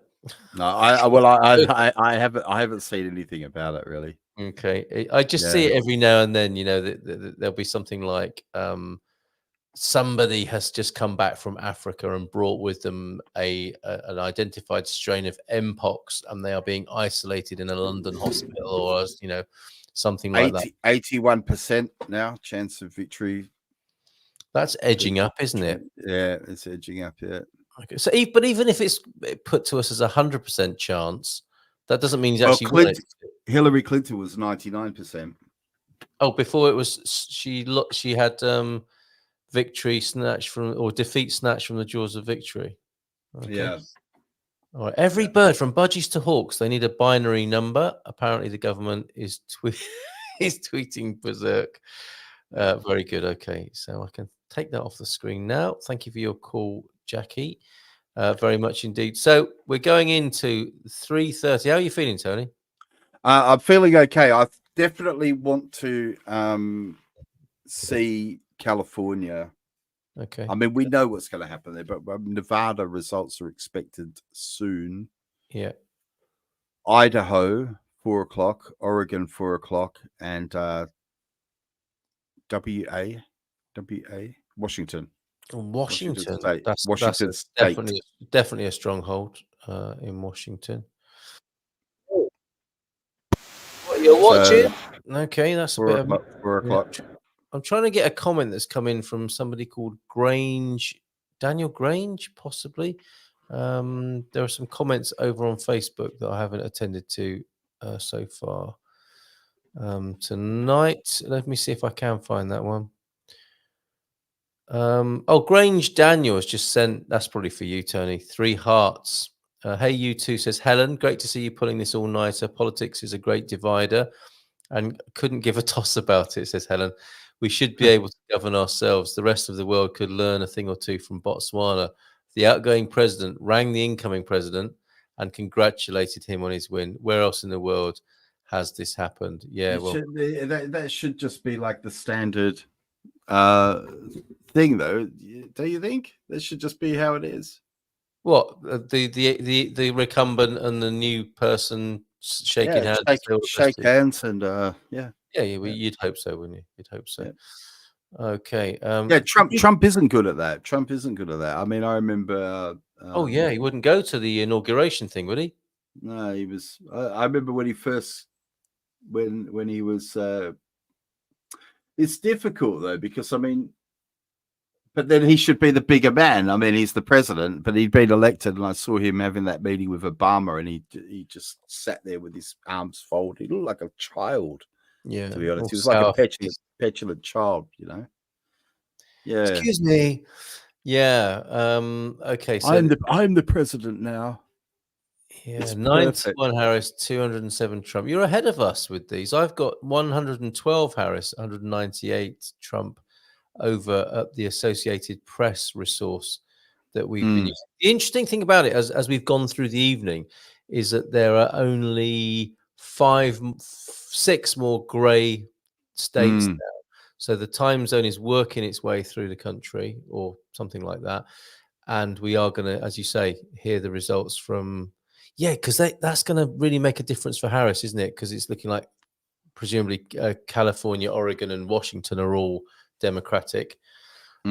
So we shall see about that, and that will close the gap a little bit. And the worst case scenario for us tonight, Tony, is to have waited up all night only to find out there's some really eggy difficulty challenge to the count, a recount, and inconclusive. What I'm hoping for is at about 4:05, Kamala gets up and congratulates Trump, and Trump gets up and tells everyone how excellent everything is, and that he's the president. Or it could be the other way around. Okay, just to cover all options, right? I think that's your first sign of delirium. I'm very confident now that Trump's going to win it. Yes. Yeah. You are? Okay. Why do you say that? I just feel like just feel like it. Well, I feel like the numbers are pointing that way now. Okay. Howdy, boys. João Ernesto, the man who made the Roca bridge video for us that I showed earlier on mute, watching in bed while Mrs. H is asleep. Discussion topic. New York Times has now got about 82%. That needle is just going up and up and up and up. Edging up, isn't it? Yeah. Discussion. Tony, did you get any calls as a leading influencer to endorse either Trump or Harris in this election? No. No, me neither, strangely. Major celebrity endorsements, how does that actually work? Who does that convince? Is that done elsewhere, such as UK, Portugal? If you were asked to endorse a political candidate, would you, for money? I don't think I would. No. I don't think I would. Or just as an ethical position? Yeah, I don't think I would. Right, okay. Even if you believed in them? If I believed in them, maybe. Yeah, if I believed in it. Yeah, I guess I kind of assumed you were saying, like, I definitely wouldn't, because I have thought about this before. Like, for example, if, I don't know, like if I wouldn't want to sell a product that I didn't believe in either. Mm-hmm. You know what I mean? Yeah. What if you were given a sponsorship deal? Yeah. If I didn't like the product, I don't think I would do that. Okay, or didn't use it yourself, like a yeah. cream. I mean, I could probably do it if I didn't use it myself. If they gave me a sample and I went, yeah, this is good, I could do that. Yeah, but I wouldn't want to. I wouldn't want to make a video saying I do use this if I didn't. Yeah, that was what was weird about that guy doing the most anxious nation in the world video. I'm sure it seemed really clunky when it came to his celebrity endorsement thing. Not a fan. Yeah, Kamala, it's a bit weird. Yeah, took her list of celebrities to endorse her from Diddy's address book by the look of. Yeah, that's kind of backfired. Although, is all of that all part of this same machinery of destabilization? I mean, how long does it take? And what did happen to the Epstein book, for example? Why has nobody been prosecuted? Why has that not come to light? What's going on? That was what they were saying about Beyonce. A lot of people were saying, because they had Beyonce up the other day, telling everyone that they couldn't trust Donald Trump. And people were saying this from a woman who was married to Diddy. Indeed. Yeah. And innocent until proven guilty. But I mean, what's taking so long with this? I don't know. Maybe it's the American legal processes. And you know what? It might be it's mission accomplished. We might never find out. With a lot of these things, it's just, you know, the damage has been done, the effect has been achieved, and you never get to the bottom of it. I think it's still 20 miles an hour down there. Last time I went home, I could see how much degradation has happened. It broke my heart. It did. This is talking about life back home in Wales, now in the UK, of course. You're watching. Let's play our jingle. Just this might help us a little bit, Tony. A little shot of adrenaline. How long does the jingle go for? It's 30 seconds. Do you need to go and go on then. All right. Jingle. I'll take care of business while you're doing that. Jingle.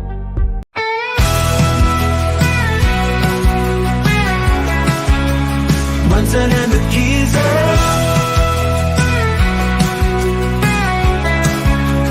Munson and the Geeza.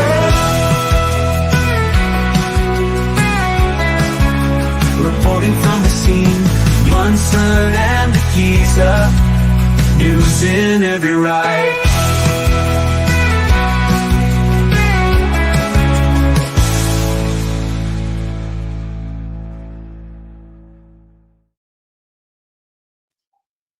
Oh, yes. Here we are, Munson and the Geezer with the USA election all-nighter. I am going to do my utmost best to go straight to the Good Morning Portugal show this morning at 9 o'clock Portugal time. Tony is back. That was quick. Very well done. And there are some results that are announced on half past the hour, so maybe we'll get something on this particular milestone. Mrs. Emerson, do I need to keep my voice down? No. Do you need a drink? Do you know what? I'd really like a nice cup of tea. Is that possible? Yeah. British tea. Can't see too long because we've got. No, don't you worry. Is he all right? Okay. All right. Very good. It is a small hours of the morning. It's actually 3:30. This feels like we've touched the bottom, so to speak, Tony, and we're pushing up. We're pushing up from the bottom. We've reached the darkest hour. Just going to have a look at Politico. The darkness before the dawn here. And we're talking about 20-mile-an-hour speed limits in the chat here. Dream of a Hive, where are you then? Are you in UK or US? I think you seem to know a lot about the UK. They've allocated an extra 5 million to reassess the 20-mile-an-hour speed limits in Wales. I would have done it for 1 million, says Dream of a Hive, who sounds like you are in the UK. Ruben, did he freak out? Is Kamala's dinner time meeting probably, I'm saying, okay, being naughty there, Jackie, in the chat with allegations. There we should say, allegedly. Yes, mischief with Dream of a Hive and Jackie there.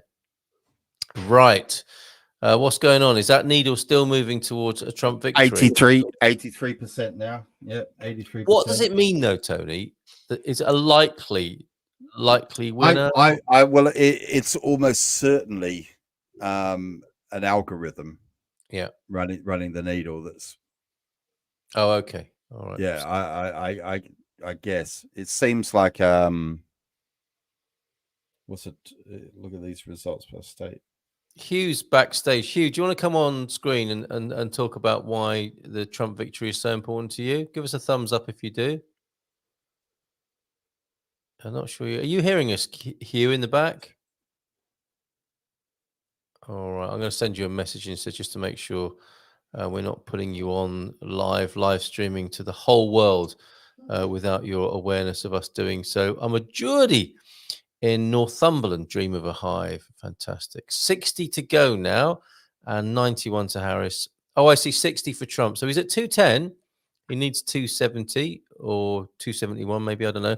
But certainly, oh, sorry, Hugh. Give us a thumbs up if you'd like to join us on screen. If you want to. Yes, okay, here we go. Nice big round of applause for Hugh, everybody. Live from Quinta. Hello. Hi good there. Morning. Good morning. How's it going? Can you hear me all right? We can. You look like you're standing on the edge of a runway, possibly with some landing lights behind you. What's going on there? Well, in the kitchen next to the cats. The cat's concerned at this time of the morning. I don't know if you can see him. Why is the boss up? Yeah. But yeah, it's. Hugh, tell us why you're very openly you're out about your support for Trump. You were being quite competitive about your MAGA cap earlier on, telling Tony that his wasn't official, yours was. You're a big fan. Why? I think that what the whole world needs is somebody who's proactive in reducing world tension. Mm-hmm. The potential for a serious world war is only round the corner, and I'm absolutely convinced that Donald Trump is looking to de-escalate and negotiate rather than just continue this headlong craziness with so many people dying. And yeah, I think he is the only guy who can pull the cat out of the bag and get it sorted. Yes. Okay, and why would he do that? What's his agenda for doing that? Well, I think that he is definitely America first. Yeah. That is a concern for us, essentially in Europe. Yeah. But somebody needs to stand firm and look at sensibility. We can't just keep going on this headlong crash to really a potential devastation for the world. And he is, I think, the only one who's head on that can actually negotiate, get the job done. Mm-hmm. With this, your sort of prognosis that a de-escalation of world conflict, the pointless killing of people, an economic system that's based, a GDP that's based on selling weapons of mass and minor destruction. This is ridiculous, isn't it? It's pointless. And can you see Trump as the only agent of that kind of change? I don't see anybody else who is in the frame at all. I mean, yeah, the Democrat side is so controlled from what we see by the never-ending military build-ups, weaponizing everything. It's too scary. I mean, I really believe that we need, that even Europe, we need Trump to bring in some sort of sensibility. Yeah, you're a keen observer of what people would accuse you of subscribing to conspiracy theories. I think it's fair to say, Hugh, and you're used to that. Here's one. What makes you think that, as Dave's saying here, Dave Philippe, that Trump is not part of a club, and that it's all scripted? They are selected, not elected. Trump's promises aren't genuine. He's being controlled, like Kamala. The people are on their own. What do you say to that? Yeah, it's a difficult one. Some people think he's a globalist. I think he actually is a globalist, but I think he has more genuine tendencies to support the people against this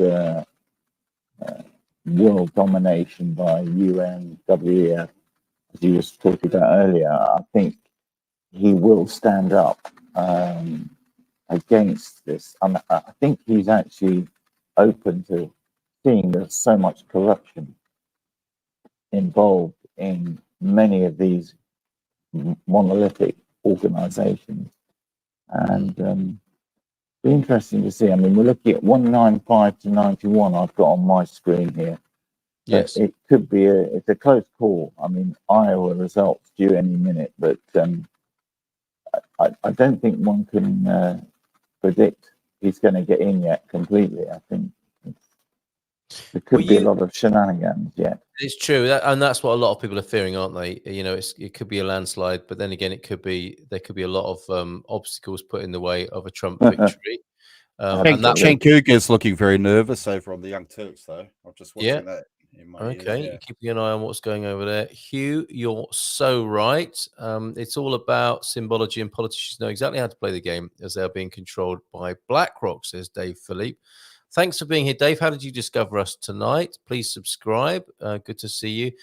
We have gone past a certain sort of threshold, and our numbers are slowly rising, as are Donald Trump's, it would appear, as people join us as they're having a pee break or getting up for a new day, Wednesday here at 3:40 in the morning. Russia is fighting BlackRock, not Ukraine. Well, that's an interesting thought there, isn't it? And an interesting theory.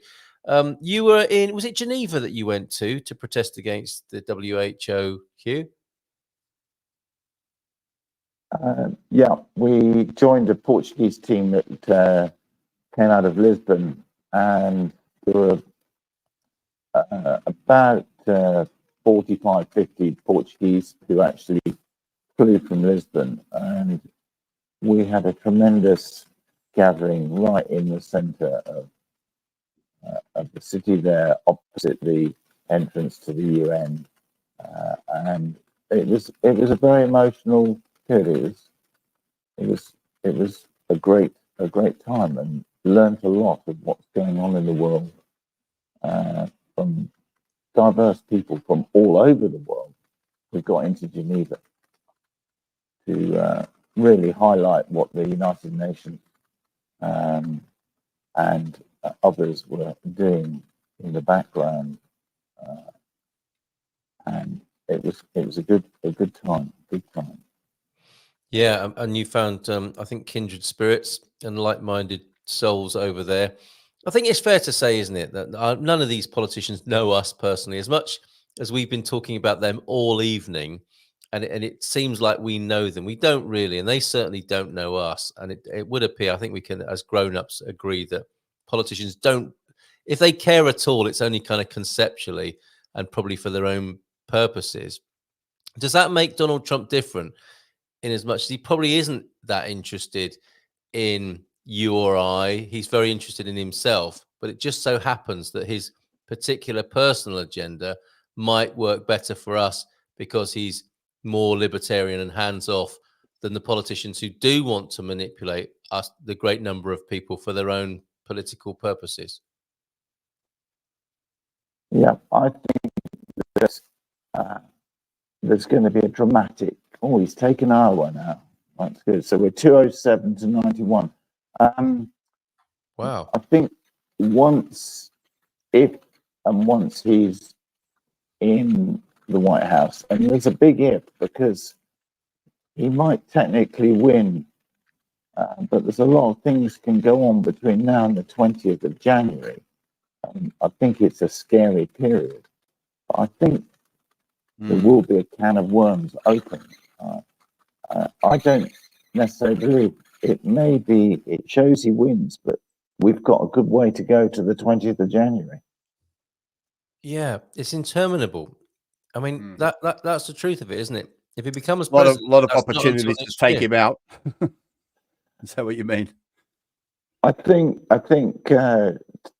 that's a possibility, but there's a lot of people who their backs against the wall, and they're going to do everything they can. And I don't think this is the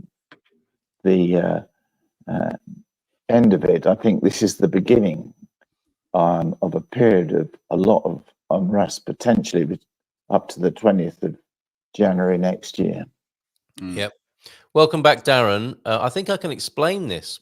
I wouldn't have been able to yesterday, but having begun to get to grips with how it works in the USA, 21 results isn't a total of 21 votes. Those 21 results have a number of votes attached to them, which could take people to 270. I think that's how it's going to work. From the last day Trump left the office until the day he announced to run for the presidency was exactly 666 days.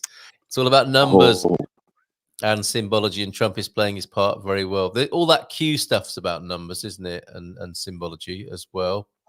I guess if you look hard enough, you can find anything. That certainly seems to be a motif of our times, that people who research anything long enough, they can join the dots in any way they wish.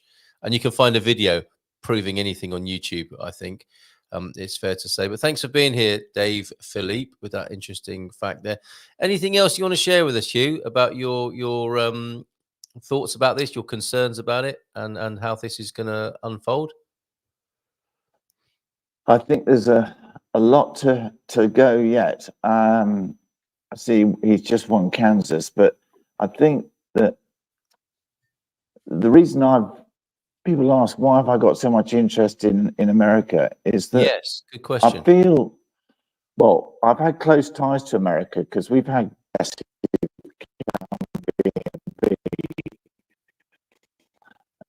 actually love Portugal so much that we got involved in actually finding them a property, and I actually managed the reconstruction of the ruins and help support them in the transition of making something from nothing to a beautiful quinta.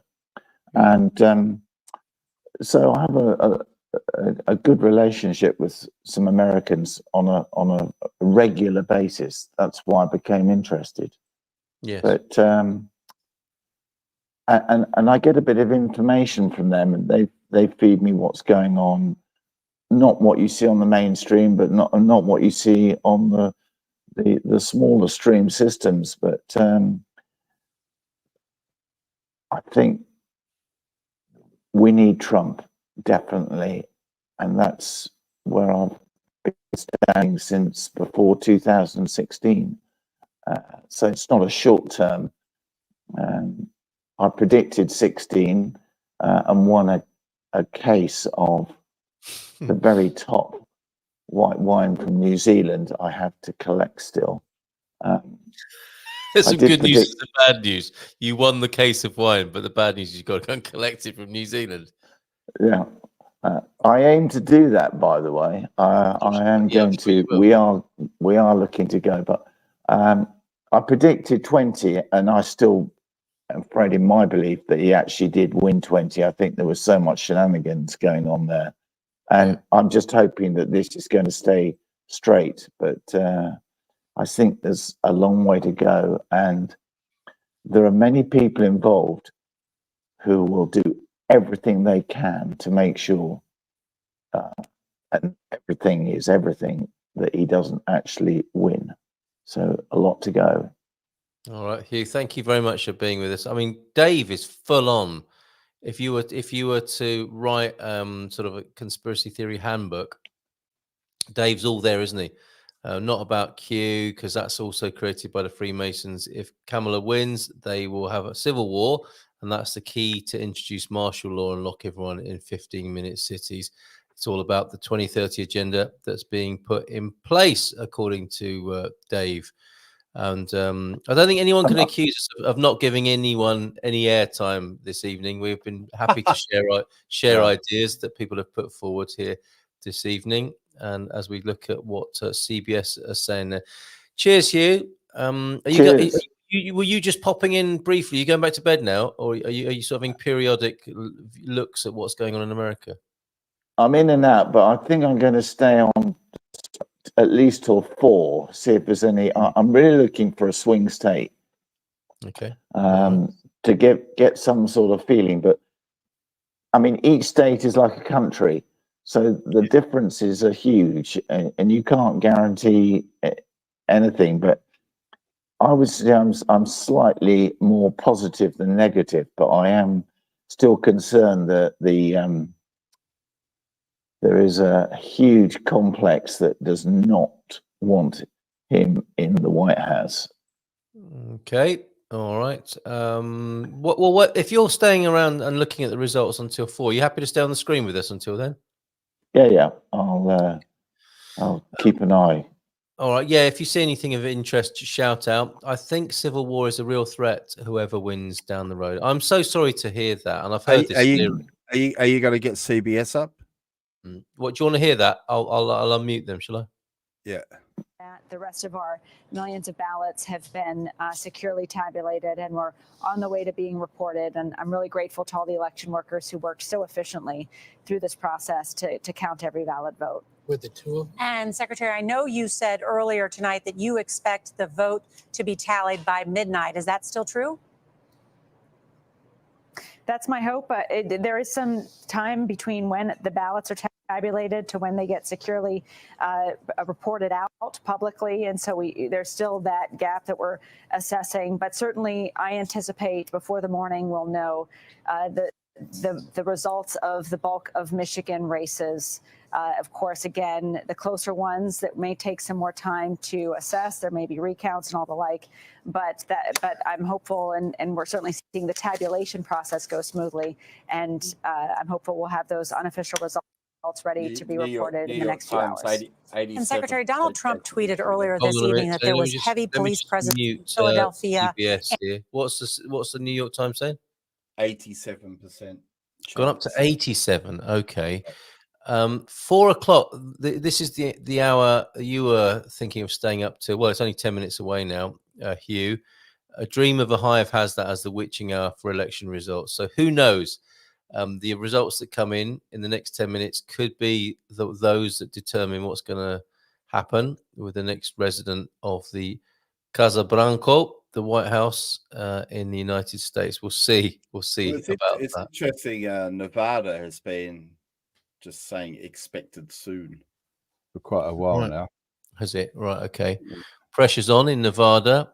I love their verifying and debunking voter claims smack of the BBC website, most trusted news source. Yeah, indeed. If you noticed, we never had a nuclear war, but plenty of threats. It's all scaring everyone this way. People, yeah, I completely can see what you're saying, Dave, and I'm aware of this this nuclear weapon conspiracy theory that there aren't any. It's just a total, like a bogeyman theory, just to keep everyone in a complete state of fear. Not unlike here in Portugal today, there was supposed to be an earthquake awareness day. Nothing happened, did it? As far as I'm aware. I read a book once where they kept populations in constant fear about war. What was that book called? Which one was that then? 1984? 1984, yeah. Yeah, a handbook. Yes, exactly, says Dave Philly there. And yeah, I mean, it's the same, isn't it, with Putin? He's being used as a bogeyman. We don't know for sure, do we, that he wants to take over the whole of Europe. He looks like he's got quite a lot of territory already and quite a lot of resources already. And we just are fed these ideas, don't we? And we grow up on them. They are our staple diet of fear, basically, as we're growing up. So who really knows? Can't post again. I think Pedder might be blaming the Russians. When I was serving with BAOR in the 1960s, the German civilians were the barricade. If the Soviet Union invaded the West, giving us, the Allies, the chance to retreat and reform. Today, the Ukrainians are doing that job. God bless Ukraine. So for Pedder, then, definitely Putin is the bogeyman, and you have no, I mean, I guess you think he's a full-on baddie who, without the Ukrainians being in the way, would completely take over Europe, from your point of view, Pedder. Pennsylvania, Philadelphia. What's happening here, Tony? Any news there from Pennsylvania? I'm just looking at Talk TV at the moment. They're leading their strapline at the moment is the VP's chances of winning are dropping following Trump's success. Right. Okay. So what about GB News? Have you had a look at GB News? How are they looking at this evening? Let's go there. Quick look at GB News. And Nigel Farage, of course, is with his pal, is he not? Isn't he in Scranton, where Biden comes from? Chosen well in that place. So results from 4 states imminent. So California, Oregon, Washington, Idaho results expected soon. That's GB News, is it? Reporting that. Yeah. Okay. Well, it's quite amazing, isn't it, that we've got all these news sources to look at. I'm still keeping an eye on X to see what they're saying over there. I don't think it is. It's not great. It could be amazing. GB News saying it's closer than 2020.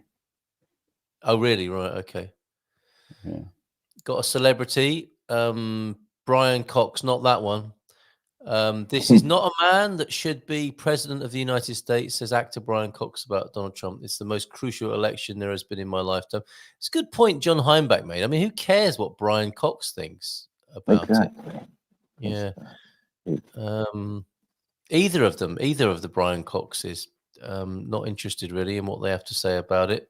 And it will be also, I don't know if anyone's keeping a list of promises from celebrities like Bono, who says he'll drive his car off a cliff if Trump gets in. I don't know if he said that anyway. Darren, thank you for rejoining us. Good to see you here. Not a fan of GB News. However, I think it's not a bad idea. It's first mention of GB News tonight, really. It's not a bad idea that we take a look around. Yeah, you have a look at all of them there. Yeah, see what's what. Redacted, what are they saying over there? Scrantown, yeah, sounds like it should be a lovely snack producer. It's where the lovely snack of Joe Biden came from originally, I think. Scranton, PA. CBS keeping us up to date. Let's take a look at a different news source in the United States, shall we? Are you seeing anything, Hugh, at your end there? What are you looking at? Just looking at Redacted, but they're looking at their super chats at the moment. Okay. Oh, of course they are. Yeah, we haven't had a super chat yet, have we? No. We got. Didn't we get €2 last time we were on? We? You. Okay, you said you'd share it with me. I will, I promise. We shared it with Google, didn't we? I think. I'm trying to get back to the BBC because we've grown up trusting them as well, haven't we? As well. What, the Biased Broadcasting Corporation? No, that's just so cynical, honestly. Okay. Right-wing talking point. Right-wing talking point. Sudden lurch to the far right there with our guest this evening. Okay, resume the browsing there of the BBC World News. Okay, let's bring that on and see what they're saying there. So I suppose this is where the polarized partisan nature of the broadcasters comes to the fore, and GB News will be saying, yeah, not long to go now, and the BBC saying still a lot to go yet before we find out what's really going to happen. And if I bring that onto the screen, if I can do that, let's see what they're saying over there at the world. Latest news and updates from the BBC News. Oh, my village church bell is striking 4. Is it? How lovely. Yes. 3 minutes early. 3 minutes early, yeah. Bit like my siren at the Bombero. She's always 3 minutes after the hour. Swing states too close to call as Trump and Harris rack up more wins. Yeah, okay. So the BBC are keeping their foot off the gas, to obviously not wanting to push Donald Trump over the line in any sort of premature way. That's a nice outfit there, isn't it? Nice stars and stripes tunic. I wonder if that's the official uniform of vote counters over there. Let's have a look then. Watching live. They wanted to, but looking at these numbers, Georgia, 93% of the vote in. They've not done badly, and I think we are not far off having an official call for the first swing state. All right, John Sudworth for us in Georgia. Thank you so much, John. Okay, and we can just say to you at this point that our CBS News partner has a rate rating for Georgia. Our CBS News partner has a what? A race rating for Georgia as leans Trump. Now, that's not a projection at this point. It's not a result, but that is what our CBS News partners are saying because there is a lot of the vote already counted there in Georgia. Let's go over to Christian now. He has more. Yeah, we're looking. Never mind about Christian. Hold on a minute. Big news just coming in. This is extraordinary.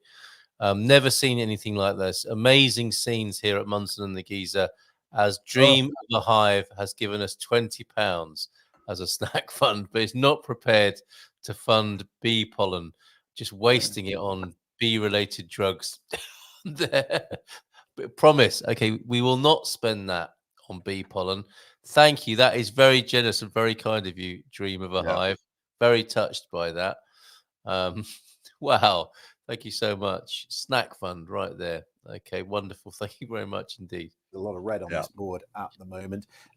Just a note of caution. Thank you very much, Dream of a Hive. 2020 in the Northwest states, they tend to count the on-the-day ballot much quicker than the mail-in ballot here. So you would expect Republicans to be ahead here in the Northwest. But Georgia, as John was just telling you, let's just quickly jump into Georgia.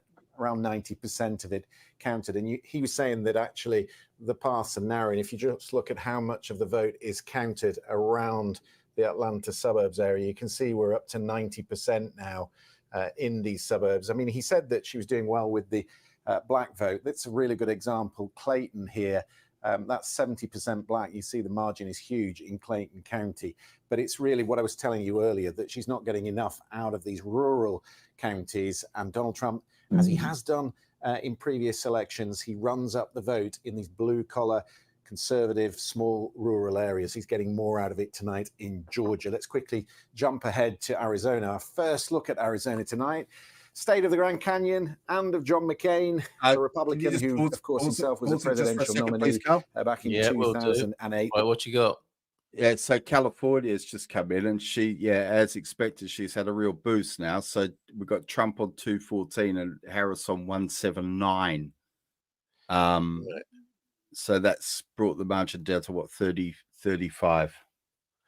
So that's The interesting. Associated Press reporting hasn't changed for ages. Still has Harris at 113 and Trump at 210 for some reason. Anyway, Senate.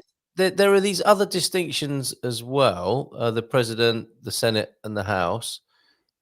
Let's have a look. Let's see if we can make any sense at all of these numbers here. Let me just bring them onto the screen and see if we can make some sense of. Okay, Associated Press has just updated as well, so they're 170. Oh, they have as well. Yeah. Okay, so there, yeah, you can see it on the screen now. 179 and 214, as you said.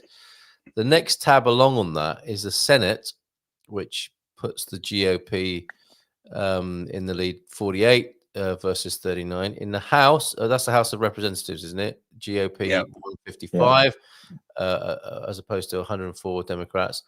And in the governors, 26 against 22. I don't know what ballot measures are. That's just another bit of stream of reporting there. But that's the crucial number, isn't it? Because it's the first to 270, and Trump has what, another 56 to go to make it to that number. And that where could those possibly come from? Do we know? Dave Philippe, in reality, no one in his perfect mind would vote Kamala. It's all controlled by the computers to flip votes to her side. In reality, Trump might have won with 99%. I don't think Dave's ever going to be happy, is he, with whatever happens tonight? And a lot of pink on the map there that we're showing. Yes. So is that what you're suggesting, Ruben? Is that pink is all heading in Donald Trump's direction there? That so we've got the pinks. You're right, actually. There's a lot of pink and not so much light blue. And then still those two literally gray areas of, what are they? They are Nevada. Oregon, and results are expected soon in both of those. Are you sticking with us, Hugh, on these? Yeah, I'm hanging in. I'm really seeing what this Iowa's going to do. That's an interesting one. Yeah, Pennsylvania 16 and going pink as well. Okay, let's just have a quick look at what the BBC is saying. Trump's got Iowa. That's number 4. Yeah.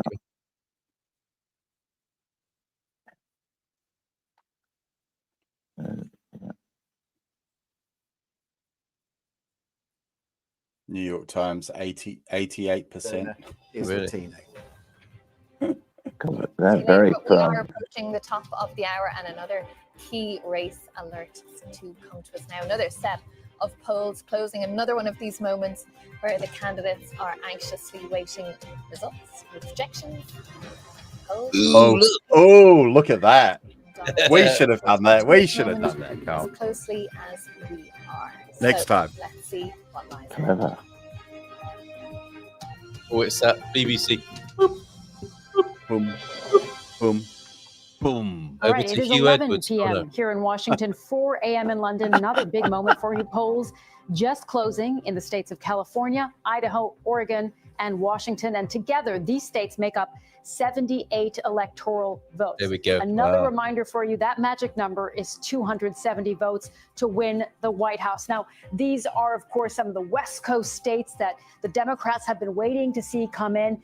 And we are still waiting for those 7 key battleground states. We don't have projections for those yet. Vote counting is fast and furious at this hour. Crazy. Polls have closed for a few hours in some of those swing states. We're waiting for updates there as some of those counties come in and the vote tally takes up the percentage of the vote that's come in. But it's been a big night across the board already as we're waiting to see how those swing states shake out. We've seen the reliably Republican or reliably Democrat states come in, but we can now bring you some projections from those polls that have just closed. And here is the first one that we have for you. California projected for Kamala Harris, 54 electoral votes. Kamala Harris is from San Francisco, of course. She was a senator there, attorney general, and that state was expected for her. Idaho, now reliably Republican state, projected for Donald Trump, 4 electoral votes now. added to his tally. So that brings his tally up a little further. Let's look at where that leaves us now. So that big chunk of electoral votes for Kamala Harris with California brings us to 145 on her end. So you see she's inching a little bit closer. Donald Trump at 211. They're trying to reach that middle white line. 270 is the number that they need to win. So we're seeing that get a bit closer. But as we said, as we get more projections from a state like Oregon on the West Coast, that will give us a better idea of how things are looking. At this point, polls have just closed in Oregon, way out on the West Coast. So it is too early to project. It has 8 electoral votes expected to go to Kamala Harris, but too early to call at this moment. And Washington, the state of Washington, also on the West Coast, polls just closing there. It has 12 electoral votes at this hour. Too early to project, but we'll continue watching to see if those results come into us and see if those tallies start to go up for Kamala Harris with those West Coast states closing there. But let's go over to the Harris campaign headquarters right here in Washington, D.C., where our North America editor, Sarah Smith, has been all evening. Sarah, how are people feeling there at this point in the evening? Are they nervous? Are they excited? Come on, Sarah. Well, there was just a huge cheer went up here when it was announced that Kamala Harris had won California. Now, that was hardly a surprise. Pretty obvious she's going to do that. Those 54 electoral votes really do bring her tally up. And to be honest, it was the first time in a while that there had been very much good news to excite people here. They've been doing what they can to try and keep the party atmosphere going. The DJ is pumping up the music as the party's filling up. But people are getting more and more anxious. Now, we know you've been saying all night that, we can't call these swing states yet because not enough of the vote is in. But as they watch, Pennsylvania and Wisconsin tip towards Trump with the votes that are counted already, giving him a slight lead, people are getting more and more worried about this. And of course, until a few days ago, nobody thought that Kamala Harris had a chance of winning Iowa. And then we saw that surprise poll a few days ago.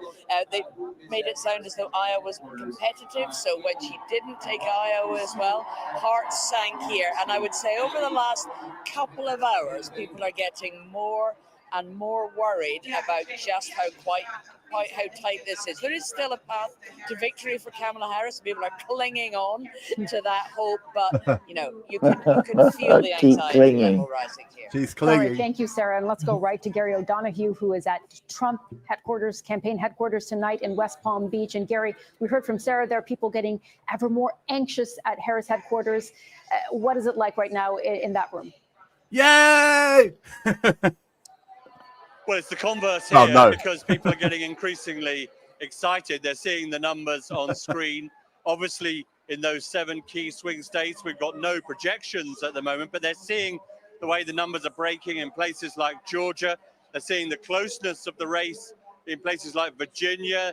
They're seeing things like North Carolina too, which was a bit of a wobble for the campaign in the last few days, seeing that perhaps that firming up a little bit. So I think you'll see a bit of excitement here growing. They just played some music a moment ago. A few ladies doing the can-can. I think it's fair to say that liquor has been consumed in this room by some substantial amount in any case. And everyone's hoping that the candidate himself will come over from Mar-a-Lago at some point and address the crowd. That's certainly the expectation, and the place has been filling up as a result. They've still got CNN on the TV, I'm afraid. I did try and find the remote to switch it to BBC News, but I failed. Yeah. Gary, thank you for fighting the good fight for us out there in Florida. Right, Gary O'Donoghue at Trump headquarters. Let's go right to a key battleground state. We've been watching all night. Carl Nassman there for us. Carl, how are people feeling where you are at this point in the evening?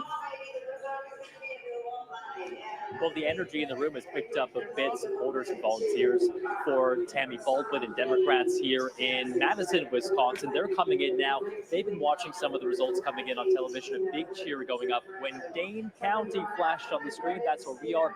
And a big lead in that county for Kamala Harris. But just a few moments ago, we saw the lieutenant governor of the state, Sarah Rodriguez, take the stage. She gave a bit of a reality check to everybody here, saying, hey, look, we know how things work in Wisconsin. This is going to be a long night until we get those final results. There are so many cities that do this central count. So all the ballots sent to one place to be processed and counted there. And that is simply going to take time, especially in the city Union County of Milwaukee. That's where we saw an earlier snafu where some 31,000 ballots had to be. A snafu, very American. That's the first time we've heard that this evening. Now, I want to bring something to your attention, ask you a question, both of you. Over on GB News, they've got a clip of this former Labour advisor, MD Buckley, who believes if Donald Trump wins the US election, he will become a dictator and end democracy. Now, earlier on, it was pointed out, wasn't it, that he didn't manage, even though he said he was going to charge Mexico to build the wall. He didn't manage to do that because he can't do that alone. He needs other support from other parts of the governmental machinery in America. How the hell, if he couldn't build a wall and charge Mexico, is he suddenly going to become a dictator and end democracy? What will be the change and how will that be brought about, Hugh? I think it's the way the system is set up. Impossible for him to be a dictator because you have a group of people around him. I think you have to look at the hawks and doves.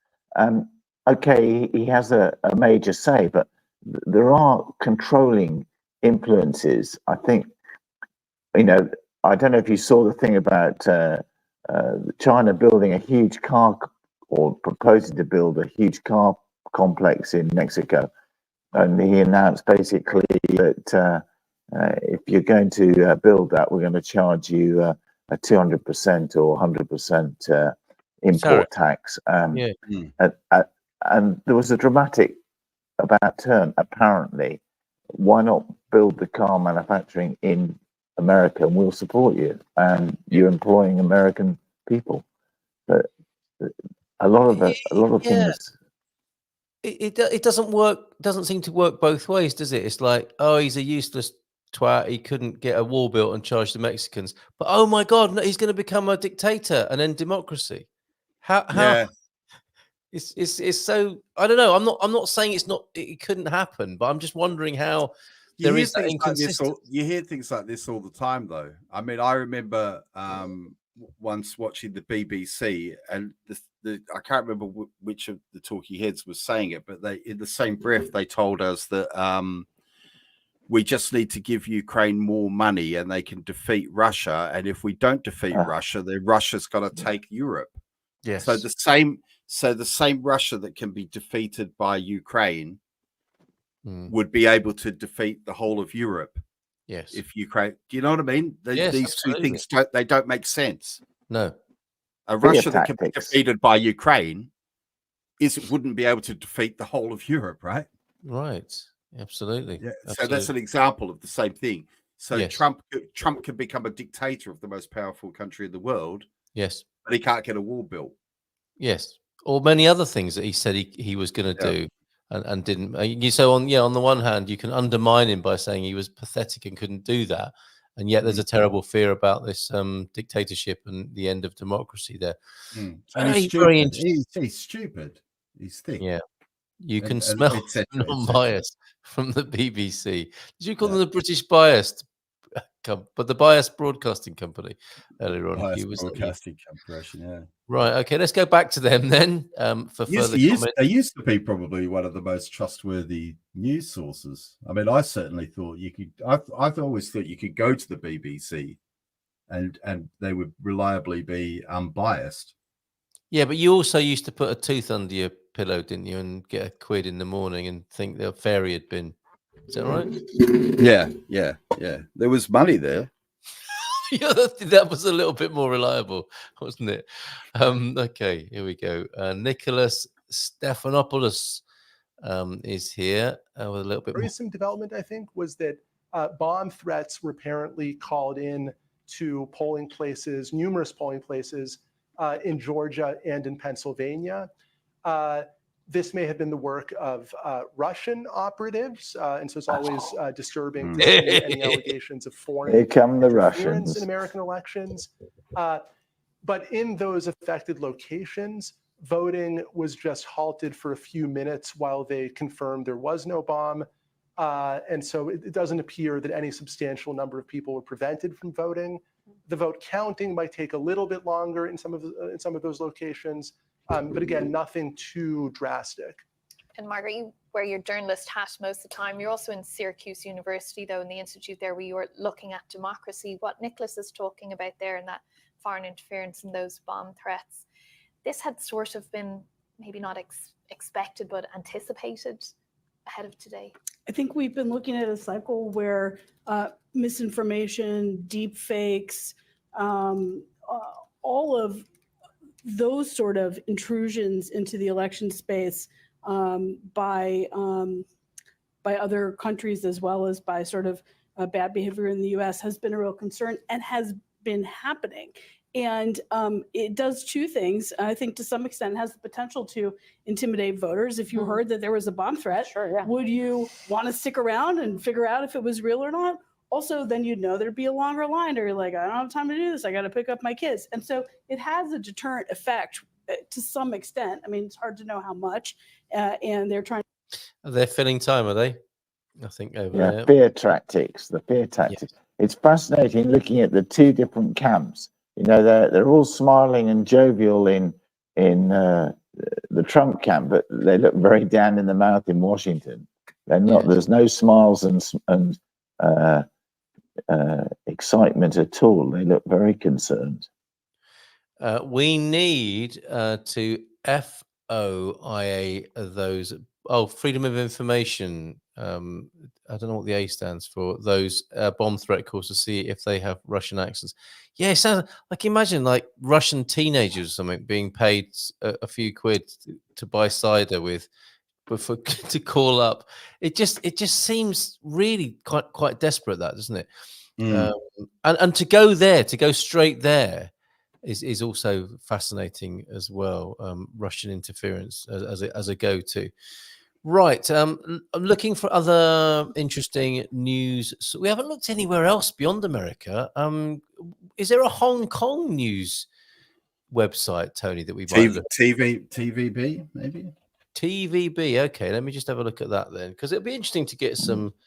You know, there are people in the world who probably don't know that there is an American election going on. It's possible, isn't it?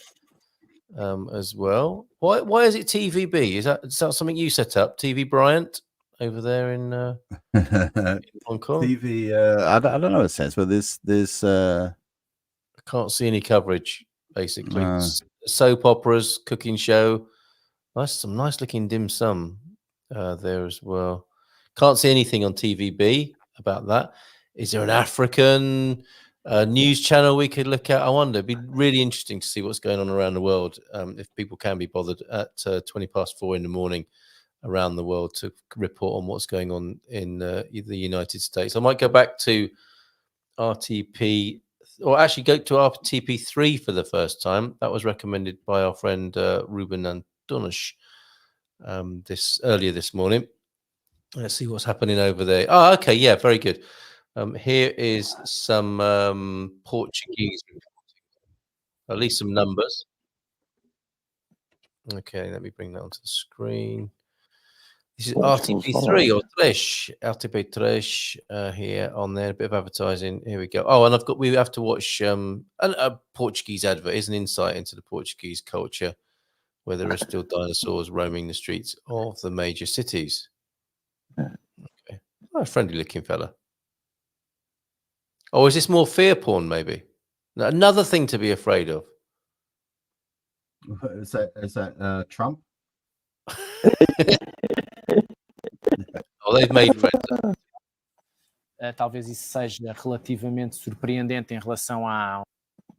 Okay, there you go. So those are the numbers as they stand, aren't they? 214 to 179. Mainstream media, it's all rigged. Dave is still with us. How did you get to be here, Dave? How did you discover us this evening? And que a corrida tivesse sido tão perto, apesar de me parecer que irá para Kamala Harris de qualquer maneira. Quando nós olhamos para a Pensilvânia, há aqui desequilíbrio, que é... If I pause that for a moment, we're getting cameras on the insides of the camps here now, aren't we? Yeah, I'm just watching on Sky News Australia. They've got a live cam on the Trump campaign watch party, and they all look very happy. Yeah, okay. Estão ali à volta de Filadélfia. E as previsões antes do começo da contagem é que Kamala Harris tinha que ganhar. Not streaming very 4-1, 80%, teria que ter 80% do voto precisamente nestes condados. Olha, se nós olharmos precisamente, por exemplo, para Delaware, que é um dos condados, está apenas com 60%. Se olharmos para Philadelphia County, está com 77%, abaixo dos 80 que seriam precisos, já com 67% dos votos New York contados. Times, Em Bucks, está apenas com 49,7%, já com 51% e deveria ter cerca de 4-1 para ter alguma confiança que ganharia ao Estado. Por isso, as coisas não estão muito famosas. Dito isto, eu não viajaria num avião construído com a tecnologia com que estou a fazer estas previsões, e nisto acompanho a prudência dos meus colegas de So hold on just a moment. We heard of concerns, didn't we, that there wouldn't be a result tonight. And if it does go to, I don't know if you know enough about this, Hugh, to comment, but if it does go to 270, is that it done and dusted, or is it still open to being contested or questioned, Hugh, do you think? I think if it goes over 270 and there are no recounts or no technical issues, then I think it's confirmed. But what's interesting then is seeing what's happening in the two houses. You know, have the Senate and the House of Representatives, where the numbers and everything going there? Yeah, because if he can get a clean sweep in there, that's going to make a huge difference to the whole operation, I think. Okay. I know this is a very silly question, but who is the president of the United States at the moment? Yeah, that's a funny question, isn't it? I think his name's Obama, isn't it? Okay, I know. All right. I mean, I don't mean conspiratorially. I mean, who is currently the president of the United States? Joe Biden. Is it though? Well, I mean, I know he was, and I suppose the presidential race is different to who's actually in charge. But is that? I'm not joking. Has Kamala been promoted into the position of acting president? Should Donald Trump win tonight, for example, and get 270? What happens then? There's a transitionary period. Does the president suddenly not become the president tonight, or do they hand over? I want to know about the procedure.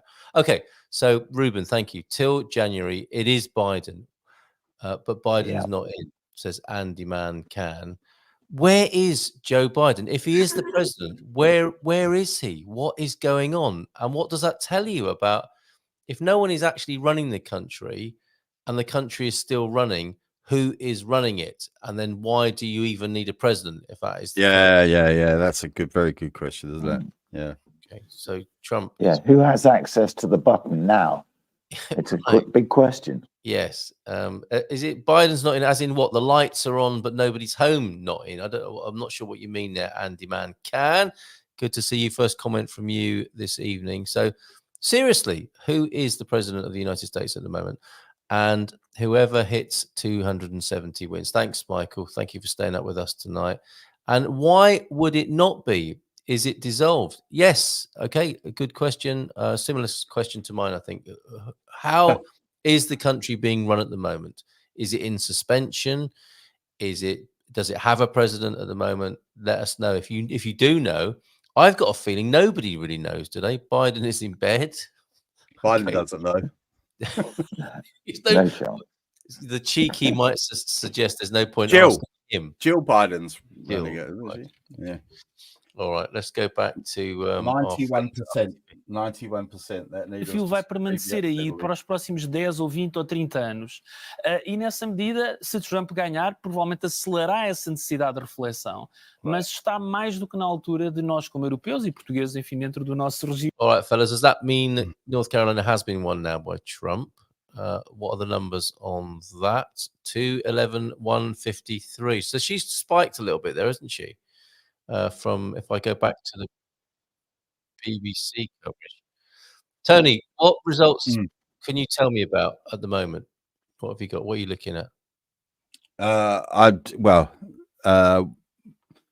Washington State has definitely gone to Harris. Okay. Oregon has definitely gone to Harris. California obviously has definitely gone to Harris. Idaho for Trump. Montana for Trump. Wyoming definitely for Trump. Utah for Trump. Arizona is very, very close. 49.7 Trump, 49.5 Harris. There's 904,000 votes for Trump and 901,000 for Harris. So there's only 3,000 votes in it there. So that probably is still too close to call. Okay. But it's Nevada, and I think Pennsylvania, we're still waiting for that to be called. All right. Donald Trump is showing strong returns in most of the battleground states reported so far, leading in Georgia, North Carolina, and Pennsylvania, where the majority of votes have been counted. Now, this has been quite a reliable source of information for us tonight, hasn't it? And quite a clever interactive thing. Yep. There are 1, 2, 3, 4, 5, 6 pink states at the moment, which look like, well, that tells us that there is a Republican lead there. There are 1, 2, 3, 4, I think, light blue states where the Democrats are leading, and one, Nevada, where is the last state to show any results. As I say, though, when you look at Arizona, I would definitely say that's too close to call, even though it's a pink state, because you can see, there's only been 50. Trump's just got Northern Carolina, I think. Yeah, that's been called. That's been called. Yeah. Wow. Okay. All right. So waiting on Nevada, and then for these votes to be counted in these states here, right? That are light blue and pink at the moment. Wow. All right. Yeah. Okay. I mean, there could be a sudden surge, couldn't there? So, for example, 230. He needs 40 to get to 270. Two states giving him 20 votes. That's it, then, isn't it? Yeah. As an example. All right. Okay. After Trump left the White House, the White House was closed, and all images from the White House filmed from I've heard this, that a lot of White House transmission is not actually the White House. That would make sense in some ways, but it all fits in again with a particular kind of narrative there, doesn't it? Thank you, Darren, for your company. I don't know what PACs are. Dream of a Hive. Biden couldn't step down because of the election funding. Was tied up in his PACs. I'm not sure what that means. It's the donor kind of clubs, the donor groups. So we had to see it out. At 11 p.m. every day, lights went off until now, and was seen through the live webcam there. Yeah, that's the White House conspiracy, isn't it? Biden is vacant, says Andy Mancan. He never ran anything, nor would Harris. Trump, at least, will do lots of things his way. That's not popular with the puppet masters. Thank you, Andy. Right. So we are hanging on in there at 4:30 here on Wednesday morning, the 6th of November. Looks like bonfire night passed off peacefully, and there was no Guy Fawkes recurrence in the United Kingdom at the moment. And apparently Trump was always president. What do you mean, Dave? How does that work? Well, on what basis would you say that? Okay, in a way that anyone else might recognize or sort of corroborate. I get it. You have a particular way of seeing things, but so that's a parallel universe, isn't it? When you put it like that, and there's no sort of other real world corroboration of that. I'm not saying you're wrong. I just don't see how you're right. When comes Hawaii and Alaska? Okay, so going back to this map we've got here. 5 o'clock, 5 a.m. for Hawaii. Absolutely right. They are not counted, are they? I was mistaken. So we've got 3 grey states, haven't we? And these are the last of the time zones, aren't they? Alaska at 6. Alaska will be last. And Hawaii in 30 minutes time. What do we know about Hawaii? Is that going to be? Is that what is that traditionally? I wonder. Does anyone know the answer to that? I think it's a blue state. Is it? Okay. Yeah. Alaska, an oil state, that might be Republican. Just guessing, completely guessing there. Okay, it's all about symbology. Yeah, I know you said that, Dave. But give us more. Give us something where we can see what you're saying. And it goes back centuries ago. Look at that USA map. It looks like a whale. Is that symbology as well? I suppose it does. Yeah. Flat Earth hasn't been mentioned tonight. You mentioned the moon landing. It has now. It has now, which has probably changed the algorithm. Okay. All right. Still 187, 230. Let's go back to our Portuguese friends at RTV and have a little eavesdrop over there. How are you feeling, Hugh? Still a bit trepidatory. It's these swing states. Really, the whole election hangs on about 5 different states. It's bizarre that you've got a country that's controlled by just such a small number of states. Yes. Yeah. It takes getting your head around it. But I really would have liked a more positive at this stage. What, a landslide? Yeah, I think there's going to be potential unrest. I think some toys are going to get thrown out the pram big time if it's that close. Okay. They're still chatting in Lisbon. I'm taking it, unless it's a Porto studio. The Trump room is in darkness at the moment. Don't know if that's symbolic, Dave. And Kamala's crew there, waiting patiently as well. Oh, there we go. Some laughing people at the Trump party. I think Trump's coming into that room fairly shortly. That kid's had enough. Oh, okay. They're waiting for Trump to arrive, are they? A little bit of the old. Right. Okay. YMCA is walk on music. You guys are legends, says Mrs. M. Oh, thank you very much. Yeah, we're at that stage of the marathon now where people are passing us water as we run past and saying, "You got this, guys." He needs to sleep. that young kid there, and they have messed with the voting lines so much. I wonder if I just put the sound up on the Portuguese transmission here. Yeah, I need a quick comfort break. I'm going to leave that running. Coesão agora que há instrumentos nos tratados, que há condições para em momentos de pressão a União responder positivamente como tem acontecido no passado. Acho que sim, portanto, acho que devemos ser mais positivos sobre as respostas da União e não estarmos permanentemente a cavalgar em mais uma onda de negativismo sobre a sua capacidade regeneradora. Bem, eu creio que a Europa aqui tem realmente um desafio. Aliás, e aquilo que os meus dois colegas falaram anteriormente reflete qual é esse desafio e que, no fundo, está alinhado com a mensagem daquilo que era o plano Draghi. Draghi enunciou 3 desafios importantes que a Europa teria que vencer. Um teria a ver na inovação para o crescimento, outro tinha a ver na questão da energia e outro tinha a ver na questão da autonomia estratégica e defesa. E em 3 a solução é a mesma. Em 3 a solução é agregar, criar instâncias ao nível da União Europeia, ultrapassar os nacionalismos, quer dizer, no fundo criar uma espécie de Mas num contexto em que os nacionalismos estão a crescer.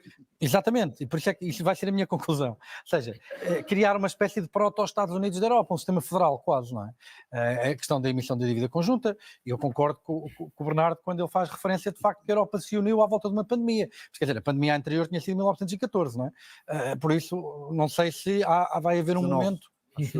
Não, anterior. Espanhola de 1914. 19. Então, 18, 19. Final da guerra. Ou seja, teria sido muito tempo antes.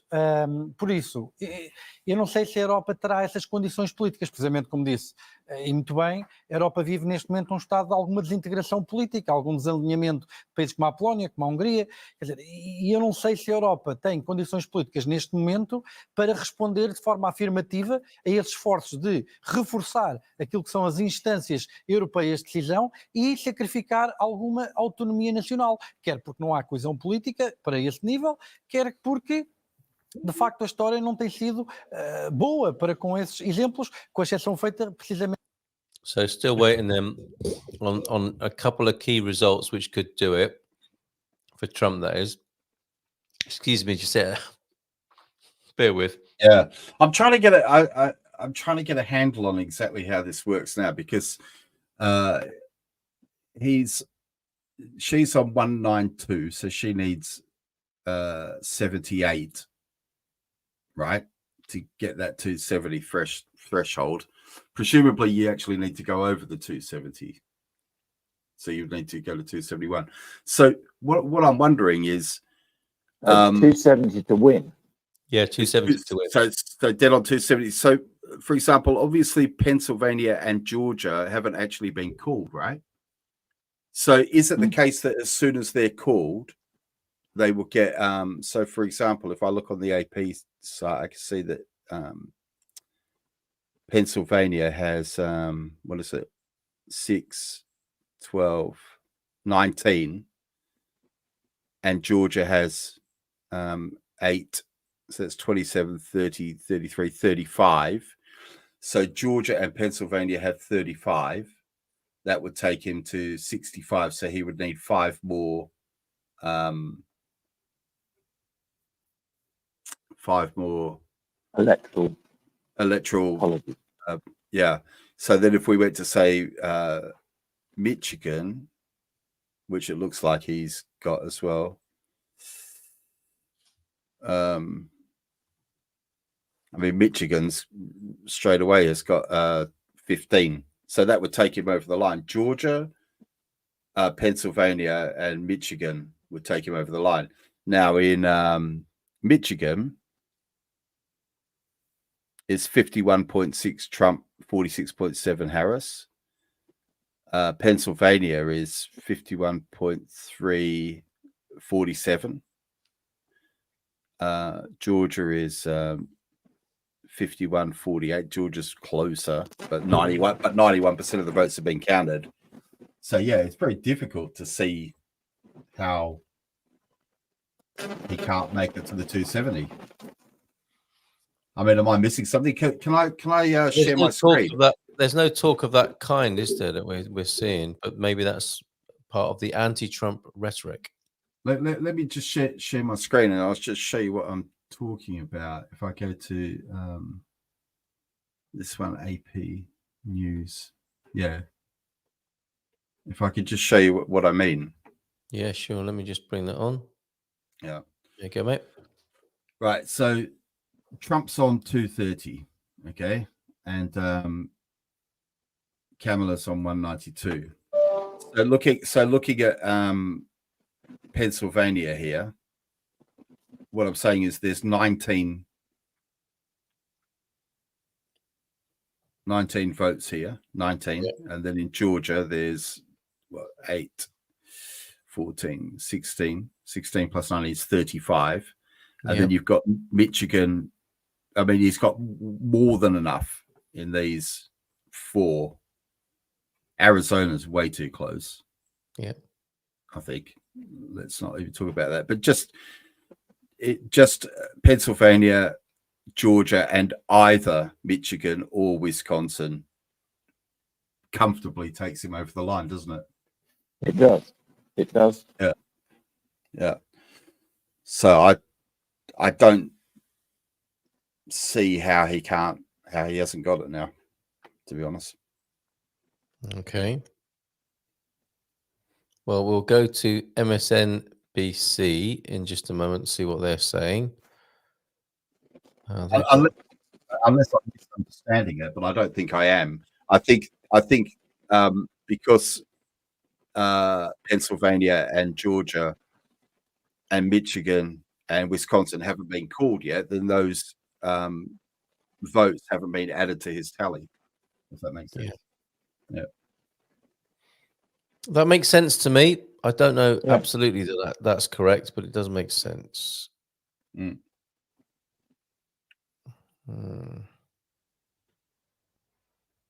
So, I mean, you look at Georgia, for example, must be due to be called any moment now because it's 91% of the votes are counted.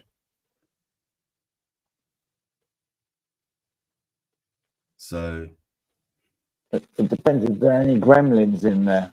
Anybody's trying to hold it back. Don't worry. Yeah.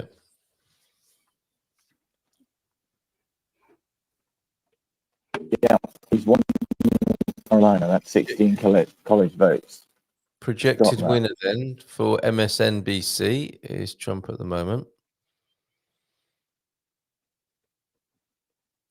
Tony, have we, you know, like the FA Cup, and they have ribbons ready for the winning team? We haven't done anything like that, have we? That I'm aware of. I might have to knock up a quick graphic. Yeah. Munson and Geeza would like to congratulate the winner of the 2024 presidential race. Yeah, all the best to the... Condolences to the runner-up. Condolences to the runner-up. Okay. Do you think this is more or less exciting than the Eurovision Song Contest? Well, more. By far. Yeah. Yeah, this is Eurovision.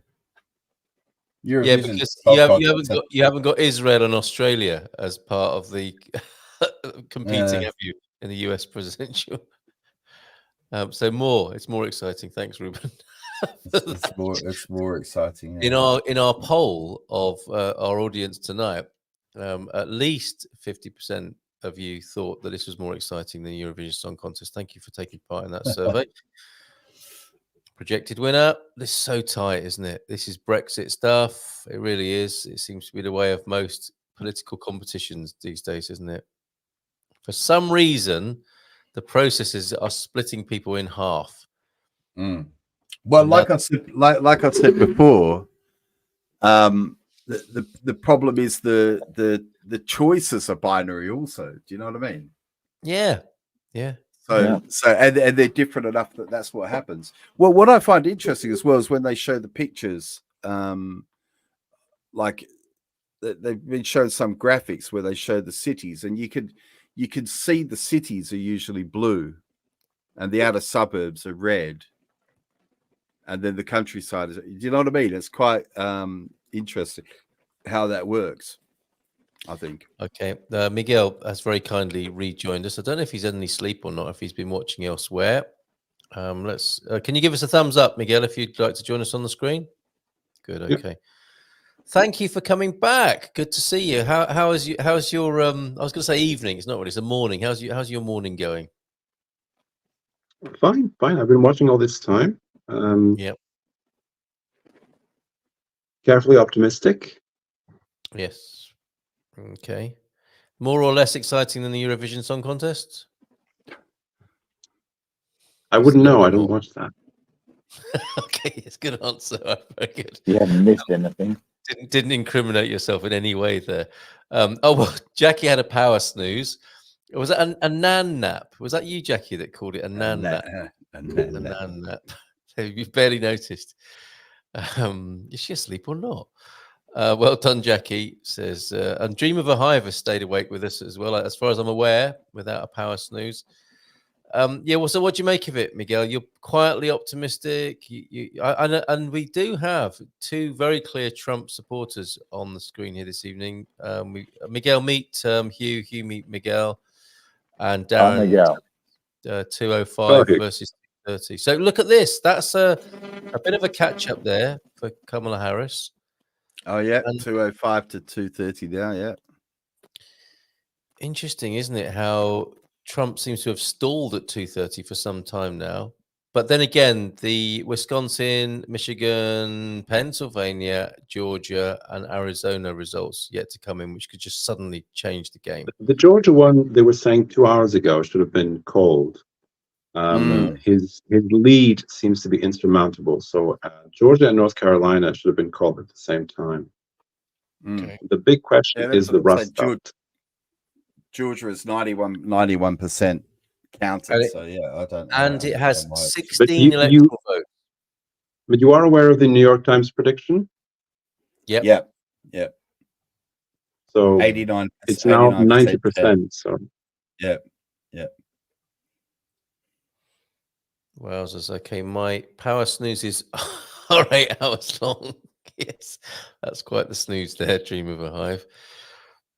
Okay, yeah. The interestingly, with the Georgia result, that carries 16 electoral votes, and Pennsylvania 19. So that's quite a leap, isn't it, of electoral votes in total at what 35 altogether, isn't it? So then he would only need either Michigan or Wisconsin would be enough then. Which is what you were saying before, right? Yeah.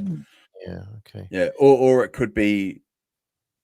I think it would. What he could do it without Pennsylvania as long as he got Virginia. If he got all the other ones that are in the that haven't been called yet, that would also work for him. Michigan, Wisconsin. It's when they get to 105% of the vote. Yeah, that's right. Yeah, that's right. Yeah. I wonder if what does the American embassy in Portugal do? What do the American embassies around the world do at this time? Do they just stay quite muted and neutral on the matter? I suppose they would do, wouldn't they?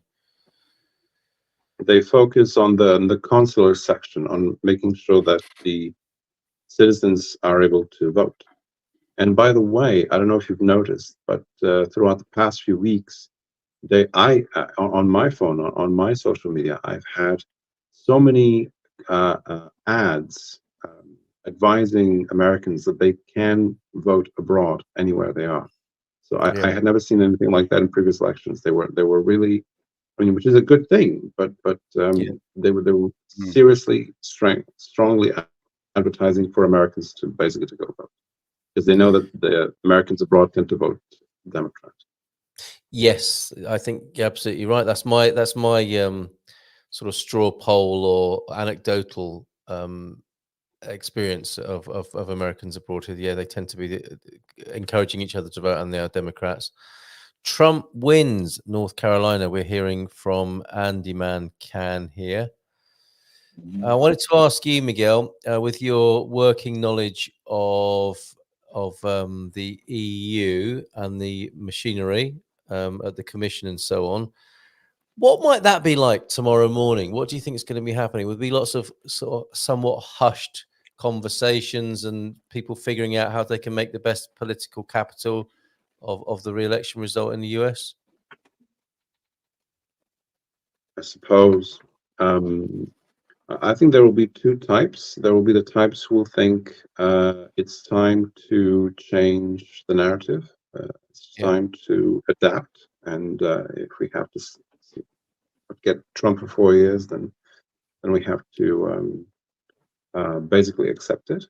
But I think there will be other people, and this will, bureaucrats are technocrats, and you will see the same thing in the civil service of a number of countries. I'm thinking specifically of the UK, where there will be people who will be, I think, strategizing on how best they can sabotage, well, if not the Trump administration directly, at least relations with the European countries. They will want to, perhaps it will also be in their self-interest to try to sabotage that as much as possible. So you will see leaks beginning to occur.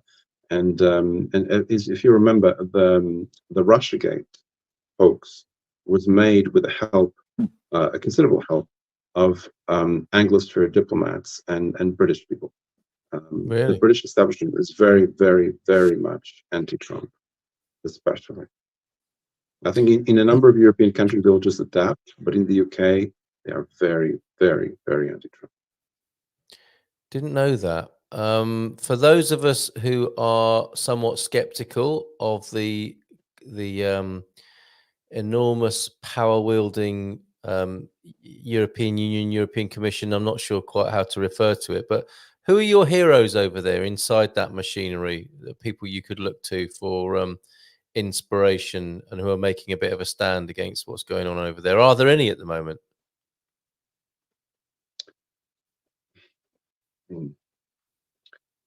In the European Council, you have Hungary and Slovakia, right, who are brave enough to stand against the Commission, but they're also sanctioned, they're also discriminated against by the Commission. In terms of the Commission and the Parliament, in Parliament you have the Eurosceptic right, but they don't have institutional power. They just have mandates.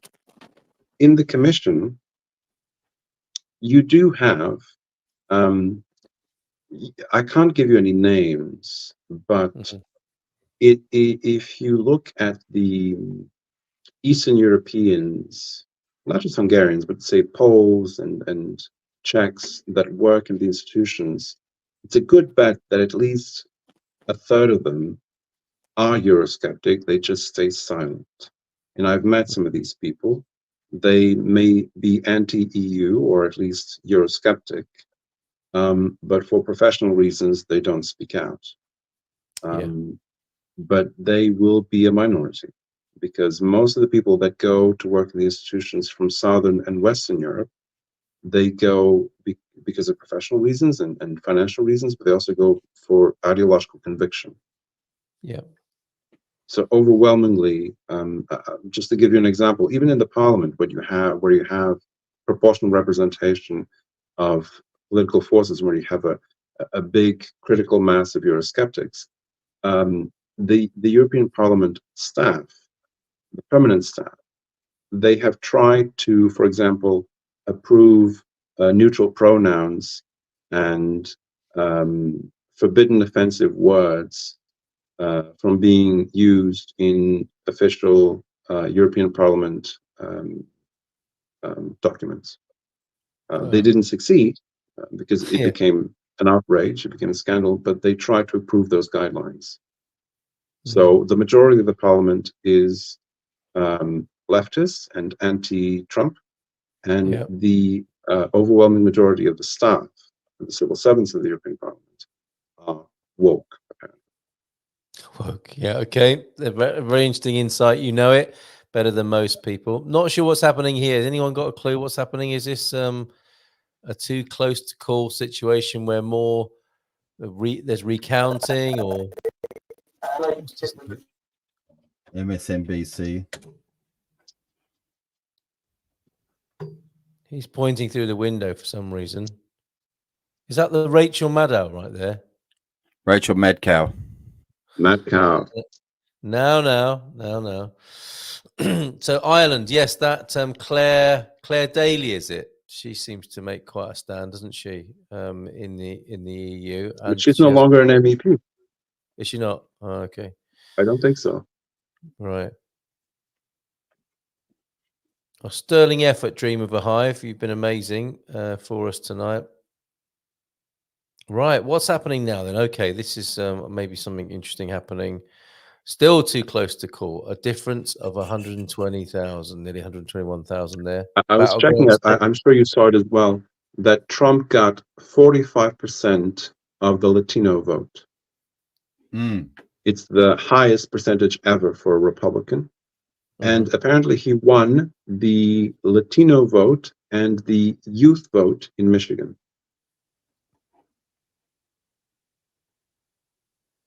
Okay. Yeah.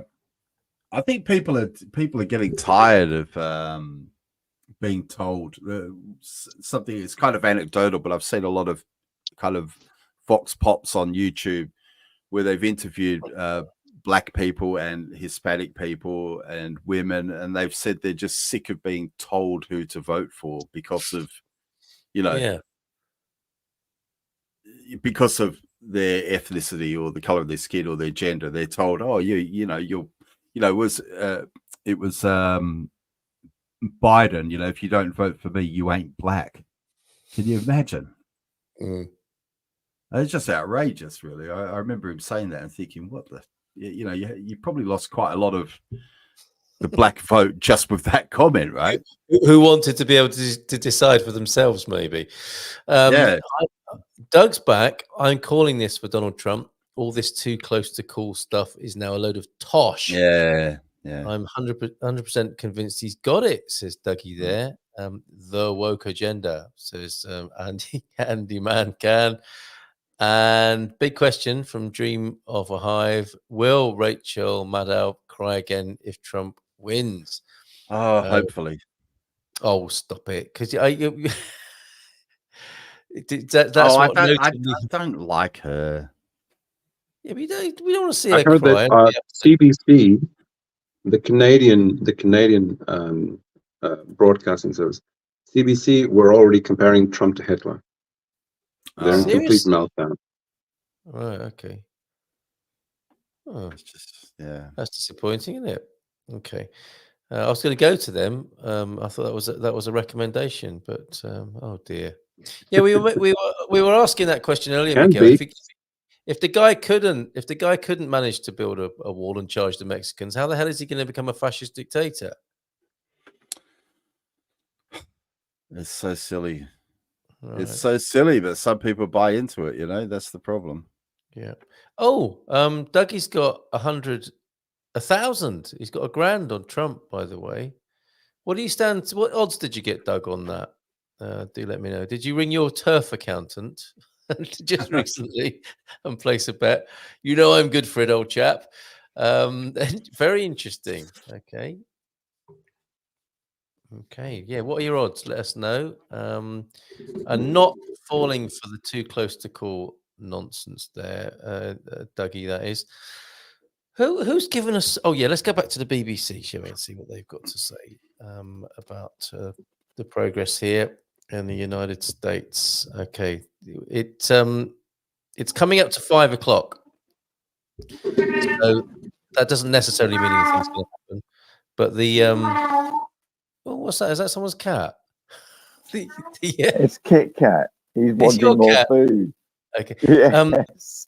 What you may have missed earlier on, Hugh, is that Tony, the Portuguese, is an animal communicator, and he was able to discern that one of our guests' dogs was a Trump supporter. What were you picking up from the cat there, Tony? Get on with it. I think the cat would say. Get on with it. They're so matter of fact, aren't they, cats? Get on with it. Yeah. This and demanding. Yeah. The cat doesn't care either way. No, I'm he sure just you're wants right. His food. Just wants his food. Somewhere warm to curl up and some food. That's it. Why is everybody up talking? Yeah. Right, I'm going to say cheerio for a bit. I'm going to gonna have another house kip, and I'll come back in about then I hope I'll have some sort of result. Okay, Hugh, thank you for being with us. Much appreciated. Cheers very much. Cheers very much. See you soon. All right, bye for now. We'll see you again soon. Okay, okay. Dougie put that on quite early on in the process. I can't remember what the odds were. Obviously worth a punt on that. $1,000 on Donald Trump there. Wow. And 1 minute 30 odd seconds to go to midnight Eastern time. Apparently Hawaii. Are we going to get But why is it saying here that we are still waiting for North Carolina when that was already, someone mentioned earlier on that Trump had already won North Carolina? Okay. Yeah, it's really interesting. It depends on the organization. Some are willing to call it and others are not. Oh, okay. Yeah. BBC holding back. Not many people in the UK trust the BBC anymore. I think that's a fair point. Yeah. I put $1,000 on him first time round too. Very good. What did you win on that time round, Doug?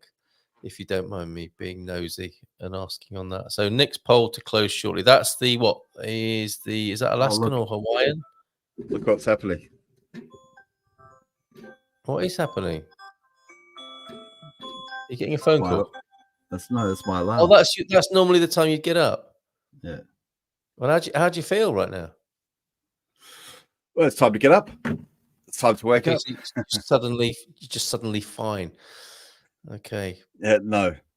No, not at all. All right. Okay. So Hawaii has projected winner in Hawaii with 4 electoral votes. It's only worth 4 votes, Hawaii, and Harris is projected to have won that. Yeah. Thank you, Ruben. Hawaii is coming. So 4 votes worth in Hawaii, which won't make a massive difference in the scheme of things that we're looking at here. Yeah, and Kamala is going to take that by the look of it. All right. Well, Georgia then. Oh, okay. I'm going to go back to MSNBC because they're showing some useful stuff over there, with those all important numbers. Let me go back. Here we go. You might find this interesting on the screen now. There we go. These are the states, aren't they, with the bigger numbers of electoral votes? Still say too close to call. It's the too big early. Now that I agree. Arizona's obviously too close to call, isn't it? But why is that too close to call? Too early, not too close. Oh, okay. He's streaking ahead there. Okay. Bob McDermott. Oh, I hope they get rid of Hirono. She's horrible. Would you like to say Absolutely why, horrible. Miguel? What is it that... God. She's not an intelligent person, and she's extremely arrogant, which just drives me insane. There are people that I disagree with that are intelligent, but not her. Yes, yeah. And I suspect you have a respect for them, don't you, in a way that you find it difficult with people like the lady you just mentioned there. She's terrible. I think, with people like Biden, you can tell that he may be lying, but at least he does it. He does it with a Machiavellian purpose, I think. But with people like Hirono, she's just so ignorant and so arrogant at the same time. Yes. Right. Okay. 2 to win in the Senate, says Ruben. That's interesting. So that's a victory then, isn't it, for the GOP? I think that Ruben's talking about there. And it's Nancy Pelosi's face I'm looking forward to seeing. Said nobody ever, but I think I get the gist. I get the gist of that. Your comment there. You want to see crushing disappointment. She's a Diane Abbott type. Right. Okay. I met of the few politicians I've ever met. I did meet Diane Abbott actually, and stuck my hand out to shake her hand. And she looked at me as though I was something that should be scraped off her shoe. I don't know if she was just lacking in social skills, but it wasn't, I was trying to welcome her because we were hosting the radio Question Time, the radio version of Question Time, the BBC show. And we had some interesting people, actually. Dominic Carslake, who I think had maybe defected from the Tories to UKIP. We had the old Lib Dem guy, Simon somebody or other, Diane Abbott, and I can't remember another Tory fella. What a load of old cobblers that was as well. Set piece nonsense. Dimbleby just going through the motions. It was dull. Quite interesting from a broadcasting point of view, but awful from any sort of meaty politics point of view.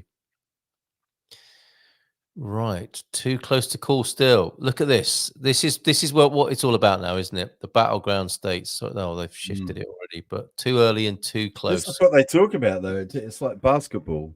It just comes down to this last couple of So really, we should have just gone to bed and got up at 5 like you normally do and covered this last 30 minutes.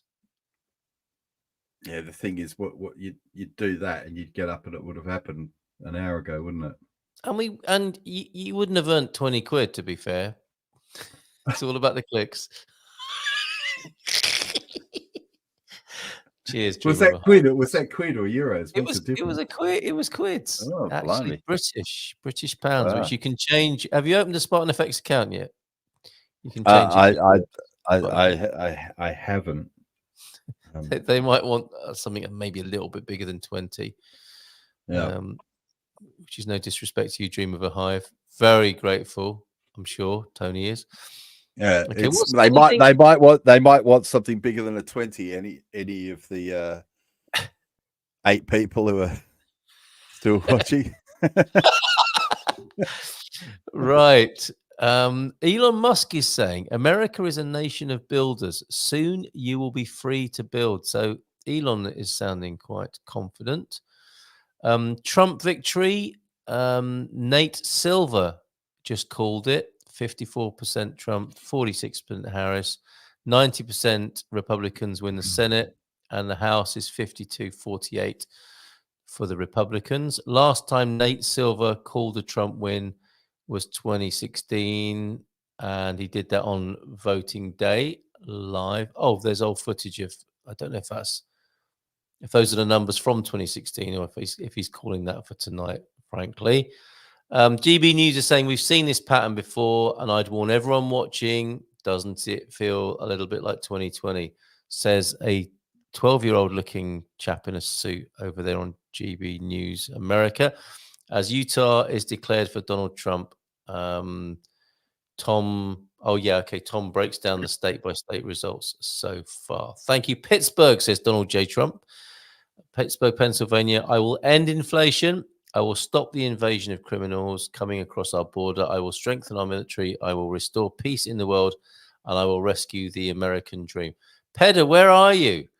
I think he might have dropped off or has become disgusted by our apparent focus on Trump, as it may look like this evening. Nigel Farage is at Mar-a-Lago with Musk. The celebration has already begun. Yeah. Okay. Were you not invited, Doug, to that? Polls closed. 4 votes in Hawaii. Okay.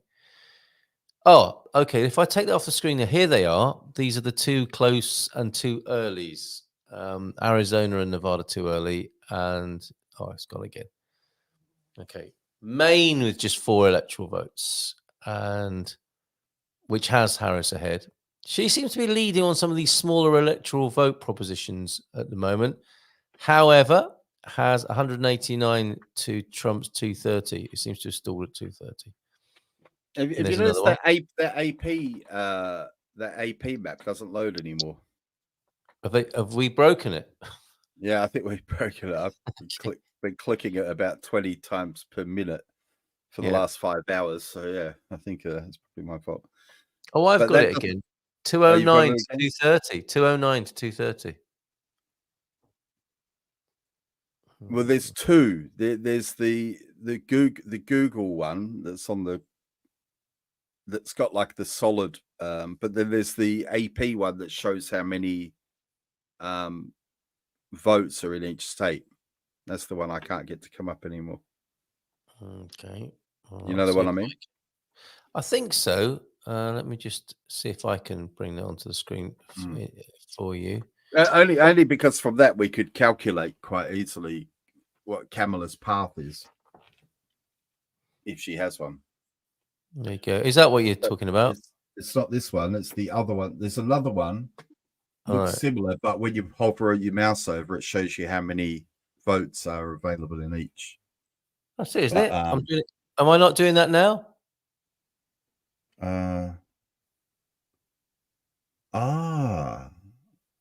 Okay. Yeah. Sorry, that does. Yeah. Okay. Sorry, I didn't actually notice. Yeah. Okay. So we only need this one. So what I'm saying is, for example, what's it doing though is once 3 electrical. God. 3 electoral votes. Yes. What have I done now? Overview. Is it? Yeah, there we go. So she's got 4, 8. Nevada, I can't tell. They're saying the Senate is breaking for the Republicans. 8. And how significant is that? What does that really mean in terms of America's politics, Miguel? It means that if there's a Republican president, they'll find it easier to approve legislation in Congress, and also they can't impeach him. So even if the Democrats had a majority of congressmen, it wouldn't pass the Senate, likely. Okay. Yeah. So what I'm saying is Maine has got 4, New Hampshire's got 4. That's 8. Minnesota has got 10. That's 18. Nevada, I can't see now. I can't see on the map how many. 6. So what's that? 24. And then Alaska, it's got 27.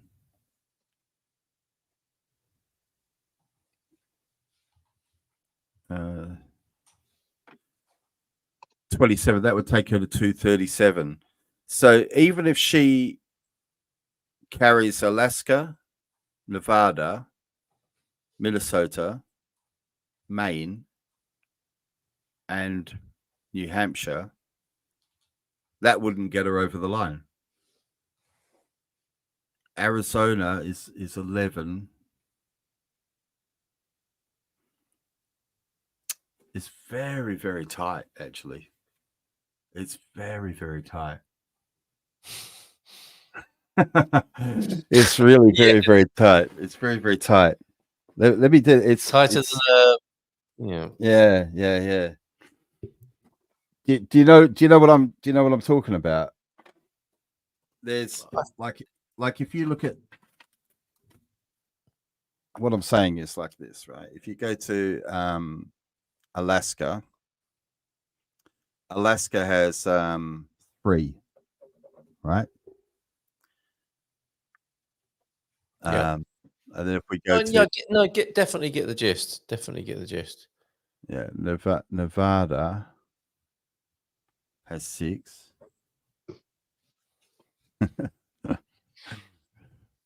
Nevada has 6. Minnesota has 10. Maine has 4. New Hampshire has 4. Right, and then that's 9, 19, 23, 27. That's 27. That doesn't put her over the line. 27. But if she got Arizona, that's 11. So that'd be 38.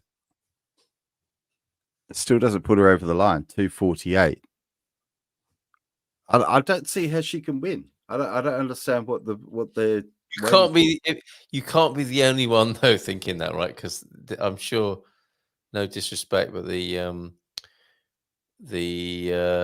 pundits of American TV would have pointed that out by now, right? Yeah, well, I think it is being pointed out. I mean, it's like 90% chance of victory. The New York Times, right? Yeah. Okay. Yeah. So I think it's just that. I mean, you look at Pennsylvania, 85% of the count is done. What about the mail-in ballots? Yeah, I don't know about that. I don't know. I don't know if they count them simultaneously or at the end, like last time. Help us, American friends here. Yeah, I don't know.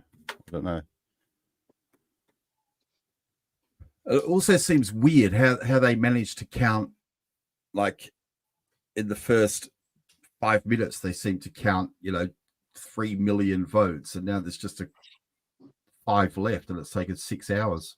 No, no, do you know what I mean? Just to get these last few votes, it just seems to be taking hours and hours. Why? We are the sort of innocent viewers of this, aren't we? The innocents abroad. We don't know really what's going on here. Yeah. Well, why does it take so long just to count these last little bit? It's so strange. And an interminable wait here. Okay, we are. You're right, Ruben. We are watching Living History live. You and I will certainly remember where we were this night, weren't we, Tony? Oh my God! Thinking, yeah. what were we thinking? My friend Christina Silva here in Cartera is a Chega activist. Anyone who's anyone has got a Chega friend, I'd like to say this evening. She out even more. She put even more money on Trump than I have. She has never lost a bet on anything political. Okay, and everyone knows it now. Are they leaving Trump at 2:30 so that Kamala looks like she's winning for 30 minutes? Yeah, that could happen. Maybe they're just trying to rub a nose in it or something. Because yeah, I mean, she could. Well, look, the gap's closed now, 2:10 to 2:30. Did you already say that? Were you aware of that? That's on the screen. Well, I think she will end up with something like what have I got here? I think she's going to end up with doing the math. 38. I think she's going to end up with 248. That's my prediction. I think she'll end up with 248. Okay. You know, and what about Arizona? That's including. So I'm letting her have Arizona, which at the moment is neck and neck.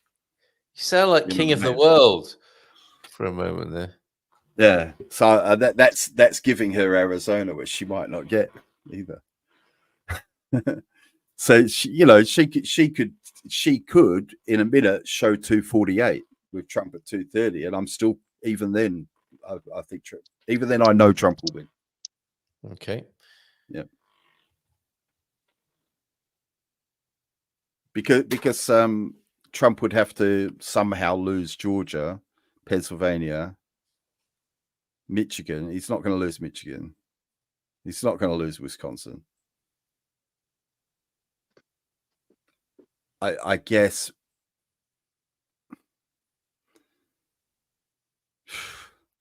I think the problem is I know what they're saying. They're just like, well, hang on a second. What did I say before? 38, 48 plus 19. 48 plus 19. See, that wouldn't get it. Even if Trump lost Pennsylvania, it still doesn't get her there.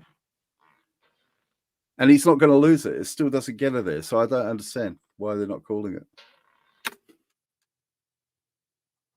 Okay, it's a mystery. It remains a mystery. If Trump wins, can I still visit USA, convince New York officials I'm Mexican, get a 10 grand debit card?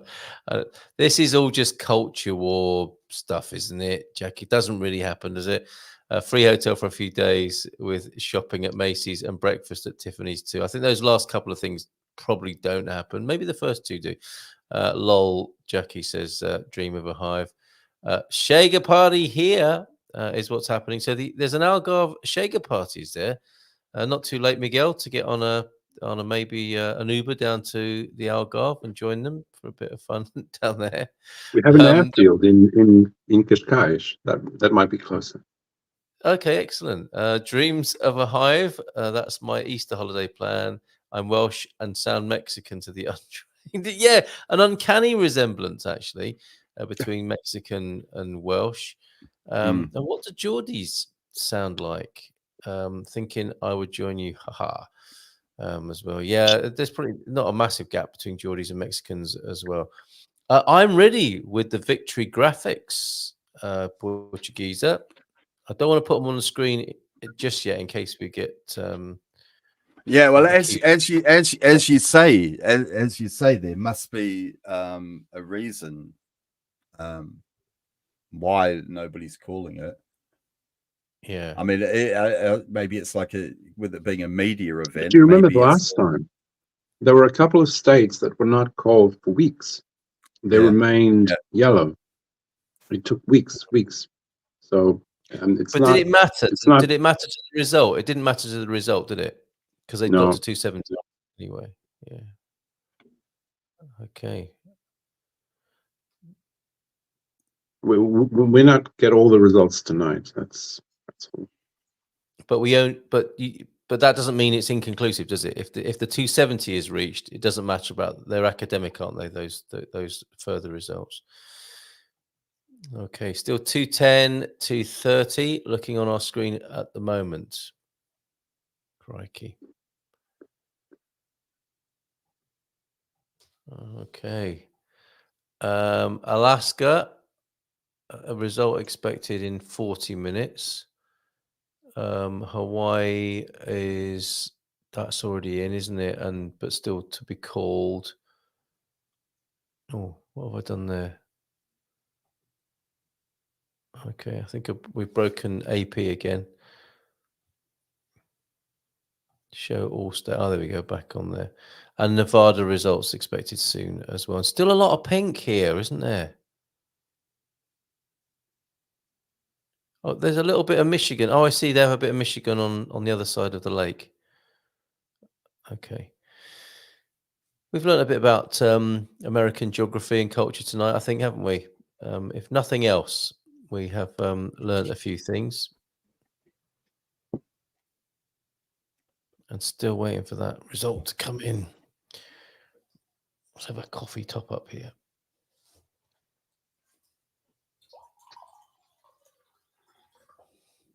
I think we need a bit of we need some reporting, don't we, from the US here. So let's see what they're saying over at MSNBC, even if it is Rachel Maddow, and she doesn't seem to have many fans here this evening.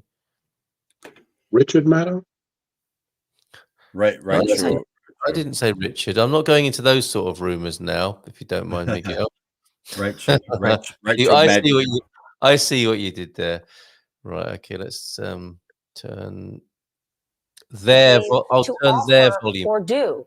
They delivered a very strong economy and they put a plan forth for one going forward. And what Donald Trump has offered is only going to worsen the economy. And also holding above the economy, democracy is actually the number one thing and so there was a tremendous concern about what might happen to us if we are no longer a democracy. That was also more of a drive, at least if you believe the exit polls, than the economy, and yet it wasn't necessarily enough to not make it a tie, right? So let's turn to Alex Wagner, who's standing by with our political insiders. Alex. We are here in the insiders room. Simone, we were talking a little bit about Philadelphia County, Pennsylvania, what you're hearing on the ground over there, expectations being set. Do you have anything you want to share with us? Well, I first want to say that, Claire McCaskill, I've sat next to her at tables with her over the last couple months of this election cycle, and everything that Claire has said, even when I'm like, Claire, that's no. It hit in this cycle has come to fruition. So I was fighting Claire McCaskill about 2 hours ago, but what I am hearing there, again, as Steve Kornacki just told us at the big board, there were a number of votes, absentee ballots that came in this latest batch, lots from Philadelphia County. The lead that needs to be insurmounted is not the gap may not be insurmountable, but it may be mountable. But they don't. They're cautiously optimistic. What? Now there's still additional. This lady, Simone Sanders, an advisor to Kamala, right? Yes, and many years ago she was an advisor to Bernie Sanders. And at the time, she said that the Democratic Party didn't need any white man leading it. Mm-hmm. Oh, really? Right. Okay. Yeah, she's a racist. That's what no, really. She is a racist. There's so many of them there. Okay. We can. I honestly, I don't find it acceptable. I don't find it acceptable that there's a group of people who want to sit around describing all white people as racists who are themselves racists. But from a free speech point of view, I mean, it's fair enough. She says what she wants to say. Yeah, right? Sure. Let us say it. But I'm calling it out. Call it out for what it is. Yeah. Yeah, because it's just somehow that's not hate speech, though. Yeah. Now, I'm following a number of streams, and a number of channels have Trump at 248. So I think they're counting Georgia. Ah, okay. Yeah, that makes sense. Yep. Okay, you surely can't have black racists. I think Doug is just driving the point home there. So right, Tony, as well, in capital letters from Jackie there on calling that lady. I don't know her name. Calling that woman out, who we just saw on the screen there. Let's take a different feed as well, shall we? Let's move on from MSNBC. We haven't looked at Fox for a little while. The Democratic Party doesn't need white people. Bang. That's racist. Yep. Like it's a real blunt, old-fashioned racist as well, to me. I think. I don't understand how it can't be. That lady was invited by the left bloc in Portugal to come and speak at one point. Wow. Many years ago. Are you offended as well, Tony, by that? Are you upset by it? I'm not offended personally. I just find it incredible that it's not that people don't see it for what it is. Right. You know what I mean? Or the people that call, because that's what I would say to her face if I heard her say that in front of me. I'd say, "Wow, you're really a racist," and what you said is racist. Yeah, and I wouldn't let her off the hook on that. Yeah. And presumably she might be of the critical race theory position that she couldn't possibly be. Is that? Well, you can do that. Yeah. But I don't believe in this critical race theory nonsense. Racism is racism. I know what racism is. We have an NGO in Portugal that gets money from the state. You might have heard of it, called SOS Racism. Yes, they were quite outspoken with the recent shooting, weren't they? And they say openly on TV when they're invited that black people and minorities cannot be racist. That's ridiculous. Yeah. And they get public funding from white people to say this. Yeah, that's what I'm talking about. Yeah, that's what I'm talking about. Yes. Look, I have lived, worked, traveled, been resident in quite a few countries, and I mean, for example, when I lived in Hong Kong, I don't know how to put it, but for example, I can say my experience in England, where I'm very aware of what's going on around me and everyone's speaking English. I didn't really see much racism there compared to, say, China. Do you know what I mean? This idea that that area is really come around in years because they thought the Harris campaign thought that they had right. I wasn't meaning to shut you up there. I was just putting a bit of background atmosphere on. And we really are seeing the habits of the Gumpers when they get up to go to the toilet. Sarah's now joined us as well.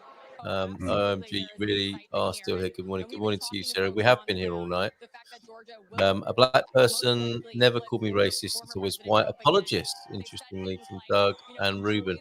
When the police die, no manifestation. When a black died, the left create chaos, according to Ruben there. I think referring to the recent shooting in Lisbon. Now, here on Fox,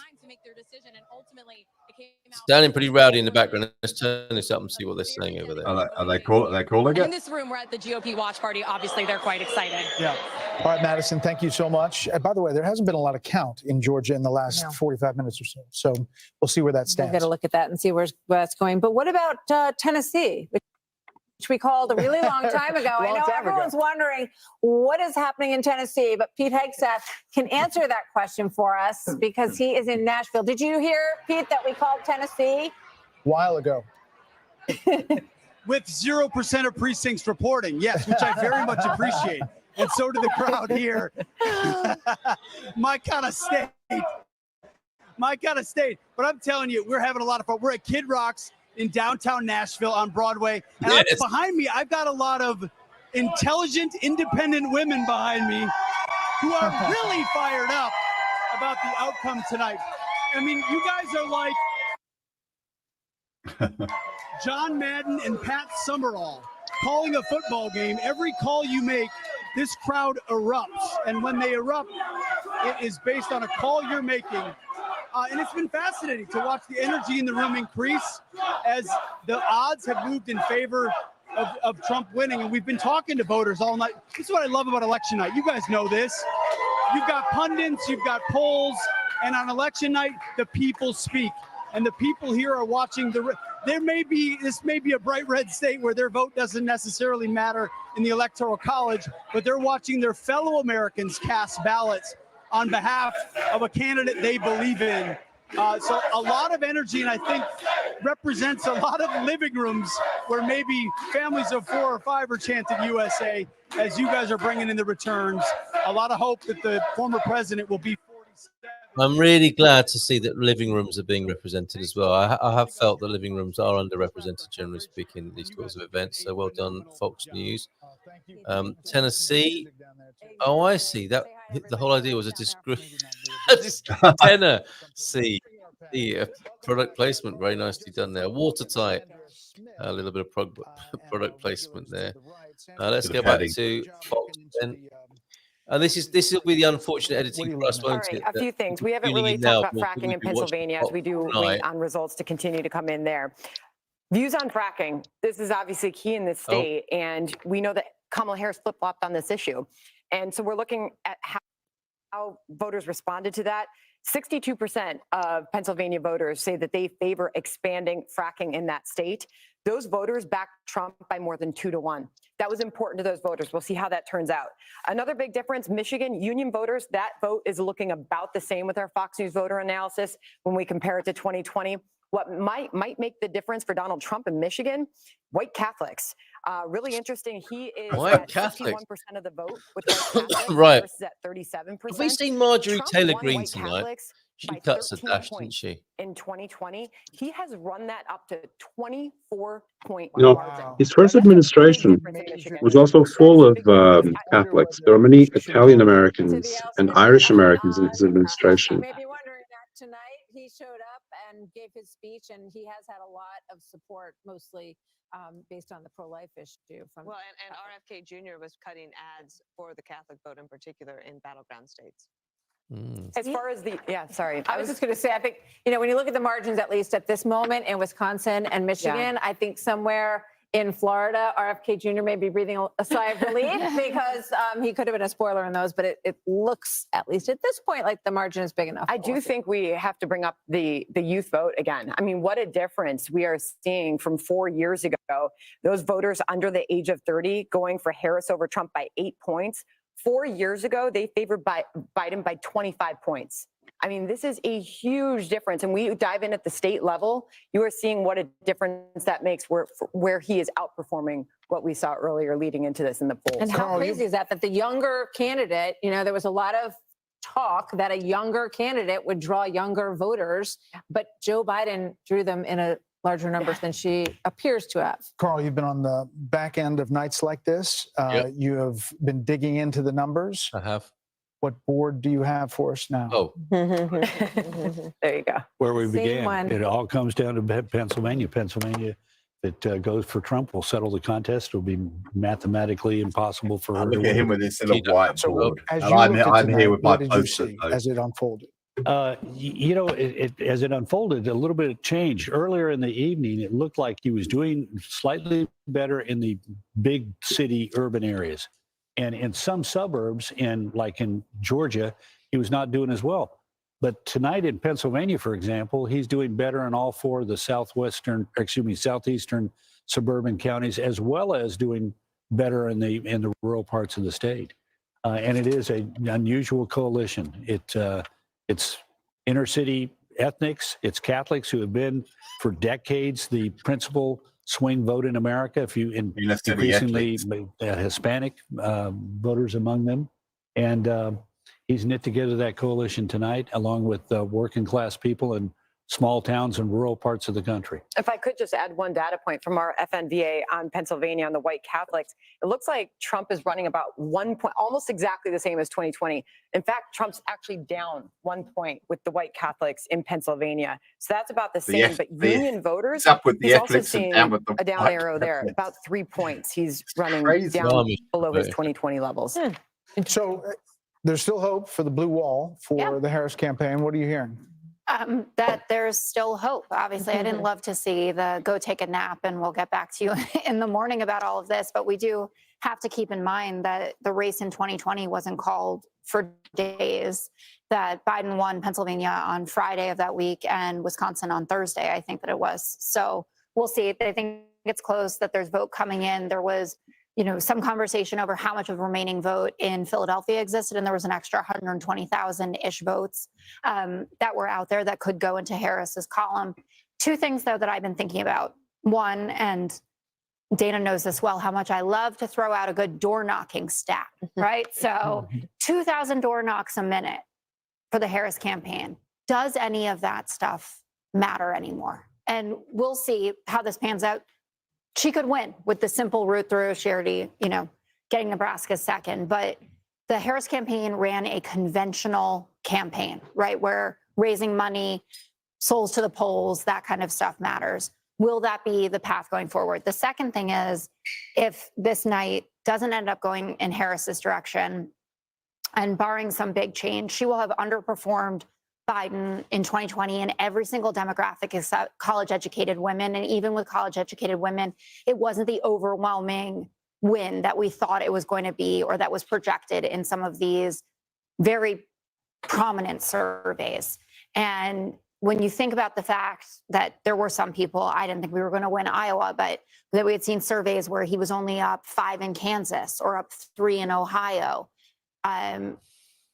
It's going to take a lot of refocusing to understand really what happened here. And it doesn't seem like it was one decision that the Harris campaign did. I'm sure if she loses Pennsylvania, there'll be a lot of Josh Shapiro discussion. This feels much bigger than any decision about having him on the ticket or going to the Al Smith dinner. So, Carl, when Jessica just brought up a potential for 150,000 votes in Philadelphia County, I saw your head kind of swing around. Does that not make sense to you? Well, no. I mean, we're pretty good at saying 89% of the vote is in, or 95% of the vote is in, and that not turning out to be, that turns out to be accurate. It's very rare. I can't imagine in one instance where we've said, where we've looked at a number and seen 90% of the vote in or 85% of the vote in, and that turned out to be grossly off. I will say this, though. I do want to follow up on one thing. Think about all that she had to face. This is an abysmal number when it comes to the approval of the sitting president. No party has elected a president when their sitting incumbent had as low a job approval as this president had. Take a look at the right direction, wrong track. I mean, 2/3 of the American people say the country's going in the wrong direction. And she represents the party in power. To me, it's, it's amazing that she's come as close as she has, given the party, the administration. Yeah, she was. All right, gents, we are 20-6, and let's flip over to NBC, I think. And a few comments. Sarah's back and asking, when is the election final result expected? As soon as somebody gets to 270, is our understanding, Sarah. Dream of a Hive, they must be vote flipping like mad at this point. Is that all the sort of moving around of votes and shenanigans behind the scenes that you're talking about? So much talk of America slipping into authoritarianism. I've never heard so much nonsense and hysteria in my life. And you've seen a bit, have you not, Doug, as well? So interesting. Thank you for being here tonight. Let's go to that MSNBC. coverage over here for his numbers in a place like this. You could see in Washington, he has. And if you go next door to Westmoreland County, which is even bigger, there is still vote to come in Westmoreland County. Trump currently, take a look at this, 28 points was his margin, 36 here right now. Again, if he finishes above that 28, it's exactly what he wanted to be doing. So for Democrats, it's going to take something really kind of massive out of Philadelphia, where really those numbers are disappointing for them so far. And again, out of Chester with that vote by mail, it's more to come in Montgomery, and they're going to need to get bigger margins with what's to come. Again, 170,000 votes. That's Trump's advantage here, nearing 90% in Pennsylvania. Just checking on Allegheny. And again, those are the stakes. Trump wins the state. He's probably got this. Steve Kornacki, thank you very much. We've got a call to make. NBC News can project at this hour, and this is a big one, that the Republican Party will control the United States Senate. Now, what tipped this over is that NBC News is also projecting a couple of Senate races since we last checked in on Senate. Right now in Nebraska, incumbent Republican Deb Fischer is projected to have held off a very stiff challenge from, interestingly, an independent challenger, Dan Osborne, not a Democrat, but an independent, ran a very close-fought race against incumbent Republican Senator Deb Fischer. But NBC News now projects that Deb Fischer will be returning to the Senate. Shows you a little bit about how things proceeded in this Nebraska Senate race. I should also tell you that earlier than this, in the Utah Senate race, NBC News has also projected a winner in the Utah Senate race. This is the seat that is being left by Mitt Romney, by Utah Senator Mitt Romney. It will be held by the Republicans, by Republican candidate John Curtis. So after John Curtis secured that seat and Deb Fischer secured hers, that puts the Republican control of the Senate on the books, according to NBC News projections. Lawrence, let me just get your reaction to that.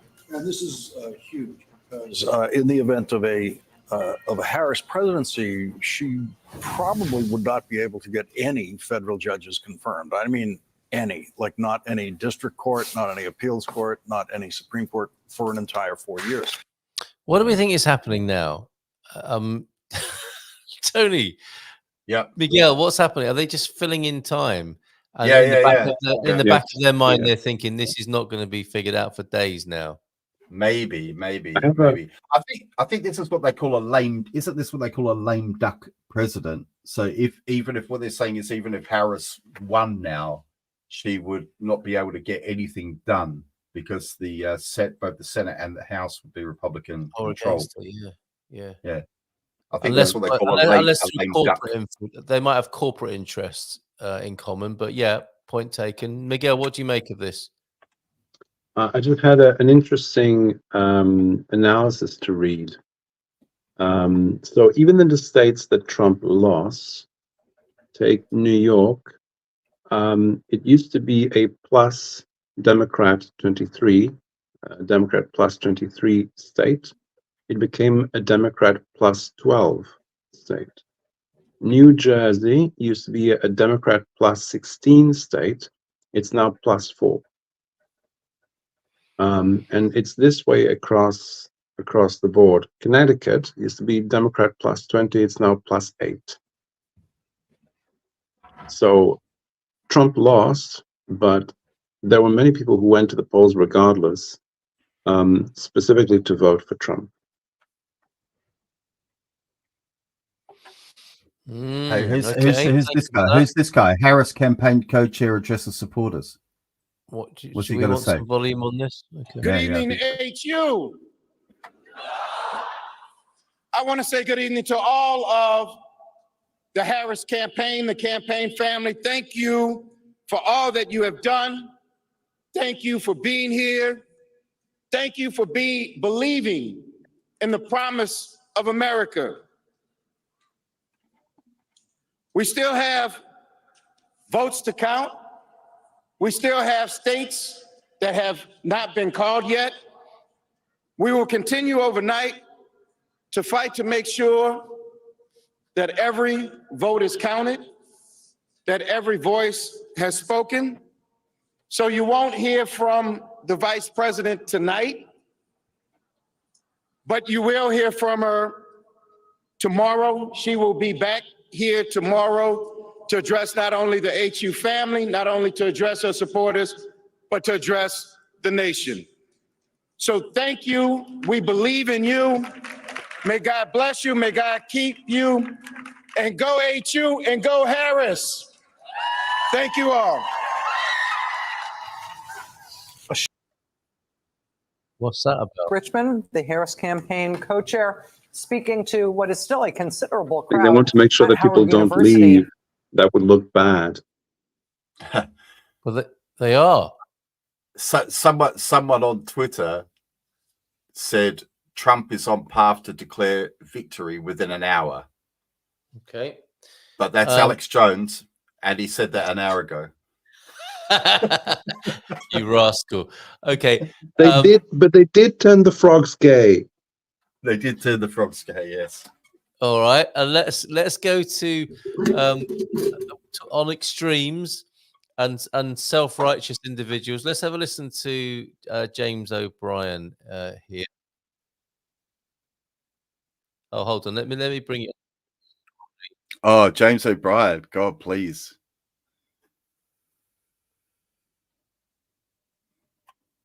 George III came along, America was a British colony. We were in charge. We knelt even to the same monarch. So I still carry this idea of kinship, cousinhood, the idea that we are somehow two branches on the same family tree, right? And I don't know a lot about America.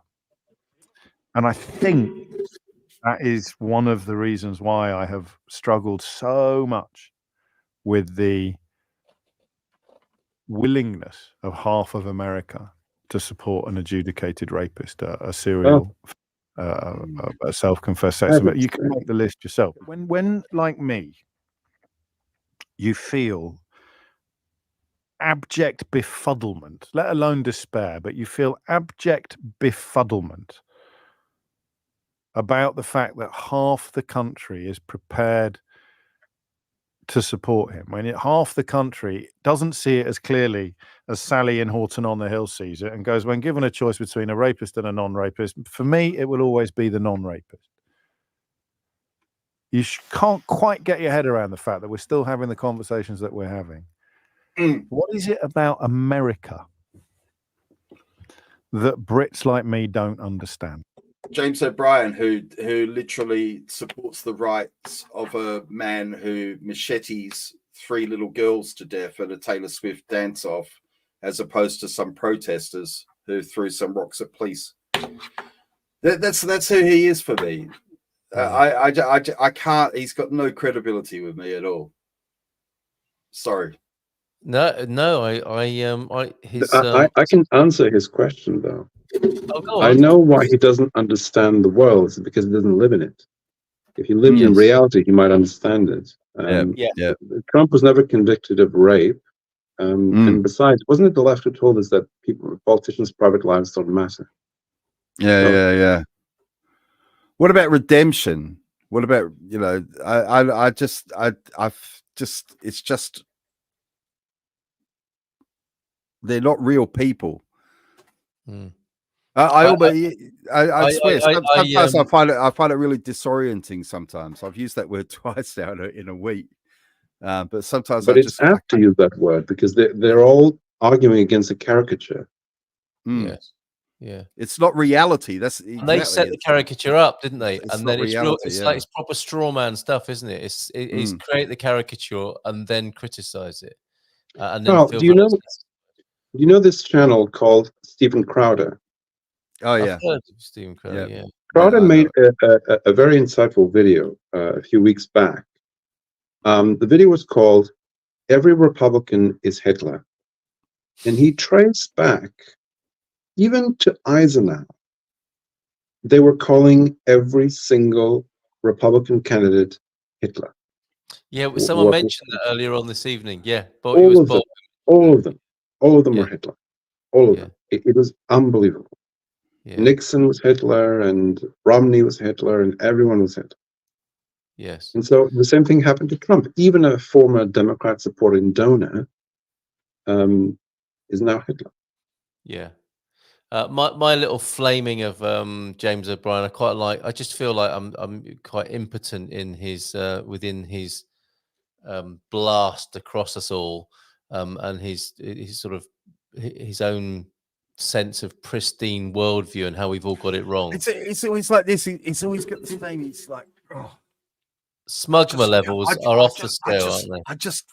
I just can't believe that everyone doesn't agree with me. Yes. You know, well, I said I'm so much smarter than everyone else. My ex retort to him, Tony, was, "You'd have been proud of me. Was you'd rather read your own mind than the room."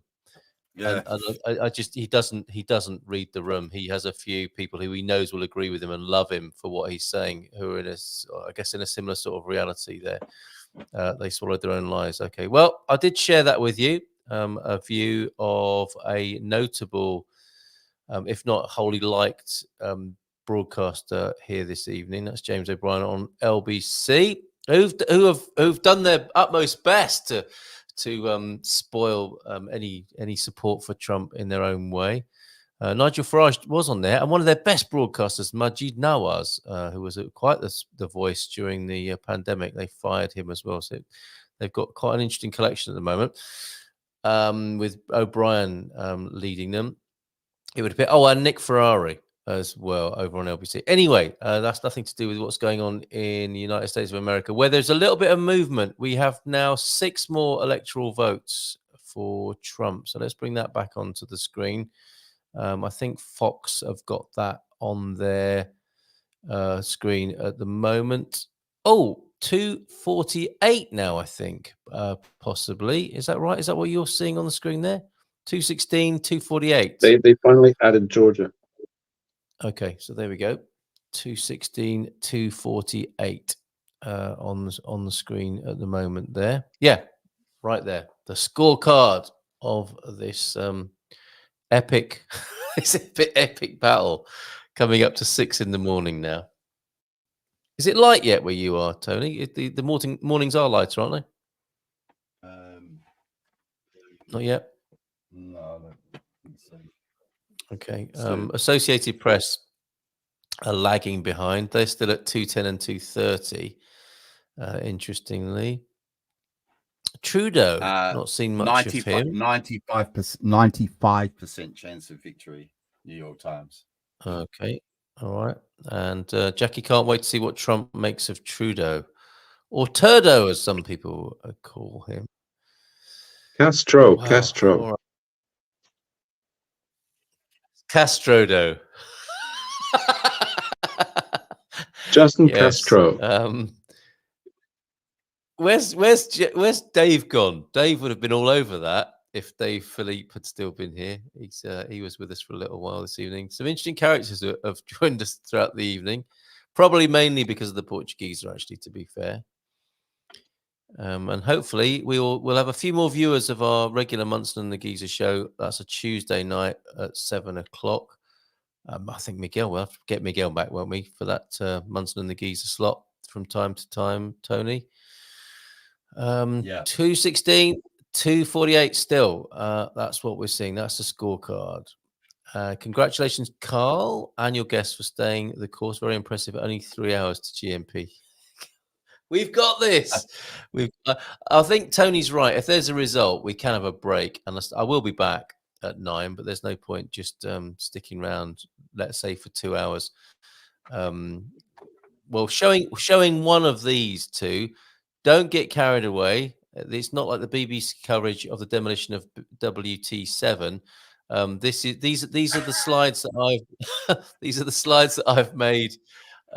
Miguel shaking his head there. That's a joke. It's a joke. These are the slides I've made that we could get into trouble for. Look, that's the Harris win slide. You like it? What a lovely smile. You can hear her laughing, can't you? And what about that for the congratulations? Is that good? Trump win?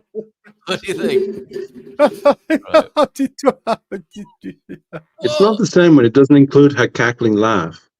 Yeah, that's what I'm trying to. I'm trying to do the cackle. I'm trying to do it. It's like I thought you were genuinely amused and you weren't doing your Kamala impersonation. Please tell me that I don't laugh like that, and I just haven't kind of been aware of it. Well, that moment did have to come in our friendship, Tony.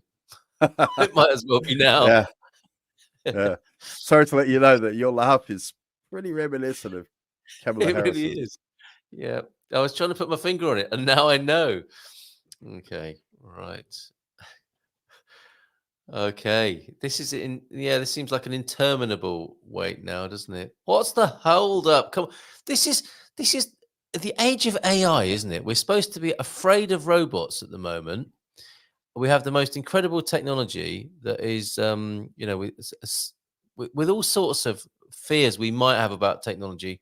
It would appear we needn't fear the speed of electoral calculations in the United States at the moment. But I guess that's a human process, isn't it not? And that's what the holdup is, presumably.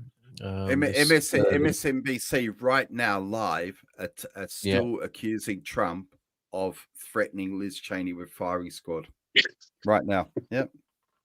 Yeah. What is he saying? It's not true.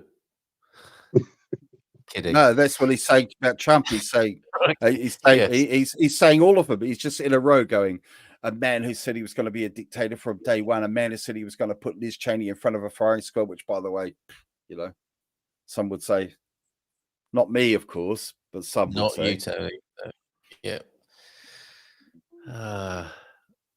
A man who said he was going to terminate the Constitution. All right. Where do both of you live in? We're down to small talk now, but thanks for asking, Ruben. I'm in San Martino de Porto. You probably know where that is, Ruben, but not far from Caldas. And Tony, where are you? Oliveira do Hospital. Yeah, Oliveira do Hospital, central Portugal, near the mountain. Central Portugal. Where the skiing that Portugal isn't famous for is. Well, the ski slope sadly the road to the ski slope gets shut if it snows, doesn't it? Isn't that part of the problem? Well, don't get me started. Don't get me started. No, okay, it doesn't take much, especially when you're tired and touchy. Okay, let's get that volume. He's getting cranky, everyone. Well, you know what I mean. It's like they have it's a pretty short ski season, but as soon as it snows enough to go skiing, they close the roads. Yeah. Are you a skier, or are you just angry on behalf of skiers? It's one of them where you're not even a skier, are you? No. But it's one of them. Someone will say to me, "Are you a skier?" I've been skiing maybe 5 times, so I've probably been skiing statistically. I'm just wondering more than most people, but I'm definitely not a skier. Yeah. Minnesota, certainly, Wisconsin, you know what I mean? Michigan, Ohio to a lesser degree, and Pennsylvania. That's what they were thinking about. And they said, we noticed that there was a certain percentage of white men who voted in 2016. They sat out 2020, and we're trying to win them back. Is there evidence that those white males in those upper Midwest states did that tonight? There was sort of a rule of thumb we were adopting that, and we spoke about this a little bit earlier in conversation with y'all. Boring. It's not what we want. We want some tangible result here. Yes, I know Oliveira do Hospital. My husband, my family, my wife's husband is from Covilhã. No, Ruben didn't say that. My family is from Covilhã. I was in Fundão over the weekend, Ruben, so you probably know it over that way as well. I've heard, what's this? Where did you hear this? What are your sources, Doug? I've heard Trump is going to turn Nancy Pelosi into Whiskers super meat. Tony, make a video. What? Yes, exactly. This is great content, Tony. I stayed up all night. That's quite a clickbaity slide, isn't it? I watched the USA election all night. Yeah, you're at your best when you're cranky as well, apparently. And so look, he's off. Pedder's had enough. Finally, ciao, buonanotte, grazie. A bit of Italian for us there. Right, Liz we're still hanging on in there. For her. Okay. Sorry, I'm just over on X looking at the accountants. I'm going to spark up X as well. Yeah, let's turn Fox back on. But that the gender gap is a double-edged sword. Gender gap can help or hurt depending upon do you want to put any other YouTube we were live looking streams? At 55%. In other words, if Trump was hitting 55% with men, what are you suggesting, Miguel? There is one called Radical Politics. And he's constantly analyzing. He's not just filling in. Oh, okay. So which one is this? Radical Politics. Ready. And there's the one from the Daily Wire as well. Oh yeah, yeah. Young Turks is the Young Turks is also. I mean, it's a bit. We haven't been here tonight. Let's go to the Daily Wire election night coverage. Have we got? Is Ben there? This makes absolutely no sense. Okay, let's see if we. It is him. Ben is here.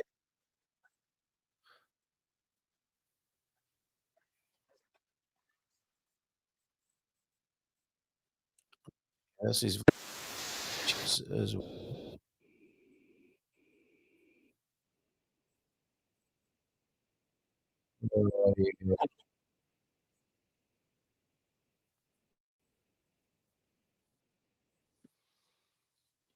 Okay, Daily Wire. Once again, I don't think anyone expected that at this point, this early in the night, except for Andrew Klavan, who's honestly, his opinions can't be taken that seriously since he's been giving predictions like Nostradamus since the time of Nostradamus. And so it's very difficult to take all that particularly seriously. The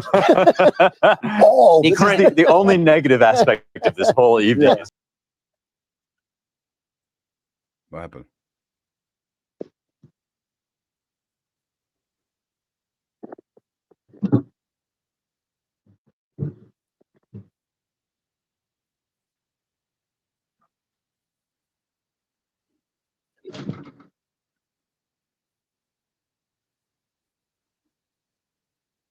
The Young Turks is basically just adverts at this stage.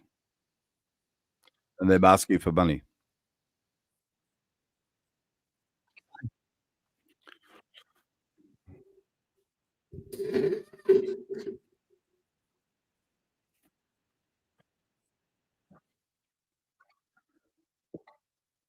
They're back on in 8 seconds. Going on here.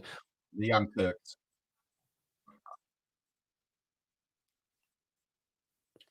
Apparently, Chega is losing the plot.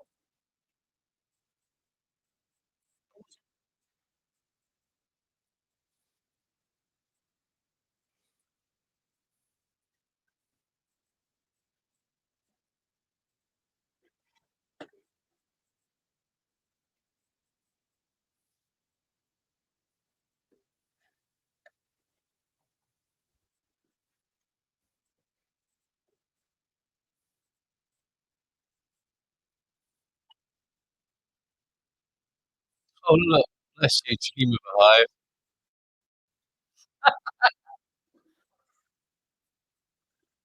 Gold plated.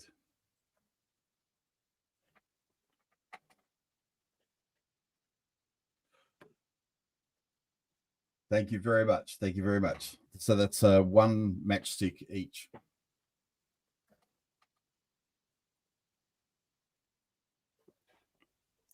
Do you know the Young Turks, Carl?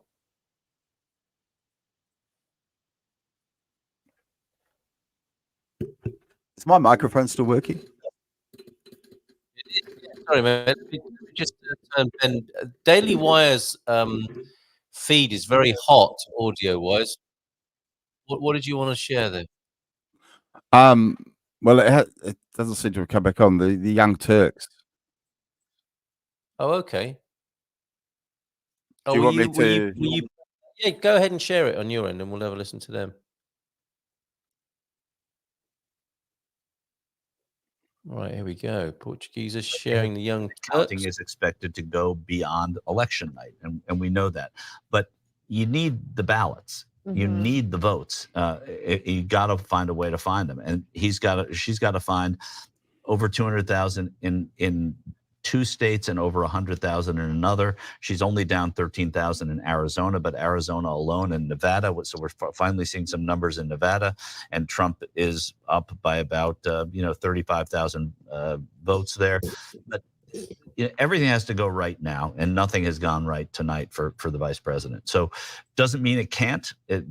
Was always my thought was that she was going to win by winning the blue wall, but she can also lose by losing the blue wall, and that seems more likely to happen than all of these dominoes to fall in her direction. Yeah, simultaneously. Yeah. We should remember we went to sleep in 2020 not knowing. Yeah, a very, very similar sort of thing. Went to There were sleep in some 2000 thinking that we did know too. You were probably asleep because your mom tucked you in that night. Yeah, yeah. But right. I hope she didn't tuck me in. I was like a junior. But anyway, yeah, can't rule it out. But anyway, yeah. Look, we don't know for sure. We're gonna have to wait and find out. I will say, one sign perhaps of confidence from Donald Trump is he had his press conference in 2020 the night of, and he's not having a press conference now, which I think is a sign of confidence. He went out there and declared victory knowing that he hadn't won. I think it was a sign of fear that he was going to lose. He wanted to shut things down. The fact that he is not rushing out to claim fraud, because again, elections are allowed to not be determined by fraud as long as he wins them. Right. If he ever loses them, then they're obviously fraud. And it's not a major issue necessarily that Donald Trump definitely thinks that. The fact that he has convinced the vast majority of conservatives to think that, I think is a bigger problem for our country. But anyway, he isn't doing that. That seems to be, I think, a confidence. I mean, it's because so far the blue wall is looking like Trump's border wall, kind of non-existent. He built 500 miles of it. I've been waiting all night to make that joke. Yeah, well, you finally got it in. Yeah, and by the way, again, like utterly irrelevant. No, there's, considering all that we're facing, who needs to spare a thought for the pollsters or whatever? But like, they're within a margin of error of what the poll was for those states. Yeah. No, they are. I mean, there are some areas where the polls seem to have been off. I think in Florida, he did better than the polls would have indicated. He has exceeded a performance tonight in every sort of metric that you can look at. So it was the margin of error plus in most of these states. I don't, Georgia is at 3 for Trump. North Carolina, 3 for Trump. Pennsylvania right now, 3 for Trump. Michigan, 6 for Trump. Again, none of these are in the last. Michigan and Pennsylvania not declared yet. Wisconsin, 4 for Trump. It's going toward Trump in all of these. Arizona, 1 to Trump. Nevada, 3 to Trump. So all the swing states, as of this moment, are looking Trumpy. And the New York Times is saying that there is greater than a 95% chance of victory for the former president. And if that holds, I mean, you can only dispute as much as you can dispute. Right now, Pennsylvania is at 93%, and the lead there is 224,000 votes. So could it happen? Yeah, it could happen, but it's getting less and less likely the more this goes on.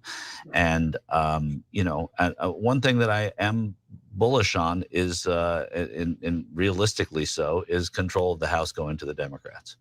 And any specifics? I mean, as I was looking at some of the competitive House races, and I mean, there are going to be some flips in Pennsylvania, it looks like, that go the other way. But the California races, right now it's 60-37 for the vice president in California, which would bode well for the bottom and the trickle down tickets there. So if you look at the House right now.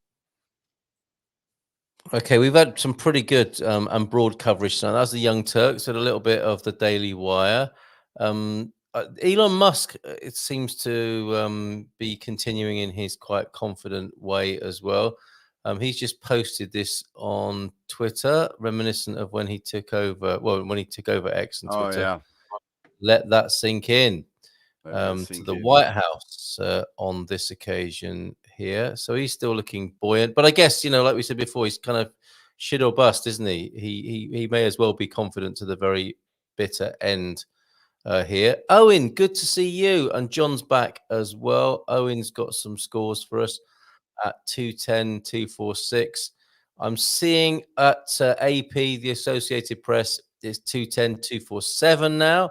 It's just these last 10 minutes, the last bit of the basketball game, as you were saying, Tony.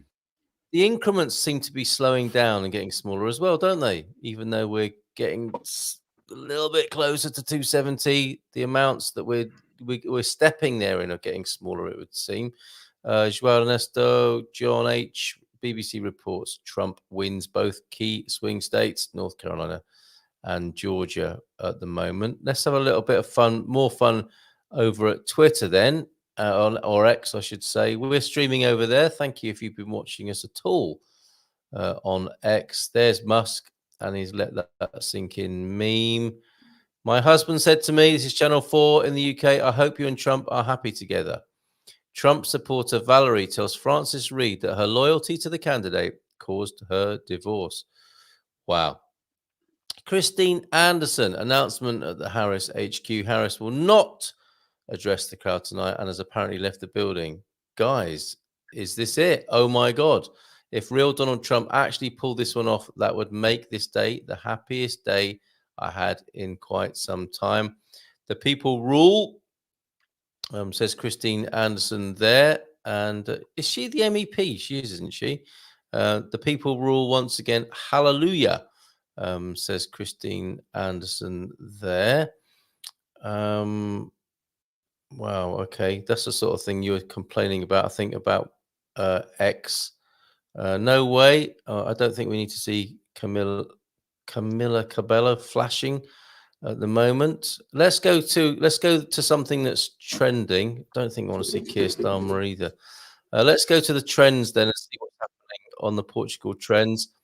Sporting still number one trend. Trump is at number two. This new telecoms company Digi have been trending for the last couple of days, but we've got Trump at 2 and Kamala at 6. Let's of Portugal trends. Let's see what they're saying about Kamala here. We are seeing that. Yeah, we are seeing that on your screen. We're scrolling now. Okay, that thing again, that scam of like or follow, turns out wasn't true, and it's just junking up the whole timeline. Boring, absolutely boring. Come on, Elon, sort it out. There's a bit of the Trump dance. If anyone wants to be practicing that now, proper dad dancing, that isn't it? Yeah, it's all nonsense. One of the pictures of this campaign. Another one, of course, was his fight shot, wasn't it? Or fight picture after the shot, and there he is in that fast food, some say, setup there. Tell Kamala I wanted to know it was me. Biden will not attend Harris election night watch party. Where is he? That was a reference to the Game of Thrones. Oh, okay. But nobody's answered that question. I wanted to know it was me. And where is he? Tonight? That was from Game of Thrones. A Game of Thrones. Okay. Queen of Thorns. Dinah Rigg. From Jackie, you still with us as well? Oh, my computer seized up here. I'm not getting for some reason the comments aren't coming up for me. Oh yes, they are now, I think. My mate, says Jackie. Or maybe we've reached peak message. We have been on for what?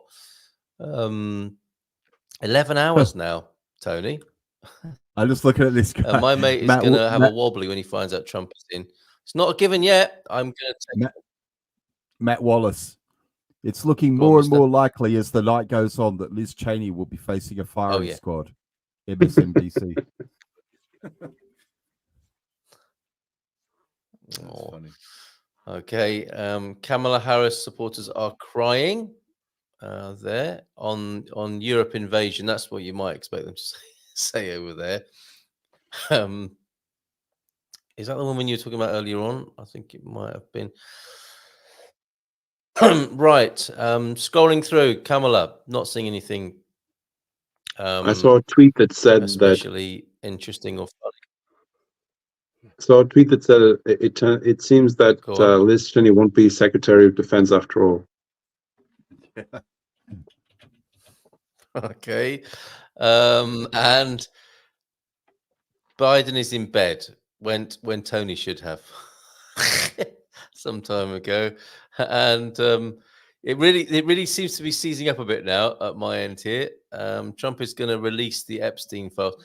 Do you think so? We shall see about that. It's just that sounds to me like another one of those Mexican wall things. Vivek Ramaswamy has just said something quite funny as well. Exit polls show that threats to democracy was a top issue. MSM, the mainstream media, thought that meant votes for Kamala, but it turns out it was exactly the opposite. Voters are rejecting censorship, lawfare, and dishonesty. So it's interesting, isn't it? The exit polls very ambiguous. That was the top, concern. Yes. But who were they concerned about? Who did they think was the threat to democracy? Right, yeah, and as you say, Miguel, it was very ambiguous. What did it mean exactly? I think it was just one of those. The pollsters made that up, didn't they? And then said, "Oh, look, that's what people seem to be interested in." Having fabricated the thing in the first place. Okay. Voted for the first time for his dad. That's Melania's and Trump's Donald's boy there. Not sure which one. Is that Barron? Watched him grow up, haven't we? And still, this terrible scam that took a hold, people promising crypto if Trump wins, all that sort of stuff. This is not a useful experience, is it? How this timeline works, even with a trend here, not very useful at all. Okay, let me try latest and see if that helps at all. I somehow think it won't. Okay, yeah, that's where we're at the moment, isn't it? That's the 210, 247 situation, and the problem is those who vote for Trump are mostly unaffected by a Kamala win. The consequences for those that are affected by Trump win are exponential over the effect to those of a loss for Trump. The scales of justice are not balanced in America, says that tweeter there.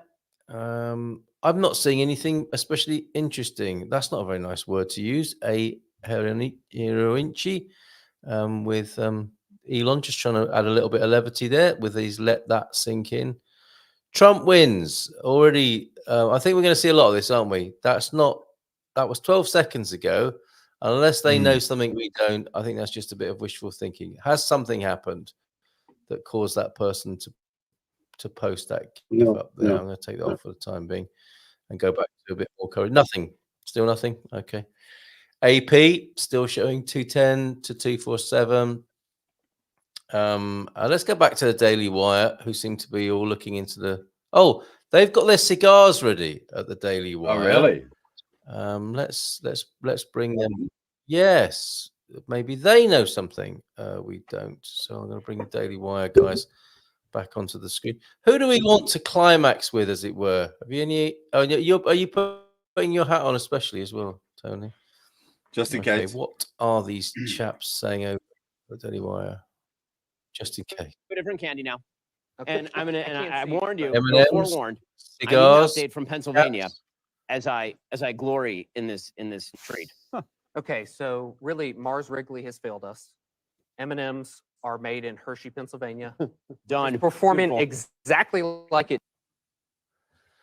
Okay, they're scraping the I'm barrel. eating M&Ms right now, and they're delicious. Please give me the Pennsylvania data that is linked in some way to this. Oh, sure. She's choking. How? Everybody's joking now. The clock's run out. Time's up. Over. Blow. Snap back to reality. Oh, there goes gravity. McCormick's going to win. That's basically my attitude. Michael, that's really almost worth the price of having paid you for 10 years.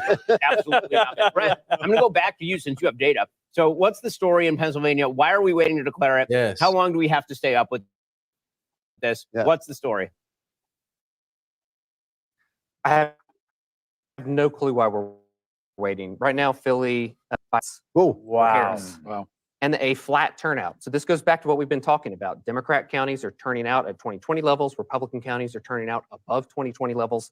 Here's one for you. A lot of this goes back to the fact, and we've been highlighting this, the youth vote is shrinking in the margin for Democrats. In our last national poll, we had Harris only winning the under 30 vote by 8 points. If we'd have broken that down even younger, I guarantee Trump would have been in the lead if you went, say, 18 to 22.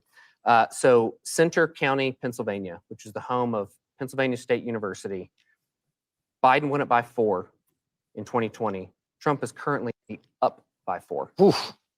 So I have absolutely no clue why we're all sitting here. I mean, it's fun. I get it. It's really fun. Really think all these smart people, and then they also invited me. We can definitely win back the college-educated vote with what you all have talked about tonight. But Pennsylvania, absolutely no clue why they have not called it. Okay, in Michigan, the numbers are looking stunningly good for President Trump this early. Now, it's a lot earlier in Michigan. They've only counted something like, 67%, about 2/3 of the vote.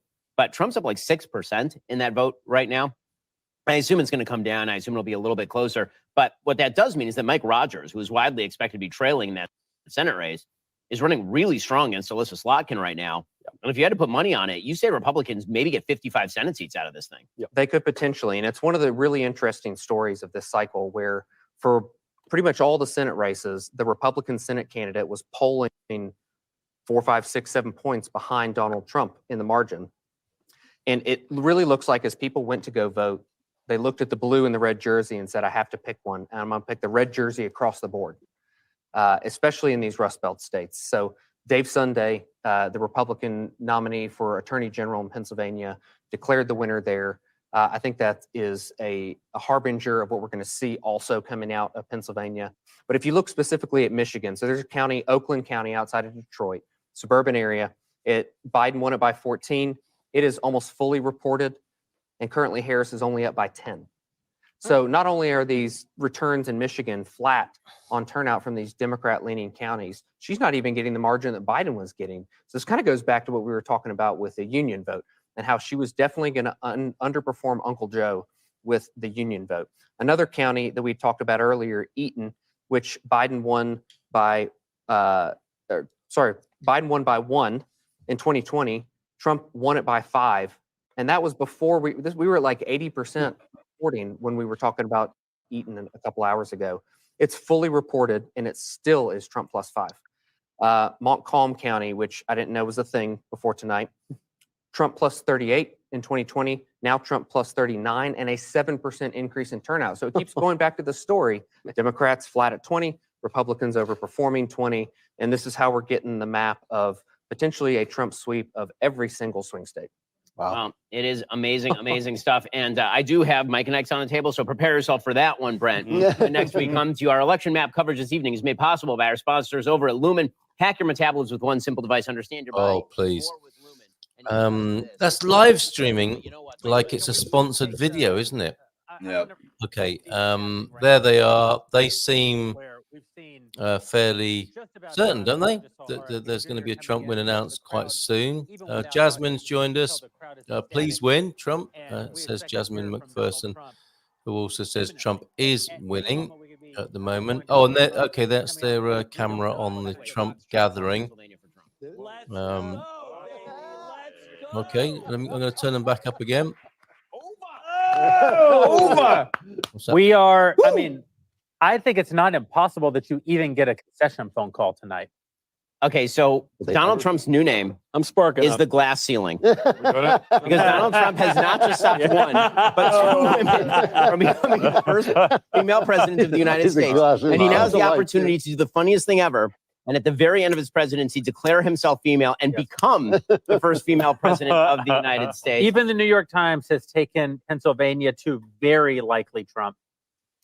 Fox News just called it. It's over, gang. It's over. Fox News calls Pennsylvania. This election is done. It's toast. You can put it in the fridge. It's finished. Donald Trump is your 47th president of the United States, the greatest political comeback in American history. Bar none. Yeah. No doubts about it. Un-effing believable. What? Unbelievable. And to you, the American people, put the work in. The amount of work. Fox News has got Trump on 267, by the way.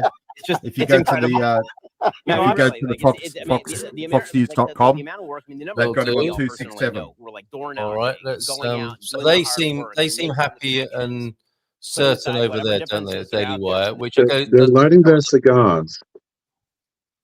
They're what? They're lighting their cigars. They are. That's that's their sign, isn't it? Okay, you want me to go to Fox News? Let's see what's happening over there then. Yeah, guessing the reporting at MSNBC won't be quite as upbeat as Fox News might be right now. So they've got a bit more entertaining. Might be more entertaining. Yeah. Right. Okay. Let's have some volume. At that time, hated though he was by the Democrats. This surmounts that. This is an extraordinary comeback. Extraordinary comeback. Dream big again. Okay. Wouldn't that be nice? So energetically, ruthlessly, fiercely, and with more joy than Kamala Harris. And it was so clear that Joe Biden was not going to be able to go the distance. If Joe Biden were still on the ticket tonight, who knows what tonight might have even looked like. Right. Okay. That he has been able to accomplish this, it is nothing short of astonishing and amazing. And also, I think about Susie Wild. Soon, Trump expected to speak. Very quiet, does not like the limelight. Chris Lasavita, who works on it. All of those people who worked so hard and stuck by Trump, no matter what was said about him, they were called every name in the book, including Hitler and Nazis, and they came through. The other thing that's on my mind is, last night at her closing rally, Oprah Winfrey said that if Donald Trump is elected again, basically you can just write America off, like America's just going to fall apart. That's obviously not true, although I'll be surprised tomorrow if there's a big line at JFK of Hollywood celebrities leaving the country, as I said they were going to. This is the greatest country, and there will be so many opportunities for lots of deal making. I think President Trump will be in the mood, but he also has a huge to-do list. Biden and Harris have left a mess. His closing argument was, she broke it, I will fix it. And she talked about having a to-do list.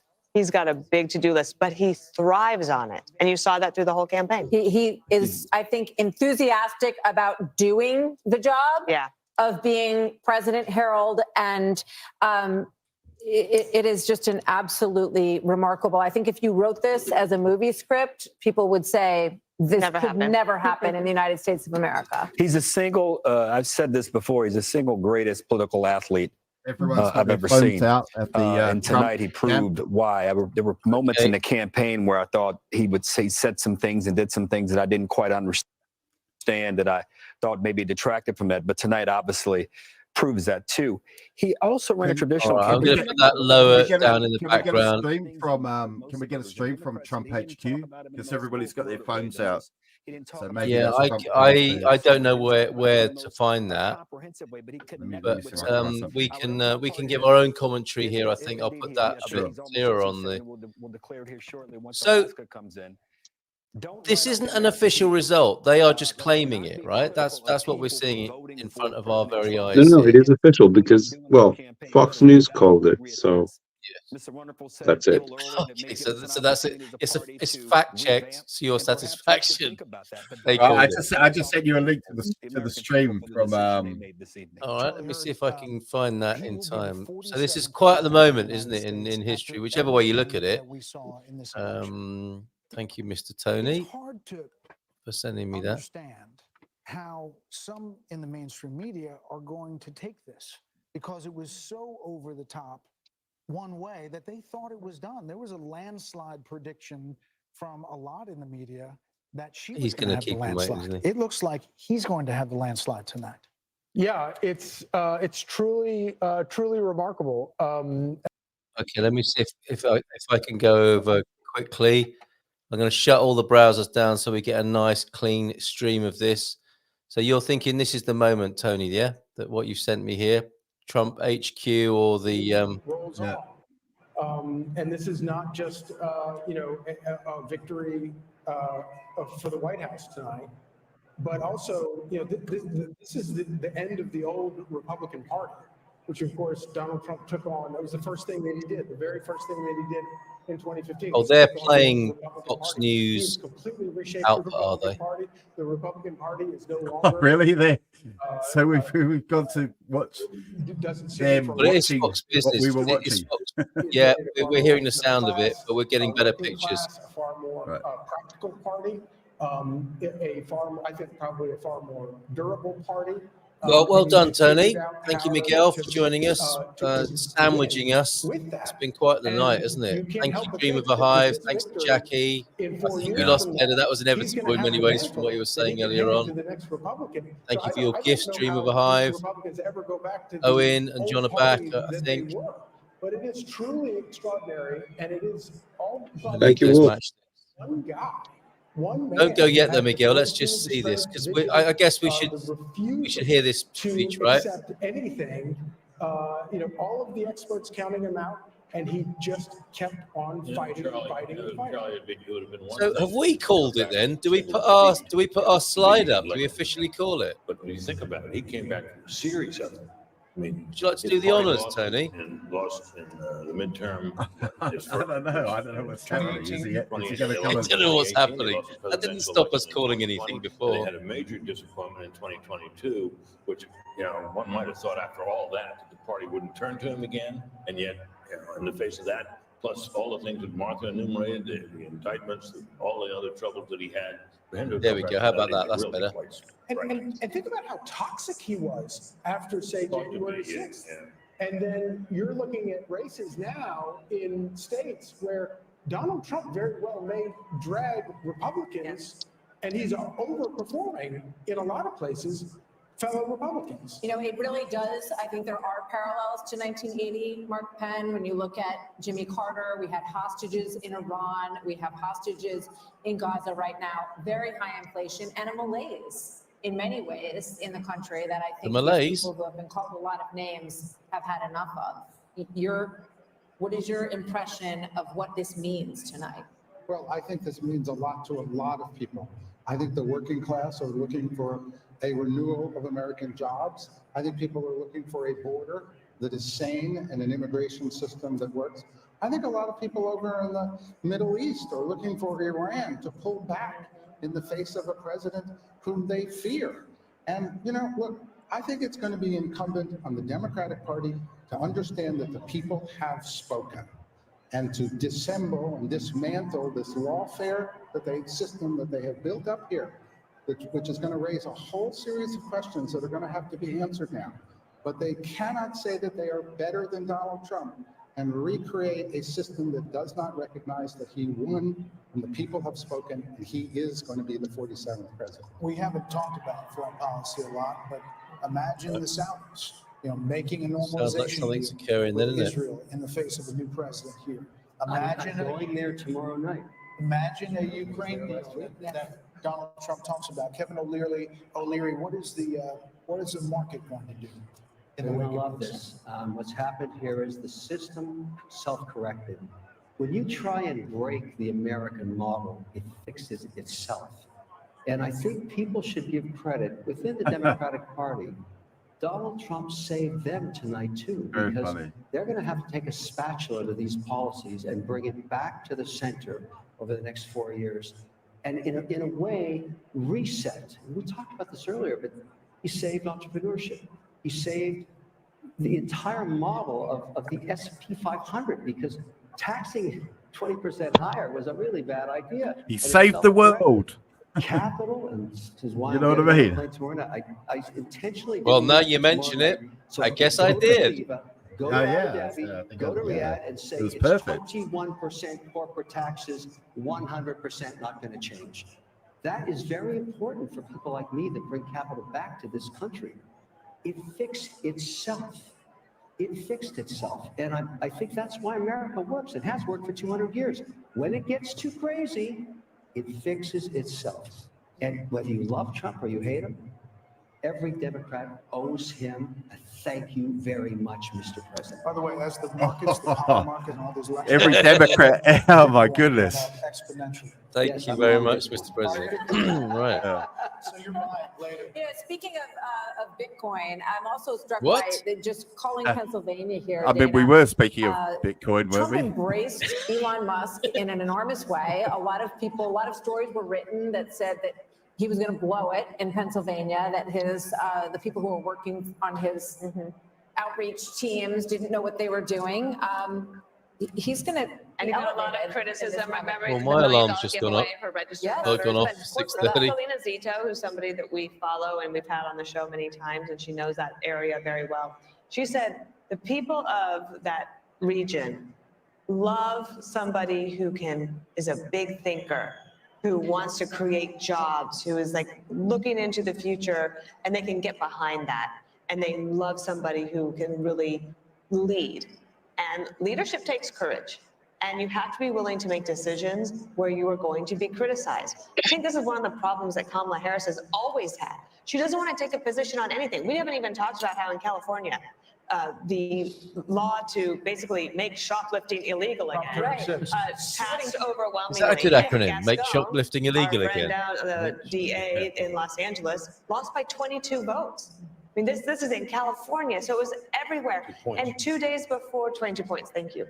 She wouldn't even take a position on that. 75% of the people in California wanted it gone. You can't take a position to be with them. Not only that, you were part of Prop 47, which changed the law the other way. Right. When you were in office. So not wanting to take a position and not being willing to be criticized is a problem if you want to be a leader at that level. She had that affliction in 2020. Why didn't her own party say, you're not the right candidate? I mean, run a process. Well, they did. They ran her out of town right before any votes were cast in 2019. Shouldn't you guys have your gilets jaunes on as well, like rubbish collectors? She's the same person. I'm talking to you, MAGA hat wearers. It's not all her fault. They put her in a race that she. It's not too late to pop out to your car and get yourself a high-vis jacket to go with that MAGA hat. There's no doubt. I agree with you on unrealized capital gains. We shouldn't be taxing that, but we produce more wealth, more innovation, more oil, more cures, more therapeutics over the last 3 years. So I hear you. Democrats are not bad for the economy. Some things she proposed that I'm with you on, but we're a great country, and we're going to continue to be great. And I trust and hope and believe that President Your party will be great again. I want the and you can thank Donald Trump for that. But he inherited an economy also that was in pretty good shape. I don't want to call about that. All I want is going forward. I agree with you. I want the country to be great, and I hope that both of the parties can work together to try and do that. And I salute President Trump tonight. What a great win. And I agree with you in this regard. My party's got to reimagine and reinvent itself going forward. Listen, I wrote about this, the unity and you did. Past presidents and past losers and winners and what they said. This is a big speech, Britt, for former President Trump. As he gets ready to deliver this in front of a crowd, he's obviously taken the slings and arrows and everything that's been said, the fascism, all of the things we talked about tonight. But this moment is actually a moment to reach out. It's an opportunity if he chooses to do that, but it's also 1:30 in the morning. So you got to wonder how many people are alive to hear. But they're there. And he's definitely a lot of people are still up. The question is, how much is the national TV audience? I bet they're still in. You know, I think back at the moment in Iowa at the beginning of this process, Brett, when we were in a town hall with him, bless you, Brett, and he, we asked him about all of this revenge stuff and that he was going to want retribution, and this is what everyone heard. And there were times when he had language that was that matched that, but he said that he wanted success to be his revenge. That sounds about right, he Joel and wanted Lester. a successful America, and I would imagine that we're going to hear something along those lines tonight, but we'll see. Brett, you wrote in your piece, you quoted one of those great old Republican presidents, H.W. Bush, who said that a campaign is a disagreement and an election is a decision. And decisions clear the way for harmony and peace. But there are a lot of Thanksgiving tables that people are still going to have hard feelings after this election, more than any other election. I have one of them. And if passing the Brussels sprouts is not going to be as easy Thanksgiving Day, but this is a chance to move forward, Brett. Go ahead. Well, I was just going to say that one thing that can happen here, and it happened to Biden, in my view. Biden was elected. We had every reason to believe that he would be this sort of moderate deal-making guy that he'd been when he was in the Senate. Yes, he's always followed sort of the drift of his party, but he worked across the aisle with many senators, had Republican friends and so on. They thought that would probably be the kind of president he was. And then something happened. Trump went to Georgia and made a mess of that Senate, those two Senate races down there, and the Democrats ended up with control of the Senate, at which point old Biden started getting these historical sugar plums dancing in his head and went out for a very aggressive agenda. Sure, there were articles about FDR. Oh, yeah. He was going to be the next FDR. The next FDR. He was going to out Obama. Remember that? Yep. Well, in my view, that was he would have been, if the Republicans had maintained control of the Senate, first thing that wouldn't have happened was all that wild spending that led to the inflation, or led to a big part of the inflation. And Biden and the country would have been better off because of it. There's always a danger in overreading a mandate. One wonders if Trump will be sober-minded about his. I think that happened to Biden. Early on, remember he said he's going to be returned to norms, and then the historians came in and said, no, you could be bigger than FDR. So he says, fine, okay, I'll spend all the money. Then they caused inflation, and now they end up with this result. What do you think is happening behind the scenes? What moment do you think Trump is waiting for, Miguel? Oh, I think they're just getting ready for his speech. I don't know if there will be anyone introducing him. And then he'll give his speech. He's probably going through the people in his entourage thanking them. Yeah. Or maybe they're getting thanked now. Maybe he's doing his own speech to his team at the back there, and he'll come out and speak. Yeah, I mean that seems reasonable, doesn't it? To thank his nearest and dearest first. Oh, okay, I'll turn it up so that you can hear what's happening again. Tim Walz serves as the state's governor there. That takes it up to 267 to 226. But again, Donald J. Trump will be the 47th president of the United States. More Democracy 24 special coverage next. Is this it? Oh, you've got to be kidding. Tony, we might need another source. If you have generalized myasthenia gravis, okay, what life could look like with Vyvgart Hytrulo, a subcutaneous As Trump said in 2016, complicated business. We're caught in a trap. Got to be YMCA, isn't it? Oh, love you.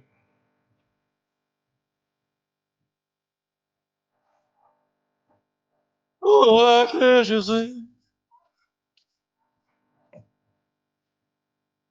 You're fired. Not sure it's going to work quite like that.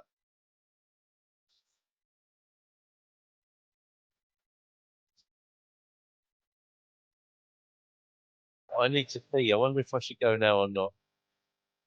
Do it now. Do it. Do it now, go.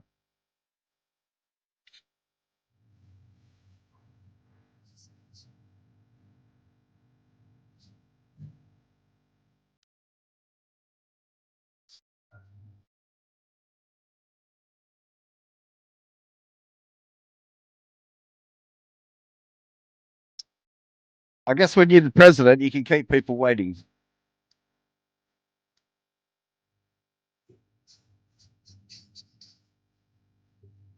Did you guys see that Jill Biden wore red to the poll? I didn't see it, no. Jill Biden. She wore a red dress when she went to vote. Ah.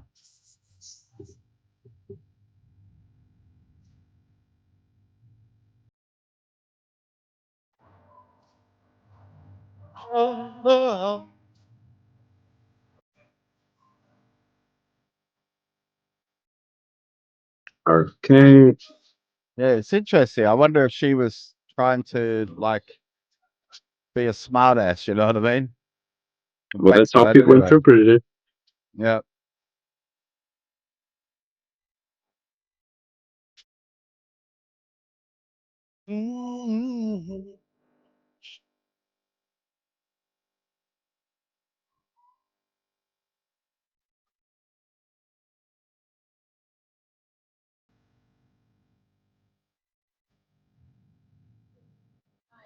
And they are about to explode at Trump headquarters in West Palm Beach. You see thousands of people waiting, and we are about to hear from the next president of the United States. He will be 45 and 47, and we're waiting for him to join the room. We'll take you there, obviously, as soon as that gets underway. In the meantime, Grady Trimble is in Michigan. Let's get a quick update just outside of Detroit. Hi, Grady. Hey, Martha, yeah, people were getting a little bit tired here, but then the call for Pennsylvania was like a jolt of electricity through this room at the Michigan GOP watch party. And the crowd started chanting USA. They started chanting Trump, Trump, Trump, as it now appears he will be the 47th president of the United States. Now, in addition to Trump and the call for him in Pennsylvania, they're also excited about the possibility that Michigan could be the state that tips him over that magic 270 number.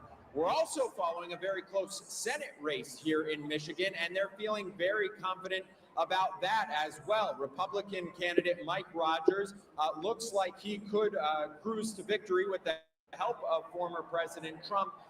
Democratic candidate Alyssa Slotkin, she went out to her crowd at her watch party at around 12:30 tonight and told them to go home and go to sleep, where here they extended this ballroom venue all all through the night if they had to, and now it looks like the crowd is fired up as they await former President Trump taking the stage. Okay, Grady, thank you. It is really important to point out how big the coattails could be tonight. Think about Bernie Moreno in Ohio, was thought dead in the water against Sherrod Brown. He wins. We have right now at this hour, as Grady mentioned, Mike Rogers in Michigan is up. Looks like he is getting closer. We haven't made a call there yet. Hovde in Wisconsin, leading right now. Sam Brown in Nevada is closing in on Jackie Rosen. We're talking about historic numbers here. If all of these dominoes fall, you're talking about a Senate that could be 54-46, 55-45.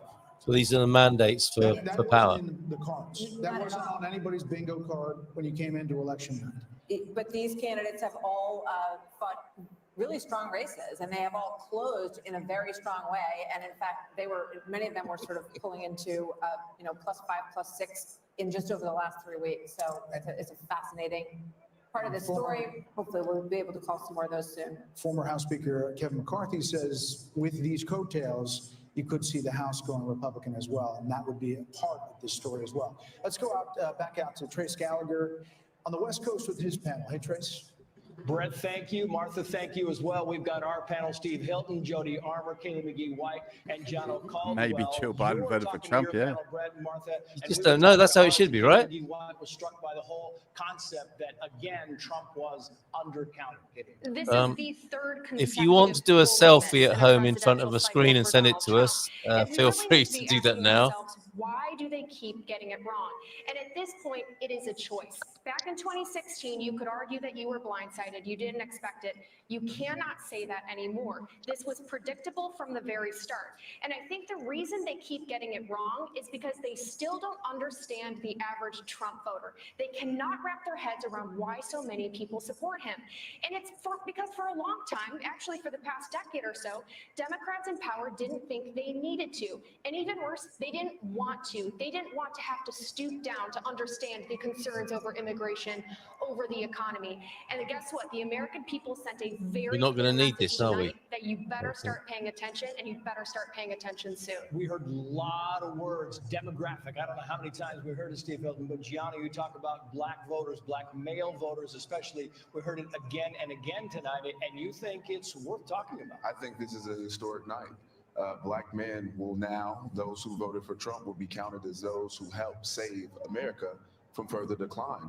I mean, Kamala Harris has tried her best to create these accents like, you better, you remember all of these things that she's done to try to appeal to this community, even going on Oprah Winfrey's talk show or whatever that was to say, oh, I'll pull out my gun and shoot someone that tries to come into my house. I mean, this is become nonsensical to the point that I don't know if we're looking at Medea runs for president or not. I mean, this is outstanding what has happened from the black male perspective, and I hope the Republican Party takes note. Yeah, and you talk about young males and younger voters, Jody Armour. You're a law professor at the University of Southern California. Are you looking at Twitter, Tony? There's some very interesting stuff going over there. The atmosphere's definitely changed and seems to be in much the same mood as Fox is at the moment. Yeah. They can sniff out somebody who's chameleon-like. She changes her position. Tim Pool, they called it. They effing called it. Trump won. And then, on the other hand, to all of you Trump supporters, something might be occurring. So they, were saying, I'm not just that enthusiastic. Yeah, I'm not going to get out. I got 15 seconds for you, Steve. I just think when I see this unfold, Trace, it is just a massive victory. We got to jump back. Sorry, guys, back to you. Okay. Trace, thank you. The Fox News decision desk can now officially project that Donald Trump will become the 47th president of the United States. The former president's comeback will be complete with a win in Wisconsin, a state that he narrowly lost 4 years ago. He is now the second president in U.S. history to win non-consecutive terms. The first was Grover Cleveland in the late 1800s. Senator J.D. Vance will become the 50th vice president of the United States. Voters expressed deep frustration with the Biden administration, and former President Trump and the future President Trump overperformed in urban areas, particularly with men, proving that the strategy that they've doubled and tripled down on over the course of the last few months absolutely succeeded and brought him back to the White House. 47th President of the United States, former President Trump now defeats Vice President Kamala Harris, who entered this race just over 100 days ago. And for Democrats, they were projecting the possibility of running the table with battleground states. David Plouffe with the Democratic campaign of Harris campaign suggested that just yesterday. Now it is possible that Donald Trump runs the table with these states and builds on a big landslide electoral win. We don't know where the popular vote is going to. Let's see if he also wins the popular vote. That he will be going back to the White House, and with him, Brit Hume, will be a lot of changes because he will have been there once and will know what he wants to do. You know, he often counts for the fact that he had so much turnover in his first term, in his term as president, by the fact that he didn't really know Washington, and he was new to this realm that he where you been, Bob? To run the presidency, and he promises us that now he knows whom he wants to hire. Now he knows the kind of people he wants to have around him. A lot of people are saying that means a lot of very experienced people around Washington will be ruled out, and maybe they will. But it's going to be very interesting to see the kind of people he reaches out to and reaches out for in the days and weeks ahead as he builds his administration. We're joined by Kayleigh McEnany, Trey Gowdy, and Katie Pavlich. Kayleigh, you've been part of the last administration. You've seen you can see the joy in all these people's faces. Think about the angst and the, all that this campaign has been through. And now there is the prospect of creating what you want to create in a second administration. Your thoughts, 30,000 feet of this win. Indictments, 2 assassination attempts, an unlikely come-from-behind victory, and history is made tonight. This is a huge moment, particularly because this is a tectonic shift of the Republican Party. If all of this exit polling is true, you now have Black voters, Latino voters, young voters coming in a way that we haven't seen the party bring in a very long time, and that's due to former president, now soon to be current President Trump. And I just want to say this as we wait for him to come out. I remember having a conversation with Ivanka Trump in 2016 about his remarks. And before he went out to give those remarks, he had speech A and speech B. Speech A was a more boisterous Trumpian speech. Speech B was a speech full of unity. And he looked up, Ivanka said, saw the faces of crying Hillary voters. He ripped up the boisterous speech and said he wanted to heal the nation. And the first words he said were an appreciation for Hillary Clinton, for her service to our country. And then he said, now it is time for America to bind the wounds of division. And he said, we are a party of all races, creeds, and religions. That is more true tonight than it was 8 years ago. And I fully expect President Trump right now is maybe ripping up that more boisterous speech and preparing to unite the country. It's an amazing message. Okay. I wonder. I hope you're right. We're about to find out, are we not? A chance to see here in a minute. Trey Gowdy said something on your show the other day about how one of the if he learns anything from last time, prepared this time. They've got it's not going to be as conciliatory. They're going to need it, and I hope that there are a lot of people who want to go in and be helpful. Yeah, no. I think perhaps not. We shall see. The team has done a wonderful job vetting potential candidates, and to Kayleigh's point, I'll pump up the volume, as it were, when we hear the victory address, we could call it. I think he will be. Julia Hartley Brewer. Brewer. Everybody who's been with us overnight. Great job. What's she saying? Have a look in the WhatsApp. You can hold me to that. But I think he will. A liberated Donald Trump is going. Did you see it in the WhatsApp? Julia Hartley Brewer's message to David Lemmy. Oh, yeah. That's naughty, isn't it? It's naughty, yeah. Although I heard that Trump had taken insufferable, quite a liking to David Lammy. Of the United States, and she Yeah. will not be able to run again. And I think that is another liberating factor potentially for President Trump. We'll never underestimate the power of unfinished Yeah, business. John This Boyd. is a president who has caught lightning in a bottle twice. And the Power second of time around, unfinished he now has a MAGA mandate. He'll have a Senate that he can Sorry, use Miguel, to was choose that? his cabinet appointees. That was John Voight. On legislation, who could potentially replace a number of justices on the Supreme Court. He could build a wall. He could build a wall. John Voight, he has a the actor. Yes, yes. He was close to RFK. He's speaking to RFK. Okay. Get the right people around him. He talks about the lessons he's learned, but the first Oh, time right, okay. in the White House. So this is a mandate tonight for him, and I think you should get a lot of credit for doing the work on the ground, going to these states to pull these Senate candidates across the line with them.